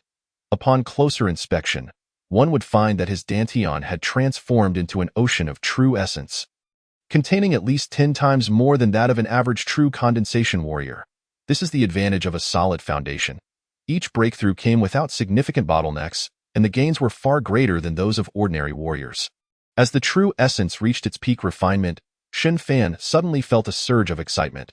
The ethereal existence of his dantian actively connected with a thread of the world's power. Though it was but a single thread, this essence ignited like a spark, rapidly burning within Xin Fan's dantian. Countless true essence energies were ignited by this thread of worldly power, transforming into the purest flames. Without a guiding technique, this moment would have led a warrior into a state of madness, as they would be utterly unaware of the next steps to take. However, Xin Fan was well prepared. The mental mantra of the Bai Tao San Chong Lang had been thoroughly memorized. With the guidance of this technique, the ignited true essence flames began to forge the Samadhi true fire. Within Xin Fan's body resided the divine repositories. The human body harbors infinite mysteries. Martial pioneers have uncovered some of these, leading to the creation of marvelous techniques to unlock these enigmatic channels. The 5 divine repositories are the most apparent manifestations of mysterious power within the human form, and even so, unlocking all 5 can bring about transformative changes. The extraordinary and transcendent journey thus commences. Generally speaking, a peak true condensation warrior's true essence, when transformed into Samadhi true fire, would suffice to ignite one divine repository. Exceptional warriors might ignite more, but there has never been a record of anyone igniting all 5 divine repositories. Not for any particular reason, but because the consumption of true essence flames required to ignite each repository is exceedingly daunting, and the more repositories ignited, the exponentially greater the true essence consumed thereafter. Under the guidance of his technique, Xin Fan invoked the true essence flames within him to ignite the water divine repository.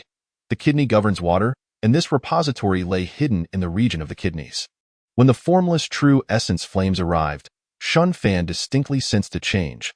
The small kidneys absorbed the true essence flames as though they were a bottomless pit, as if chaos had just begun and the sun had risen. The portal belonging to the water divine repository shattered completely, with boundless divine power surging forth. Xin Fan felt his entire being lighten, as if his soul had undergone a sublime transformation. At this juncture, an ordinary person would have completed their breakthrough into the Samadhi realm. Chapter 56. Samadhi realm. Yet, Xin Fan realized that he still had a considerable amount of true essence flames left unused. So he began to seek out other divine repositories. Guided by some intuition, Xin Fan quickly sensed another force, the wood divine repository. Without hesitation, he poured a large amount of true essence flames into the area concealing the wood divine repository. This time, The consumption of true essence was indeed significantly greater, almost double that of igniting the water divine repository. After absorbing enough true essence flames, the portal to the wood divine repository also completely shattered, and a new divine power began to fill Shun Fan's body. If the power from the water divine repository embodied a nurturing and gentle essence that permeated Shun Fan's entire life, then the wood divine repository directly amplified Shun Fan's vitality. His originally delicate skin quickly dried, developing cracks that then shed, as Shun Fan seemed to be reborn. Under the influence of the wood divine repository, his life force surged dramatically. Meanwhile, his attribute panel began to experience intense fluctuations. The numbers in the lifespan and aptitude columns soared rapidly. In the realm of martial arts, an innate warrior possesses a lifespan of 200 years, while a true condensation warrior can expect 350 years. However, upon reaching the Samadhi realm, a warrior's lifespan extends to 600 years. Compared to the true condensation realm, this marks an increase of 250 years. Furthermore, Shun Fan's previous lifespan had already surpassed 620 years, and with this breakthrough into the Samadhi realm, his lifespan began to rise substantially. As the various divine sanctuaries were unveiled, Shun Fan could sense an ever-growing transformation of life. Water nurtures wood, wood fuels fire, fire creates earth, earth produces metal, and metal begets wood. Once the water sanctuary was activated, the remaining sanctuaries were subsequently unlocked in this wondrous cycle of mutual generation. Other martial artists also had the opportunity to break through, yet their essence was insufficient to support the unlocking of additional sanctuaries. Shun Fan, however, was different. Activating the water sanctuary consumed only a negligible fraction of his essence. Subsequently, when he opened the wood sanctuary, it required double the energy of the previous one, yet still amounted to less than 1/10 of his total essence. However, upon reaching the fire sanctuary, the consumption surged sharply, draining a staggering 1/5 of Shun Fan's essence. The earth sanctuary demanded even more, consuming 2/5 of his essence, and as he finally unlocked the metal sanctuary, it nearly depleted his entire essence reserve. Fortunately, he still had the energy from the demon core that remained unrefined. Thus, Shun Fan continuously circulated his techniques to refine it into essence, causing the previously desiccated Dantian to once again gather essence. Igniting a fierce fire of true essence, he pressed on to unlock the metal sanctuary, rapidly depleting the energy from the demon core. It was estimated that within this brief span, Shun Fan refined 1/5 of its energy, equivalent to that of a late-stage great demon in the Samadhi realm. Comparable to the essence of dozens of martial artists in the true essence realm, and of superior quality. Yet, despite refining such an immense amount of energy, the portal to the metal sanctuary remained obstinately impervious. The final barrier of the 5 elemental sanctuaries seemed to touch upon some forbidden threshold, with the difficulty of breach skyrocketing by a factor of 10, without the support of the high-quality demon core. Even Shun Fan's formidable foundation would likely have rendered the unlocking of all sanctuaries impossible. However, bolstered by the energy of the demon core, the essence within Shun Fan felt inexhaustible. An unending stream of true essence transformed into a blazing fire, relentlessly assaulting the fortified gates of the sanctuaries. Even though the last portal was fortified to an astonishing degree, under Shun Fan's relentless efforts, fissures began to emerge. With renewed determination, Shun Fan envisioned imminent victory as the tides of his internal energy surged, rapidly assimilating even more energy from the demon core. The fire of true essence intensified. As he nearly consumed all the energy from the demon core, Shun Fan's essence surged to its limits once more, erupting into true fire that collided with the fissured sanctuary gate. It felt as though the heavens were shattering and the universe was being reborn. The myriad wonders of existence struggled to encapsulate the sensation of that moment. Within Shun Fan's inner vision, the towering gate of the sanctuary erupted in a thunderous crash, unleashing an unimaginable force of sanctuary power. As the metal sanctuary opened, the internal power began to pulse with life. A miraculous vitality emerged as the 5 elemental sanctuary powers intertwined and countered each other, giving rise to extraordinary transformations. The original sanctuary energies began to entwine and fuse, birthing a new force. Just as this mysterious power was on the verge of manifesting, the external world began to shift dramatically. The once serene sky darkened with ominous clouds, and violent thunder rained down upon the earth. sending the martial artists within the inn into a frenzy. Damn it, what is happening? Why is there divine retribution? Could a monstrous being have emerged nearby? It seemed likely, for how else could such terrifying punitive force manifest? However, this divine retribution appeared peculiar, as if it were searching for a target. Indeed, like terrifying bolts of thunder, they merely struck the air repeatedly. Could this truly be considered divine retribution? The martial artists were all bewildered. Xin Fan, oblivious to the external chaos, felt an impending catastrophe as the sanctuary powers within him began to merge. He struggled to suppress the transformation of the sanctuary energies, though it was only a temporary measure. He sensed that while the fusion had slowed considerably, it was still ongoing. Upon opening his eyes, Xin Fan's expression reflected urgency as he finally perceived the anomalies unfolding outside. What the hell is this? Is this thunder tribulation aimed at me? But I never heard that breaking through to the Samadhi realm would entail facing thunder tribulation. Xin Fan felt somewhat speechless, yet recalling the initial sense of dread conveyed by his divine soul, he became convinced that this phenomenon was indeed seeking him out. The reason it had yet to strike was that he had not completed his transformation. Observing the martial artists in the inn in utter disarray, Xin Fan realized he must depart. He swiftly employed his techniques to discreetly distance himself from the area. Yet, regardless of how he moved, he found that ominous clouds still loomed overhead. Damn it, it truly is targeting me. With no other choice, Xin Fan settled in a suitable location, far from any populated areas, where even if the thunder tribulation descended, it was unlikely to harm innocents. Xin Fan understood that he could not evade this thunder tribulation. Thus, he resolved to endure it. After all, this was a world where martial cultivation and divine phenomena intertwined. And the presence of thunder tribulation was only natural. Xin Fan mused silently, offering himself a semblance of comfort. Yet, he was unaware that ordinary martial artists did not require tribulation at the Samadhi realm. Only those in the divine ability realm faced potential thunder tribulation while coalescing their first divine ability. Moreover, the intensity of the thunder tribulation would never rival the terror Xin Fan now faced. This was no ordinary tribulation, but rather divine retribution. Come on, I wish to see the true might of this world's thunder tribulation.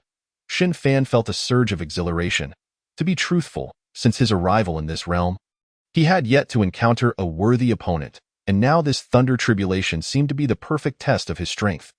With that thought, Xin Fan ceased to restrain the fusion of his sanctuary powers. Instead choosing to guide it in this state, the fusion of the sanctuary powers within him swiftly culminated, and a diminutive humanoid spirit began to materialize within the 5 sanctuaries.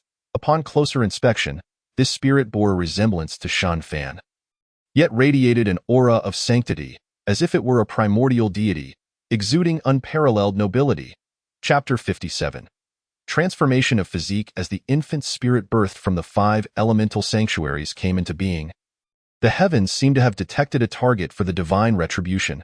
Bolts of thunder powerful enough to easily obliterate those in the Samadhi realm rained down furiously, with many striking Xin Fan directly.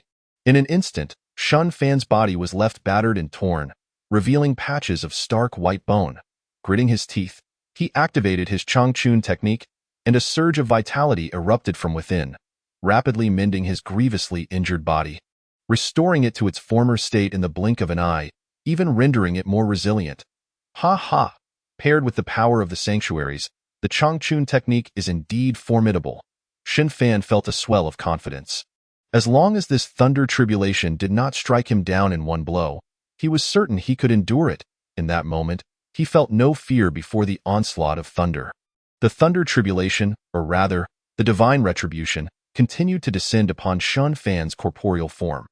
Although these bolts were sufficient to slay ordinary extraordinary martial artists, they merely inflicted severe wounds upon the profoundly cultivated Xin Fan. With the aid of the Changchun technique, his healing capabilities surged, allowing him to outpace the damage inflicted by the divine retribution. Thus, it seemed as though he might successfully weather this storm. However, Xin Fan was unprepared for the fact that the ominous clouds above had sensed his condition. The relentless bolts of thunder seemed to intensify, escalating from the capability to obliterate those in the Samadhi realm to the potential to annihilate even those in the extraordinary realm. The mounting thunderbolts inflicted increasingly grievous wounds upon Xin Fan. leaving him with little time to recover. Damn it. How could this happen? What Samadhi realm cultivator could withstand such a tempest? Even now, Shun Fan remained oblivious to the fact that he was facing divine retribution rather than mere thunder tribulation. Yet, while divine retribution indeed had its limits, the frequency of its descent began to diminish. However, Shun Fan's body grew increasingly battered.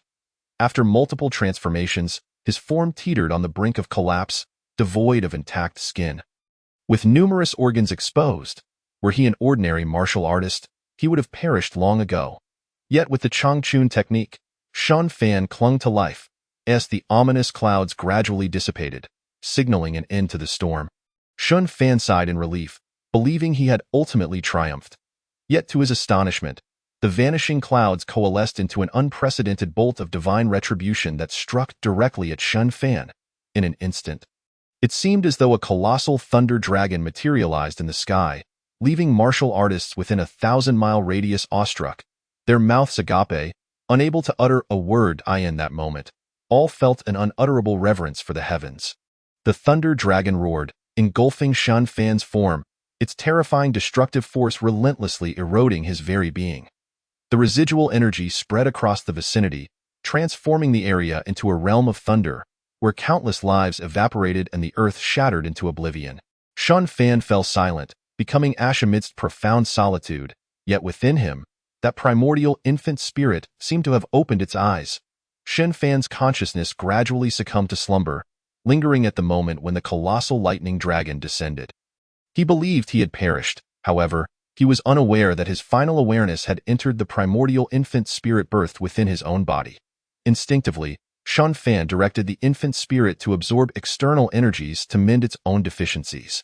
Surprisingly, this faint instinct directly manifested an energy vortex at the location, drawing countless energies into the diminutive infant spirit. Following the recent descent of divine retribution, the energy in this region was exceedingly dense. Infused with a formidable power of thunder, the violent energy, upon contact with the infant spirit, was effortlessly refined, and after absorbing this trace of heavenly thunder, intricate patterns began to form upon the infant spirit's body, as if embodying the profound truths of the universe.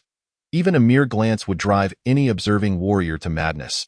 As the energy influx continued, the infant spirit underwent constant metamorphosis and growth. In a distant space, a figure with silvery hair and youthful features gradually opened its eyes. Merely a hint of its aura caused the surrounding space to tremble, fissures appearing in the fabric of reality. The elder slowly regained consciousness, calming the tumult within and stabilizing the surrounding space. His gaze fell upon the massive planet before him, as if piercing through boundless space to observe the countless ants upon its surface, each one a living being. Curious, he pondered why the heavenly laws of this universe would unleash divine punishment. Had some upheaval occurred? A monstrous genius in martial arts? Contemplating this, a glimmer of intrigue flickered in the elder's eyes. The power of divine retribution was feeble, still not fully matured. What a pity! The elder formed a mysterious hand seal, and instantly, a wave of enigmatic power swept across the entire planet, encompassing the very area where Shun Fan's physical body had been obliterated. Yet, the elder appeared to sense nothing amiss. After a moment, his brow furrowed. Strange, nothing at all? Perished beneath divine punishment? Truly worthless. His expression darkened considerably, a surge of rage erupting from within, causing a nearby asteroid to explode violently. An overwhelming aura of malice emanated from the elder, conjuring numerous ghostly figures in this intangible void. Wasting my time. But this Chinkuan star has not produced such delectable morsels in millennia. It seems this planet has little left to offer. The elder murmured to himself before once again descending into slumber.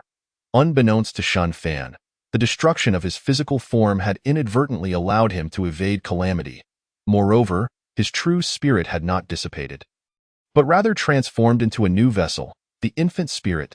As the infant spirit rapidly matured, it astonishingly regained Shun Fan's original appearance. This was hardly surprising, as the infant spirit was, in essence, a manifestation of Shun Fan himself. The reborn infant spirit was evidently more formidable than his previous body, embodying a unique constitution, a remarkably extraordinary one. A lotus flower mark appeared on Shun Fan's newly formed forehead, the flower possessing 5 petals, each of a different hue, symbolizing the 5 elemental forces. At the center of the lotus lay a seed, intricately inscribed with mysterious patterns that flowed rhythmically with Shun Fan's breath. Naturally, the thunderous patterns upon Shun Fan deepened, eventually forming a singular lightning mark emblazoned on his chest. Once his body fully matured, Shun Fan's soul began to awaken. He felt as though he had been ensnared in a lengthy dream. Submerged within a peculiar ocean, its waters composed of various attributes of elemental spiritual energy.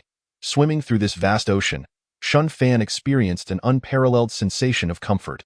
However, abruptly, he awakened, and the ocean of elemental forces vanished without a trace. Upon opening his eyes, he immediately sensed a difference within himself. Without hesitation, he summoned his attribute panel, Host. Shun Fan qualification, 44, surpassing contemporaries, physique, true 5 elements body lifespan, 1070 martial arts, blue tide 3rd wave, beginner. Azure Dragon transformation, great accomplishment. Beast King technique, great accomplishment. Black Tiger Fury, great accomplishment. Spirit Ape transformation, great accomplishment. Cold Shadow Absolute, great accomplishment. Savage Bull Fist, great accomplishment. True Harmonious Force, great accomplishment. 3 Yuan technique, great accomplishment. Ape Strike technique, great accomplishment. Thousand Mechanisms hand, great accomplishment. Iron Cloth Shirt, great accomplishment. Surging Swan technique, great accomplishment. Great River Scripture, great accomplishment. Ocean Tide Fist, great accomplishment. Eternal Spring technique, minor accomplishment. Realm. Early stage of Samadhi. Not only had he survived, but the benefits he had reaped were astonishing. Observing the changes on the panel, Shun Fan felt like the destined child of heaven. Chapter 58. Xia Xianji. In this breakthrough was undoubtedly the most perilous experience Shun Fan had endured. However, the rewards were equally remarkable. Merely in terms of lifespan, he had gained nearly 400 years, with around 300 years attributed to the breakthrough in realm, and less than 100 years from the advancement of his techniques. The Eternal Spring technique had finally reached minor accomplishment, which was the reason for the significant increase in lifespan during this breakthrough. With the increase in lifespan, Shun Fan's qualification stepped into a new echelon, surpassing contemporaries. Seeing this evaluation, Shun Fan felt an immense sense of satisfaction. Moreover, not only was the evaluation excellent, but he also sensed that his current cultivation speed was over 10 times faster than before the breakthrough. This indicated that his rate of advancement in the Samadhi realm would exceed that of the true condensation realm, allowing him to cultivate faster and break through more easily as time progressed. If others were to learn of this, they would likely seek to dissect him for research. Of course, the most delightful surprise for Shun Fan was the transformation in his physique. The former ice spirit body seemed to have dissipated with the destruction of his old form, replaced by a brand new constitution, the true 5 elements body. This was a terrifying physique that far surpassed the ice spirit body. If the ice spirit body offered a mere enhancement of 1, the true 5 elements body provided a staggering enhancement of 100, and this was solely in terms of combat prowess. As for cultivation, the advantages were even more pronounced. The formidable true 5 elements body could directly absorb the spiritual energies of heaven and earth to nourish its own cultivation, a feat the ice spirit body could never achieve. This ability to absorb the energies of the universe was akin to perpetually refining spiritual herbs, freeing Shun Fan from any concerns regarding his cultivation resources. Moreover, this capability would only grow stronger with his increasing power. Such was the tyrannical nature of the true 5 elements body. In addition to the true 5 elements body, Shun Fan discovered he could seemingly wield the power of thunder. With a mere thought, a bolt of purple lightning manifested in the palm of his hand. A casual toss sent the lightning crashing onto a nearby boulder. Though it did not explode, the boulder began to disintegrate upon contact with the purple lightning. When the lightning dissipated, only a massive pit remained. Such terrifying destructive power. Was this truly the strength expected of someone in the Samadhi realm? Shun Fan felt perplexed. It seemed his prowess was somewhat excessive for this stage. The divine power within him flowed ceaselessly and with unparalleled purity, and when combined with the various divine powers, his combat strength surged immensely, coupled with the enhancement from the true 5 elements body. Shun Fan estimated he could easily contend with 100 martial artists of the same realm. If he unleashed that terrifying thunderous power, he believed he could effortlessly battle opponents of a higher tier. Yes, Shun Fan felt confident he could annihilate extraordinary great cultivators. After all, he believed his thunderous might was on par with divine abilities. Unbeknownst to him, the power he commanded was not merely ordinary thunder but the might of divine retribution. How could mere martial abilities compare to the force of divine punishment? With the power of divine retribution, he could easily vanquish martial artists of a higher tier. How astonishingly powerful he had become. Little did he expect that this misfortune would lead to such fortune. With this newfound ability, he need not fear the Lonling Wangfu. After all, extraordinary great cultivators were quite rare even in the entirety of Lanzhou. At this moment, Shun Fan finally breathed a sigh of relief. Observing the desolate landscape around him, he did not linger, soaring into the sky. Martial artists in the Samadhi realm could now traverse the air with ease. Shortly after Shan Fan's departure, a multitude of martial artists converged, drawn by the spectacle of the towering lightning dragon. Though it was divine punishment, some believed it was an extraordinary phenomenon heralding the emergence of a rare treasure. Only after Shen Fan had nearly completely absorbed the heavenly thunder did the area return to tranquility, permitting martial artists to traverse once more. As the martial artists gathered, they soon realized the extent of the devastation this region had suffered. Before their eyes lay an endless expanse of abyssal fissures. Even innate martial artists could easily fall into the crevices if they were not careful. How terrifying! What sort of existence could have provoked such astonishing divine punishment? A man clad in white lightly touched a remnant of the thunderous energy lingering in the air with his fingertip. Instantly, he felt a wave of paralysis wash over him, and he collapsed to the ground. Numerous martial artists rushed to his aid, discovering that he was a practitioner of the true condensation realm. Terrifying. Even a true condensation martial artist cannot withstand even a trace of divine retribution? Yes, indeed. That man in white is a renowned hero in our Taohua city, possessing true condensation cultivation. He has slain countless villains. Yet, how could such a formidable figure fail to withstand even the slightest ripple? The warriors, struck with fear, hastily retreated, terrified of being harmed by the remnants of the divine retribution lingering in the air. Simultaneously, they engaged in fervent discussions, pondering what manner of entity could instigate such a phenomenon. With no trace of humanity in sight, all the warriors were convinced that a peerless treasure must have been born here. Many began to scour the area, hoping to seize this extraordinary opportunity. Meanwhile, within the imperial city of Zhengzhou, an elderly man with hair as white as snow, clad in Taoist robes, suddenly opened his eyes. With a flick of his fingers, his previously relaxed brow furrowed deeply. Should anyone behold the countenance of this venerable Taoist, they would undoubtedly be taken aback, for he was none other than the current national master, Xia Xianjin. Even the invasion of the northern barbarian tribes with their million-strong wolf army 90 years prior had not ruffled his composure. Yet today, an event unfolded that caused his brow to crease in worry. The very fact that Xia Xianjin was concerned indicated the gravity of the situation had escalated to a level that could shake the foundations of the great Xia, potentially affecting the lives of countless souls. The cosmic order was in disarray. Had the heavenly Tao begun to awaken? How could this be possible, when this realm had long been sealed by those individuals? Could it be the handiwork of that celestial being above? What could he possibly intend? Had he not already reaped his harvest a millennium ago? Contemplating this, Xia Xuanjin's expression darkened. Despite being the apex of combat power in this realm, he found himself with little recourse against the celestial beings above. Alas, if it truly were the work of that particular entity, there was little he could do. However, Lanzhou certainly merited closer scrutiny. With a surge of divine intent, the vast Zhengzhou began to mobilize, countless spies infiltrating Lanzhou, becoming the keenest eyes of the national master, Xia Xinjin.as for Shun Fan, the instigator of this incident. He continued to drift through the skies, reveling in the exhilaration of flight. Breaking free from the shackles of the earth was, after all, a dream cherished by every human being, and today, Shun Fan had finally realized it.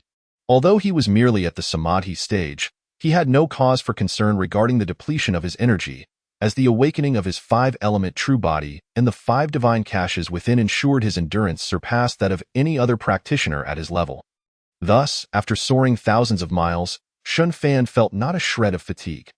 Unbeknownst to him, he had traversed half of Lanzhou, arriving at its northernmost edge. Just as he was about to depart, Two figures on the ground suddenly caught his attention. Chapter 59. By Long, ha ha ha, by Long, surrender. Your fellow disciples are all dead, and you remain the last. What more is there to struggle against? A scar-faced man sneered, his face contorting with malice as he addressed the retreating figure before him. How despicable, Gue Dao! Do you truly intend to annihilate us entirely? Are you not afraid my father will uncover the truth and avenge me? Bai Long replied, her voice tinged with despair. Her pallid complexion bore witness to several wounds from blades, her garments tattered, revealing glimpses of her form. Revenge? Ha ha ha, does that old dog Bai Hong even stand a chance? Once I capture you, he will be at our mercy. After all, you are his most cherished daughter. Offering up a Bai Hong martial hall for your sake would be no burden at all. Gue Dao boasted, reveling in his cruel triumph, completely unfazed by the possibility of Bai Long resorting to self-harm upon hearing his words. Gue Dao, does your Golden Blade Gang truly wish to engage in a deadly feud with our Bai Hong martial hall? Fish may perish, but the net remains intact, and we shall feast upon our spoils. Would you not agree? Gue Dao proclaimed, exuding confidence in this desolate wilderness. He could hardly fathom any reason for failure. He was a pinnacle innate master, while the girl before him had only just entered the innate stage. The chasm between them was as vast as a canyon. Though she was beginning to accept her grim fate, Bai Long's spirit remained unbroken as she pressed on. Gue Dao, tell me, who provided you with the information? Ha ha ha, Miss Bai is indeed astute, having guessed the crux of the matter so swiftly.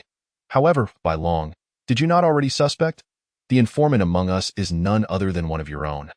Otherwise, how could we possibly track the whereabouts of the illustrious Miss Bai? Gue Dao remarked with a hint of arrogance. But Bai Long's pupils constricted, revealing a bitter smile. Only 3 know of my departure from the city. My father, my senior brother, and my junior sister. My father and junior sister would never betray me, leaving but one possibility. Senior brother, why have you done this? Bai Long lamented, recalling the gentle visage of her senior brother. Feeling as though everything had turned to illusion. Enough, Miss Bai, lay down your weapon. It would spare you some suffering. After all, I am a gentleman who cherishes the delicate. Gue Dao taunted, advancing step by step toward the kneeling Bai Long. Just as Gue Dao was about to strike Bai Long unconscious and take her away, a gentle voice interrupted, excuse me, how does one reach the nearest city? Shen Fan, like a celestial being stepping from a painting, appeared before the two. Bai Long found herself momentarily entranced, having never encountered a man of such exquisite beauty. Indeed, following his rebirth, Shen Fan's appearance had ascended to a level beyond that of mere mortals. Imbued with an air of mystery that naturally captivated women, and of course, such striking looks could evoke envy among other men. As expected, upon laying eyes upon Shen Fan, Gue Dao's mind was consumed with a singular thought. I will slay this pretty boy.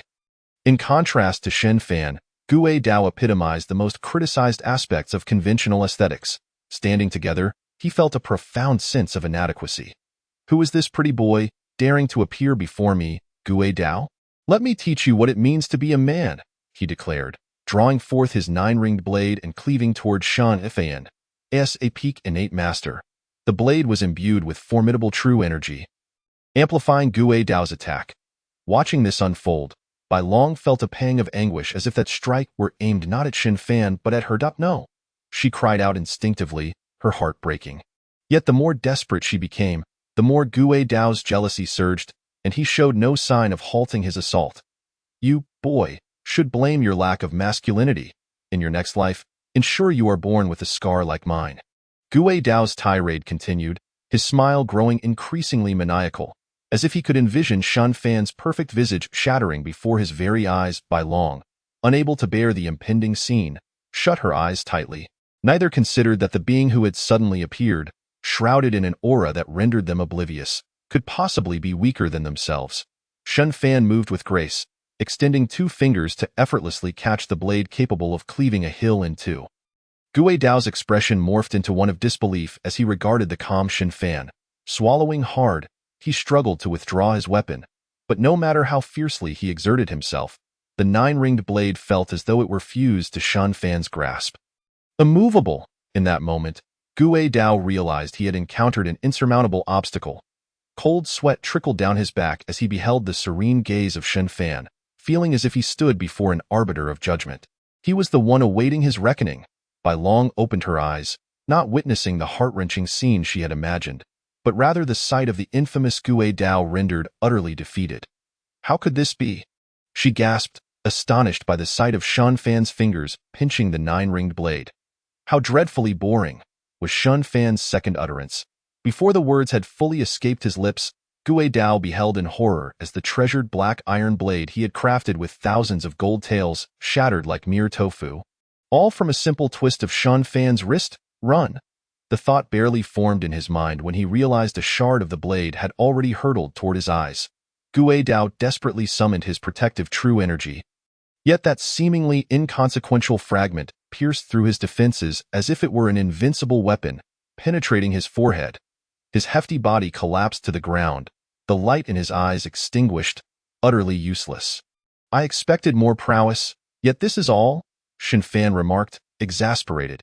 He had merely sought directions, only to find himself embroiled in conflict.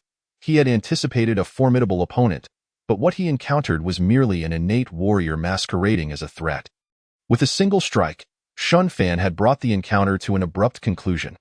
Under Shen Fan's extraordinary might, even an extraordinary master would have to submit, let alone an innate warrior.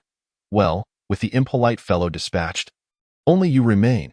Excuse me, how does one reach the nearest city? Once more, the familiar question echoed.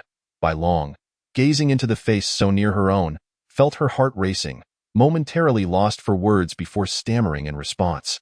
Ah, I know. I will take you there. By some inexplicable twist of fate, Bai Long uttered these words, despite her ability to lead the way. For reasons unknown, upon first laying eyes on Shen Fan, Bai Long had an uncanny conviction that her future husband would undoubtedly resemble him. Hence, she wished to linger in Shen Fan's company a little longer. Struggling to rise, Bai Long soon became acutely aware of her own disheveled state. In a flurry, she adjusted her garments to conceal her wounds. And only then did she take the lead. Shen Fan cast a glance at Bai Long, harboring no particular thoughts, and followed suit. He indeed sought a place for rigorous cultivation, as the recent days of travel had rendered him weary of this life of escape. Chapter 60. Kunshan City. Bai Long walked ahead, frequently glancing back at Shen Fan, fearful that he might inadvertently fall behind. It must be said that Bai Long's intelligence had seemingly plummeted. Could one who could effortlessly slay a peak innate master truly lose track of a mere injured individual? Along the way, she consumed some healing elixirs, and with her innate strength, her wounds healed swiftly, her vitality no longer waning. Shen Fan had no intentions of healing her. Although his Changchun technique excelled in this regard, he feared attracting unwanted attention. Do not inquire how Shen Fan arrived at such a conclusion, for he had sensed an oddity in the other's gaze in his 2 lifetimes.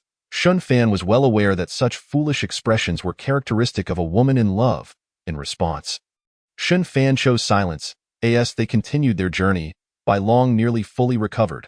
Thus their pace quickened significantly. After 2 hours, a magnificent city loomed before Shen Fan. Standing before the towering 100-meter walls, he felt a profound sense of insignificance.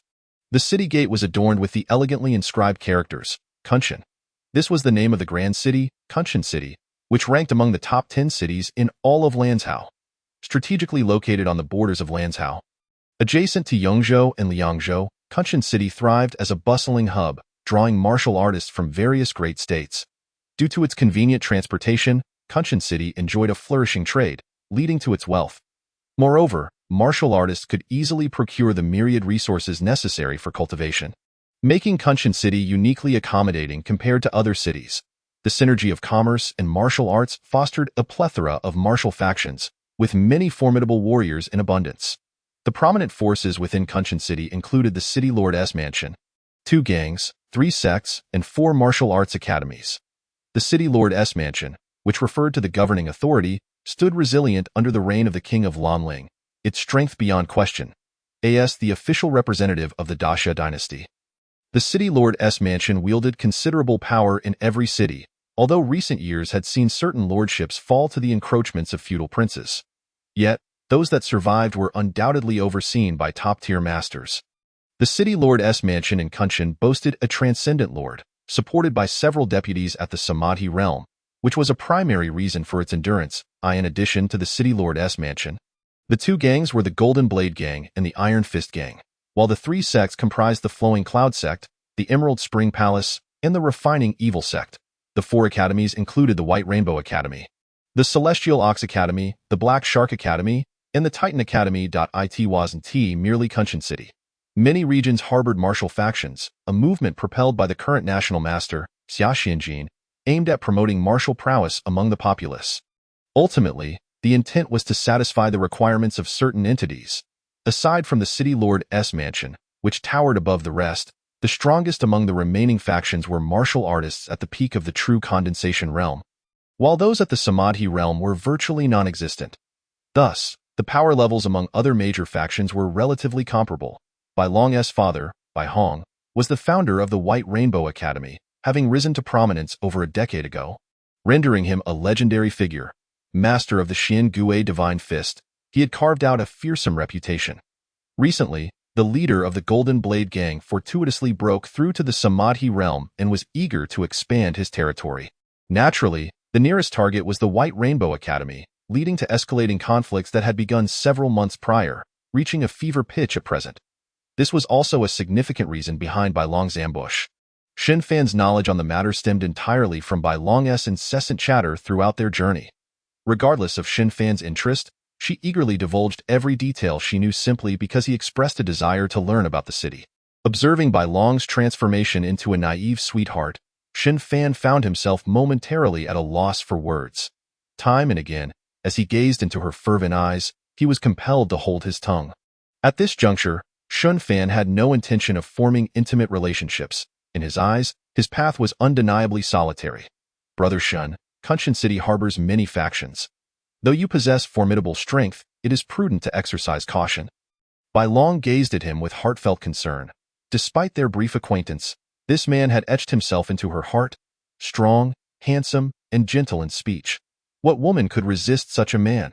At that moment, Bai Long's assessment of Xin Fan was devoid of any flaws. If you encounter any trouble, you can seek me out at the White Rainbow Academy. I shall surely assist you. Bai Long exhibited a tendency to become overly infatuated. Xin Fan felt a chill run down his spine. Ah? Oh, well, thank you, Miss Bai. Yet in his heart, he pondered that he would rather face death outside than trouble this lovesick girl. Unperturbed by the aloofness in Xin Fan's tone, Bai Long interpreted it as a form of modesty. A virtue to be admired, an exceptional man, of course, needed to maintain some reserve. Otherwise, he would have long been ensnared by unscrupulous women. Bai Long's heart swelled with delight, further affirming her choice. After assisting Xin Fan in locating lodgings, Bai Long reluctantly took her leave. Watching her glance back repeatedly, Xin Fan felt a sense of helplessness. Should I truly contemplate seclusion here? For the first time, he wavered in his decision, shaking his head. He retreated indoors. Meanwhile, Bai Long, upon departing from Xin Fan, hurried back to the White Rainbow Academy. Father, I'm back. Upon entering the academy, Bai Long immediately sought out her father, Bai Hong, the strongest at the peak of the true condensation realm. Bai Hong, dressed like a wealthy gentleman, bore an air of unspoken authority, his demeanor suggesting depths that were hard to fathom. Bai Hong paced within his chamber, troubled by the deteriorating situation of the academy following multiple confrontations with the Golden Blade Gang, which had left them at a disadvantage. Prolonged strife would undoubtedly lead to the academy's disintegration. As he pondered strategies, he suddenly heard his daughter Bai Long's voice. She entered the room and pulled Bai Hong into his study, a secluded space where their conversation would remain unheard. Father, why have you returned so soon? And why do you bear injuries? Bai Hong's fatherly concern was immediately directed toward his daughter's wounds. Father, I was ambushed, and several of my senior brothers and sisters perished at the hands of the Ghost Blade. Bai Long revealed without reservation. Upon hearing this, Bai Hong's pupils contracted in surprise. The Ghost Blade? That individual is one of the Golden Blade Gang's hall masters, a peak innate master. How did you manage to escape? Father, I was fortunate enough to encounter a benefactor. However, it is not my escape that concerns us, but rather the reason behind my ambush. As Bai Long contemplated the matter, her delicate features clouded with determination. Given the current circumstances, even if I am reluctant, I must eliminate this pest for the academy. Father, only 3 individuals were aware of my departure from the city, so you understand the implication of my words, do you not? You suspect your senior brother Wang Qing and your junior sister Li Waner? Bai Hong feigned astonishment, yet internally, he had already formulated his own plans. My junior sister and I share a sisterly bond. I cannot believe she would betray me, however. As for my senior brother, truthfully, I am reluctant to believe it. Bai Long's expression revealed her inner turmoil. Her relationship with senior brother Wang Qing was exceptionally close. Having shared over 20 years together, they were akin to siblings despite lacking blood ties. If it were not for the current predicament, Bai Long would never have even considered the possibility of Wang Qing's betrayal. Chapter 61. Wang Qing Bai Hong's gaze flickered as he observed his daughter's unwavering resolve. Momentarily at a loss for words, he was acutely aware of whether Wang Qing was an internal traitor.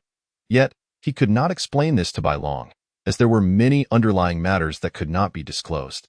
In light of this, let Wang Qing bear the brunt of the blame for now, Bai Hong mused inwardly. Thus, he spoke in agreement. Since you have formed your own conclusions, I shall entrust this matter to you. The disciples of the academy will heed your command. Bai Long solemnly nodded. Rest assured, Father, I shall take full responsibility for this matter. After conversing with Bai Hong for a while longer, Bai Long departed. Leaving Bai Hong alone in the room, he sat upon a zeatonwood chair, his fingers rhythmically tapping against the table. The flickering lights illuminated only half of his face, casting a shadow over his features. Bai Hong's countenance was somewhat grim, a stark contrast to the gentle and benevolent demeanor he had displayed in front of Bai Long. Wang Qing, my dear disciple, hasten your breakthrough. I can scarcely wait any longer. And neither can the leader of the Golden Blade Gang, he muttered softly, the words echoing in the room. At that moment, Bai Hong's eldest disciple, Wang Qing, was concealed within an ordinary residence in the northern part of the city. This was certainly not his home. The owner of the house was currently held captive by Wang Qing, who was unable to escape despite his struggles. How could an ordinary person possibly contend with a martial artist? Moreover, Wang Qing was evidently no ordinary martial artist. In that instant, he had shed his former dashing appearance, his skin now a deep crimson, fangs protruding from his mouth, and his pupils filled with a frenzied, beast-like madness. This state of being was clearly abnormal. In an unimaginable scenario, the demon-like Wang Qing sank his teeth into the neck of the house's owner. Gulp, gulp. The owner's body visibly withered away, yet Wang Qing's eyes gradually regained their clarity. Furthermore, as a certain desire was sated, the true energy within Wang Qing's body swelled slightly. Casting aside the lifeless husk that had lost all vitality, a hint of madness flickered across Wang Qing's face. He was on the brink of losing control. However, this technique truly proved effective. In just a month, I have surged from the 3rd level of innate strength to the 5th. Such rapid progress. Wang Qing felt an unprecedented vigor coursing through him. An illusion of power, say Shen Fan, with a clear understanding in his heart, turned and exited the narrow alley, glancing around to find no trace of the dashing young man. He sighed softly and shook his head. Departing. The pleasant mood he had nurtured throughout the night vanished in an instant. Indeed, darkness exists everywhere, whether one perceives it or not, lurking and watching with a predatory gaze. Shen Fan was no saint. He could not adopt a detached attitude towards the myriad facets of life. When matters fell upon him, right under his nose, he felt compelled to intervene. Yet, when faced with circumstances beyond his control, he could only resign himself to fate. He was acutely aware that the elegant young man was the perpetrator, but a momentary hesitation had allowed the fiend to escape. Nonetheless, Shen Fan had committed the man's features to memory. Should fate grant him another chance, he would bury that villain. Otherwise, allowing such a transgression to mar his good spirits would render him too feeble. Life thrives on a single breath. Harboring resentment was not an option. Especially against such a monstrous figure, he could not let it slide. Upon returning to his modest rented abode, Shen Fan tossed and turned in bed, unable to find slumber. He wished to practice his martial arts, but found his mind restless. As the night passed, he awoke, his eyes resembling those of a panda, filled with growing disdain for that well-dressed beast who had disrupted his evening of cultivation.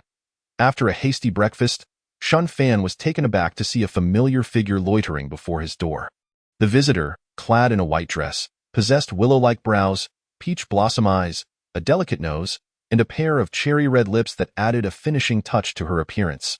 After staring for a while, Shun Fan recognized her as the young lady from the previous day. Had she adorned herself with makeup? He found her stunningly beautiful in his mind, he mused. The transformation from her natural state to this made a significant difference. Yet, it was evident that Bai Long had a remarkable foundation. Otherwise, it would have been quite challenging to astonish someone as stoic as Shun Fan. "What brings you here? Why don't you come inside?" Shun Fan inquired as he approached her, amused by the sudden flush on Bai Long's face. "Brother Shin, you returned from outside? I thought you were at home," Bai Long replied, nervously fidgeting with her fingers, appearing evasive. "Oh, I just went out for breakfast," Shun Fan responded while opening the door. "Would you like to come in?" "Ah, no, Brother Shin. I merely came to see you. I shall leave immediately." A large question mark appeared above Shun Fan's head. He was puzzled by the young lady's thought process. Little did he realize that Bai Long was not lying. To harbor feelings for someone, merely seeing them once a day sufficed, which equated to daily encounters over time, fostering familiarity. "Well then, Brother Shun, I shall take my leave. Until tomorrow," Bai Long said, turning to depart, leaving Shun Fan standing alone. Bemused, "Such a peculiar girl," Shun Fan chuckled, his spirits lifting considerably. The sight of beautiful women indeed contributed to a joyful mood. He recalled the words of a certain longevity master from his memories. Resolutely, he immersed himself in his cultivation endeavors, feeling as though he had squandered a fortune of time the previous night. Since his physique had evolved into the 5 elements true body, his aptitude had surpassed that of his peers, rendering cultivation a wondrous experience. As long as he focused, he could sense his progress at all times.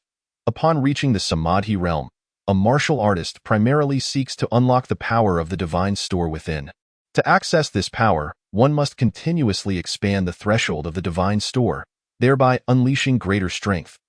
The power of the divine store originates from the universe within the human body, a seemingly endless reservoir. Though the threshold imposes limitations on a martial artist's utilization of this force. Typically, a novice entering the Samadhi realm possesses a threshold the size of a grinding stone, allowing for a trickle of divine store power. As one progresses, the power increases, reaching the level of a small lake in the mid-Samadhi stage and a small river in the later stages. At each phase, the available divine store power is at least tenfold that of the previous stage. A stronger foundation translates to a more substantial power surge upon breakthrough, an idea widely accepted among practitioners. Just as Shun Fan entered the Samadhi realm, he discovered that his divine store power had already reached the level of a river, far exceeding that of a typical late-stage practitioner. The surging power flowed through every meridian in his body, bestowing him with a continuous stream of strength. Moreover, having awakened all 5 divine stores, an inner circulation formed within him, allowing the powers to mutually enhance and restrain each other. Within this inner circulation, the divine store power became increasingly refined, signifying that Shun Fan could exert greater force with less effort. With the innate strength endowed by his 5 divine stores, Shun Fan stood at the pinnacle of this realm, coupled with the 5 elements true body continuously absorbing the spiritual energy of heaven and earth. His physique was ceaselessly tempered, growing ever more formidable. This process greatly facilitated the expansion of his divine store threshold, significantly shortening his time to breakthrough. Although he had just advanced, Shun Fan sensed that the threshold within him was nearing its limit once more. If all went well, within a week at most, or at least half a month, he would undoubtedly break through to the mid-Samadhi stage. This speed was astonishingly faster than that of ordinary practitioners. Upon reaching the Samadhi realm, a martial artist typically needed to invest many years for progress, as the rare materials for body tempering were not easily found. Often, one had to join a powerful faction to meet their needs, which explained the tendency of strong practitioners to either form or affiliate themselves with such forces. Nevertheless, even under those circumstances, most individuals still required decades, if not a century, to advance to the next stage. Such individuals were often deemed geniuses. Many martial artists found that the Samadhi realm marked their limit, and it was entirely possible for them to stagnate for a lifetime. Shun Fan was unaware of others' cultivation speeds. Yet he felt content with his own progress. Chapter 63. The shadowy figure. After Bai Long departed from Shun Fan's residence, she resumed her search for her senior brother, Wang Qing. This time, she quickly obtained results. After vanishing for an entire day, Wang Qing unexpectedly returned to the martial arts school. As Bai Long watched Wang Qing emerge from her father's room, she positioned herself in his path. Senior brother, where did you go yesterday? Startled by his junior sister's sudden appearance, Wang Qing faltered for a moment. Under her scrutinizing gaze, he feigned calmness and went hunting with friends outside the city. Is there a problem? Junior sister? Hunting outside the city? And where is your game? Bai Long pressed, her demeanor assertive. Of course, the game is being roasted for consumption. After all, we are martial artists, and our appetites are not comparable to ordinary people. Wang Qing replied with an air of nonchalance, leaving Bai Long momentarily at a loss for words. Clenching her teeth, she enunciated each word carefully. Senior brother, I just returned yesterday, though you know why? Why? Because I was ambushed after leaving the city, and I barely managed to escape. However, my fellow disciples who accompanied me all perished. Bai Long's voice trembled with sorrow. What? How could this happen? Junior sister, your mission's whereabouts are known to very few. Upon hearing this, Wang Qing suddenly realized something, his gaze sharpening as he looked at Bai Long junior sister. You actually suspect me? He exclaimed, incredulous. Bai Long remained silent, simply fixing her gaze on him. Senior brother, I hope you will always be my senior brother. The eldest brother of the Bai Hong martial arts school. Without granting Wang Qing a chance to respond, she turned and strode away. Wang Qing watched her determined back, panic rising within him. How could this be? Why would my junior sister suspect me? It's clearly not my doing. I have always treated her the best. Bai Long's suspicion drove the once calm Wang Qing into a frenzy. The practice of demonic arts had a tendency to lead one to extremes. Now, provoked, he felt an urgent need to unleash his pent-up emotions. With eyes aflame, he ventured to a desolate hillside, where he unleashed the true qi within him, wreaking havoc upon the surrounding landscape until it lay in ruins. Only when his strength and true qi were utterly depleted did he collapse onto a massive boulder, resembling a wounded wolf dog. Why is this happening?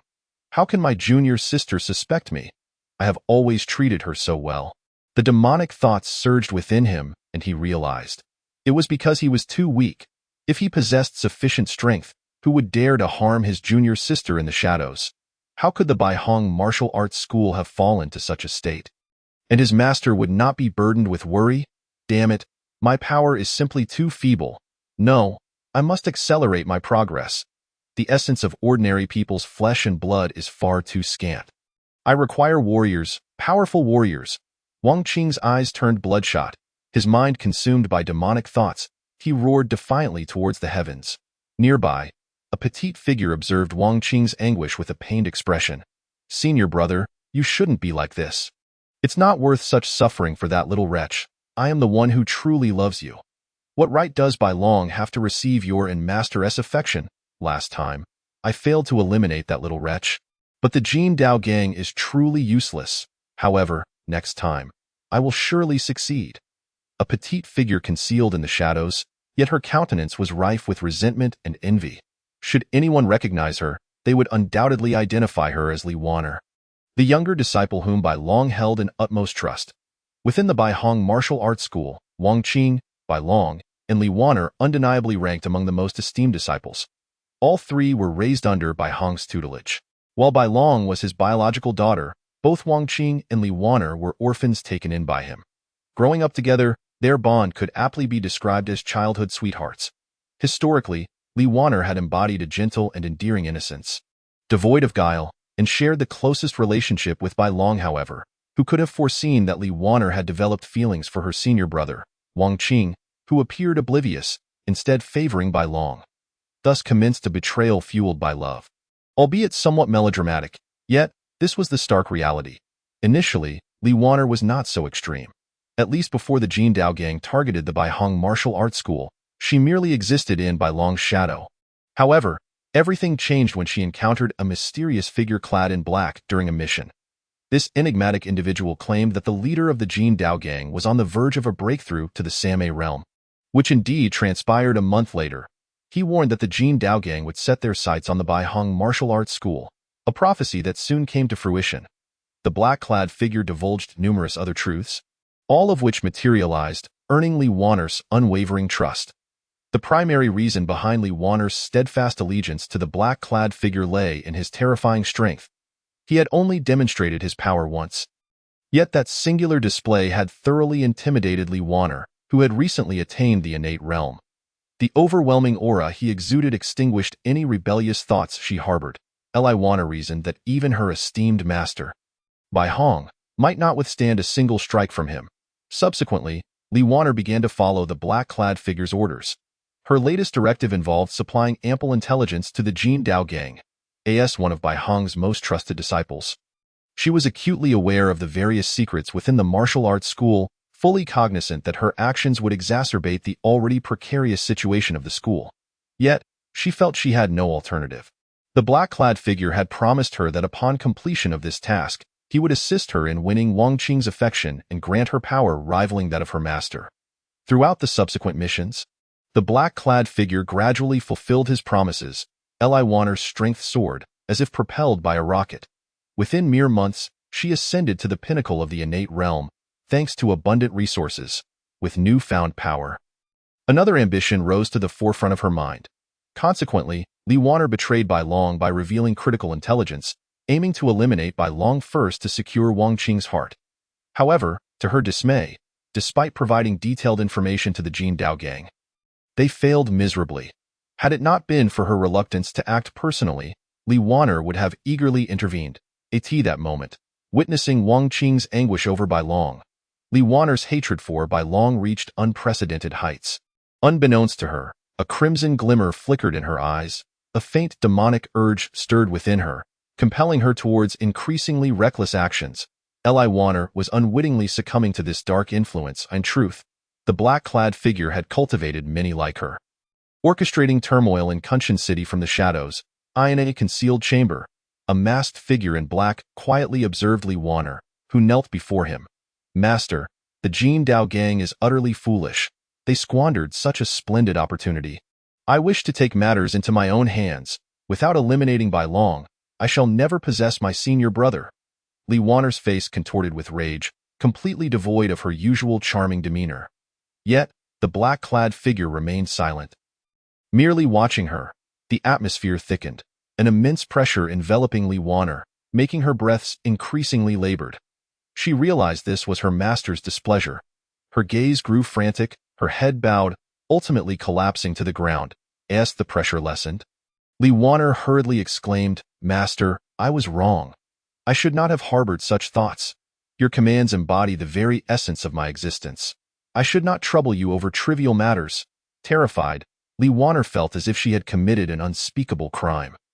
Unbeknownst to her, under the black-clad figure's subtle manipulation, she was no longer an independent entity. The aura surrounding the black-clad figure deepened, resonating with the dark impulses within Li Wanner, gradually ensnaring her consciousness. Upon hearing her words, the black-clad figure finally spoke, his voice both solemn and sinister. "Li Wanner, remember, you are but a dog to me. You must obey my every command. A dog does not possess its own opinions. Therefore, I do not wish to hear your impulsive words reach my ears again. Do you understand?" His final words resonated like thunder in her ears, causing Li Wanner to feel a sharp pain in her head before she lost consciousness. Observing the unconscious Li Wanner, blood streaming from her orifices, the black-clad figure smirked disdainfully. "A mere pawn chosen by me, yet she dares to harbor desires. How laughable!" Ignoring Li Wanner, he departed the chamber. After his exit, it took her 2 hours to regain consciousness. Upon awakening, she surveyed her surroundings in terror. Only when she confirmed her master had left did she exhale in relief. However, she bore no resentment towards him. Instead, her hatred for Bai Long intensified. "That wretched woman has caused me to be reprimanded by my master. Just wait. One day, I shall end your life." Wiping the blood from her face, Li Wanner staggered away. Upon returning to the martial arts school, she donned a calm facade. "Greetings, senior sister Wanner." The disciple she passed greeted her warmly, each seemingly enamored with the charming senior sister. "Thank you for your hard work." "Junior brothers," Li Wanner responded sweetly, often eliciting beaming smiles from the disciples. To them, she was the epitome of a perfect senior sister. Gentle, kind, beautiful, and adorable. To become a junior brother under her tutelage was akin to accruing immense fortune. Yet, unbeknownst to these disciples, as Li Wanner traversed their midst, her smile morphed into profound disgust. She had grown increasingly loathsome of this feeling, wishing to shatter the limbs of those she found repugnant. A bunch of toads, and yet they dare to associate with someone like me. It is utterly detestable. I long to witness their demise, however. This moment would not be far off. Her master seemed close to discovering something, and her actions needed to accelerate. In her room, Li Wanner gazed into a bronze mirror, a sinister smile gracing her lips before it abruptly vanished. In a fit of rage, she shattered the mirror with a single strike. How dare this trivial mirror reflect me as so unappealing? It is infuriating. Li Wanner's aberration remained unnoticed by most, save for Bai Hong. While in seclusion, Bai Hong suddenly opened his eyes, piercing through barriers as if he perceived the grotesque transformation of Li Wanner. Such a profound demonic influence. It seems the hidden figure is nearing fruition. Bai Hong's expression turned grave. He had long sensed Li Wanner's abnormality. Yet, rather than intervene, he chose to observe her descent into darkness. Through Li Wanner, he recognized that the figure lurking in the shadows was someone he could not provoke, for he lacked the means to discreetly manipulate others' minds with dark arts. Nonetheless, Bai Hong was not one to resign easily. You may have your schemes, but I possess my own means. It remains to be seen whose plans ripen first. My dear disciple, do not disappoint your master. Bai Hong sighed deeply, and in an instant, his aura shifted dramatically, transforming from calm and composed to cruel and wrathful. Should Wang Qing be present, he would undoubtedly recognize the familiar energy emanating from Bai Hong. Indeed, it was the aura of the blood fiend divine art. Bai Hong appeared to have mastered this technique to an extraordinary degree, effortlessly controlling the shift of his own energy. Such power was beyond Wang Qing's reach. It seemed Bai Hong's suspicions were correct. At that moment, Wang Qing was engulfed in a terrifying quest for strength. His desires swelled to an uncontrollable extent, leading to a state of disarray. Transformed into something neither human nor ghost, Wang Qing prowled through alleys, relentlessly hunting down solitary martial artists.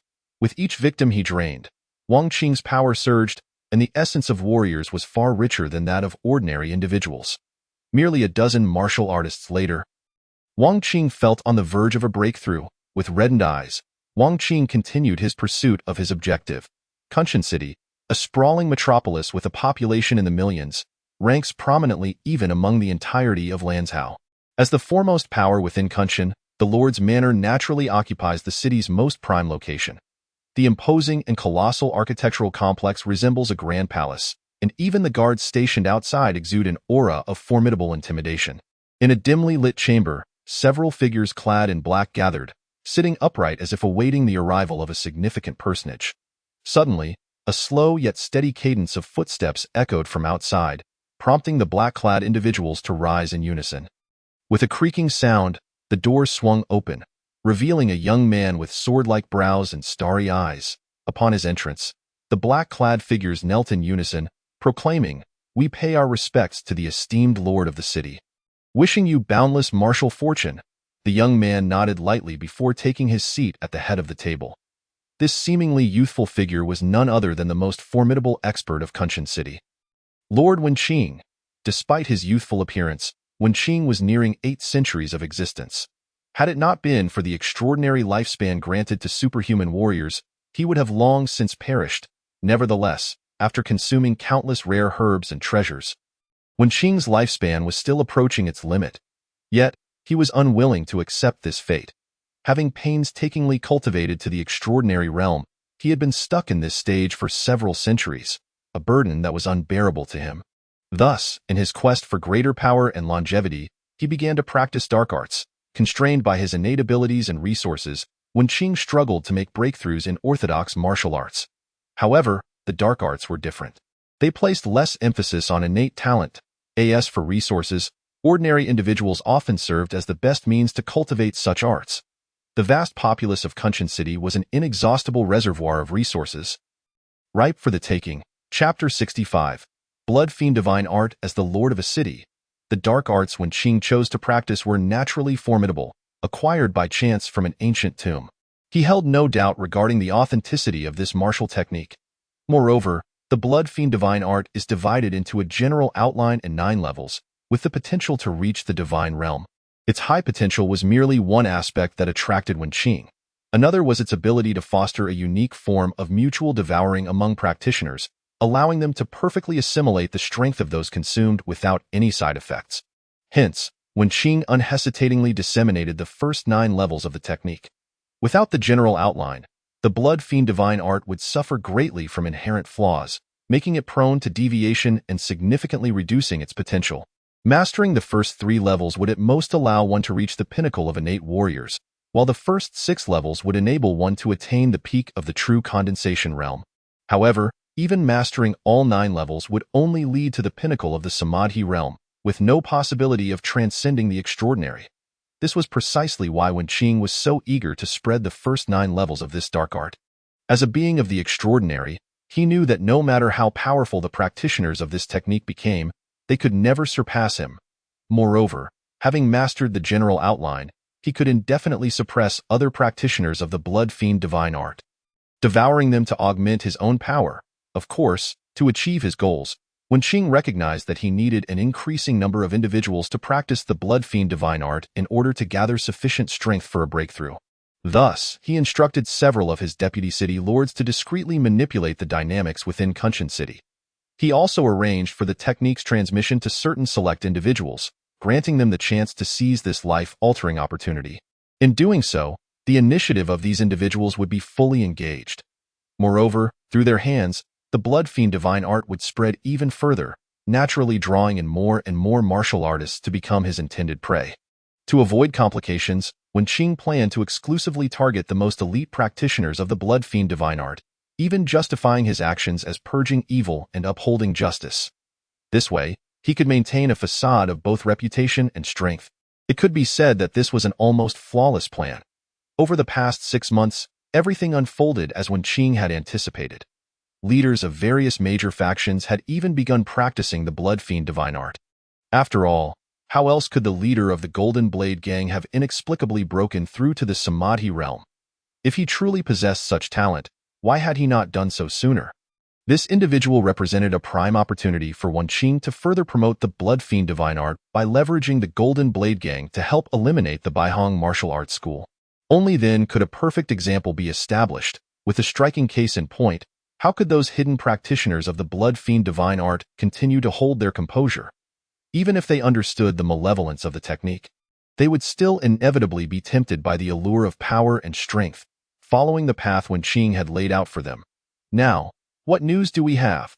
Wenqing's voice, steeped in the weight of centuries, reverberated through the chamber. Despite bearing the visage of a man in his 20s, this appearance was undeniably incongruous. However, none of the subordinates kneeling before him dared to raise their gaze to meet Wenqing's eyes. Reporting to the esteemed lord of the city, all is proceeding according to plan. With the leadership of that fool from the Golden Blade Gang, several major factions within the city have acquired the Blood Fiend Divine Art at varying levels.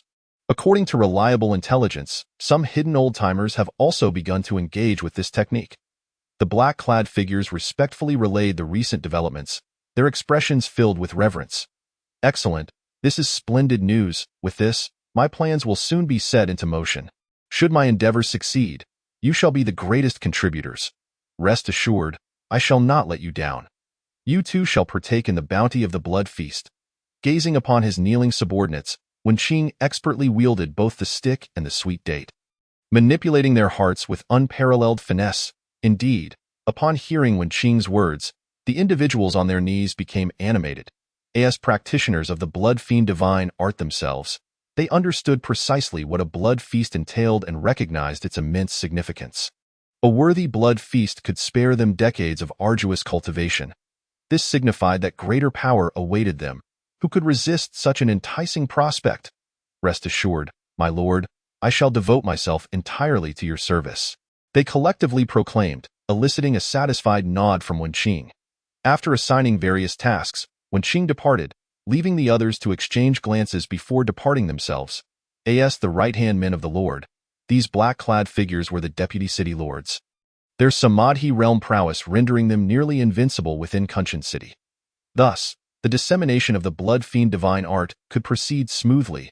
Shun Fan had practiced diligently throughout the day, sensing a slight enhancement in his constitution, drawing him closer to unlocking the door to his divine reservoir. Exhaling a breath of stale air, Shun Fan stretched his body, producing a series of crackling sounds that left him feeling considerably lighter. Night fell. It was time to venture outside. He hoped to encounter that individual once more. Gazing out at the hazy moonlight, Shun Fan's expression deepened with contemplation. After securing his door, he made his way to a nearby tavern for a meal, then settled on the second floor, meticulously observing each passerby. Though he did not know Wang Qing's identity, he remembered his attire. Judging by his appearance, it was clear he was no ordinary person. Given this, the tavern was likely a frequent haunt for him. After all, the prices here were not trivial. A simple meal had cost Shun Fan 10 taels of silver. In this era, silver held considerable purchasing power, 1 tael equating to 1,000 won, making 10 taels a staggering 10,000 won. If used to purchase butter cakes, that would amount to several thousand at the very least. Shun Fan could not help but feel a pang of heartache. After all, he was not particularly affluent, and the meager sum of silver he possessed amounted to merely 100 taels.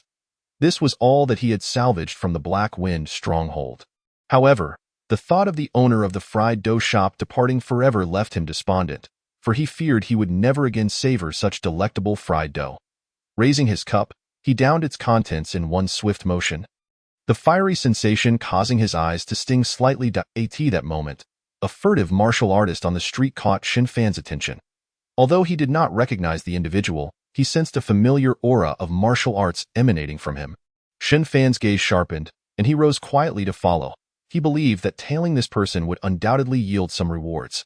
The figure that intrigued Shun Fan was a middle-aged man clad in simple attire.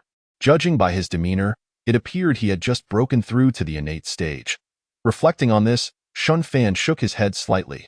The martial arts scene in this bustling city was indeed thriving. It seemed that even the most inconspicuous of practitioners were at the innate level, in stark contrast to his previous residence in Liang City, where hardly anyone had reached such heights. Without further contemplation, Shun Fan maintained a safe distance, discreetly shadowing the middle-aged man.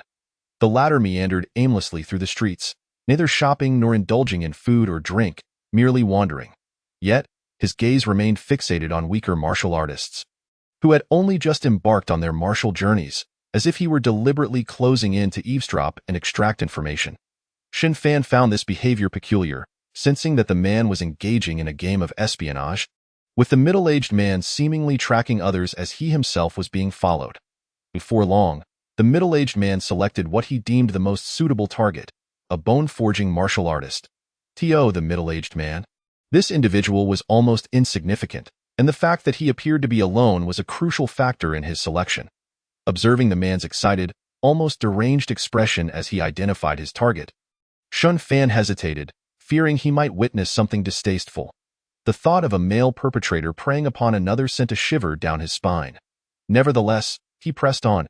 Indeed, as the bone-forging martial artist gradually distanced himself from the crowd, entering a desolate alleyway, the middle-aged man seized the opportunity and swiftly incapacitated him with a single strike. After ensuring no one was watching, he bounded away from the scene. Shun Fan narrowed his eyes and ascended into the sky, adopting a godlike perspective to monitor the middle-aged man. Compared to Shun Fan's ability to fly, the innate-level middle-aged man stood no chance of evading his pursuit. Shun Fan observed as the man navigated a convoluted path, eventually entering a dilapidated house. Upon arrival, the middle-aged man finally halted, his face alight with excitement as he gazed at his unconscious prey. Without hesitation, he activated his dark arts.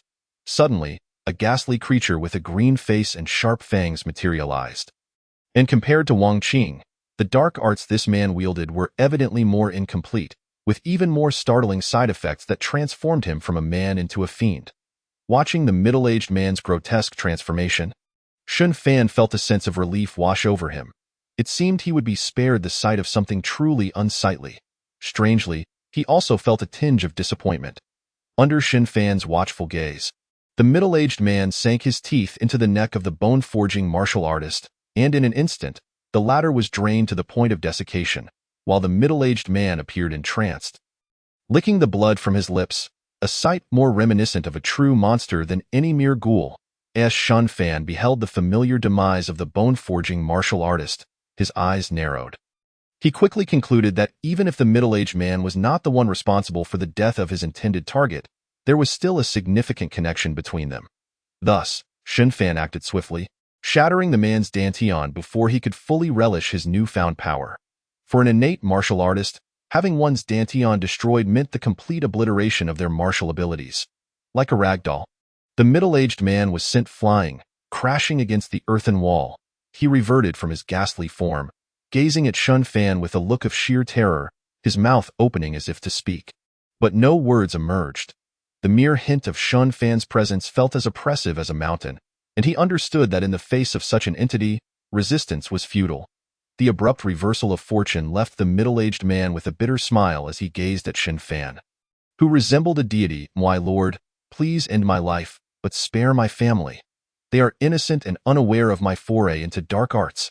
Shun Fan, bewildered, found the situation diverging from his expectations. How could such a bloodsucker not be a depraved villain devoid of humanity? Little did he know that the moment Shun Fan shattered the man's dantian, the dark arts lost their influence, and the man returned to his normal state. "Speak, why did you resort to the dark arts?" Shun Fan inquired, following the middle-aged man's lead, sensing he was on the verge of uncovering something significant. As the middle-aged man recounted his tale, Shun Fan gleaned much about the circumstances. Initially an ordinary flesh-training martial artist with modest talent and no profound techniques, he had reached the limits of his potential. Yet, he was content, blessed with a loving family and a thriving small tavern that provided them with a comfortable living within the bustling city of Kunshan. However, misfortune struck in the vibrant commercial landscape of Kunshan, where numerous martial artists gathered to form powerful factions and amass wealth. There were those who fell into the ranks of thugs, struggling to survive. These individuals, though lacking strength, proved to be formidable adversaries. In the past, the middle-aged man had managed to fend them off with his training, but one day, he discovered that one of these thugs had inexplicably broken through from the weakest rank to bone forging in just a month. With newfound strength came ambition, and they grew dissatisfied with the meager offerings they received from his tavern.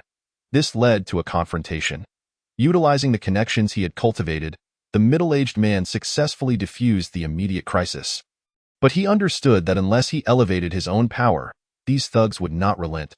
Desperate, he feigned submission and invited them to a feast, where he poisoned them all. Upon searching their belongings, he stumbled upon the first 3 layers of a dark arts manual. The Blood Fiend Divine Formula. The moment he laid eyes on it, he comprehended the implications. Gazing at the lifeless bodies of the thugs, he felt a compulsion to practice the dark arts, as if possessed. The initial effects of dark arts were often the most potent, and by absorbing the life essence of these men, he effortlessly ascended to the pinnacle of bone forging. The insane surge of power caused him to lose all sense of self, leading him down a path of hunting martial artists. In just over 2 months, he transformed from an ordinary flesh-training martial artist to an innate practitioner, at an unimaginable cost, the lives of countless low-level martial artists. Yet, as fate would have it, he encountered Shun Fan, a being who represented his ultimate despair. After obliterating the man's martial prowess, Shun Fan inadvertently restored his reason. Memories of his recent actions flooded back. The middle-aged man crumbled, kneeling before Shun Fan and fervently pleading for mercy. Not for himself, but for his family. He presumed Shun Fan was a relative of one of his victims, come to exact revenge. However, Shun Fan candidly articulated his intent. "Hand over that technique, and your debts shall be settled here." Upon hearing this, the middle-aged man exhaled with relief, carefully retrieving a manual from his robes and presenting it to Shun Fan with reverence. Examining the manual's material, Shun Fan furrowed his brow. Its pages appeared too pristine, as if newly crafted, no more than a few months old. Opening it, he swiftly discerned its nature. Indeed, it was a form of dark arts, albeit a severely flawed one. With his formidable martial knowledge and exceptional talent, Shun Fan estimated that one could potentially reach the pinnacle of innate mastery through its teachings. However, as it was incomplete, he believed its true potential could rival his own triple waves of azure tide. Unbeknownst to him, the dark arts contained within were even more formidable than his own technique, as the complete Blood Fiend Divine Formula could enable one to attain the transcendent realm. After a moment of contemplation, Shun Fan turned to the middle-aged man and declared, "Your involvement ends here, in your next life. Do not be so easily swayed by temptation." Upon finishing his words, he struck the middle-aged man dead with a single blow. Yet, there was no resentment upon the man's face, only a hint of regret and helplessness. With the flawed martial technique dismissed, Shun Fan departed the scene. Not long after Shun Fan's departure, a figure cloaked in black suddenly appeared. Gazing at the lifeless body and the shattered martial artist, his expression inscrutable, strange. How could he have perished so suddenly? I recall this young fellow possessing considerable talent in his cultivation of demonic arts. How could he have been so easily dispatched? Observing this scene, it appears he was utterly powerless. Was he a convincing true martial artist? However, the man in black did not linger on his thoughts for long. A tinge of regret washed over him for a promising blood meal wasted before it had the chance to mature. With a surge of fiery energy, he obliterated all traces of the incident. Unbeknownst to Shun Fan, a martial artist had come to investigate after his departure. Had he waited a while longer, he might have ensnared a significant catch. Having toiled for over an hour, the night had deepened, and Shun Fan resolved to return home, realizing that capturing the murderer of the vendor was not feasible for the time being. Moreover, as he contemplated the manual in his possession, he could not shake the feeling that an unseen hand was orchestrating these events. Yet, with no clear direction, he could only proceed step by step. Upon returning to the modest dwelling he had purchased, he was startled to find a small basket at his doorstep. Curiously, he opened it to discover tightly wrapped rice cakes. The warmth radiating from them brought a comforting sensation to his heart. The small residence Shun Fan had acquired was not situated in the bustling center of Kunshan City. Rather, it lay in a somewhat secluded area, populated by humble residents who were not of the affluent class in this antiquated world. Where productivity was lacking and resources were scarce, a portion of rice cake might be the finest meal a common household could enjoy. Yet, the inherently simple folk often delighted in sharing their good fortune with others. Evidently, Shun Fan's presence had been warmly accepted by the neighboring community.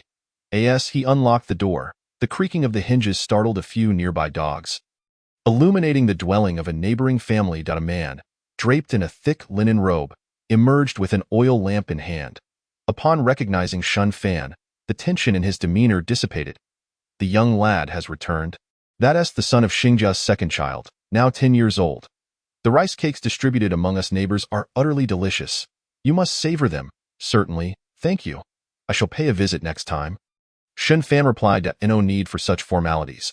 We shall be neighbors from now on. It is merely a matter of camaraderie, without the need for excessive etiquette. By the way, Zhang San's third son is also set to wed soon. You might encounter someone to your liking," the middle-aged man continued, exhibiting a tendency for conversation. For the next half hour, Shun Fan engaged in dialogue with him, primarily listening as the man recounted tales of familial affairs. Given that Shun Fan was the new resident, by the time the oil lamp had nearly extinguished, Zhang San reluctantly bid farewell and returned to his own home. Shun Fan, however, gently repeated the names and characteristics of the neighbors mentioned during their conversation. The limping Li Quandan, the outspoken Mrs. Fu, and the hunchbacked Immortal. As he recited these names, a smile unexpectedly spread across Shun Fan's face, dissipating the remnants of his earlier worries. After enjoying 2 pieces of rice cake for dinner, Shun Fan found them surprisingly sweet. Although he was not particularly fond of sweet treats, these rice cakes had captured his affinity. Throughout the night, he refrained from sleep, dedicating himself to cultivation. This time, however, he not only focused his spirit on his own abode but also extended his awareness to encompass the surrounding area of several hundred meters. Naturally, this reduced his efficiency somewhat, yet Shun Fan believed this approach was beneficial. Unbeknownst to him, a trace of his earlier aloofness had diminished, replaced by a newfound warmth for life. At dawn, having concluded a night of cultivation, Shun Fan stepped outside, where his neighbor Zhang San greeted him cheerfully. "Good morning, Xiao Xian." "Morning, Uncle Zhang," Shun Fan replied with a smile. The other residents also regarded Shun Fan with friendly expressions, exchanging greetings which he reciprocated in kind. Amidst this chorus of salutations, Shun Fan seamlessly integrated into the community, a sense of groundedness filling his heart once more. Traversing a modest path, he took his time, as he familiarized himself with the surroundings. Upon reaching the end of the path, Long, clad in a flowing white dress, reappeared before him. "Good morning, Brother Shun." she greeted, maintaining her ethereal demeanor. "Good morning. Would you care to join me for breakfast?" Shen Fan suggested with a smile. Bai Long, initially poised to depart, halted upon hearing his invitation. Her radiant smile seemed to illuminate the world around them. Certainly, the two strolled leisurely, but after they departed, a shadowy figure suddenly emerged, observing Bai Long shyly trailing behind Shen Fan. The figure let out a primal roar. "Bai Long, my Bai Long. Who is this sudden intruder? I shall see him dead." Wang Qing's face twisted in fury, his pupils transforming into a crimson hue, a clear indication of his deepening madness. At that moment, he was entirely consumed by malevolent thoughts, his desires magnified to an unbearable extent. He would not permit anyone to approach Bai Long, the object of his affection. Casting a glance at Shen Fan's residence, a cruel smile crept across Wang Qing's face. Meanwhile, walking alongside Shen Fan, Bai Long felt her heart racing, a sensation she had never experienced before. Just being near him made her cheeks flush. Inhaling the faint fragrance emanating from Shen Fan, Bai Long felt an overwhelming urge to faint. Is there anything noteworthy happening lately? Shen Fan inquired, curious if Bai Long, being from one of the 4 major martial arts schools, had sensed the recent anomalies in Kunshan City. Yet, he had significantly underestimated the cunning of the forces behind the scenes. Just because he could easily locate practitioners of demonic arts did not mean others could do the same. Nothing at all? Everything seems perfectly normal, Bai Long replied innocently, completely oblivious to the implications of Shen Fan's words. That is a relief. What shall we eat? I will eat whatever Brother Shen chooses. Then let us have wontons. They are quite delectable. I shall defer to Brother Shen. Observing the indecisive Bai Long, Shen Fan shook his head in exasperation, unsure of what to say to this naive girl. Yet, he felt a twinge of envy. For Bai Long possessed a fervor for life that he found himself lacking. Since arriving in this world, Shen Fan had felt devoid of passion, but perhaps through his encounters with Bai Long, he would gradually discover what it meant to cherish life. This was the sensation of encountering a benefactor in one's life. Ultimately, Shen Fan's suspicions were confirmed. Bai Long truly was a significant presence in his life. The breakfast was lavish, enough to satisfy dozens, nearly exhausting the wonton vendor in the kitchen. However, the vendor wore a broad smile, for he had made a handsome profit. With just 2 patrons, he had earned a considerable sum. And he could hardly complain about the effort. Indeed, he believed he could accommodate even more such eaters. Yet, for Shen Fan, it was a different story. Having spent another tael of silver, his savings dwindled by 1% once more. It was worth noting that this was merely a breakfast. Should he marry this woman, it was evident to anyone that providing for her would be an exorbitant endeavor. Nevertheless, gazing at Bai Long's contented expression, Shen Fan found that his heartache was somewhat alleviated. Watching the little foodie clutch her belly and waddle away, a smile involuntarily crept upon Shen Fan's lips. Chapter 68. Walking into the trap after meandering through the streets for a while, Shen Fan returned to his home. Upon entering, Zhang Sen approached him with an inquisitive demeanor. "Xiao Shun, quite the catch you have there.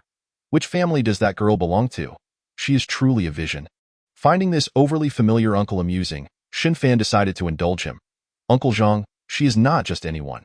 Have you heard of the Baiheng Martial Arts School? Wow, Xiao Shun, impressive. You've managed to attract a martial artist as a wife. That is truly remarkable. I have high hopes for you, young man. You clearly have a bright future." Shen Fan, half-jokingly, responded, "Uncle Zhang, even if I am fond of her, she might not necessarily feel the same. Plus, there's the matter of the bride price. For someone from the martial arts world, it cannot be trivial." To Shen Fan's surprise, Zhang San suddenly grew serious. "Xiao Shan, fret not. With your Uncle Zhang around, the bride price is one less concern. I still have savings set aside for my children. I can lend you some. Young man, this marriage must not be taken lightly." Seeing the gravity on Zhang San's face warmed Shen Fan's heart. Was it truly worthwhile for someone he barely knew to offer up years of savings? Did such people genuinely exist? In Shen Fan's previous life, he would have deemed such an individual impossible. Yet, this was a different world altogether. "Xiao Shun, if it's still insufficient, I can help you borrow from other uncles and aunts. I refuse to believe that, with so many of us, we cannot arrange a marriage for you." Zhang San spoke with an air of unwavering confidence, his demeanor resembling that of a parent fervently arranging matters for their child. Shen Fan nodded repeatedly, engaging in a discussion about his non-existent marriage with Zhang San. After bidding farewell to Zhang San, Xin Fan retreated to his modest room, entering a state of cultivation. For reasons unknown, this time, he found it remarkably easier to reach a meditative state, as if a switch had been flipped within him, significantly enhancing his efficiency in absorbing spiritual energy. Is this the influence of one's mindset? Xin Fan pondered, gaining a glimmer of understanding, yet remaining largely perplexed. Nonetheless, he recognized that being cared for by others, as well as caring for them in return, instilled a vibrant energy within him. Human beings are inherently filled with emotions and desires. Practicing a path devoid of sentiment with a heart full of feelings defies reason. Conversely, pursuing a path of emotions with a compassionate heart aligns with the natural order of the universe. In that moment, Xin Fan felt a profound clarity in his soul. The elevation of his mindset greatly amplified his cultivation efficiency, leading him to become increasingly enamored with the gradual progress of his strength. Time swiftly passed. When the bright moon hung high, akin to a celestial goddess showering the world with divine light, Xin Fan's eyes suddenly snapped open. A ghostly figure rapidly approached his location, and Xin Fan sensed this sudden presence to be eerily familiar. A practitioner of demonic arts? Is this person seeking me out? Xin Fan revealed an amused expression, quietly awaiting the arrival of his adversary. Although the aura of the incoming individual appeared feeble in his eyes, merely a recent breakthrough into the Ningxian realm with an unstable foundation, Xin Fan felt confident he could easily contend with 100 such opponents. However, out of respect, he deemed it prudent not to appear overly dominant. After all, this practitioner of demonic arts might yield valuable information. As Xin Fan waited, Wang Qing, who was racing with fervor, was filled with excitement. After slaying 2 innate martial artists that day and consuming their potent life essence, he had unexpectedly achieved a breakthrough. This was no ordinary advancement. It was a leap from the innate stage to the Ningxian realm. This significant elevation in power made Wang Qing feel as though his strength had surged at least tenfold. Such power was formidable even within the confines of Kunshan City. Typically, only the upper echelons of major factions possessed the strength of the Ningxian realm, and he had attained it. Moreover, this was far from his limit. He aspired to reach the pinnacle of Ningxian and become as powerful as his master. Yet before that, he needed to deal with a certain toad yearning for a swan's grace. His junior sister, Bai Long, was not to be touched by anyone. Although Wang Qing, under the influence of demonic thoughts, was perplexed by Bai Long's sudden infatuation with an apparently ordinary individual lacking martial prowess, he was resolute in his belief that his endeavor would not fail. Even if the opponent had disguised themselves, how could they possibly defeat a Ningxian realm expert like himself? To achieve a breakthrough into Ningxian without relying on demonic techniques would require at least several decades. No matter how talented one was, and Xin Fan appeared to be merely in his early 20s, such a person, even if they had been immersed in resources from birth, could not possibly reach the Ningxian realm at this age. Before transcending the extraordinary realm, a martial artist's appearance would naturally age with time, rendering flawless disguise impossible. Hence, with all factors considered, Wang Qing had resolved to thoroughly deal with this oblivious young man. His junior sister belonged to him. Even if she misunderstood him, he would ensure that misunderstanding was cleared, and she would belong to him once more. How dare this upstart attempt to snatch her away? Rest assured, I shall treat you well.